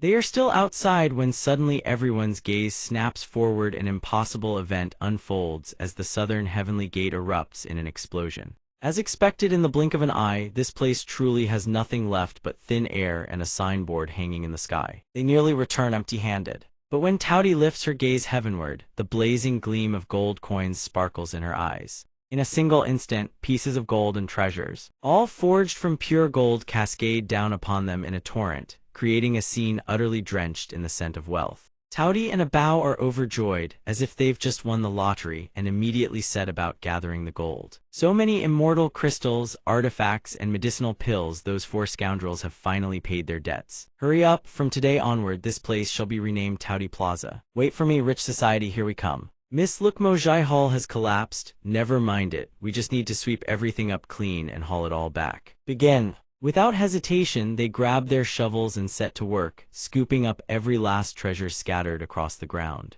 For Tauti, this place is nothing short of paradise. Labor is the greatest joy and the highest glory. Suddenly, just as she is working at her most fervent, a hand shoots out from nowhere and seizes her ankle. He seems far too attached to his precious hoard, unwilling to let anyone cart it off and throw down a few immortal crystals as payment. These immortal crystals are mine. The man in the mask is surely seething, his entire fortune, snatched away in the blink of an eye. But what cuts even deeper is that he poured blood and sweat into gathering this mountain of riches. Every last crystal, 3 parts helpless, 7 parts broken, he crumples to the ground before the two of them.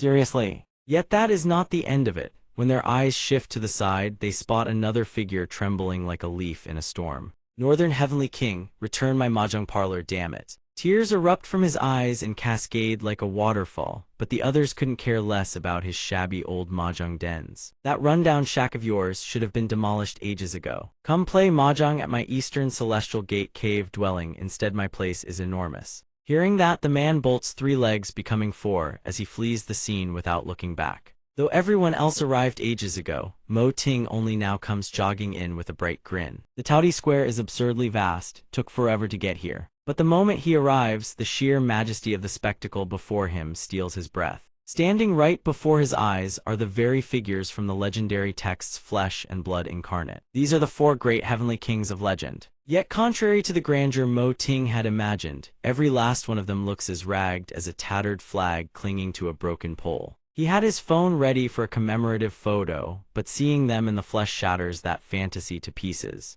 Meanwhile, Abao meticulously records every detail. The immortal crystals scattered on the ground belong to them. I just counted, compared to the outstanding debts in the ledger, it's not far off. Good. Although reality is nothing like his imagination, Mo Ting still strides forward with a warm smile. Greetings everyone. He introduces himself with boundless enthusiasm. Mo Ting, the newly appointed dragon chef of Tauti Pavilion. Contrary to his excitement, they greet him with faces as bored as a dead fish. Hello, Dragon Chef. You're the one who made that 1-star heavenly work chicken. Mo Ting doesn't bother with pleasantries and cuts straight to the chase. I have a question. Would you happen to be well versed in this matter? He intends to refuse, but one glance at Wukong's devouring stare, and he does a complete 180. Well, I suppose I have a bit of time to spare. Mo Ting wastes no breath and asks point blank, do you know Xiao Tian's whereabouts? We have a small matter that requires his assistance. Hearing this, curiosity piques his interest. What matter? Mo Ting stands beside Tauti and lifts his gaze toward the heavens, eyes brimming with anticipation. Before long, Jier and I will descend to the mortal realm. All 4 of them hear those words and freeze, expressions turning deadly serious as they stand rooted in place for a full 5 seconds. And just like that, Mo Ting becomes the sole defendant in their four-man interrogation tribunal. Every pair of eyes bores into him, scrutinizing his every word. Descend to the mortal realm. And with Gr. He was somewhat puzzled by this sudden decision, but Taudi felt perfectly fine with it.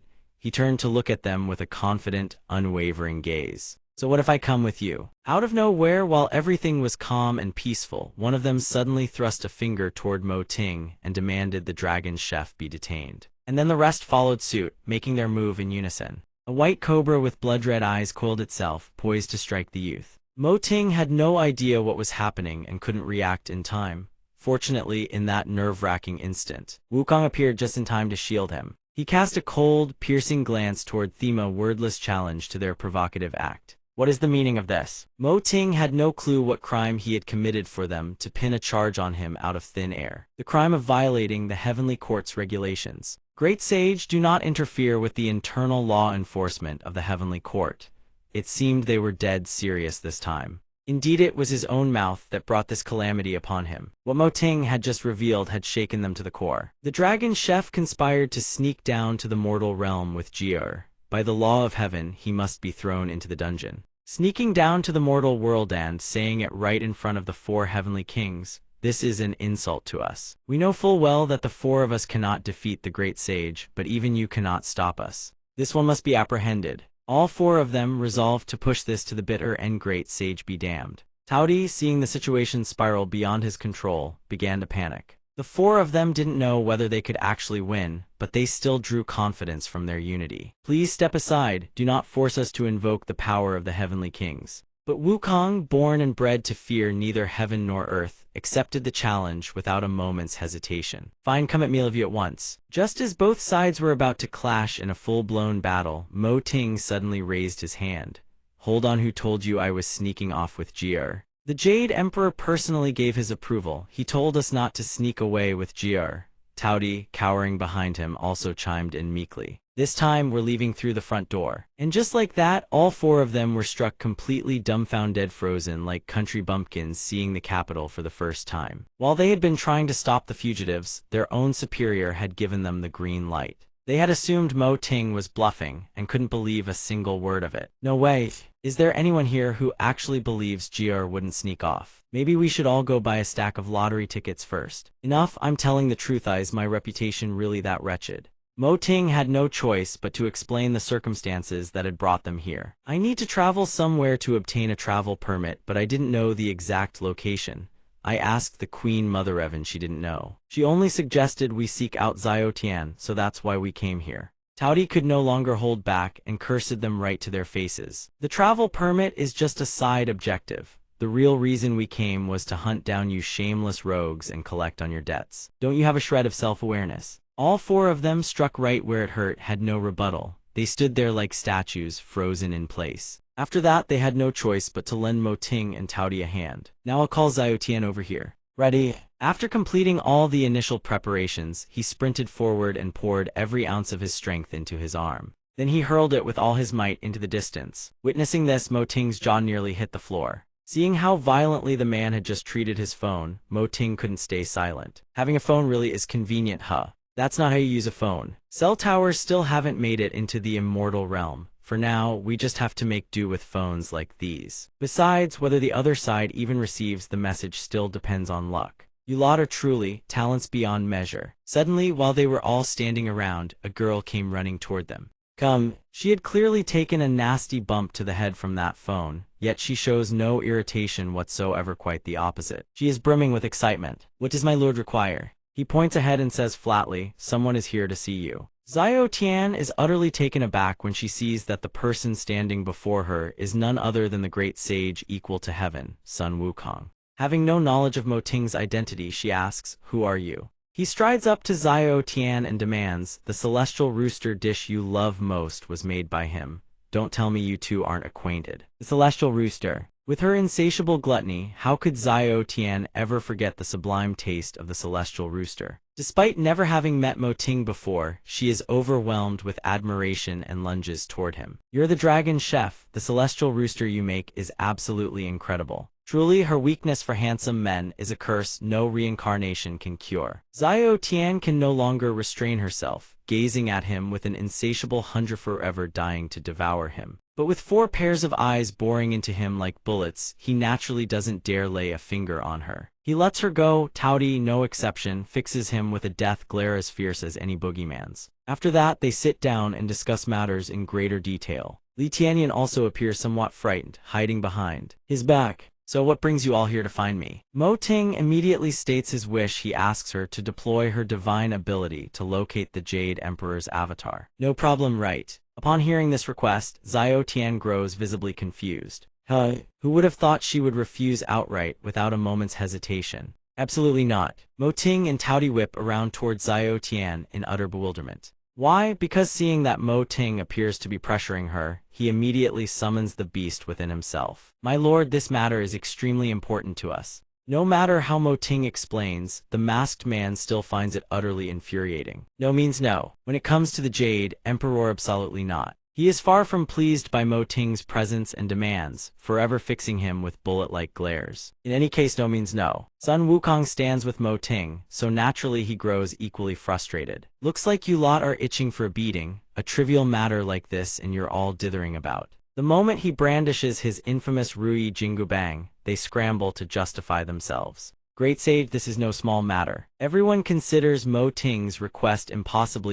Cannot probe a being of supreme stature. You know that, sir. One of them brings up an incident from the past as evidence. 1,000 years ago, you forced Xiao Tian to forcibly probe Lord Leijun, resulting in Xiao Tian's eyes being scorched by the Samadhi true fire. To this day, she still must wear immortal crystal glasses. Sun Wukong knows he was in the wrong back then and immediately apologizes. My apologies. After a prolonged silence, Xiao Tian finally speaks her mind. Actually, the Jade Emperor's avatar probably isn't that dangerous. After all, the Jade Emperor has so many avatars. He refuses to let her entangle herself in this any further and shouts, "Don't you know the state of your own eyes? Try it again and you'll go blind." Before she can explain, he cuts her off. No buts.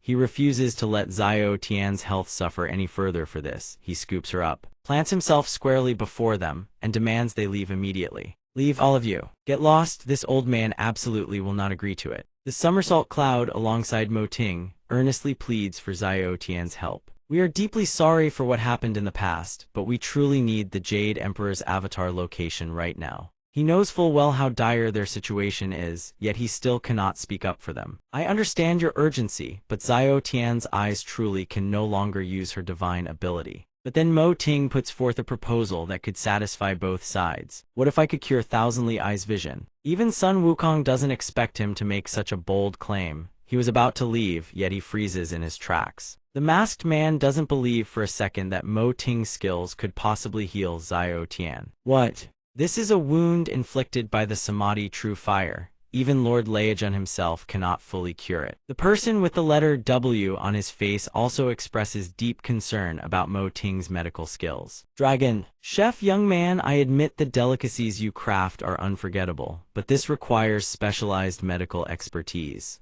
Are you truly capable? Taudi, fearing Mo Ting might overstep, warns him preemptively medicinal pills cannot fully heal this wound. The damage has likely reached the core. Don't push yourself beyond your limits. Yet in the face of everyone's doubt, Mo Ting reaffirms his conviction with absolute certainty. Rest assured, I'm confident. As a chef, crafting delicious dishes is our sacred calling. Medicinal cuisine for nourishment and healing is also our forte. But to ensure this endeavor doesn't become a catastrophe, Mo Ting wants everything prepared as thoroughly as possible. But I need to go somewhere first. I'll be right back. A brilliant surge of light erupts from the azure treasure blade. I need to enter now. I desperately need him. Inside the spiritual space, Mo Ting panics like never before, dashing to find Xiao Dao. Old man, this is a martial world emergency. As expected, everything lands on my shoulders. Xiao Dao is in the middle of sorting tea leaves when Mo Ting's racket shatters the tranquility. Aren't there any fat tigers in the celestial realm to keep you occupied? Is there any immortal recipe that nourishes the eyes? As they say, the older the ginger, the sharper the bite. Of course he knows of such a miraculous recipe. Yes, Mo Ting nearly weeps with joy upon hearing this. I want to see it. But Xiao Dao's next sentence is a cold slap of water straight to his face. Why won't you give it to me? Not wanting Mo Ting to rely on a man in his twilight years, he says bluntly. With a little effort you can prepare the sky-mending feast. Why are you still asking me for recipes? Research it yourself. But this time, Mo Ting is truly desperatiso, much so that he needs Xiao Dao's help more than ever. I'm sorry, from now on I won't stubbornly cling to my pride. Afraid his words aren't convincing enough, he emphasizes once more, I'm certain. But in the blink of an eye when he turns around, Xiao Dao's figure has vanished without a trace. Where did that old man go? The very next instant, his gaze lands on a stack of papers placed on the stone slab, moonlight illuminating stone frog. Realizing this is very likely the miraculous recipe left behind for him, Mo Ting immediately drops down beside it. A notification screen materializes before him. Gourmet expert Lao Wang press to begin tutorial. Though somewhat bewildered, he presses it anyway to see what happens. But his expression after watching just the first second of the video says it all. Judgment is instant. Hello everyone, I'm Lao Wang, and the ingredient being showcased in the video is a live frog grinning wide. Today's lesson, I'd like to share with everyone a common everyday dish. Moonlight illuminating stone frog. Stone frog immortal aggregate nature. During the day, it possesses extraordinary vitality. Movement speed level 5 per hour. At night, its vitality diminishes. It merely lies upon the rocks, croaking away. It carries a certain level of toxin. And the first step is to prepare the frog meat. Take 3 or 4 stone frogs, remove the heads, gut them, and cut the meat into small pieces. If this step feels tedious, you can simply ask the vendor to handle the processing for you. And after that, prepare all your cooking utensils at the ready and heat the wok. Once the oil is hot, waste no more time, get straight to cooking. Add a bit more cooking oil and let it heat to roughly 60%, then toss in the frog meat. Stir-fry the frog meat evenly until the outer layer firms up, then scoop it out. Place the seared frog meat into a clay pot, then pour in spring water. And once the frog meat preparation is complete, add one more secret tip to make the dish's flavors truly sing. Simmer for half an hour, then sprinkle in a pinch of crystal salt. The final step is also the one that determines the dish's aesthetic appeal. Plate it, then garnish with shredded scallions and radish. The next step is crucial. You must add a touch of sesame oil, and it must be concentrated sesame oil. That is the only proper method. Under normal circumstances, a faint green luminescence, shimmering like a crescent moon, should rise from the dish. Only then can it be considered up to standard. Finally, accompanied by the resounding croak of frogs and bathed in the glow of moonlight. The emergence of such a spectacle signifies that the moonlit stone frog dish has been a success. After completing this dish, does its flavor truly possess the power to send us soaring through the 9 heavens, keeping company with the moon? Now let us summarize the key techniques. This everyday dish is not difficult at all. Don't forget to like, share, subscribe, and thank you. From the very beginning, Mo Ting watches the video with rapt attention, missing not a single detail. It is clear that the chef truly intends to teach us everything. He sits in contemplation for a long while, adrift in the endless stream of thought. While he remains deep within his own consciousness, the crowd outside has already grown restless. What did he just say? Go where? Perhaps he's already gone and his consciousness is no longer here. Then how long do we have to wait? Not long after, Mo Ting slowly opens his eyes. He's awake. Seeing that he seems to have just returned from a long, exhausting journey, the others immediately inquire. Young friend, are you all right? Having witnessed the chef's demonstration on how to prepare the dish, Mo Ting decides to let everyone see it for themselves. I have a vision-nourishing dish called the moonlit stone frog, capable of mending the wounded eyes of Thousand-Mile Eye. Though this is the first time he has ever heard of such an outrageously named dish, he is nonetheless somewhat curious. The moonlit stone frog. That name does sound rather poetic. Whether Mo Ting succeeds or fails, no great calamity would befall them, so they decide to give him a chance. The medicinal cuisine prepared by the dragon chef carries no harm. Why not let him try? Then we shall trouble the dragon chef. They yield the stage, allowing Mo Ting to perform. Yet instead of getting to work, Mo Ting stands in one spot, brooding with a darkened expression, leaving everyone baffled. What's wrong? While everyone stands around clueless as deer in headlights, only Wukong perceives the answer. I know what it is. Since the boy is a fellow slave to capital, naturally to savor his craft, one must pay cold hard cash up front. Hearing this, they turn to stone on the spot. Never did they imagine that even at a time like this, money would still be demanded. Zhu Beiji immediately steps forward to explain on Mo Ting's behalf, hitting the nail right on the head. You think ingredients on the immortal realm come free? Without immortal crystals, how is Taudi Pavilion supposed to keep running? Yet having just been squeezed dry by Wukong's debt collection, not a single coin remains in their pockets. They clearly cannot afford this meal. But we have no money left. To prove he is not bluffing, he immediately presents evidence. Whatever could be handed over has already been handed over. If you don't believe it, see for yourselves. Yet Taudi cannot accept this kind of freeloading either, and once again reminds them that this is a matter of principle. Suddenly, in the midst of this crisis, Xiao Tian raises her hand. I still have a bit of money. Though somewhat embarrassed, she kindly offers to pay for everyone. Taudi wastes no time and immediately pulls out paper to record the transaction. Bring it out then. How many immortal crystals? I'm afraid it won't be enough. She has heard that prices at Taudi Pavilion are exorbitant. Yet contrary to Xiao Tian's fears, Taudi casually quotes a price that shakes heaven and earth on immortal crystal. The price completely shatters Xiao Tian's expectations. Her eyes go wide and her jaw drops. Even the others freeze stiff, stunned that she would accept such a dirt-cheap price. The masked man feels a sting of discrimination and injustice. Is Xiao Tian's price so low? Yet in Taudi's eyes, Xiao Tian is the sole exception here, and she shows her the utmost favor. Charging is the principle. 1,000-mile eye must help us locate the Jade Emperor. A small fee will suffice. Xiao Tian cannot help but tremble, overwhelmed with emotion. The young miss, seeing that all accounting matters have been settled. Taudi wastes no more time and immediately urges Mo Ting onward cooking, little Mo. Yet the reason Mo Ting has been wearing a face as though the apocalypse is nigh has nothing to do with the payment. Can't anyone see that? I was simply pondering one thing. Where would the Tianan Gate possibly have any ingredients? That single sentence strikes like a thunderbolt from a clear sky upon everyone present. Everyone had been eagerly anticipating a taste of his culinary masterpiece. And upon hearing this, they all turned to stone on the spot. Yet a Bao understands Mo Ting's meaning and manages to find a way to salvage the situation. There is still a way to handle this. While everyone glimpses a ray of hope, a Bao is rummaging through something. There's a way. Let me find it first. After rummaging through her magical pouch for a good while, a Bao pulls out a cube-shaped stone. Found it. Seeing something like this for the first time, Mo Ting grows curious. What is this? A Bao immediately explains with delight.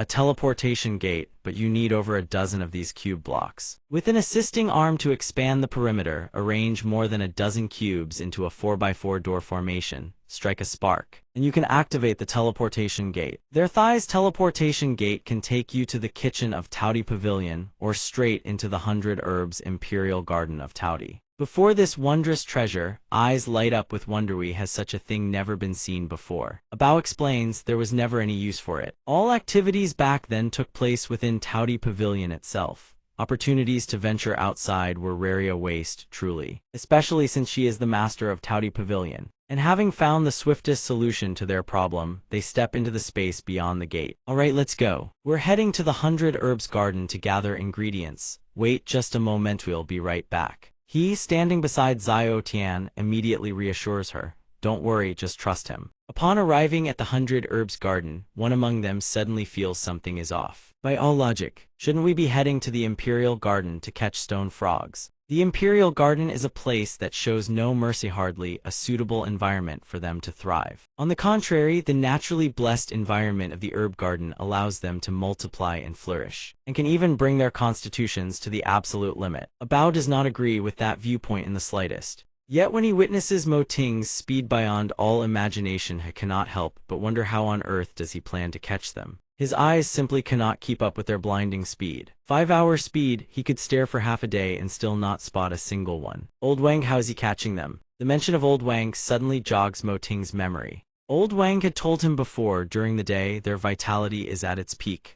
At night, their vitality wanes. By exploiting their diminished vitality at night, shining a high-intensity light into the stone frog's eyes would strip them of their abilities. With their perception and movement impaired, catching them becomes effortless. If this step seems too troublesome, one can simply hand them over to a merchant for processing. And so, following his advice to catch the stone frogs more easily, they must patiently wait until nightfall. It seems the 4 heavenly kings will have to wait. Stone frogs can only be caught at night. Who would have thought that? Upon hearing this, Taudi drops a bombshell that stuns him to his core. Night, you say? Then let me turn off the lights. While Mo Ting is still puzzling over how she plans to pull off this absurd maneuver, she already activates some kind of light shutdown system. Taudi then offers a casual explanation. Some places have automated systems, it's all automatic normally. But to catch the stone frogs quickly and bring them back for cooking, I simply have to do it manually. It takes barely any time at all. In the blink of an eye, everything is done. Done. Sure enough, the space around Mo Ting plunges into pitch-black darkness. Everything is swallowed by absolute night in an instant, leaving him utterly stunned. Damn, that's incredible, there's even an operation like this. Calm down, don't be so surprised. Seizing the moment, Taudi reminds him. Stop standing around like an idiot, get to work. Now that night has fallen, this is precisely the moment those stone frogs come face to face with Mo Ting's true menace. The hunt begins. Outside, the others are killing time with Mo Zhai while waiting for Mo Ting to finish cooking the frog dish. That fool hasn't been seen for ages. Did he fall asleep somewhere and slack off? Bu Wan. The Taudi Plaza is too vast, I couldn't run anymore, so I took a quick nap. What even is Taudi Plaza anyway? The clay pot already begins to emit wisps of steam and a tantalizing aroma that sets everyone's stomach rumbling with hunger. After all that hard work running back and forth, the result does not disappoint. Finally, donut smells incredible. Taudi immediately summons her ravenous brood. Let's hurry, little Tian can barely wait any longer.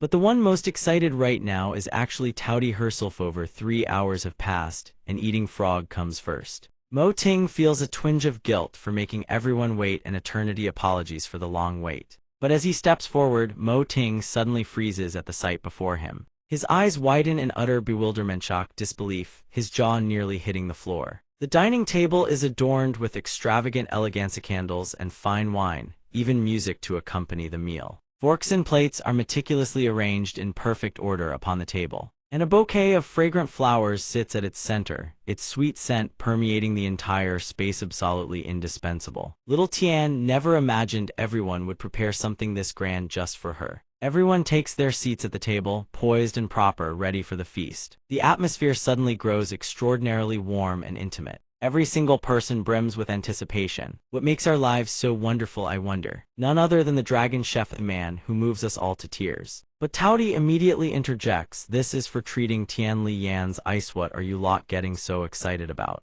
Indeed, the fate of freeloaders is to perform community service, cleaning tables and chairs. A sudden aura sweeps over them. An aura both frigid and warm emanates from where the dragon chef stands. It seems Mo Ting's spirit has been pushed to its absolute peak, so much so that a formidable aura radiates from his entire being. The Fu Jun technique rings out, and in the next instant, clean, decisive, cut swift as slicing fruit fly from his blade. A blinding azure light suddenly erupts from the table and shoots straight up into the heavens. Everyone freezes for a moment, their eyes drawn upward to behold this dazzling, otherworldly spectacle. Holy, even the moon itself is now bathed in pure azure radiance. And all of this very last bite is for little Tian. She cannot help but gasp in wonder as she takes it all in. The frog dish is presented with a resonant flourish. The moon shines bright in the sky, its gentle glow like a lantern casting soft light across an ocean of pitch-black darkness. Old Wang didn't lieth. Moonlight illuminates the stone frogs. Please enjoy. The piping hot, exquisite frog dish is promptly served onto the banquet table.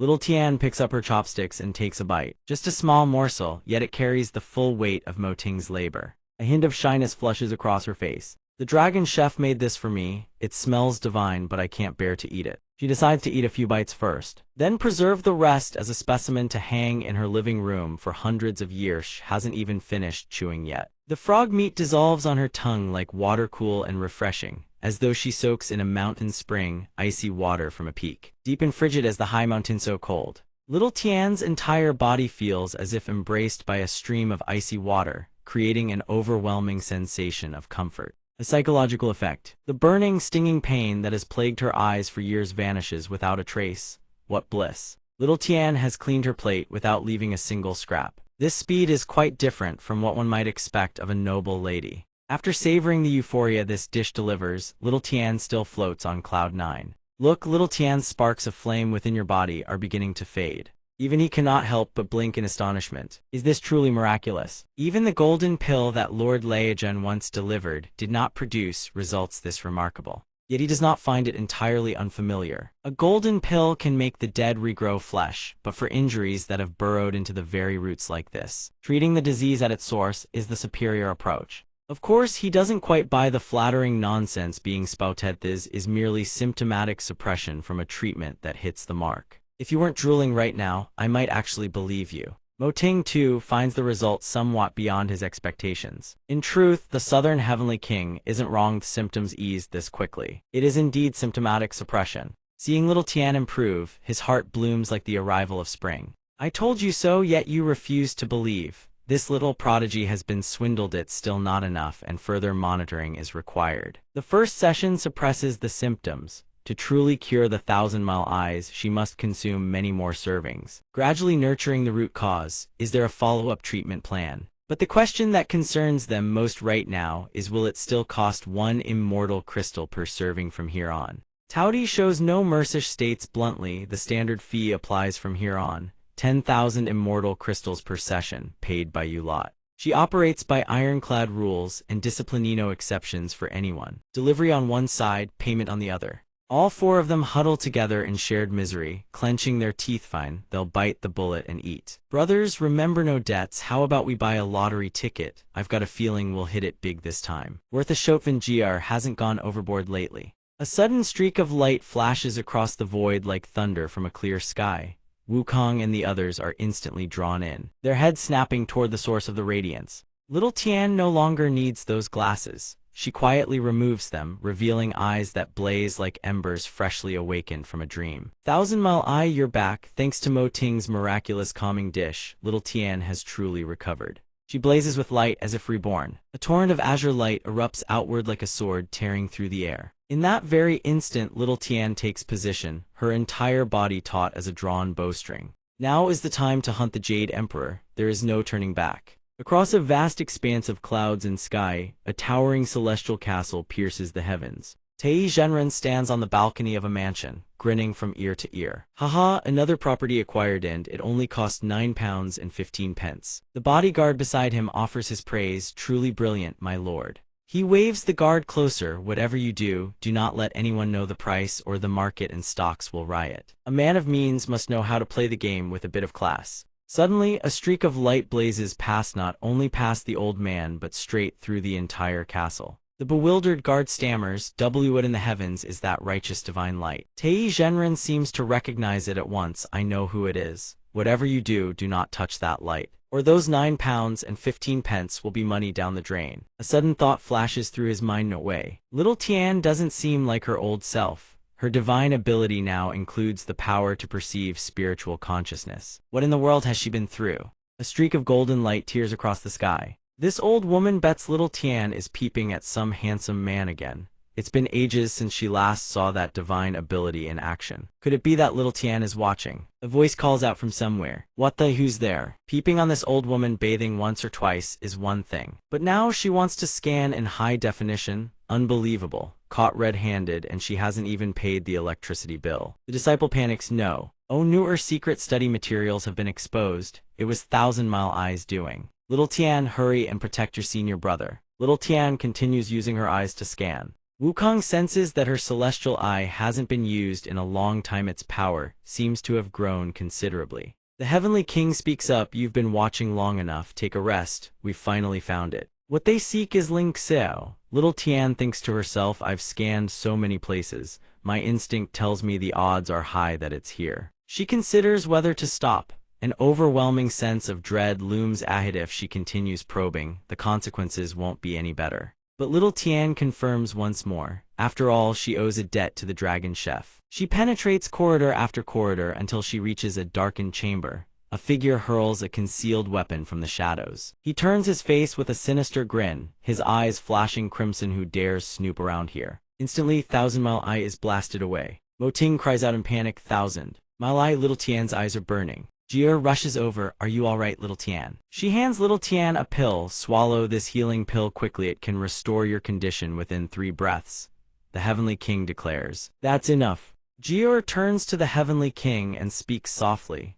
Ah, the Heavenly King continues. We'll find a way to locate the Jade Emperor's incarnation. Don't push, little Tian. Little Tian speaks up. Big bro, everyone, don't worry, I'm fine. I found it. The scanning is now complete. She projects a system map covered in dots across its surface. Mo Ting looks up to examine it. Mo Ting asks, puzzled this. He points upward. What are all these red dots on the surface? 1,000-mile eye explains. The red dots on the map mark the locations of the Jade Emperor's incarnations. Mo Ting's jaw drops in shock. What the? Why are there so many? Thousand Mile Eye continues. The venerable Jade Emperor has incarnated countless times. This is only a fraction of them. Rumor has it that His Majesty's incarnations are hidden in every layer of mortal society. The Heavenly King pinches Little Tian's cheek. Don't speak nonsense. Little Tian yelps, ow. The Heavenly King sighs. This is precisely why the Queen Mother sent you to find Thousand Mile Eye. The Jade Emperor's incarnations are far too numerous, and every single one is different. Only heaven knows which one you're actually looking for. Searching every last corner is the only way. Bao asks we have to search through all of them. Mo Ting's eyes fall on a single blue dot on the map at the Ling Xiao Treasure Hall. The Ling Xiao Treasure Hall, there's only one blue dot here. Little Tian explains this is also an incarnation's coordinate. A blue dot means the incarnation's data is extremely stable. It hasn't shifted in over several hundred years, at least. Mo Ting is stunned, never shifted. He continues, not moved in several hundred years. No wonder the Jade Emperor never told me the incarnation's location. The others exclaim in unison, what? The Jade Emperor's incarnation has been waiting for us at the Ling Xiao Treasure Hall this entire time. Jier blurts out, what? Doesn't that mean we've been running around for absolutely nothing? Wukong shrugs. The Jade Emperor loves making things complicated. Just get used to it. But a bow. Now that Taudi Pavilion has recovered so many immortal crystals, you can't exactly call it a wasted trip. Zhu Beiji calls out, then let's pack up and head to the Ling Xiao Treasure Hall right away. Bao and Zhu Beiji are forced onto the Cloud Racer once more, their faces pale with terror. Wukong notices Jier still hasn't climbed on. Jier, why aren't you coming? Don't worry, I'll have my clone help you pack up all the immortal crystals and artifacts and bring them back to Taudi Pavilion. Hurry up. Bao thinks maybe the young miss isn't here for the immortal crystals. Zhu Beiji, still trembling, I've changed my mind. I've decided to spend the rest of my days at Taudi Pavilion. Before leaving, Thousand Mile Eye dashes over to Mo Ting and shouts, thank you, Dragon Chef. Lord Dragon Chef, don't forget my medicinal cuisine. And thank you too. Mo Ting raises a finger and winks at her. Relax, I'll have it ready before sundown. Now bid everyone farewell and hit the road. Zhu Beiji pleads desperately with Wukong, can you please turn off autopilot mode? Wukong is too busy vibing to his music to care. Isn't that missing the bigger picture? A road sign reads Ling Xiao 500 km remaining. Traveling at 60 km/h, Jier holds up a massive stone in her hand. It's huge. This is raw immortal crystal ore. She holds the ore up to admire herself first, pouting her lips to look cute, then smirking with an air of mystery. After a full sequence of poses, she falls into complete narcissism mode. Magic mirror, oh magic mirror, who is the most beautiful woman in all three realms? Wukong sees her going overboard. The nine heavens' mysterious maiden hasn't even said anything yet. Jier is grinning ear to ear, clearly delighted when a dog bone smacks her right in the face. She's furious, yet has no idea who dared to do that. What was that? Who dares? It turns out to be the howling celestial dog. The mutt in front of her is gnawing on her immortal crystal. Jier screams in fury, howling celestial dog, give back my immortal crystal, you mutt. Suddenly, the dog freezes in terror as a massive beast with razor-sharp fangs looms over it, snarling. It tucks its tail and bolts. It turns out Wukong had transformed into the beast to scare it off. Before you try transforming, maybe check what's at your feet first. The howling celestial dog scurries away in terror at the sight of Wukong. Wukong picks up the dog bone from the ground. Was that the howling celestial dog just now? It's gotten a lot fatter. Looks like Jier is about to have some trouble. He calls out, enough hiding. Yang Jian, your lord's son has arrived. He leaps into the air and charges off to find Yang Jian. It's been far too long. Bao, Mo Ting, and Zhu Bajuho were flattened moments. Aga finally managed to recover. Mo Ting curses Jier with every fiber of his being. That hurts, Jier, I curse you to brush your teeth without toothpaste for a month.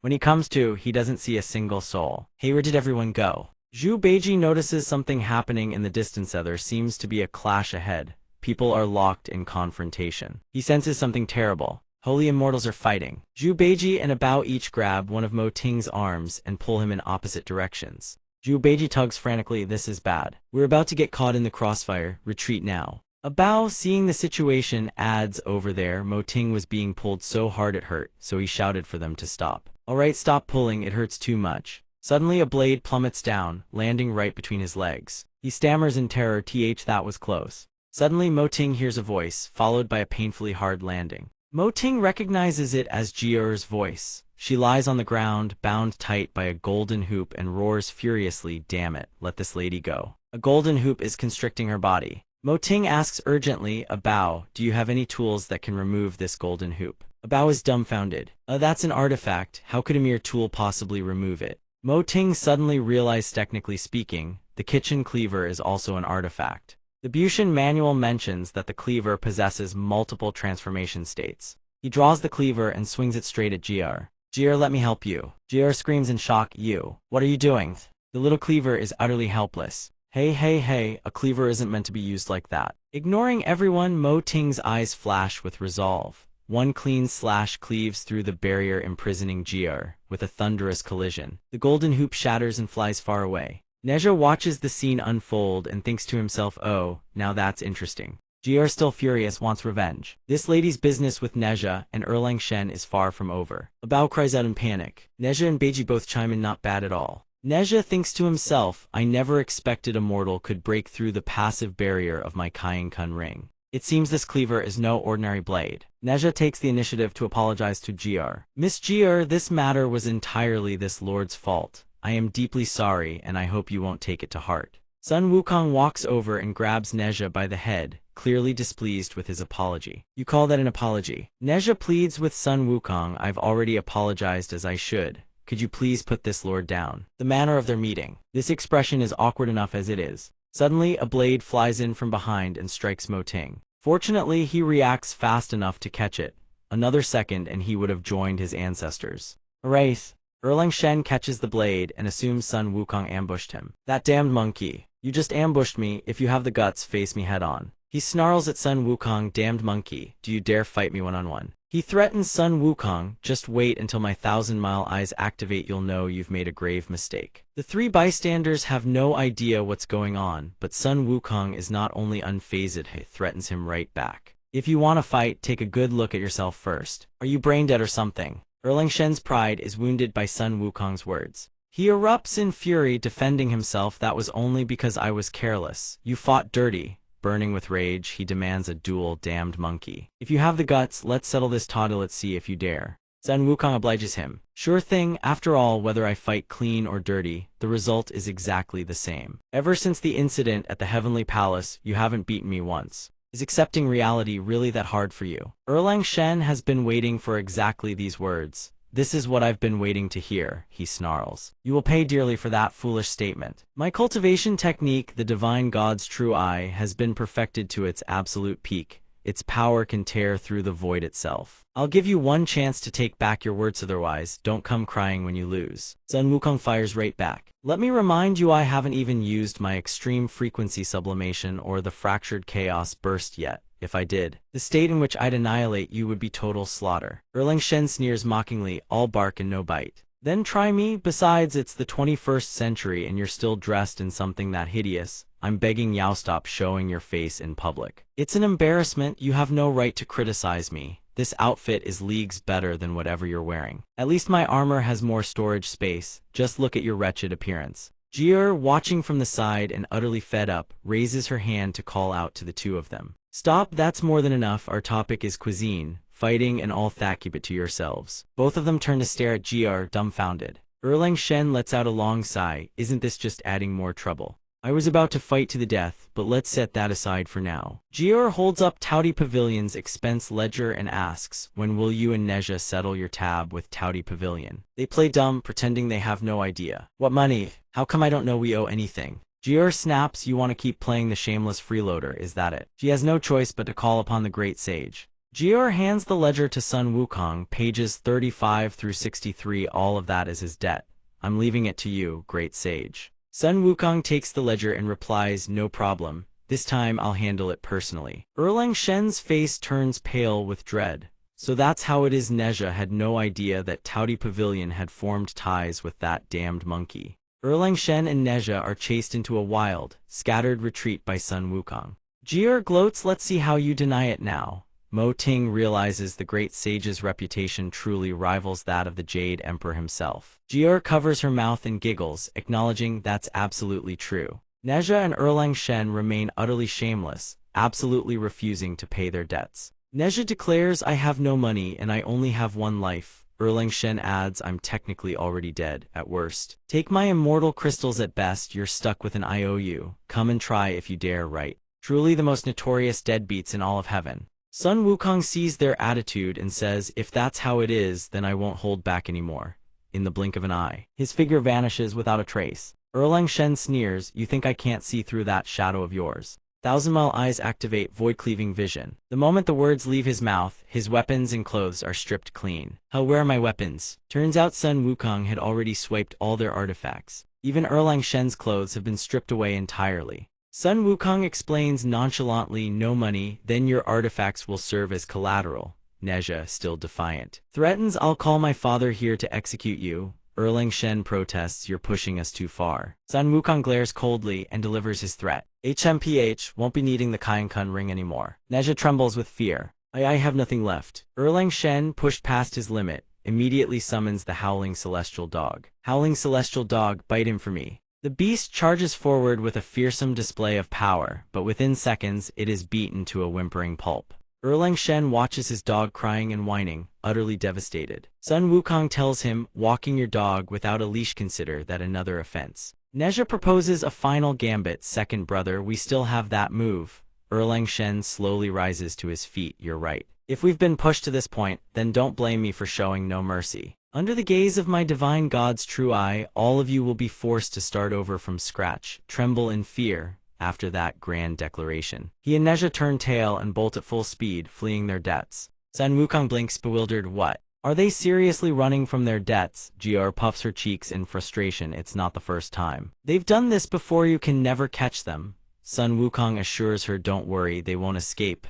Nezha, seeing they've run quite far, says, second brother, we've gotten a good distance. Erlang Shen runs and seethes, just you wait. Today's humiliation, I'll pay it back tenfold. Mid-sprint, they suddenly spot the five of them standing directly in their path. He tells himself, must have been seeing things just now. He turns back and sees them striking poses on top of it all. Erlang Shen refuses to accept this reality. This can't be, someone must be doing a cosplay performance of the Xinbao Island dance routine. It has to be. He looks against all those same, infuriatingly familiar faces. This time, he and Nezha have no choice but to bow their heads and beg, spare us, you wretched monkey. This is too unbelievable. Jier says she'll give them a chance. Fine, I'll give you two one chance. Jier stands with her hands clasped behind her back. If you don't have immortal crystals to pay your debts, then your artifacts will serve as collateral. The remainder you can work off through labor to earn immortal crystals and repay the debt. Once everything is paid off, your artifacts will be returned. Nezha still doesn't quite grasp what she means. Emma, what do you mean? Actually, our Touty Pavilion has always been short-staffed. We could use a helping hand. A bow chimes in, to put it simple, labor. Someone cries out, labor. Yang Jian hears this and desperately wants to refuse. Can I refuse? Jier turns to Mo Ting and says, the Immortals owe a mountain of meal debts at the Touty Pavilion, don't they? The workload is certainly no small thing. Mo Ting says awkwardly, besides, we still need to return to the mortal realm. Someone has to go collect all those debts the Immortals owe, right? Jier adds angrily, exactly, we can't let them keep running up tabs. Yang Jian asks suspiciously, what does any of this have to do with me? Aren't we just workers here? Not going. Mo Ting is left utterly speechless by him. Yo, Sun Wukong has no choice but to step in. Leave it to me. Sun Wukong stands with his hands clasped behind his back and speaks. Let me put it this way, the Heavenly Court hasn't had anything fun in centuries. Debt collection can be that entertaining. And you lot really don't want in. Yang Jian is taken aback. There's fun to be had. The Immortals who owe debts aren't exactly the honest sort. Unless you give them a little fun, they'll never pay up. There's no shame in doing it for the thrill. Yang Jian grits his teeth and says, I'm doing this purely for entertainment. This is absolutely not labor. Nezha follows suit. I'll follow second brother's lead. Jior produces two contracts and presents them, then sign the covenant. They panic at the sight. They didn't even leave us a way out. Zhu Beiji asks, why didn't we have to sign a contract before? Jior explains, those two aren't exactly trustworthy. A contract is needed as insurance. Jior thinks to herself, compared to you lot, these two are far easier to handle. Yang Jian and Nezha sign the contract, seething but resigned. Yang Jian thinks to himself, you may have our bodies, but you'll never have our souls. Nezha thinks to himself, just you wait. When we get back, I'm filing a complaint about child labor violations. Cherish the time you have left. After that, they all mount the somersault cloud and fly toward the Lingxiao treasure hall. Right before they can descend to the mortal realm, they need to obtain travel passes, and after that, they still need to get tickets. Alright then that thing. After finishing their milk tea, Yang Giant and Neja grow visibly excited. I want to extend the contract, slurp slurp, this is so good. Neja says while slurping, if you're heading to the Ling Xiao treasure hall, I'm not going in with you. Bao asks him, why won't you come in with us? Neja explains, last time I went to file a report, the Jade Emperor kept me behind to study for 3 whole years. Bao asks, was it really that bad? Zhu Beiji says, it couldn't have been that serious, right? Neja turns away petulantly. Believe it or not, I'm absolutely not going in. They finally arrive before the Ling Xiao treasure hall. Sun Wukong announces, everyone, ahead lies the Ling Xiao treasure hall. A vast dark expanse stretches before them, immeasurably immense. Bao exclaims, all of this is the Ling Xiao treasure hall. This place is far too massive. Everyone murmurs in disbelief, nothing like the palace they had imagined. The Ling Xiao treasure hall is no ordinary palace. Within it lies a treasury of knowledge spanning all realms, along with countless immortal artifacts and divine treasures of every variety. Exotic pills, mystical beasts, you can think of it as a pocket dimension unto itself. So that's how it is. Sun Wukong tells everyone to go on ahead, has something to attend to. I've got some business to handle, you lot go on ahead. Mo Ting grows worried. Great Sage, you're not going in either. Sun Wukong tells him, don't worry about me, hurry up, get your papers and head home. Seeing that Bao, Zhu Beiji and Neja aren't going in either, Mo Ting quickly asks, you 3 aren't coming in. Neja replies flatly, not even if you beat me to death. Mo Ting thinks to himself, what is wrong with everyone? Yang Giant announces that the palace doors have opened. The gates are open. A blinding light pierces Mo Ting's eyes as the great doors slowly swing open. Yang Giant instructs everyone to follow him. Stay close, don't get lost. The Ling Xiao treasure hall is enormous. You must hold your ground. Jier calls out, Mo Ting, be careful, I have a bad feeling about this. The words barely leave her lips when a surge of emerald energy engulfs Mo Ting and he vanishes. The great doors slowly begin to close. Now only 3 lonely figures remain, standing outside and waiting. Neja turns to Bao and Zhu Beiji. See, wasn't it you 2 who didn't believe me? Bao says, better safe than sorry. Zhu Beiji fans out his cards and says, not going in means nothing lost. Isn't fight the landlord more fun anyway? The 3 of them turn around only to find Sun Wukong has already set up a full mahjong table. Cards, who needs cards? Mahjong is the true source of joy. Bao asks, great sage, did you bring the mahjong set from home? He replies, borrowed it from the tavern. Zhu Beiji asks, senior brother, weren't you supposed to go handle something? Sun Wukong flicks Beiji on the head. You actually believed. That lie, I stole the sky-mending manual before. Why in the world would I go meet the Jade Emperor in person? What do you think, I'm stupid? A lump swells on Beiji's head. Ow, that hurts. Meanwhile, at the Tianan Gate, someone is frantically searching for the missing mahjong set. Where the hell did the mahjong set go? Mo Ting finds himself in an entirely different place. He calls out in panic, GR, second brother, where are you all? Mo Ting had only just entered, yet they vanished without a trace, has no idea where they went. To make 2 cultivators of such formidable cultivation bases disappear so effortlessly, seemingly only one great being could manage such a feat. This place is strange, I won't get lost, will I? Suddenly, a voice laced with dark intent echoes from behind. Young friend, we meet again. Rest easy, Jier and Yang Jian are right beneath your feet. Mo Ting looks down. Beneath his feet lies a great mirror. What are they doing down there? Below, Jier and Yang Jian are suffering through a forced study and cultivation session. Mo Ting turns to the mysterious figure. Never mind them for now, come over here. He unfurls his robe, revealing countless certificates and passes of every conceivable variety. He asks Mo Ting, what style of travel pass would you like? Mo Ting stares, travel passes come in different styles. Just request the same one the great sage got, that'll do. He picked up a writing brush and called for Mo Ting. Alright then, just a moment and it'll be done. A long while later he set down his brush, it was finished. Mo Ting thanked him and moved to take it, but the Jade Emperor's incarnation held him back. Hey, now taking it for free like that just won't do. Since Mo Ting made the request, how about I cook a meal for your excellency instead? He flashed a broad toothy grin as he spoke. Now that's more like it. What you need just happens to be ready. I've already set up a kitchen and the ingredients are all prepared. A high-quality deity indeed, Mo Ting thought. I don't buy that it's just a coincidence. The Jade Emperor asked Mo Ting, you're from the Shu region, correct? Mo Ting replied, that's right. What of it? Upon learning Mo Ting hailed from Shu, he made his request, then just whip up some everyday Shu dishes. It's been ages since I've tasted properly cooked food. Mo Ting charged into the kitchen with gusto and got straight to work. The Jade Emperor's incarnation watched with anticipation. Was this generation's Dragon Lord truly as remarkable as his true self had claimed? The plan to restore the Great Tao. Honestly speaking, even his true self still harbored far too many worries. Mo Ting called out that the dishes were ready. The menu: stir-fried green beans with chili, boiled pork and spicy sauce, stir-fried river shrimp, and bamboo shoot mushroom soup. Looking at the menu, the Jade Emperor's incarnation was instantly delighted. Mo Ting announced that every dish had been served and that His Excellency could dig in. The Jade Emperor's incarnation picked up a shrimpily tender to the touch. Not only did it retain the briny sweetness of river shrimp, but the flesh carried a refreshing, cool hint of cucumber within.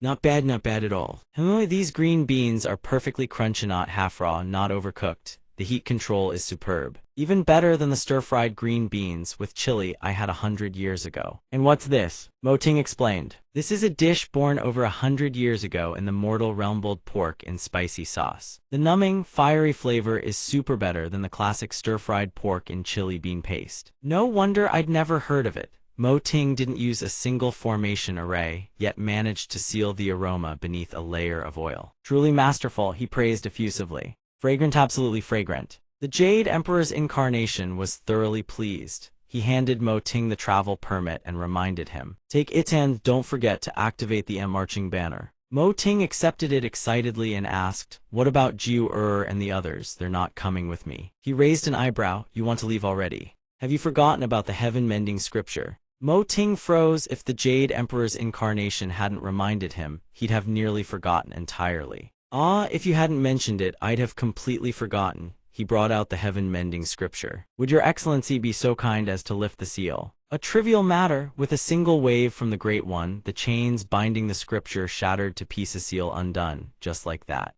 The heaven-mending scripture erupted, unleashing a torrent of curses at the Jade Emperor. "Jade Emperor, you old bastard, this old lady will fight you to the death. I'll shove that dog head of yours straight into a chrysanthemum and let it peck you to shreds." But then she ran smack into Big Brother's incarnation.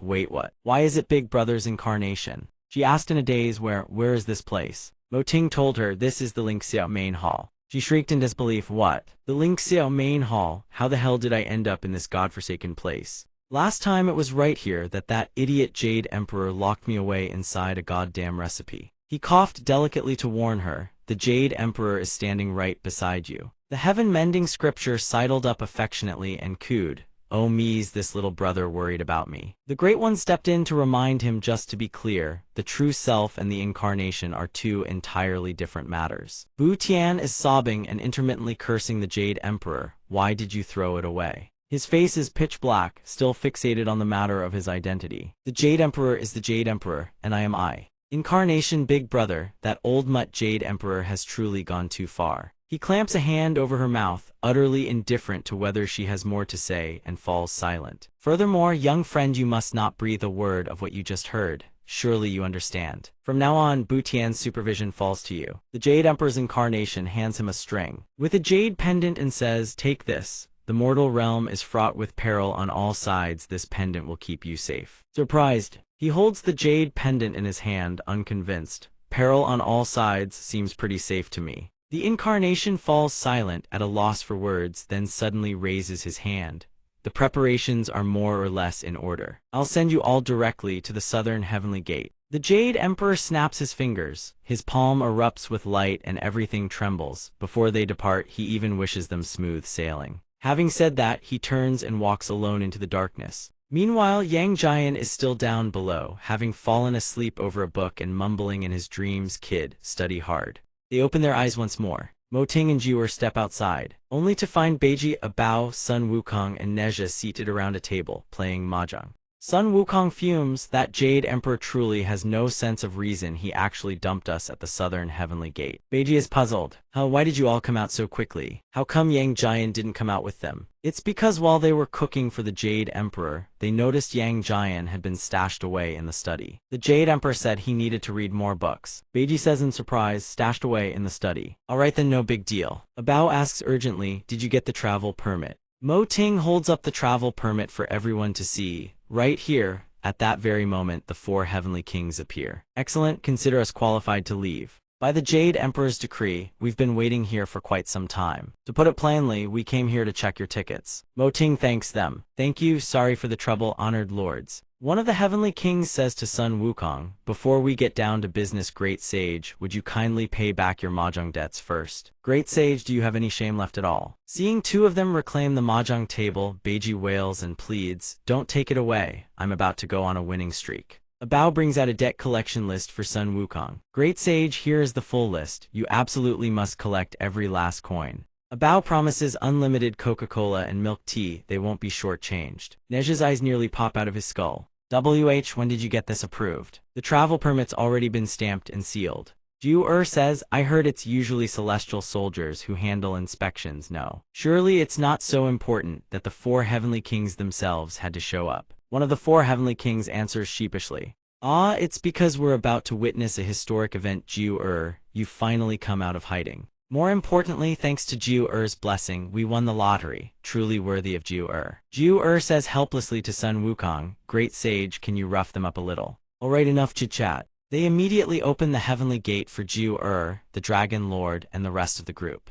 A strange light shines down, the spatial gate slowly creaks open, everything within it shrouded in haze. Step through this gate, and they return to the mortal realm. About to depart, Mo Ting suddenly turns his head. Everyone still gazes at him with rapt attention, and even a Bao and Jiu watch them with eyes full of reluctant farewell. Recalling the journey and all the memories forged along the way, Mo Ting whispers in his heart, thank you all for walking this path beside me, for growing alongside me every step of the way. Thanks, a word with no end. Setting aside his lingering reluctance, he reaches out and clasps Jiu's hand. Jiu turns to him and says, let's go. Mo Ting smiles at Hera's smile that says everything, a silent agreement. Their fingers intertwine. Before they leave, they wave one final farewell to everyone. Passing through the void, Mo Ting murmurs with a heart full of emotion, I'm coming home. The end of an ending is but the beginning of something new. And that's a wrap, everyone. If you want to keep following this story, smash that subscribe button right now. And while you're at it, tap that like button too, yeah. Thank you all for watching to the very end. Bye bye, loves.